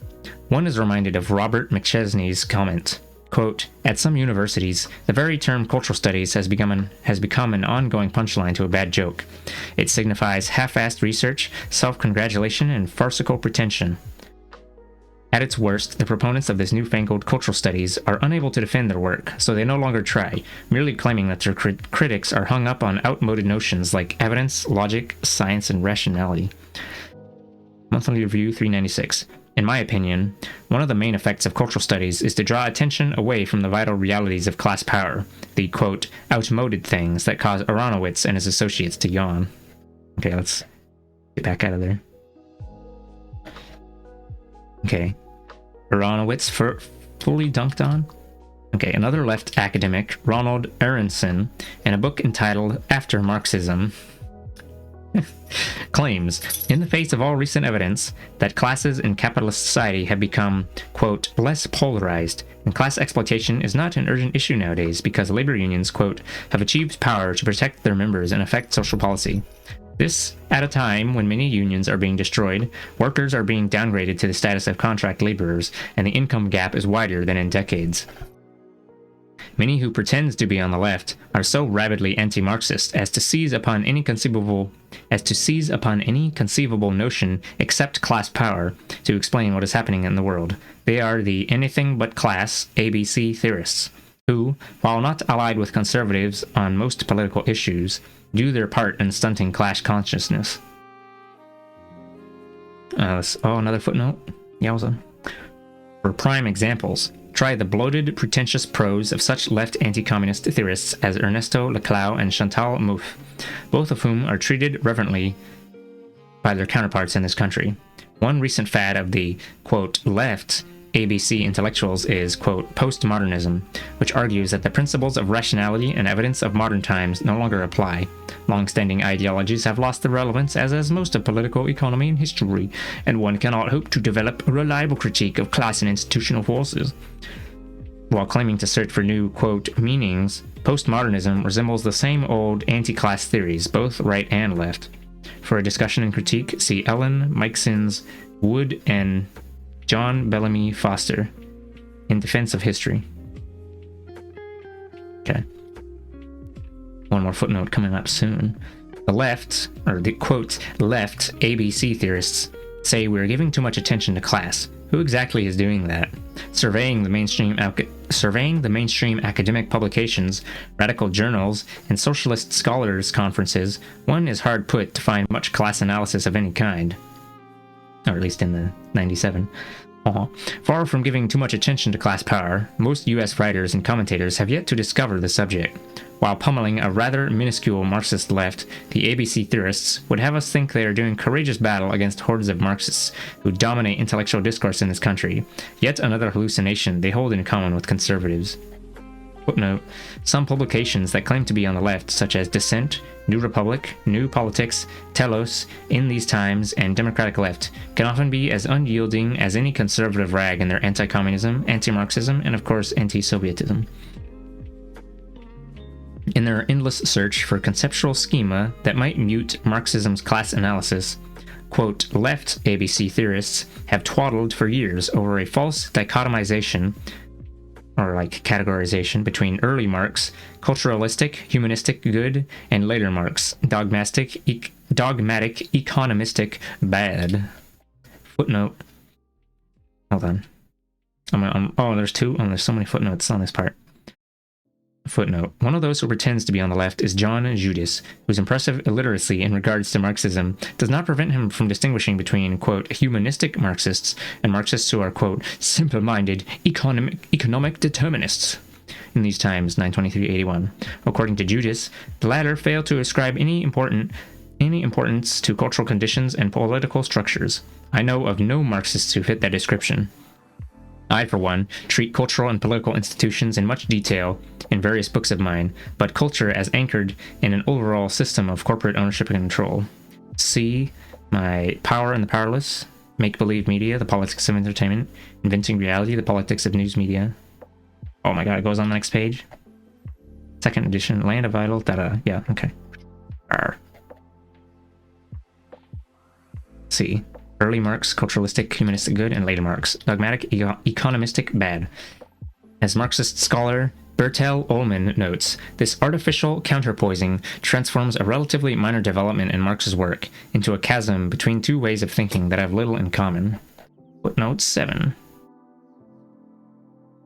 Ullman points out that Marx's analytic framework did not emerge from his head full-blown. In the earlier works, such as the Economic and Philosophic Manuscripts and the German Ideology, Marx is in the process of becoming a Marxist, and is piecing together his understanding of capitalism in history, leaning more heavily on his philosophical training and his criticisms of the neo-Hegelians. Though more prevalent in the earlier writings, concepts such as alienation and the language of dialectics appear throughout his work, including Capital. See Bertel Ohlmann's forthcoming article, The Myth of the Two Marxes. Also David McClellan, The Young Hegelians, and Karl Marx. All right.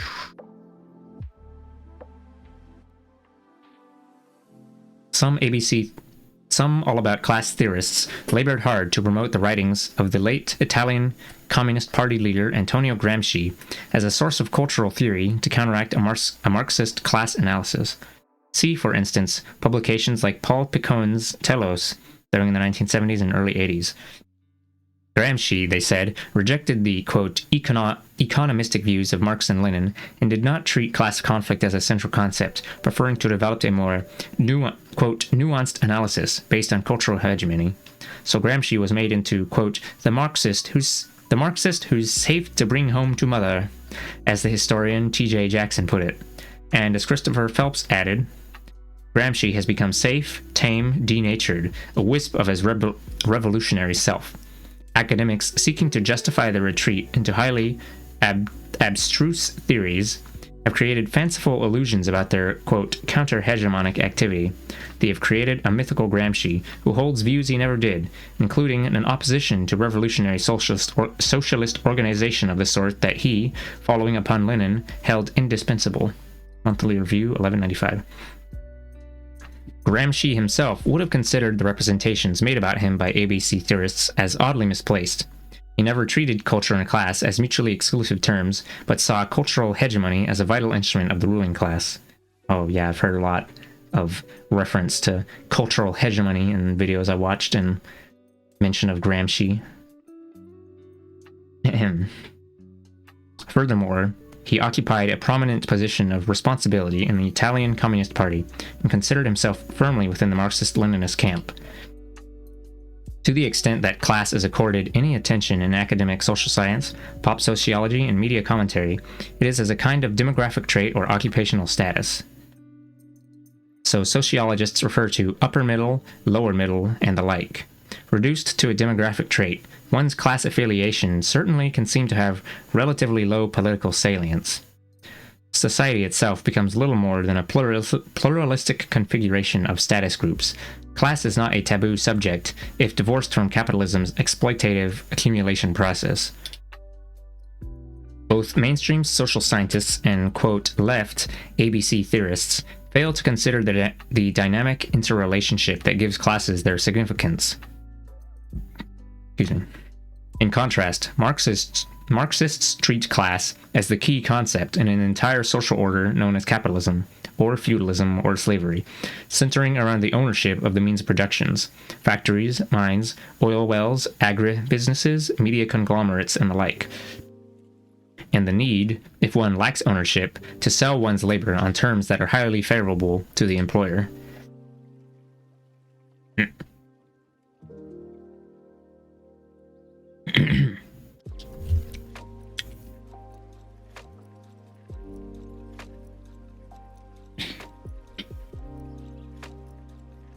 I just had a throat goat moment. Sorry about that. Okay. Class gets its significance from the process of surplus extraction. The relationship between worker and owner is essentially an exploitative one, involving the constant transfer of wealth from those who labor but do not own to those who own but do not labor. This is how some people get richer and richer without working, or with doing only a fraction of the work that enriches them, while others toil hard for an entire lifetime only to end up with little or nothing. Both orthodox social scientists and, quote, left ABC theorists treat the diverse social factions within the non-capitalist class as classes unto themselves, so they speak of a, quote, blue-collar class, a, quote, professional class, and the like. In doing so, they claim to be moving beyond a, quote, reductionist, Marxist dualistic model of classes. But what is more reductionist than to ignore the underlying dynamics of economic power and the conflict between capital and labor? What is more misleading than to treat occupational groups as autonomous classes, giving attention to every social group in capitalist society except the capitalist class itself, to every social conflict except class conflict? Both conventional and, quote, left ABC theorists have difficulty understanding that the creation of a managerial or technocratic social formation constitutes no basic change in the property relations of capitalism, no creation of new classes. Professionals and managers are not an autonomous class as such. Rather, they are mental workers who live much better than most other employees, but who still serve the accumulation process on behalf of corporate owners.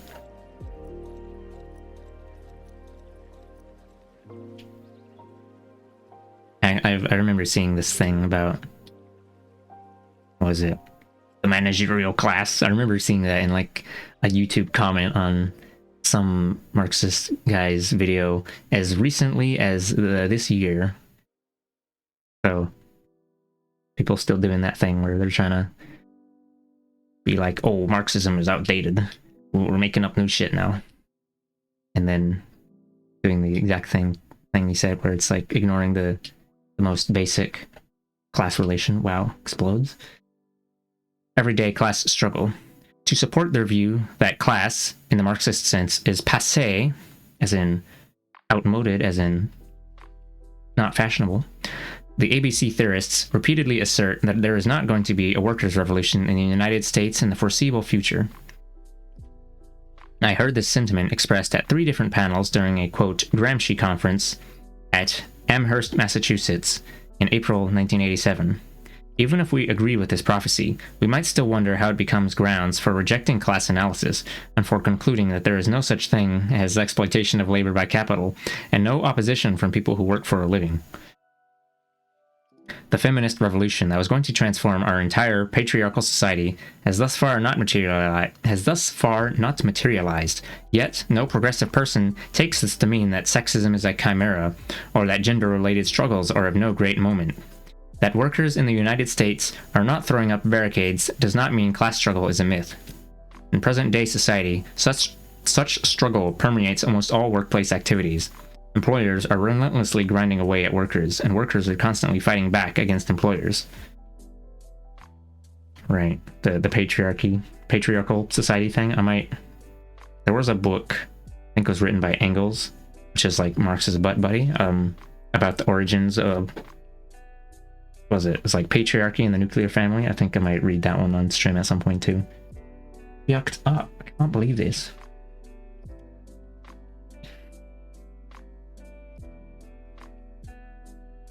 I just have to remember what it's called. Oh, but I can probably find it though. Okay. Capital's class war is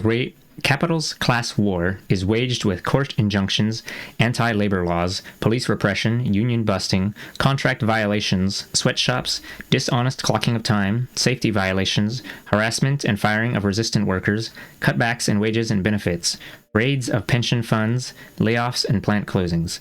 Labor fights back with union organizing, strikes, slowdowns, boycotts, public demonstrations, job actions, coordinated absenteeism, and workplace sabotage. Class has a dynamic that goes beyond its immediate visibility. Whether we are aware of it or not, class realities permeate our society, determining much about our capacity to pursue our own interests. Class power is a factor in setting the political agenda, selecting leaders, reporting the news, funding science and education, distributing healthcare, mistreating the environment, depressing wages, resisting racial and gender inequality, marketing entertainment and the arts, propagating religious messages, suppressing dissidents, and defining social reality itself. ABC theorists see the working class as not only incapable of revolution, but as on the way out, declining in significance as a social formation. Anyone who still thinks that class is of primary importance is labeled a die-hard Marxist, guilty of, quote, economism and, quote, reductionism, and unable to keep up with the, quote, post-Marxist, post-structuralist, post-industrialist, post-capitalist, post-modernist, and post-deconstructionist times. You know, I was thinking in a couple bits, like, oh, this was written in 97, maybe some of this doesn't apply anymore, but then this bit, I remember seeing Goobs say this exact shit. So, wowza. It is ironic that some left intellectuals should deem class struggle... Sorry. I chonked.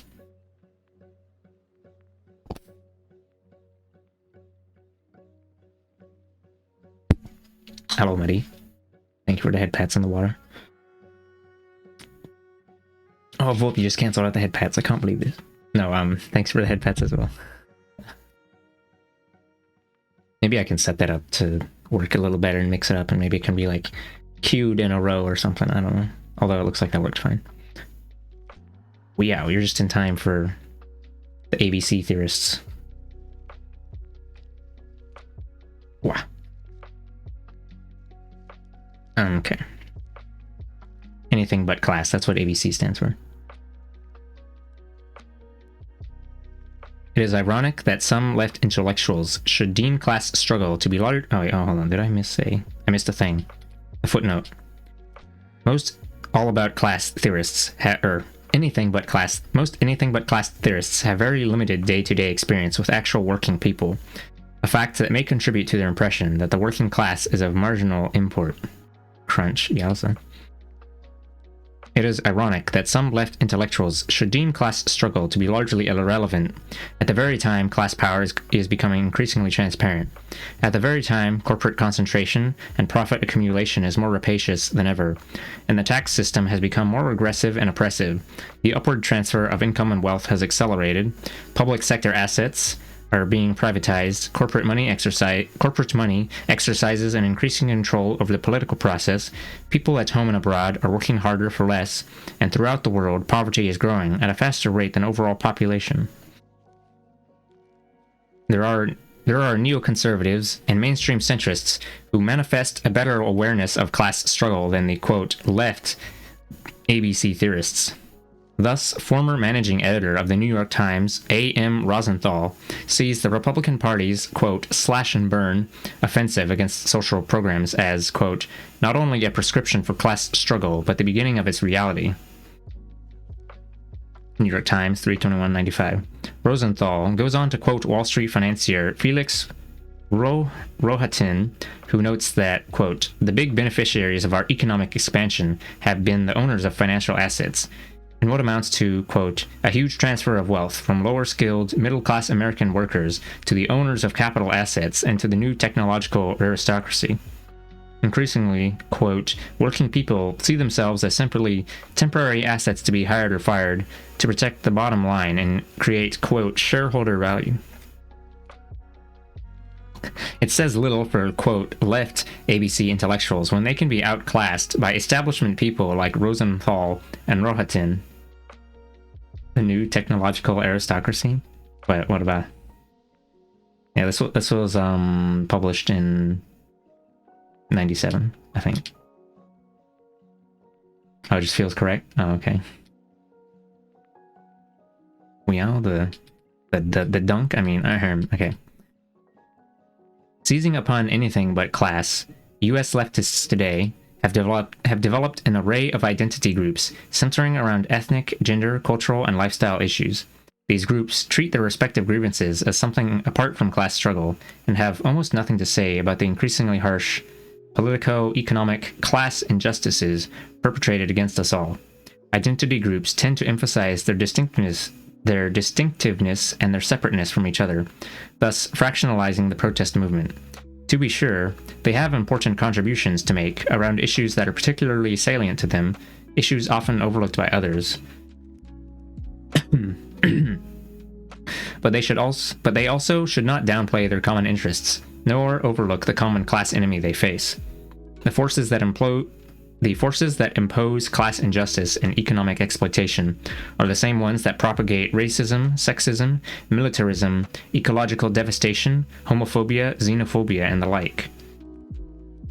People may not develop a class consciousness, but they still are affected by the power, privileges, and handicaps related to the distribution of wealth and want.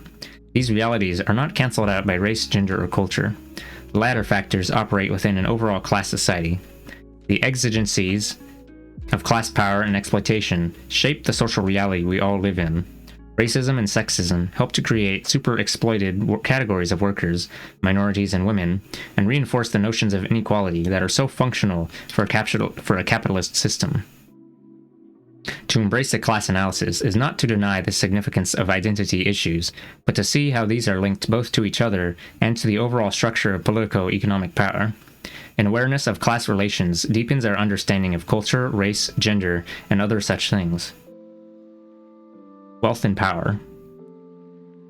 In order that a select few might live in great opulence, millions of people work hard for an entire lifetime, never free from financial insecurity, and at great cost to the quality of their lives. The complaint is not that the very rich have so much more than everyone else, but that their superabundance and endless accumulation comes at the expense of everyone and everything else, including our communities and our environment. Great concentrations of wealth give the owning class control not only over the livelihoods of millions, but over civic life itself. Money is the necessary ingredient that gives the rich their immense political influence, their monopoly ownership of mass media, their access to skilled lobbyists and high public office. To those who possess it, great wealth also brings social prestige and cultural dominance, including membership on the governing boards of foundations, universities, museums, research institutions, and professional schools. You know, funny thing, one of our previous Alaskan senators is now the dean of my university, Mr. Republican Dan Sullivan. Wow. I think it was a senator. Either that or a representative.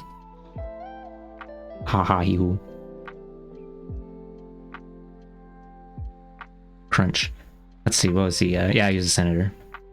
He got there through hard work. Yeah, I don't think so.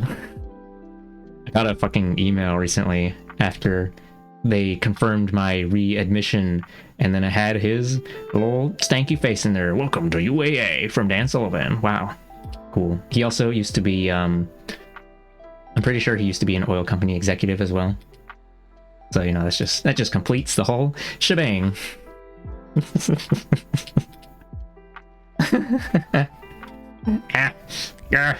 Yes. Nami Splat, Taylor Splat.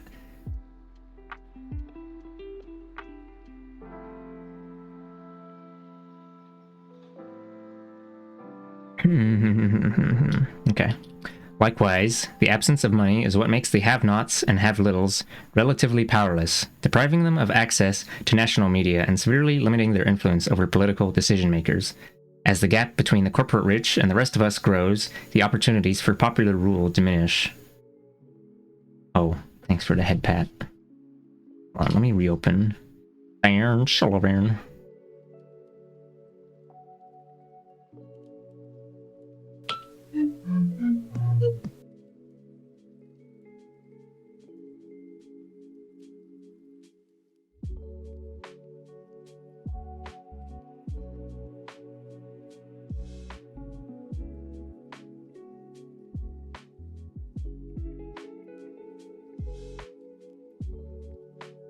Okay, well he didn't work he never worked in an oil company, but he did used to be he used to be in the Marine Corps. He studied at Harvard, and he I don't know, whatever. He was a politician doing politician things.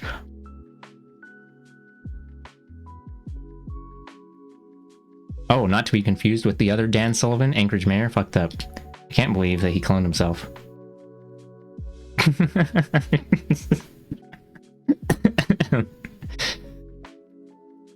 They were both from Alaska though, which is funny. Fucked up. Explodes.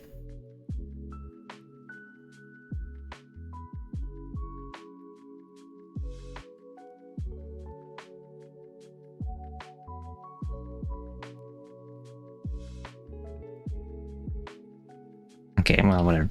I can check that later. He was born in... Wait, did I read it already? Yeah. I'm pretty sure when he was in office, he obviously,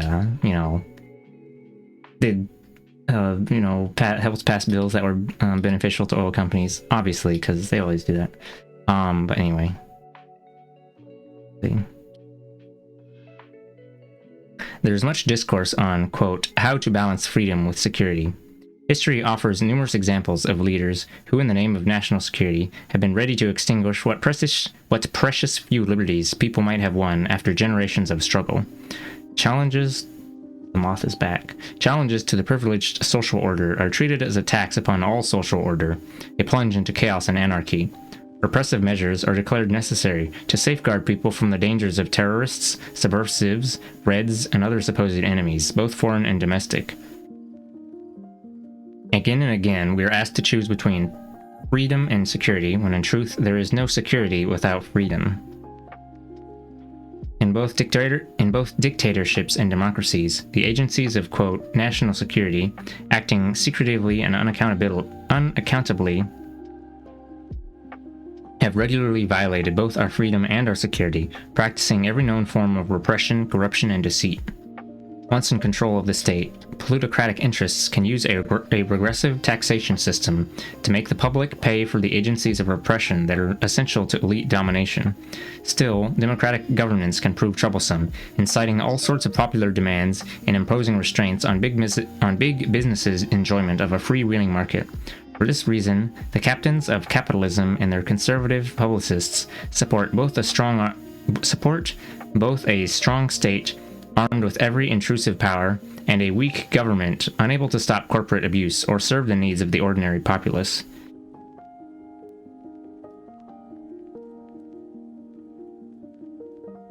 Aside from the systemic imperatives that cause capitalism to accumulate without end, we must also reckon with the driving force of class greed. Wealth is an addiction. There is no end to the amount of money one might desire to accumulate. The best security to being rich is to get still richer, piling possession upon possession, giving oneself over to the ari sacrifames, the cursed greed for gold, the desire for more money than can be consumed in 1,000 lifetimes of limitless indulgence, wanting in nothing but still more and more money. Wealth buys every comfort and privilege in life, the fame of fortune, elevating the possessor to the highest social stratosphere, an expression of the aggrandizing self, an expansion of the ego's boundary, an extension of one's existence beyond the grave, leaving one feeling almost invulnerable to time and mortality. Wealth is pursued without moral restraint. The very rich try to crush anyone who resists their endless, heartless, unprincipled accumulation.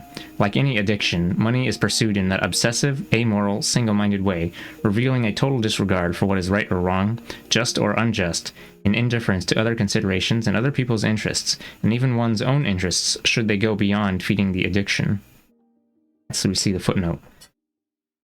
Thus, it is necessary and desirable to have laws to protect the environment, workers' lives, and consumer health, because big business has a total indifference to such things, and, to the extent that they cut into profits, an outright hostility toward regulations on behalf of the public interest. We sometimes forget how profoundly immoral is corporate power. Capitalism is a rational system, a well-calculated, systematic maximization of power and profits. A process of accumulation anchored in material obsession that has the ultimately irrational consequence of devouring the system itself and everything else with it. Eco-Apocalypse, a Class Act. In 1876, Marx's collaborator, Friedrich Engels, offered a prophetic caveat, quote, "Let us not flatter ourselves overmuch on account of our human conquest over nature. For each such conquest takes its revenge on us. At every step we are reminded that we by no means rule over nature like a conqueror over a foreign people, like someone standing outside of nature, but that we, with flesh, blood, and brain, belong to nature and exist in its midst." With its never-ending emphasis on exploitation and expansion, and its indifference to environmental costs, capitalism appears determined to stand outside nature. The essence of capitalism, its raison d'etre, is to convert nature into commodities, and commodities into capital, transforming the living earth into inanimate wealth. This capital accumulation process wreaks havoc upon the global ecological system. It treats the planet's life-sustaining resources, arable land, that's like land that can be farmed, groundwater, wetlands, forests. I think that's what, hold on, let me look it up just to make sure.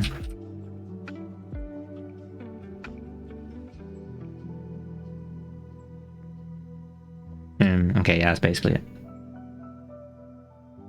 Arable land, groundwater, wetlands, forests, fisheries, ocean beds, rivers, air quality, as dispensable ingredients of limitless supply to be consumed or toxified at will. Consequently, the support systems of the entire ecosphere, the planet's thin skin of fresh air, water, and topsoil, are at risk, threatened by such things as global warming, massive erosion, and ozone depletion. Global warming is caused by tropical deforestation, motor vehicle exhausts, and other fossil fuel emissions that create a, quote, greenhouse effect, trapping heat close to the Earth's surface. This massed heat is altering the atmospheric chemistry and climatic patterns across the planet, causing record droughts, floods, tidal waves, snowstorms, hurricanes, heat waves, and great losses in soil moisture.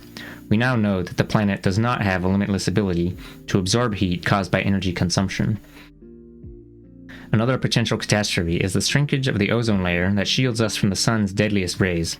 Over 2.5 billion pounds of ozone-depleting chemicals are emitted into the Earth's atmosphere every year, resulting in excessive ultraviolet radiation that is causing an alarming rise in skin cancer and other diseases. Increased radiation is damaging trees, crops, and coral reefs, and destroying the ocean's phytoplankton, source of about half the planet's oxygen. If the oceans die, so do we. At the same time, the rise in pollution and population has given us acid rain, soil erosion, silting of waterways, shrinking grasslands, disappearing water supplies and wetlands, and the obliteration of thousands of species, with hundreds more on the endangered list. Footnote: putting an end to the population explosion will not of itself save the ecosphere, but not ending it will add greatly to the dangers the planet faces. The environment can sustain a quality life for just so many people. This sounds a little bit like the overpopulation thing, but I'm going to assume that he was totally not referencing that. Because the overpopulation thing is some bunk. Because the planet could comfortably support a population of 10 billion with the resources we have, right? Meow or something, from what I remember. And there's about 8 billion on the planet right now. Okay. In 1970, on what was called, quote, Environment Day, President Richard Nixon intoned, "What a strange creature is man, that he fouls his own nest." With that utterance, Nixon was helping to propagate the myth that the ecological crisis we face is a matter of irrational individual behavior rather than being of a social magnitude. In truth, the problem is not individual choice, but the system that imposes itself on individuals and prefigures their choice. Behind the ecological crisis is the reality of class interest and power. An ever-expanding capitalism and a fragile, finite ecology are on a calamitous collision course. It is not true that the ruling politico-economic interests are in a state of denial about this. Far worse than denial, they are in a state of utter antagonism toward those who think the planet is more important than corporate profits. So they defame environmentalists as, quote, eco-terrorists, EPA Gestapo, Earth Day alarmists, tree huggers, and purveyors of, quote, green hysteria and liberal claptrap. Some environmental activists in this country have been the object of terrorist assaults conducted by unknown assailants with the implicit tolerance of law enforcement authorities. Autocrats in countries like Nigeria, in bed with the polluting oil companies, have waged brutal war upon environmentalists, going so far as to hang popular leader Ken Saro-Wiwa. Footnote here. To offer one example, the FBI was quick to make arrests when environmentalists Judy Berry and Daryl Sherney were seriously injured by a car bomb in 1990. They arrested Berry and Sherney, calling them, quote, radical activists, charging that the bomb must have belonged to them. Both have long been outspoken advocates of nonviolence. The charges were eventually dropped for lack of evidence. The bomb had been planted under the driver's seat. The FBI named no other suspects and did no real investigation of the attack.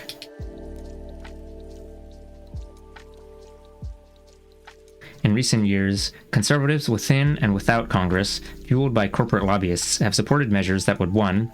Prevent the Environmental Protection Agency from keeping toxic fill out of lakes and harbors, 2. Eliminate most of the wetland acreage that was to be set aside for a reserve, 3. Completely deregulate the production of chlorofluorocarbons, that's CFCs, that deplete the ozone layer, 4. Virtually eliminate clean water and clean air standards, 5. Open the unspoiled Arctic Wildlife Refuge in Alaska to oil and gas drilling.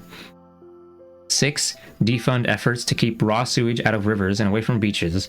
7. Privatize and open national parks to commercial development. 8. Give the few remaining ancient forests over to unrestrained logging. And 9. Repeal the Endangered Species Act. In sum, their openly professed intent has been to eviscerate all our environmental protections, however inadequate these are. Conservatives maintain that there is no environmental crisis. Technological advances will continue to make life better for more and more people. One might wonder why rich and powerful interests take this seemingly suicidal anti-environmental route. They can destroy welfare, public housing, public education, public transportation, Social Security, Medicare, and Medicaid with impunity. For they and their children will not thereby be deprived, having more than sufficient means to procure private services for themselves. But the environment is a different story. Wealthy conservatives and their corporate lobbyists inhabit the same polluted planet as everyone else, eat the same chemicalized food, and breathe the same toxified air. Let's read footnote 12 about technological advances. Or something. A cover story in Forbes, 8/14/95, derides the, quote, health scare industry and reassures readers that highly chemicalized and fat-ridden junk foods are perfectly safe for one's health.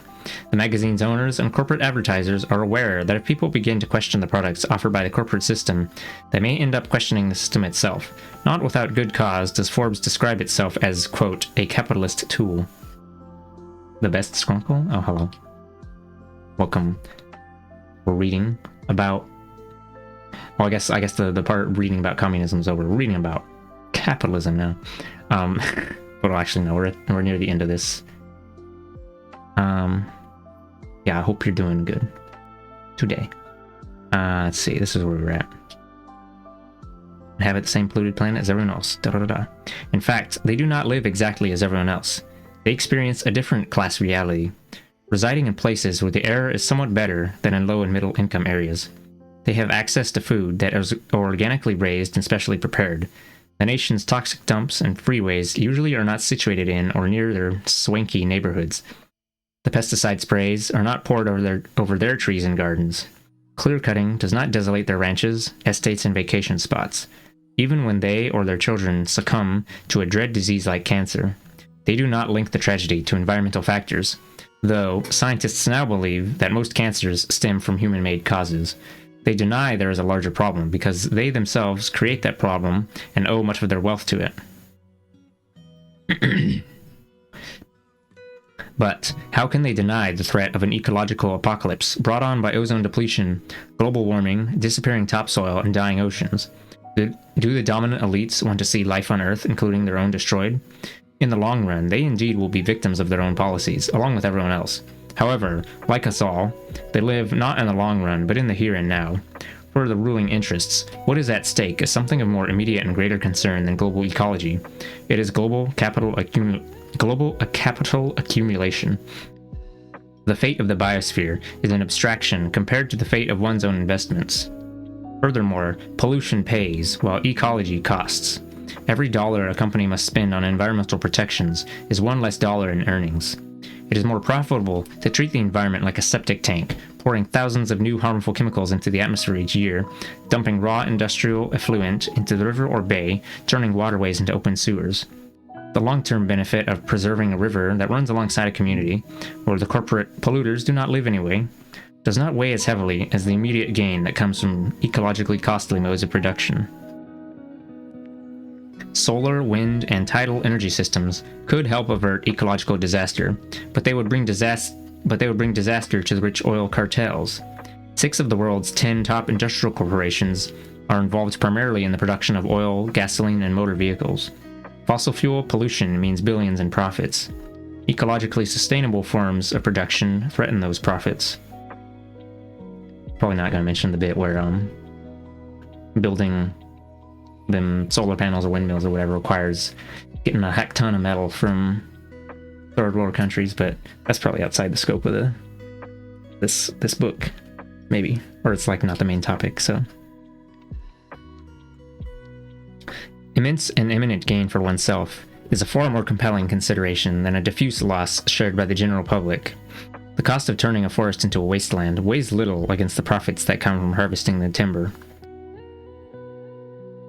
This conflict between immediate private gain on the one hand and remote public benefit on the other operates even at the individual consumer level. Thus, it is in one's long-term interest not to operate a motor vehicle, which contributes more to environmental devastation than any other single consumer item. But we have an immediate need for transportation in order to get to work, or do whatever else needs doing, so most of us have no choice except to own and use automobiles. The, quote, car culture demonstrates how the ecological crisis is not primarily an individual manner of man soiling his own nest. In most instances, the, quote, choice of using a car is no choice at all. Ecologically efficient and less costly electric car mass transportation has been deliberately destroyed since the 1930s in campaigns waged across the country by the automotive, oil, and tire industries. Corporations involved in transportation put, quote, America on wheels in order to maximize consumption costs for the public and profits for themselves, and to hell with the environment or anything else. The enormous interests of giant multinational corporations outweigh doomsayer predictions about an ecological crisis. Sober business heads refuse to get caught up in the, quote, hysteria about the environment, preferring to quietly augment their fortunes. Besides, there can always be found a few experts who will go against all the evidence and say that the jury is still out, that there is no conclusive proof to support the alarmists. Conclusive proof in this case would come only when we reach the point of no return. Ecology is profoundly subversive of capitalism. It needs planned, environmentally sustainable production rather than the rapacious, unregulated kind. It requires economical consumption rather than an artificially stimulated, ever-expanding consumerism. It calls for natural, low-cost energy systems rather than profitable, high-cost polluting ones. Ecology's implications for capitalism are too horrendous for the capitalists to contemplate. Those in the higher circles who once hired Blackshirts to destroy democracy out of fear that their class interests were threatened have no trouble doing the same against, quote, eco-terrorists. Those who have waged merciless war against the Reds have no trouble making war against the Greens. Those who have brought us poverty, wages, exploitation, unemployment, homelessness, urban decay, and other oppressive economic conditions are not too troubled about bringing us ecological crisis. The plutocrats are more wedded to their wealth than to the earth upon which they live, more concerned with the fate of their fortunes than with the fate of the planet. Footnote. In June 1996, speaking at a UN conference in Istanbul, Turkey, Fidel Castro noted, quote, those who have almost destroyed the planet and poisoned the air, the seas, the rivers, and the earth are those who are least interested in saving humanity. The struggle over environmentalism is part of the class struggle itself, a fact that seems to have escaped many environmentalists. The impending eco-apocalypse is a class act. It has been created by and for the benefit of the few, at the expense of the many. The trouble is, this time the class act may take all of us down once and forever. In the relationship between wealth and power, what is at stake is not only economic justice, but democracy itself and the survival of the biosphere.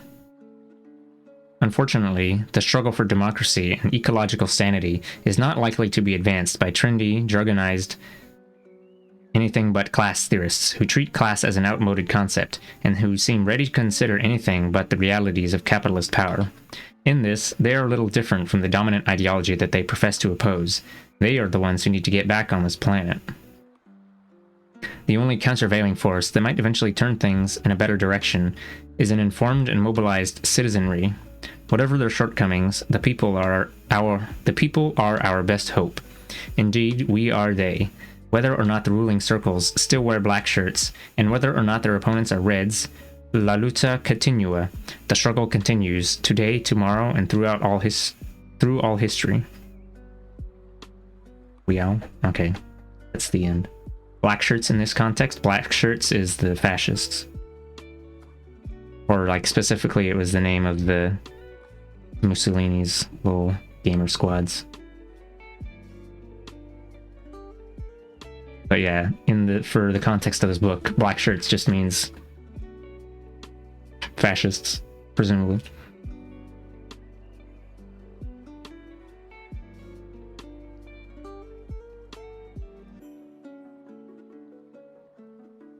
Yeah, and you missed like most of the book, but I guess the VOD is still up.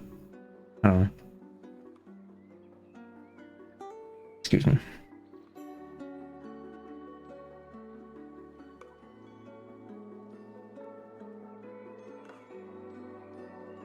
Good reading. Yeah. Thanks. All right. Let me check Chomsky. We're gonna dunk on. Let's see. Noam Chomsky. 17.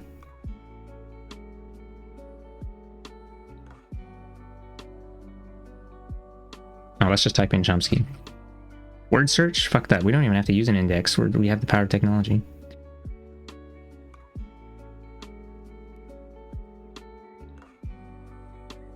Oh. Thus, Noam Chomsky claims, the rise of corporations was in fact a manifestation of the same phenomena that led to fascism and Bolshevism, which sprang out of the same totalitarian soil. He just compared fascism and communism and said they're the same, or they came from the same origin. Let's find next Chomsky dunk. No, so it was a page 40. Oh, that's right. The page numbers are going to say something different. Oh, thanks for the head pats. Let's see. Genuflection to orthodoxy. This was the left anti-communism chapter. Genuflection meaning bending the knee. So you listen to Noam Chomsky holding forth about left intellectuals who try to rise to power on the backs of mass popular movements and then beat the people into submission. You start off as basically a Leninist who is going to be part of the red bureaucracy. You see later that power doesn't lie that way, and you very quickly become an ideologist of the right. We're seeing it right now in the former Soviet Union. The same guys who were communist thugs 2 years back are now running banks and are enthusiastic free marketeers and praising Americans. Chomsky's imagery is heavily indebted to the same U.S. corporate political culture he so frequently criticizes on other issues. In his mind, let's see. And I'll just read this whole bit again. In his mind, the revolution was betrayed by a coterie of communist thugs who merely hungered for power rather than wanting the power to end hunger. In fact, the communists did not very quickly switch to the right, but struggled in the face of a momentous onslaught to keep Soviet socialism alive for more than 70 years.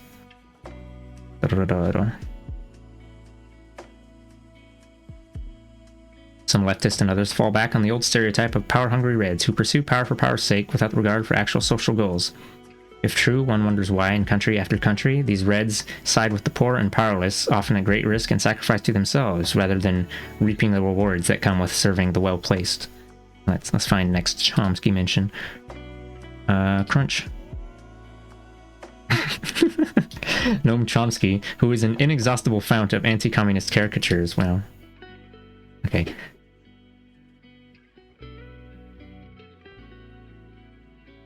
Yeah, this was still the anti-communism chapter.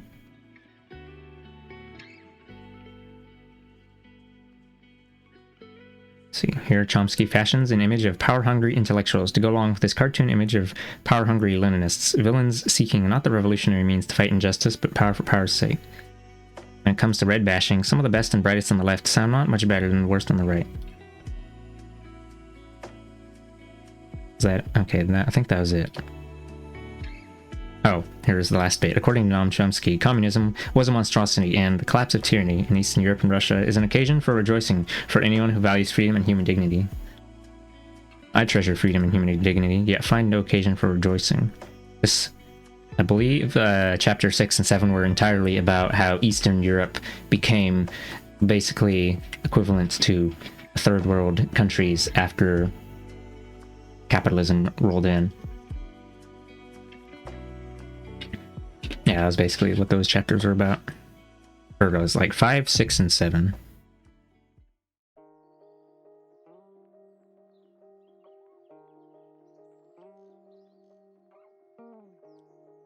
There's also like a short summary in the table of contents, which is nice because I don't know.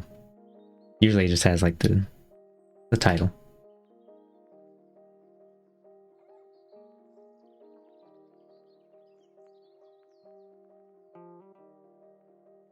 But anyway, I'm gonna go ahead and find a target for our lol communism bombs now. Fucked up. I'll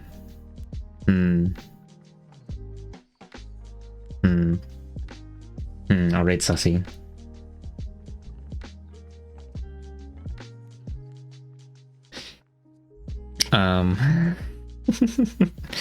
Read message? I don't know.